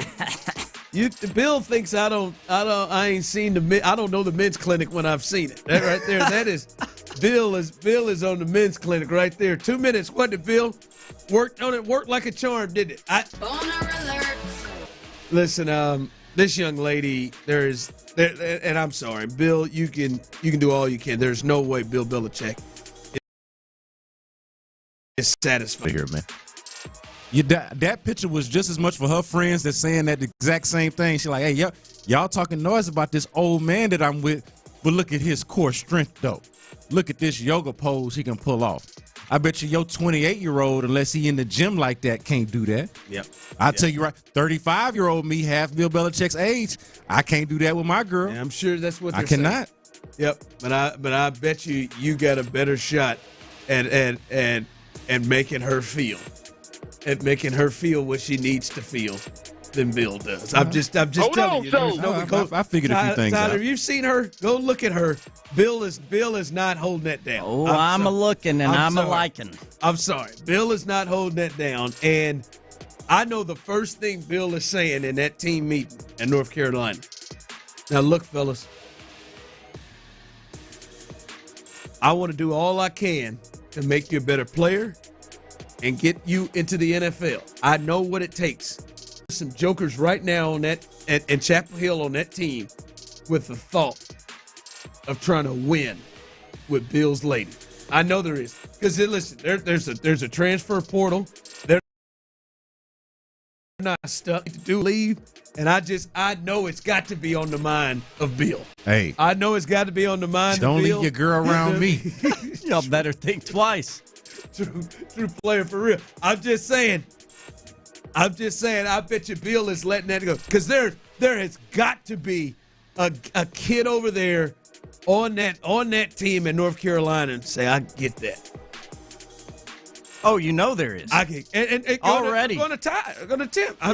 I'm telling you, I think Bill's probably going to go in there and talk to Hubert Davis's kids on the basketball team and say, guys, don't think about it. Whoever that is on the baseball team, don't think about it. How do you know Bill's not into that? Just saying. I mean, you're applying your own sensibilities to how you would want your girl to be treated. You don't want no other dude pressing up on your girl. That don't mean Bill feel that way. He might be a little bit more open-minded than that. Less traditional, if you will. Next line coming in, show you're just jealous that you can't pull what Bill's pulling. Bill is knocking it down. He is not. No, he's not. He might be. No, he's not. Bill's not knocking it down. Okay. You and I both know I ain't think he had that yoga pose in him either. He's a champion, man. That's your response? He's a champion. Bill's knocking just a champion down. alive. He's got the clutch gene. He's a champion. He's got the clutch gene. This guy he's just a winner in all aspects of life. Yeah, he's a winner. Listen, I admire it. He can pull it off. He can get the prize. But he does pull it off. I'm just saying. No, he is not knocking it down. No, I'm sorry. Dirty dog, Bill. Yeah, he's not. He's not. Nice. She probably has somebody on the side that he doesn't know about. And I'm just he may know. She better keep it discreet. Or he may know. And I'm just telling you, he's saying, I know you might have someone on the side, but do not let it be my outside linebacker. I could see a don't ask, don't tell type of policy there. That's fair. She has a look of a tight end. She looks like she could be into a tight end. When I look at her, probably got an arrangement with her private. The position group I look at is tight end. Her private trainer. Backup quarterbacks. Yes. Get after it, Davis. A good backup quarterback. A good backup quarterback. All right, coming up, the Rockets. They have, since I've left, they have made a march to the number 2 seed again. And the last time I was here with you, you wasn't feeling too great about the Rockets. Have you changed since this 6-game winning streak, or are you feeling the same where you really were and not as excited because they've won 6 in a row? We'll discuss that coming up next. Hey, sure, look, get the smallest little paper bag they got now. I'm telling you, when you're drinking that silver bullet, they're going to try to hand you one of them bigger.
Tell him to bring it back.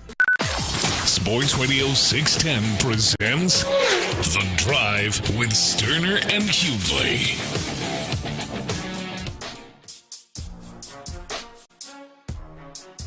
I really love the text line as we were talking about Bill Belichick. Jim Adler, the Texas Hammer. I have been accused of hating because I don't believe the 73-year-old man is putting it down on that 24-year-old lady. Clearly. And I love the text line and our listeners when you get these back-to-back texts. Not going to lie. These are the segments that make me change the station.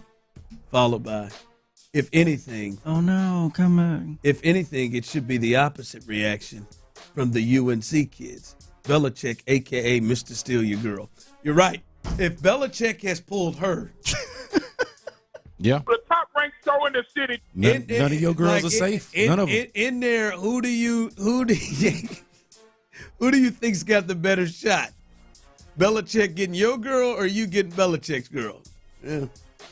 Especially if you wrong, right? Like about the whole he not putting it down part. Like if he's built some sort of reputation, really getting after it, and he's Bill Belichick, like he's got the sugar daddy money to match. You know, everything's going together. Pressed and stressed athletes on that campus right now. Looking at their girls in the eye right now, like I will not stand for are you talking to him? Better stay away from Coach. You met Belichick yet? I will not call from Angry Sweater to be Mr. Steal Your Girl. Like we're not going there. All right, like I'm sorry. You can't see Belichick just giving that real intense look, like not like an appropriate level of fear. Like that William look, not like that Bill look. And I'm not trying to make this sound predatory, but some of them young girls like really respecting that. Mean? Like, ooh, that look. Like that in the wild, like back to our nature. It's authoritative. Like he's in charge. King of the jungle. It could happen, man. Could. Don't put no look.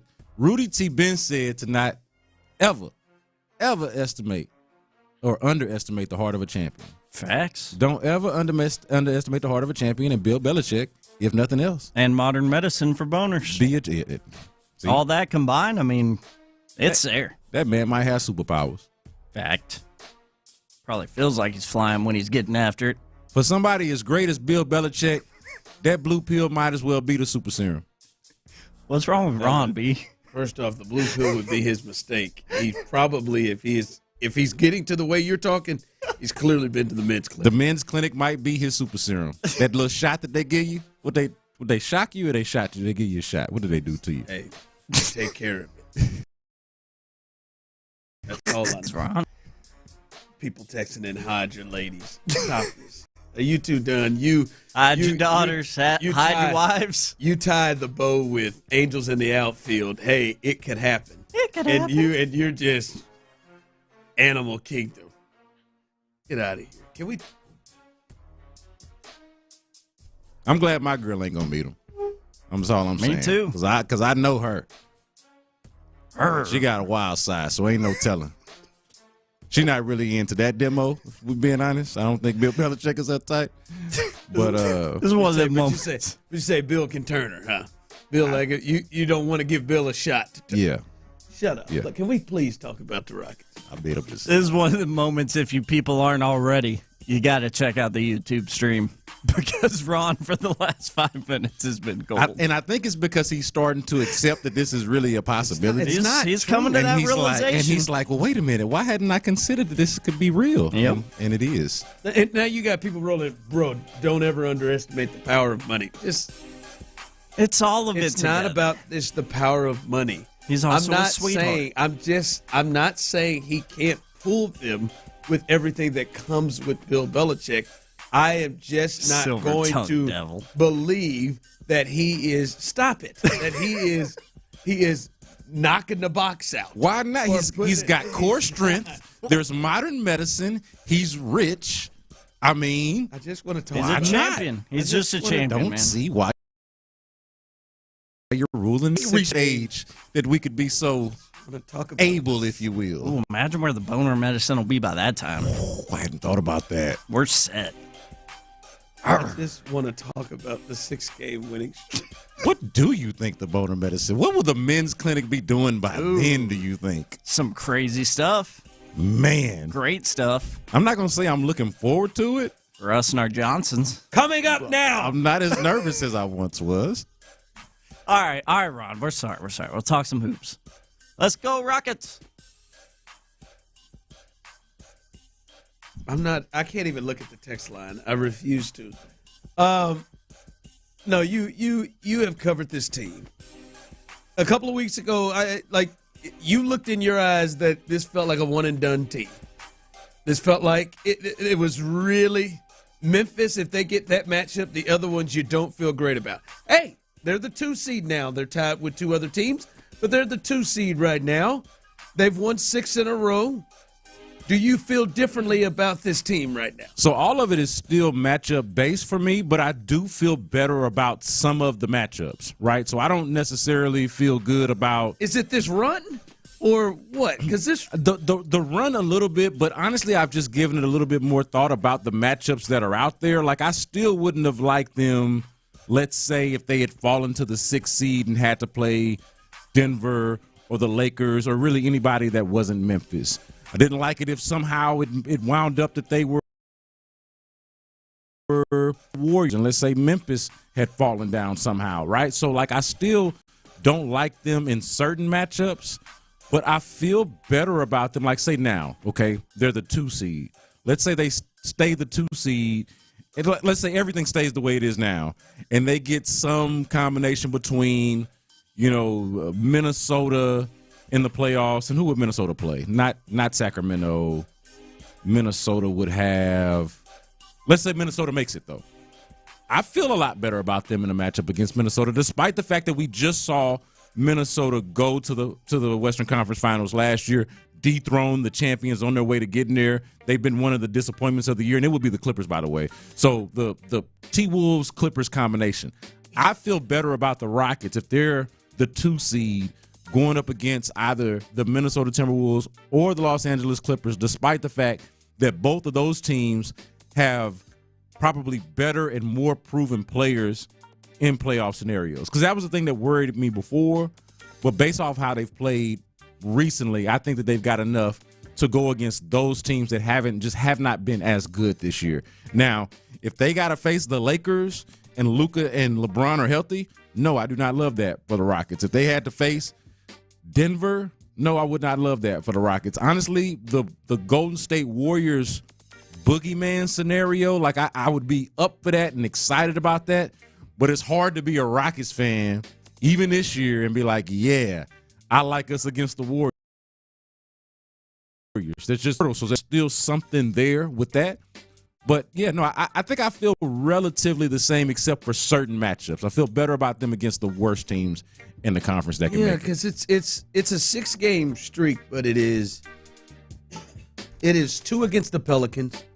I mean, they're ready to shut this thing down, right? It's the Magic. The Magic are still playing. They just beat Orlando. Yeah. I'm sorry, they just beat Cleveland. But they're not good, though. They did just beat Cleveland yesterday on the road. It was good to snap that winning streak, but that's not a good team. But no, these are all teams that are under 500. Right. And I would think maybe the Bulls may be in the top 10. But they're not good either. But, I mean, all these other teams are, and the Mavericks, they are a game ahead of the Suns for the 10th spot. But all of these teams are back half of the play-in. None of them are above 500 teams. Right. That are teams that are not just above 500, but teams that No, that they're you not, look though. at that are good. They're not. I mean, for the most part, they're not above 500. I was going to say, yeah. I think one of them might be at 500. Oh, man, it really got that bad for the Mavericks. I thought the Mavericks were still hanging on. No, they're not. no. They're 3 games under. But yeah, so it's 6 games and a 6-game win streak that they needed to have, and they needed to take care of business. And they should continue, right? They got the Sixers tonight. Mm-hmm. They got the Magic again. The Heat aren't the same. And then they play the Nuggets, but still, even after that, it's the Hawks and the Jazz and the Suns, teams that aren't that great. So they should be able to take advantage of this schedule. And to your point, get a high seed. They're like that. They're tied with two other teams in one game ahead of the Lakers right now in that spot. But now I don't feel a lot different about them just because it's the teams they've taken care of. Teams they're supposed to beat. Yes, like really supposed to beat. I'm glad they've done it, but I do think it's worth pointing out, though, Show. They've had an issue with playing down to the competition at times, like previously in the year. Now, that hasn't been the case as of late, and you want to see that to continue to be the trend if they're going to get this higher seed. But it is good, at the very least, to see them playing up to their own standard, because there was a stretch when they weren't doing that. They're doing that now. Yep. All right, coming up, I think Brandon wants to pose a question about C.J. Stroud. And we're starting to see movement when we saw the big deal done today with Derek Stingley Jr. Kind of brought this thought and this idea up about C.J. Stroud. There's a question, I think a very fair question to pose. We'll discuss that coming up next. We're going to give you your flowers for sure. It's tourney time.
check the weather for April showers, and watch gardening videos about May flowers. Straight Talk, real unlimited.com. Offer valid through 4/15/25. Taxes and fees apply. Requires purchase of single line Gold Unlimited plan or higher. For network management practices, visit straighttalk.com. Live from the Mokaram Injury Lawyers Studios, Sports Radio 610 presents The Drive with Stoerner and Hughley. Here comes the blitz. CJ firing downfield to his right. And Tank has it at the 40, the 30, the 20, 10, 5. Touchdown! Tank Dell to the house. Wow. 68 yards. The rookie scores.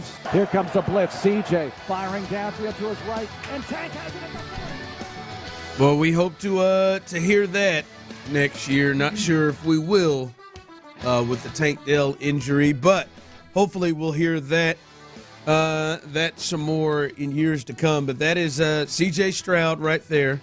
Obviously, you know who he is. He is one of the biggest reasons why there is hope in this franchise, that they can go places they have never been before.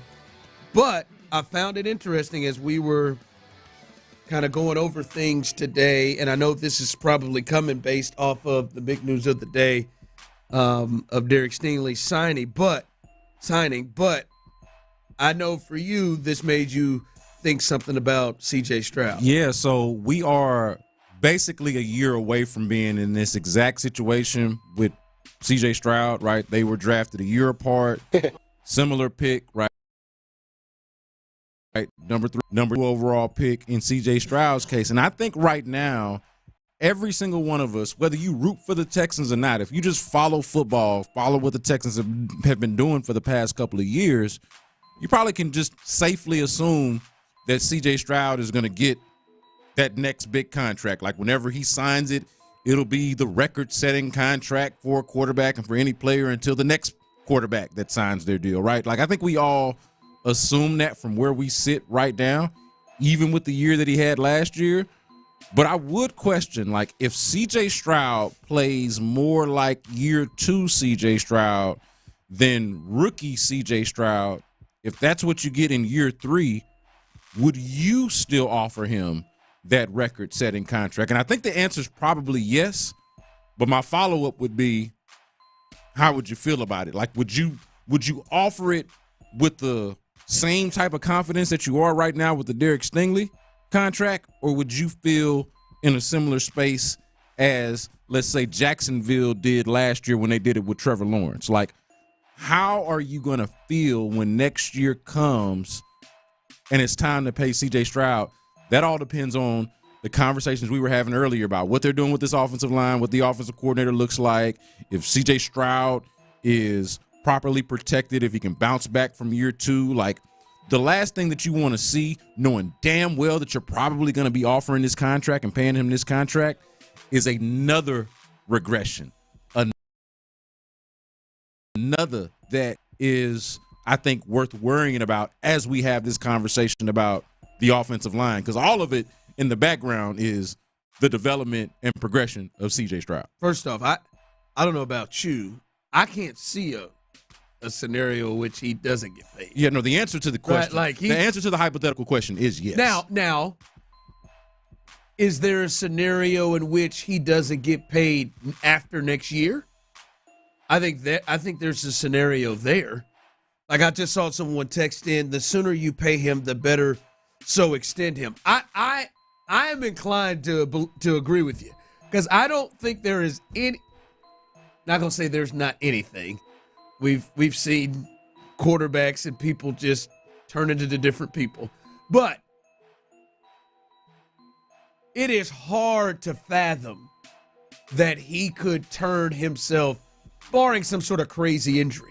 And hell, we just watched Dak have that injury, and he still got paid twice, right? So it's hard to see a space of what CJ has already done, which is to have almost an elite level season his rookie year, and then follow it up with, he took a step back, but it was still a good season, a season that won a playoff game, and a season in which, it wasn't embarrassing against the world champs on the road. Like it is hard to fathom that it wouldn't get paid. So I'm with you. I would pay him as soon as possible because the longer you wait, you probably got to spend, even more money. But I could see if he had a year similar to last year, that maybe they're not so quick to just jump. Maybe they say, hey, maybe we take care of maybe Will, who's also coming up at the same time. I could see them maybe say to themselves, maybe we don't immediately jump after 3 years like we did Stingley. But he's going to get paid. Yeah, it's hard to imagine, again, to the point that you made, based off of what he's already done, you would think that he would have to. Those guys don't not get paid. Oh, he would have to fall off a cliff. Negatives.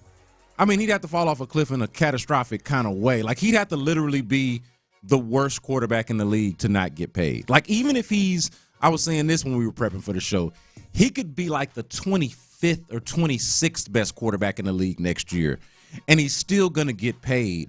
The issue is, how are you going to feel about it if that happens? Like, if he regresses and you don't feel nearly as good about him after year 3 as you did after year 1, but you still feel like you're better with him than without him, and so now you feel like you got to pay him, going along with the Texers' logic, because it's better to pay him sooner rather than later because it's only going to get more expensive, yet you're not so sure about whether you really want to do it or not. Like, that is the murky space. It's basically where I think Jaguars fans were a year ago, where it's like, man, Trevor Lawrence isn't terrible, but we're about to pay him great money. When Trevor got them to the second round of the playoffs, and they made the playoffs, won a playoff game, that comeback against the Chargers, got up to the second round of the playoffs. Like, we probably already knew it then, but after the end, he was going to get paid. Yeah. And CJ, to me, has already done enough to where you're not moving off of him at 25 years old. Yes. Like, he's already shown enough to where you're not moving off of him at 25 years old. But the question is, does he get that? We agree on there. But that's the other part. Does he get the contract on the strength of the rookie year more than anything? That is the question. And look, I think CJ is good. I'm just posing this out as a thought exercise. I'd pay him today if it made sense. Obviously, it doesn't. You wait. And obviously, you can't either. But it is an open question, given how last year went, given the issues with the offensive line, given the fact that they're starting over offensively and none of us know how it's going to go in this pivotal year for C.J. Stroud going into year 3, which, again, we talked about. It's after year 3 when these decisions start to get made, when the book starts to kind of get written on you. How are you going to feel when it's time to pay C.J. Stroud? That's what this year and next year will kind of be about, is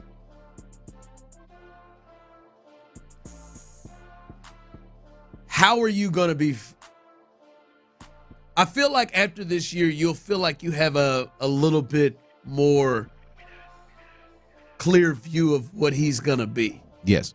Right? Like if in the middle of last year and then rookie year, right? You're like, okay, that's probably where it is. And now it is a deal of, I think you will know if you got a dude that needs Patrick Mahomes, Josh Allen type of help, or you got a dude that needs Geno Smith type of help. No, I'd say Jared Goff. I'd say Jared Goff or Jalen Hurts type help. Oh, that's good. Right? Those two guys are both making big money, but they have big help. Right? And can you lean? Because, right, they've got help, but their help is more so directly affects them, right? If you have the other guys, maybe the help can be on the other side of the field because you can uplift your side of the field. Yeah, and it helps. And I think you'll get a more clear-cut understanding of what type of guy he is. And to be fair to him, his downfall seemed to be something very specific. There were moments that he had last year that kind of made you raise your eyebrow and say, I don't know if rookie C.J. Stroud would have done that. But for the most part, he showed himself to be the same type of talent, but it was hard to really make the most out of that talent throughout the year because of how bad the offensive line was. So in my mind, the fix should be the offensive line. Now, whether they actually fix the offensive line is his own question, but as it pertains to C.J. Stroud as a player right now, or do you have the guys in front of him to protect him? If the answer is no this year, that is going to somehow, I think, reflect or be reflected in our idea of him, right? Like if they're not able to protect him this year as they weren't last year, he's probably going to have a similar year or just not be as good as we know he can be. And then you're going to be paying him after year 3, after 2 straight years of, albeit not adequately protecting the guy, but also years that were not as good as the first one. Do you think there's a potential we've seen his peak season? Yeah.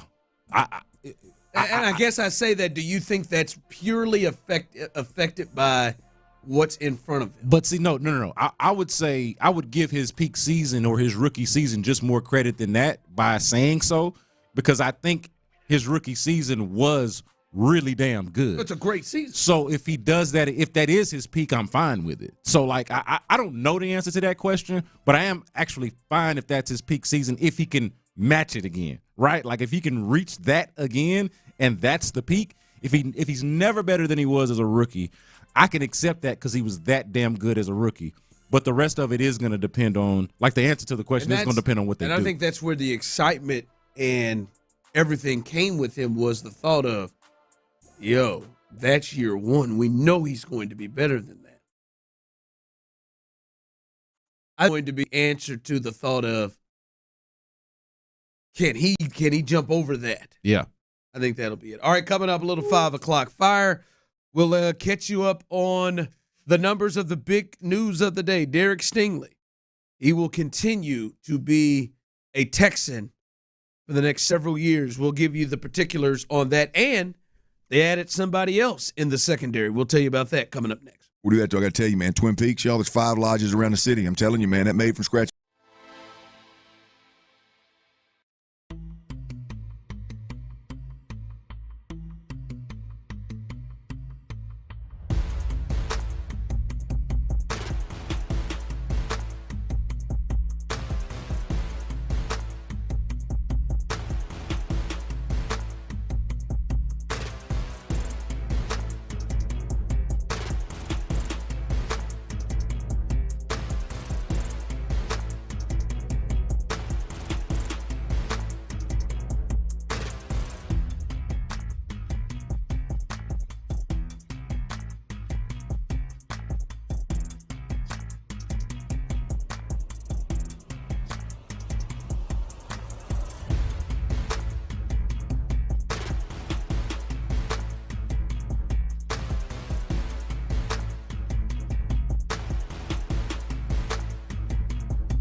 every week for TGO matches. Keep up. It's golf. KILT FM HD2 Houston. Insider access, exclusive content. Sports Radio 610. The Texans play here. An Odyssey sports station.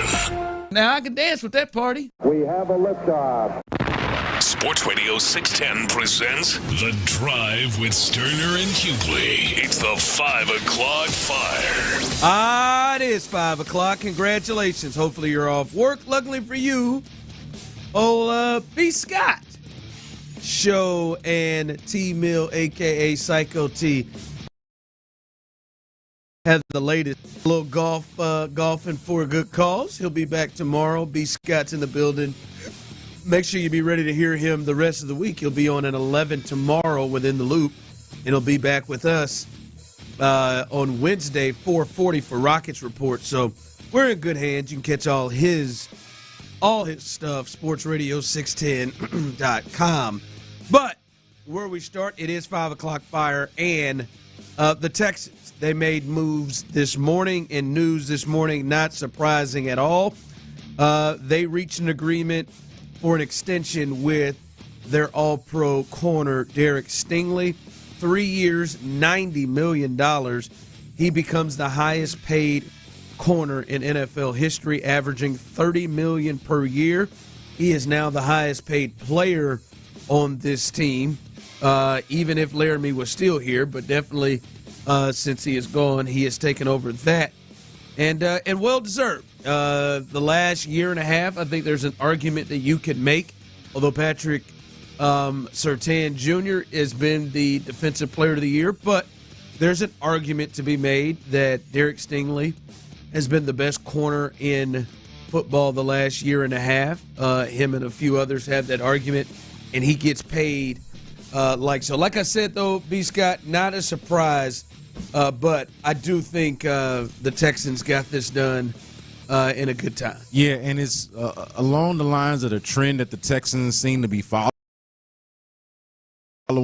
of that breakout year. Like this happened last year with Nico Collins, who I think going into that year, there was still, remember we were having the conversation about him being a number one wide receiver, and nobody necessarily viewed him that way until that 2023 season.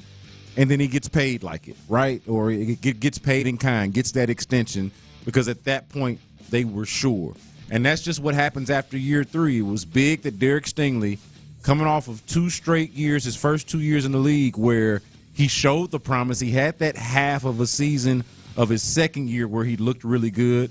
But then to go into year 3 and not just play at the level that he played at, but to do it in every game, or to stay healthy enough to play every game and play at that level, it basically answered the few questions that you had about him, because there were really not many as a player.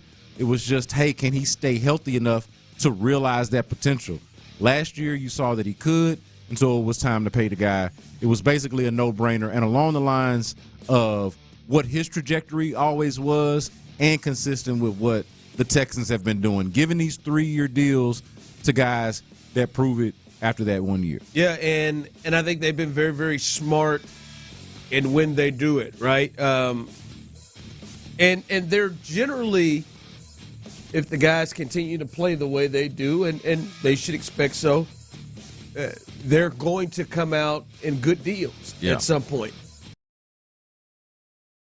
They don't immediately pay Derek Stingley like they immediately did Nico when it was time for him to get paid, and that deal looks really, really good right now.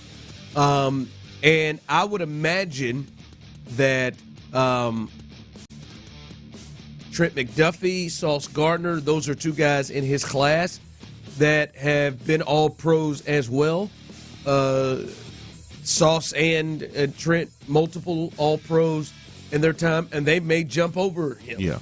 And which is cool, but you don't wait. You wait another year, it's going to cost you more. Yeah. And I think it's really, really smart that they do that, and I think it sets it up. Like Will Anderson probably going to get himself paid after year 3 if he continues this. C.J. Stroud, the same thing as we just discussed. And I think Derek Stingley Jr. also showed himself to be one of those guys that is good enough that you pay even with the injury risk. Like, obviously, you want him to stay healthy. You want him to be out there on the field. You don't want him hurt. But he's that good that you're willing to risk, and because you understand it's the cost of doing business in this game. You might lose guys. You might lose guys to injury. Like even Nico Collins last year, immediately coming off of that deal, he misses a handful of games, and it affects the Texans a little bit. But nobody was like, "Oh man, they shouldn't have paid Nico Collins." Now, if he had missed the whole year, there would have been a different kind of conversation. But he's good enough to where he now, I think, can afford to even miss 2, 3, 4, 5 games here or there, and you still be like, "Oh yeah, I see what they see in that guy." Nico has got him on fire, baby. Even if that injury risk exists, and it does. Yeah, that's the big thing. And I mean, as we're talking about Nico's, as you're saying there, that's really right now in – I think there were some things early, and I think maybe there's a fairness to the way he was used early with Lovie Smith and things. Yeah. The only thing that concerns you is the injury thing, and I think it is clearly worth the risk. It is clearly at this time worth the risk. I see some people texting this stuff in, and listen, we will get to some of the other stuff going on with this team as it continues, but I'm seeing some people text in on the Jim Adler, the Texas Hammer text line, as well as growl and bark. There you do, as well as those on YouTube and Twitch. Is it seems like they're devoting a lot of resources to the defensive side of the ball, yeah, and not really looking at that offensive line. And look, we'll see what happens. It is just now March 17th, so I guess they've got some time. We haven't even reached the draft, but I think that's fair. But this to me, you knew was always going to happen. Yeah, like you knew Derek Stingley was always going to happen. But I think it's to the texters that are pointing out that they're not investing properly or doesn't feel like they're investing properly in that offensive line. I feel that frustration or understand that frustration because they have either one or two things have happened because they're that would be ideal or at least proper fits for the Texans, right? We've listed them earlier in the show. They have either struck out swinging or been caught looking. Like, I don't know which one it is. I don't know how hard they tried to get any of these guys, but if they did, they failed. Or they didn't try, and that ain't good enough either. That's obviously worse. So, but either result is not good if it means that you're going to go out there with some random cast of characters talking about protecting C.J. Stroud in year 3, the year before. You're definitely about to pay the man. Also, by the way, other news today from the Texans. Not only did they give Derek Stingley a record-breaking extension, they also signed Ronald Darby, cornerback, 1-year contract, $2.5 million. He'll be with the Texans. 31 years old. Ronald Darby has had some injuries here of late, which has held him back, but has been a solid, kind of backup corner, maybe number 2 starter in the last couple of years. So, adding depth to that back half. He's your Jeff Okudah replacement, the way I look at it, and to me, a better version of that. If he stay healthy, Yeah, and it also gives you some flexibility with what you can do with Kamari Lassiter. Now, we understand that Jalen Petrie is also somebody who we should keep an eye out for, who get paid and has been playing that slot corner position, but it didn't look terrible when Kamari, and if they ever need to do that, it would feel a lot better to have some depth behind Stingley and Kamari Lassiter on the outside, which did not always feel like they had. It was a concern of mine going into the season and didn't feel great as it was playing out. Yeah, especially when Kamari went down with a couple of injuries, and you could see the difference in not just the play, but how they had to play. Yeah. 5 o'clock fire. All right, the Rockets, they host the Sixers tonight, looking for their 7th straight win, and they will. I don't even know if this matters the way he has played, but Paul George is out, adductor muscle, left knee. He's been having issues all year. but he is done for the year, and that was announced probably in the last few minutes. So he won't be there. Maxey is probably the only one there you got to deal with. Obviously, Embiid is out for the year. So this should be a game in which the Rockets, are they 16.5-point favorites? Big old number. That's a lot. Yes, sir. 16.5? 16.5. I believe it opened at 14. I don't know nothing about betting, but damn. That is 16.5. Yeah, and you can believe that is more disrespect for the Sixers, and maybe some respect for the fact that the Rockets are hot right now. This is Quentin Grimes coming back home. Are y'all crazy? Yeah. By the way, he has really turned it around with the Sixers. Hasn't he? Hasn't he? He's Like averaging almost actually starting to look like the player that people thought he was, coming out of the Woodlands, going to Kansas. Oh boy, boy. I did not listen. I did not live here. I didn't know any of you. Yeah. He frustrated you, I imagine. Oh boy. Because I imagined he came with a lot of hype, like y'all were. Oh, and not just came with a lot of hype. Yeah. First game, he had 21 against Michigan State. And then it was not that after that. It was. Didn't he look like he didn't know how to play basketball? It did. It was weird. Like he couldn't jump or something. It was really weird. Couldn't jump, dribble. No, and then he gets to Houston and they found a spot up shooter role for him, and then he gets to the league and he out there creating his own shot. He out there showing you his bag. Shout out to Quentin Grimes in the Woodlands and Conroe ISD. Hold on. This has to be out. Who else is hurt? Maxey can't be. 16.5? Yeah, it's got to be somebody out. I mean, they ain't got a whole lot to begin Maxey with. has to be out. They ain't got a whole lot to begin with. That's 16.5? 16.5. I'm staying away from that, though. Give me a better prop bet than that, Maxey's Tyler. out, too, with a back. Okay. All right. Well, then that would But that's still, I mean. And the Paul George news that just hit. Let me try this. Paul George out. For the season. So now who plays Kelly Oubre out. Oh, yeah. Andre Drummond out. Lonnie Walker is out with a concussion. They just signed him. He was doing something. Kyle Lowry is out with a hip. Tyrese Maxey's out. Out for the season. Joel Embiid out for the season. Eric Gordon. And Jared McCain, the rookie from Duke. Looking like He's the Mavericks. Yeah, and they don't have Matt McClung in the organization no more because I saw he was with Orlando based off of the dunk contest. Yeah, I kept seeing where he was. So I kept driving by where he was. They ain't even got him no more. The Sixers, they don't even give a damn. Not only they don't give a damn, but damn. Take care of business, Rockets. Wow. This is a hell of an opportunity for them. And I was talking about this last week, man. 16.5. You got to murder this murderous row, or not so murderous row. This got to be a big Cam Whitmore, Reed Shepherd night. Oh man, I mean they gotta look. I'm just saying, maybe at the end once they handle business. About, yeah, sure. That's what I'm talking about. Yeah, sure. Man. Yeah, let's get everybody rested up here. Yeah, yeah. They ought to 16.5. Get Reed some reps out there, man. And dog, do they? Oh, is he? Are they? They can get Cooper Flagg, can't they? That got to be them and the Spurs tonight. That's what. Well, see, but Daryl Morey say that if you squint, you can see a contender. So maybe if we squint, we can see how, they're not going to lose by 16 and by 17 points tonight. Damn, man. Yeah, Rockets ought to beat 16 and I'm squinting, but I ain't seeing it, Daryl. Let's go, Rockets. 5 o'clock fire. All right, the NCAA tournament, the brackets were determined yesterday. Auburn, Duke, the Cougs, Houston, and Florida, they are the 4 number 1 seeds. No real surprises there.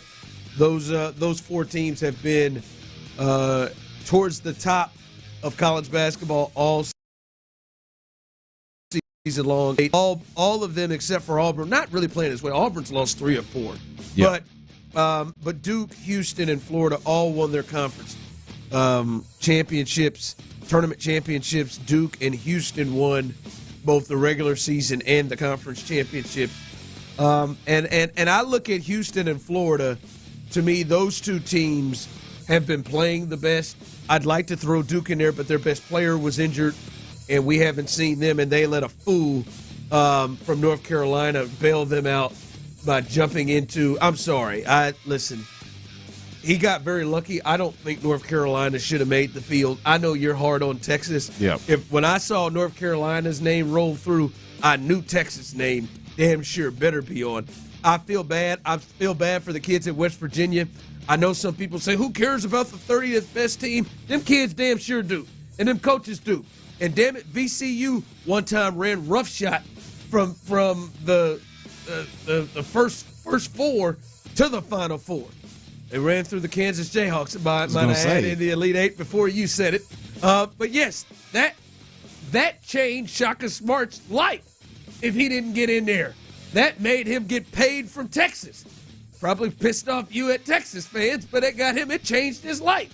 And now he's doing well in Marquette. So don't tell me that kind of stuff don't matter.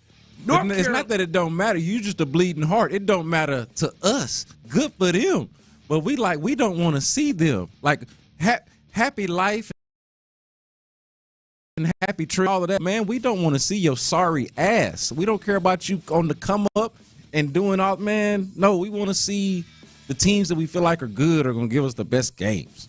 You know? Yes. I don't give a damn about your. I think West Virginia got screwed. I do. I agree with that. That's the team. That's to me the team I'm talking about. I think North Carolina got in.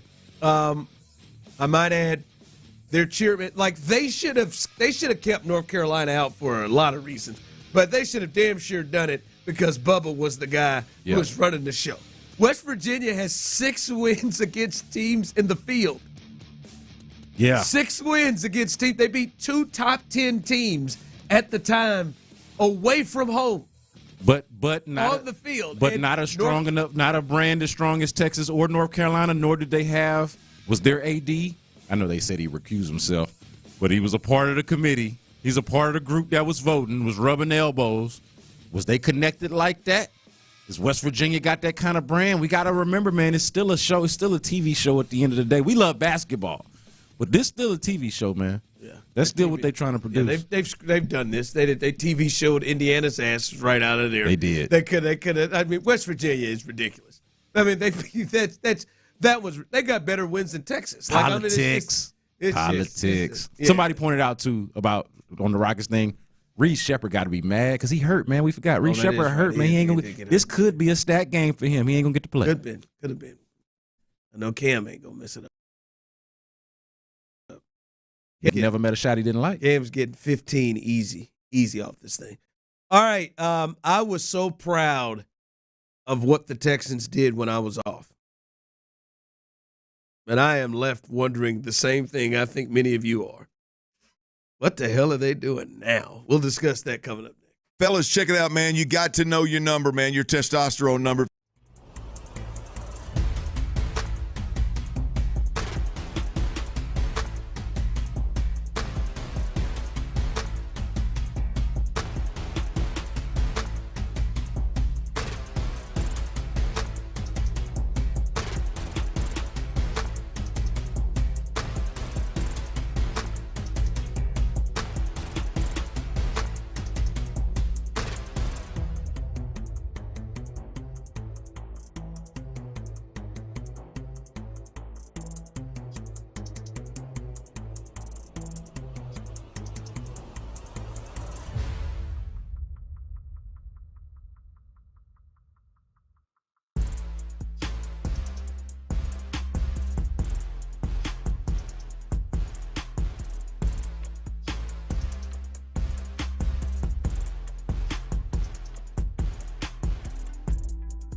Sports leader. Sports Radio 610.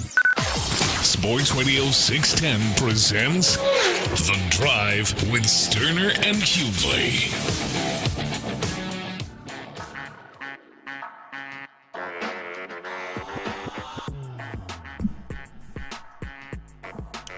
All right, welcome back into The Drive, and I want to get to this situation of the offensive line with the Texans. A lot happened since I left. I do want to address this. Ron grew up in a place, we were talking about it earlier. It's hard for me. It's one of my fan snob issues. I'm a bit of a snob when it comes to this. As a fan, like the multiple we's. We had a caller earlier who was saying we the Lions and we the Texans. I got confused. It is hard for me to have multiple we's, especially in the same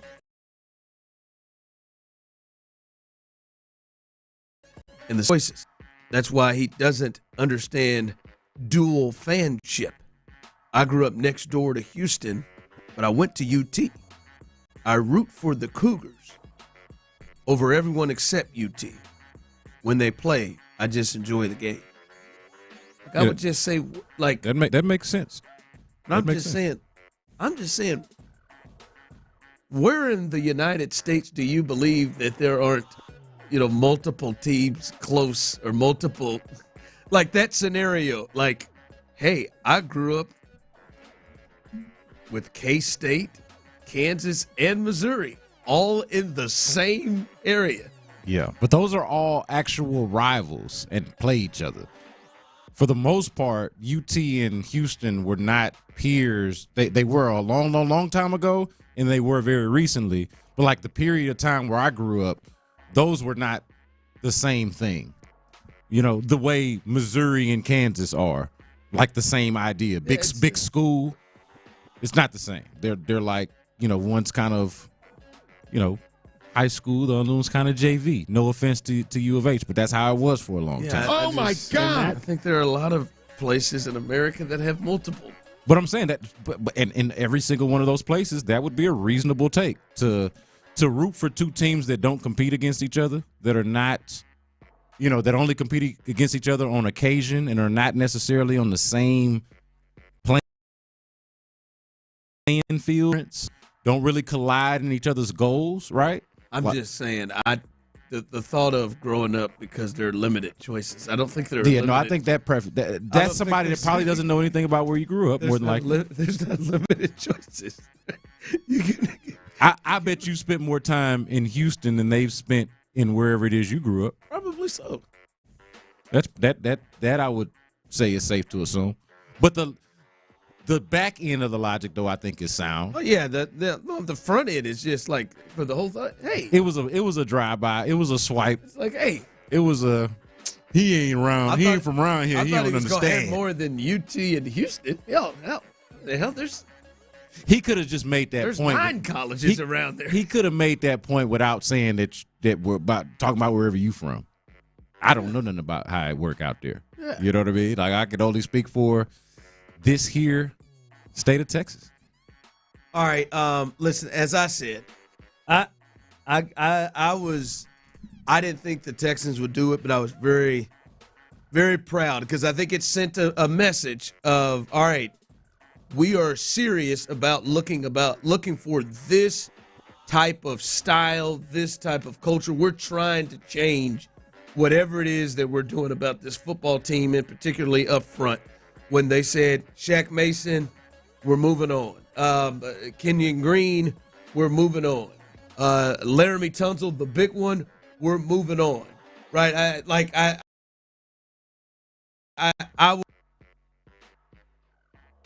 I am very concerned.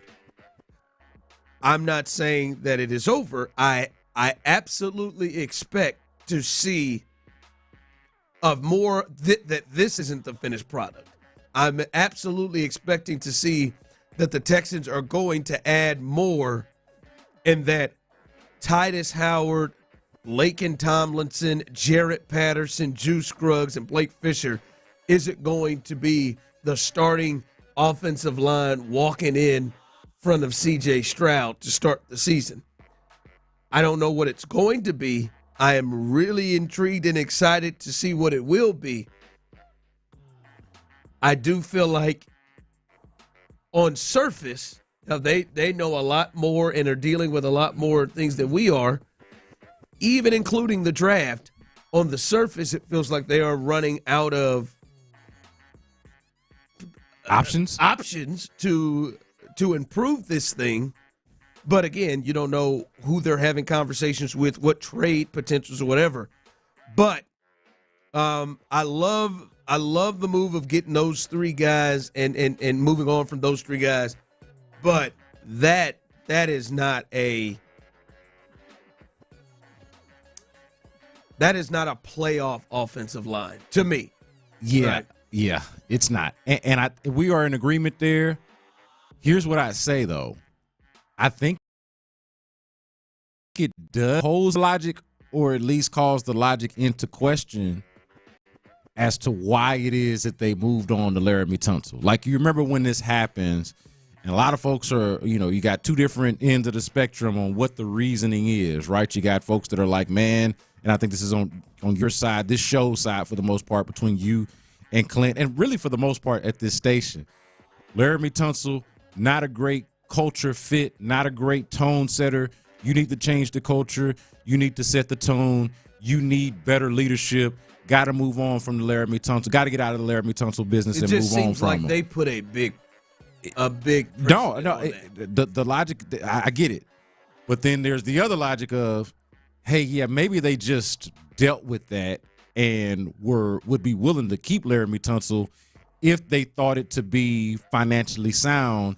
And did they actually really just do this? My point is, were they really addressing the thing that made you proud? The reason in which you were proud, or the reason why you were proud for all the things that you laid out, is that really the reason why they did it? Or is it really just a matter of balancing the checkbook and deciding that, hey, we can't afford to pay this guy anymore? It could be a combination of both. Right now, I don't know what the reason is. Well, I actually believe it is a combination of both, but at the same time, you have to look at the results now and what they've gotten and say, okay, what exactly is the plan? If the plan was to build this badass offensive line, whether you keep Laramie Tunsil or not, but especially after you trade him, they have not exactly to that plan, and we've been under free agency for a little while now.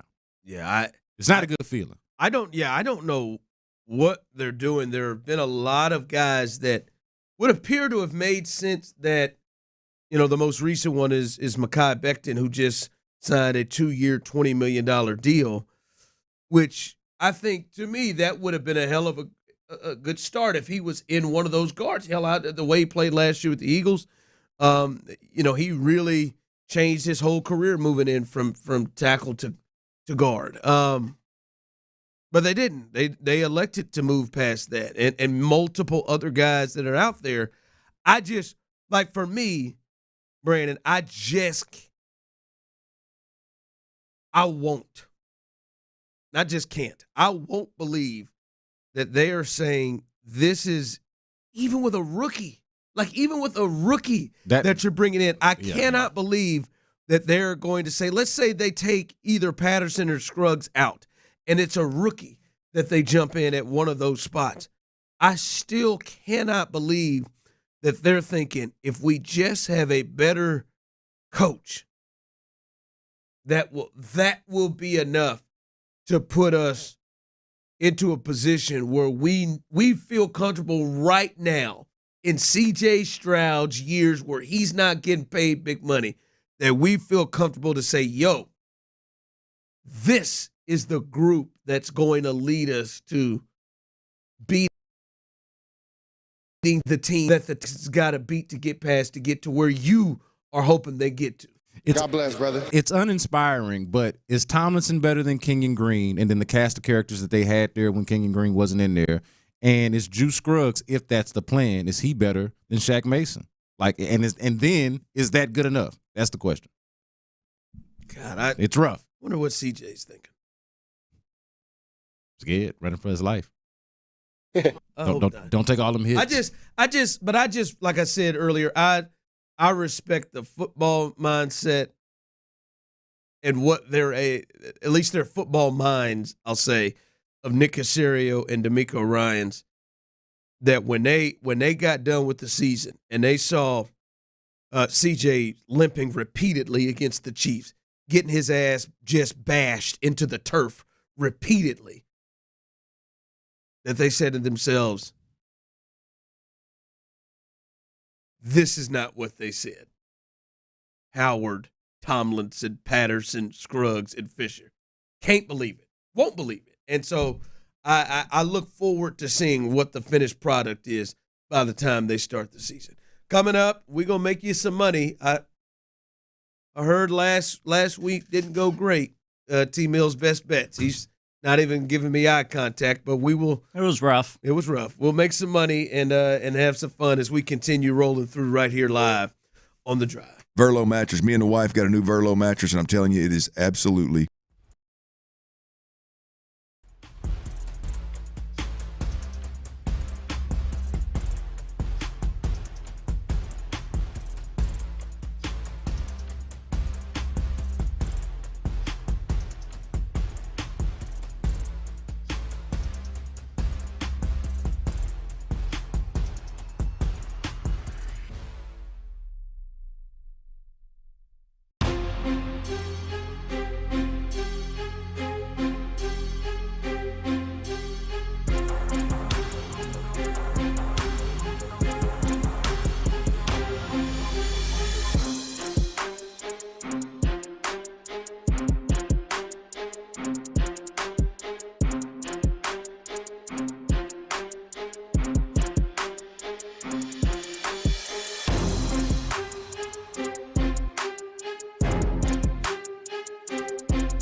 super flame.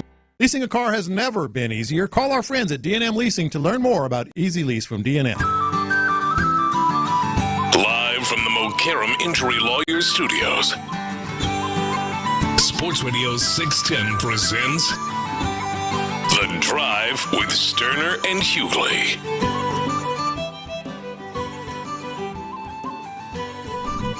Text line coming through. The thought process was probably this. They had one of the highest paid O-lines in the league and didn't do anything particularly well. Let's get rid of some dead weight and your best player that really wasn't affecting the game and just start over. We'll pay less and coach them harder, and the result can't be much worse. I believe in Nick Caserio. Yeah. I presented that last week, I think, with Clint. Like, they are probably going in reverse order. They had the most expensive offensive line 2 seasons ago, brought back the same guys the next season. Now, it wasn't still the most expensive, but it's the same guys, and the investment is still there. It's still pretty high, and they didn't get the results.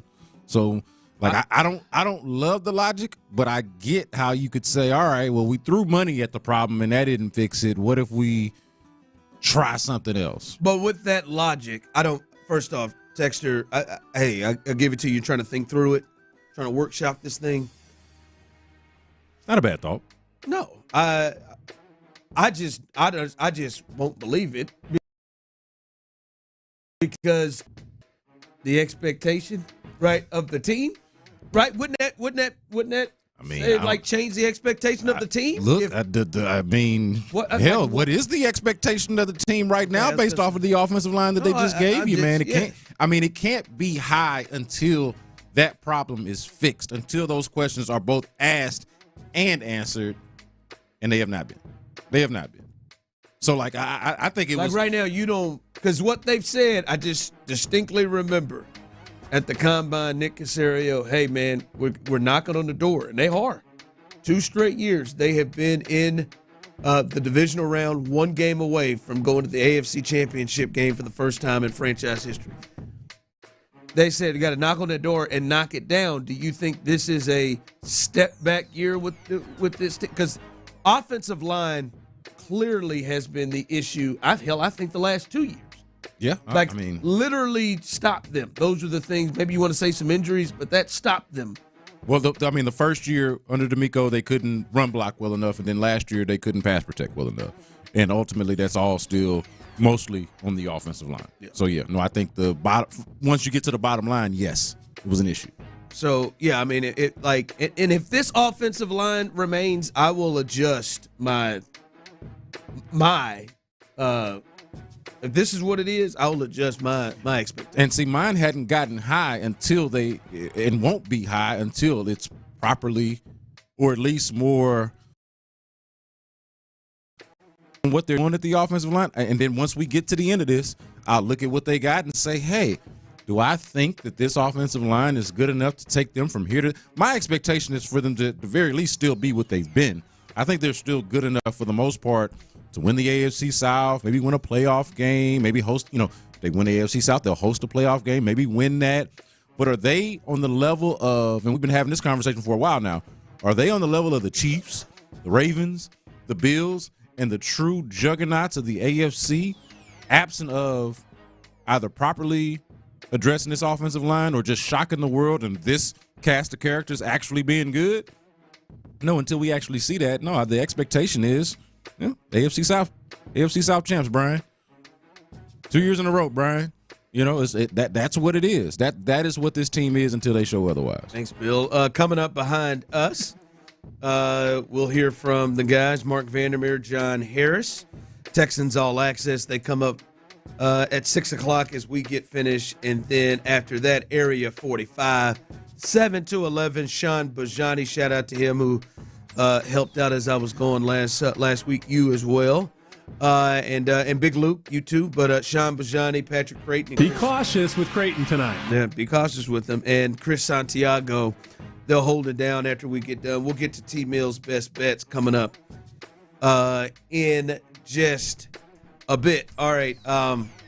Hey, by the way, over the weekend, you see Deshaun Watson got engaged? Good for him, man. down. Apparently. She is down because for the most part, there ain't no apparently to it. Hey, man, usually they do not let you embarrass them in public like that. But that is a ride or die. Saw it on his Instagram. If you go check his Instagram out, it looks lovely. Yeah. I follow her, so I saw it on her Instagram. But apparently they're on the same account. The post itself. I know we don't have a lot of time left. Like, do you think life is good to him from his perspective? Like, do you think no, hell no. That's a loaded thing. You think it's hell no? Because I mean, no. Like, What is his perspective would be the question. Obviously, you go to his social and he's gonna give you everything that's good. Because you look at that social, man. He looks like he's living good. Got nice double-breasted suits. Got his lady. He's engaged. But I mean, you start to think about what's the first? No, I don't want to ask that question. But I think you have an idea in your mind. The first thing that comes to mind when you think of him, and I think that's I think he probably has people who look at him differently than the way they did, when he was here. But he appeared like he's got the money. Yeah, he's got the cash. He's doing this. But I mean, he tore his Achilles twice now. Twice, yeah. He's been injured. He's been awful in his profession that he's worked forever to get to. Yeah. Yeah. Like if his values are yours and even the fans, like obviously his brand has taken a massive hit. And if it's one thing we knew. His family, that's what I'm talking about. Like brand all encompassing from a professional and personal standpoint. It has taken a massive, massive hit. And if there was anything we were sure about with him, the man definitely cared about his brand. But then also, like, I'm just trying to think, if I had $230 million guaranteed to me and a woman that looked like that, I'm trying to think of how much of your opinion I would care about. And it would be very little. Yours, the next man's, and all the men's. Like, I don't know what his values actually are. I don't know how much of that 230 he got, but I mean, he's got. I mean, he didn't have to pay $200 million in settlements. It was only. I mean, I'm sure he's got plenty of it. No, he's got now. If he blows through it, that's on him. And I hope he enjoys the life that is provided to him through blowing through it. That's maybe that's happiness for him. But yeah, no, you got to feel like there is some regret. Everything you've said, though, a lot of regret. Everything that you have said, you went that side of it, but they're clearly, and I think that's where Tyler was, could be a level of depression. Oh yeah, I don't think he's a happy individual. You don't. In all seriousness, you don't think he? I think he's in a bad spot mentally. This is all a front. Yes. If he cares about the things that we specifically care about when it comes to criticize, does not feel a way about, like, he's just glad to have them women out of his life and doesn't really care about how it reflects on him that whole thing happened and was a story. If he doesn't care about that, like a lot of people view him as kind of a sicko. If he doesn't view himself as a sicko, then he's doing just fine. If he doesn't view himself as a failure for not being good in Cleveland after getting all that money, which we all do view him as, if he's like, nah, man, I just got to get this Achilles right, man. The Browns ain't built enough around me. Whatever his logic is and rationale, his rationale could be totally different from ours. I don't know, but it's bad. Like a lot of people think that he's a overpaid pervert. Like, I wouldn't want to be thought that way. Overpaid pervert at best. Yeah. Like, at best. It may be an overpaid, terrible at his job, worse than pervert. I'll put myself in his shoes. You know how I would be fine with it? And this maybe speaks to it because, we know he's chronically online. Tyler, if I was him, I would just delete all my apps. I wouldn't be on my phone. And I would and he doesn't do that. I would just enjoy my money and my woman and let y'all talk you know what. All right, what bet you got, T-Mill, as you try to get back on the right? Yeah, 50% last week. We did have a solid Friday to get to that 50%. I just want to say I'm going everything right.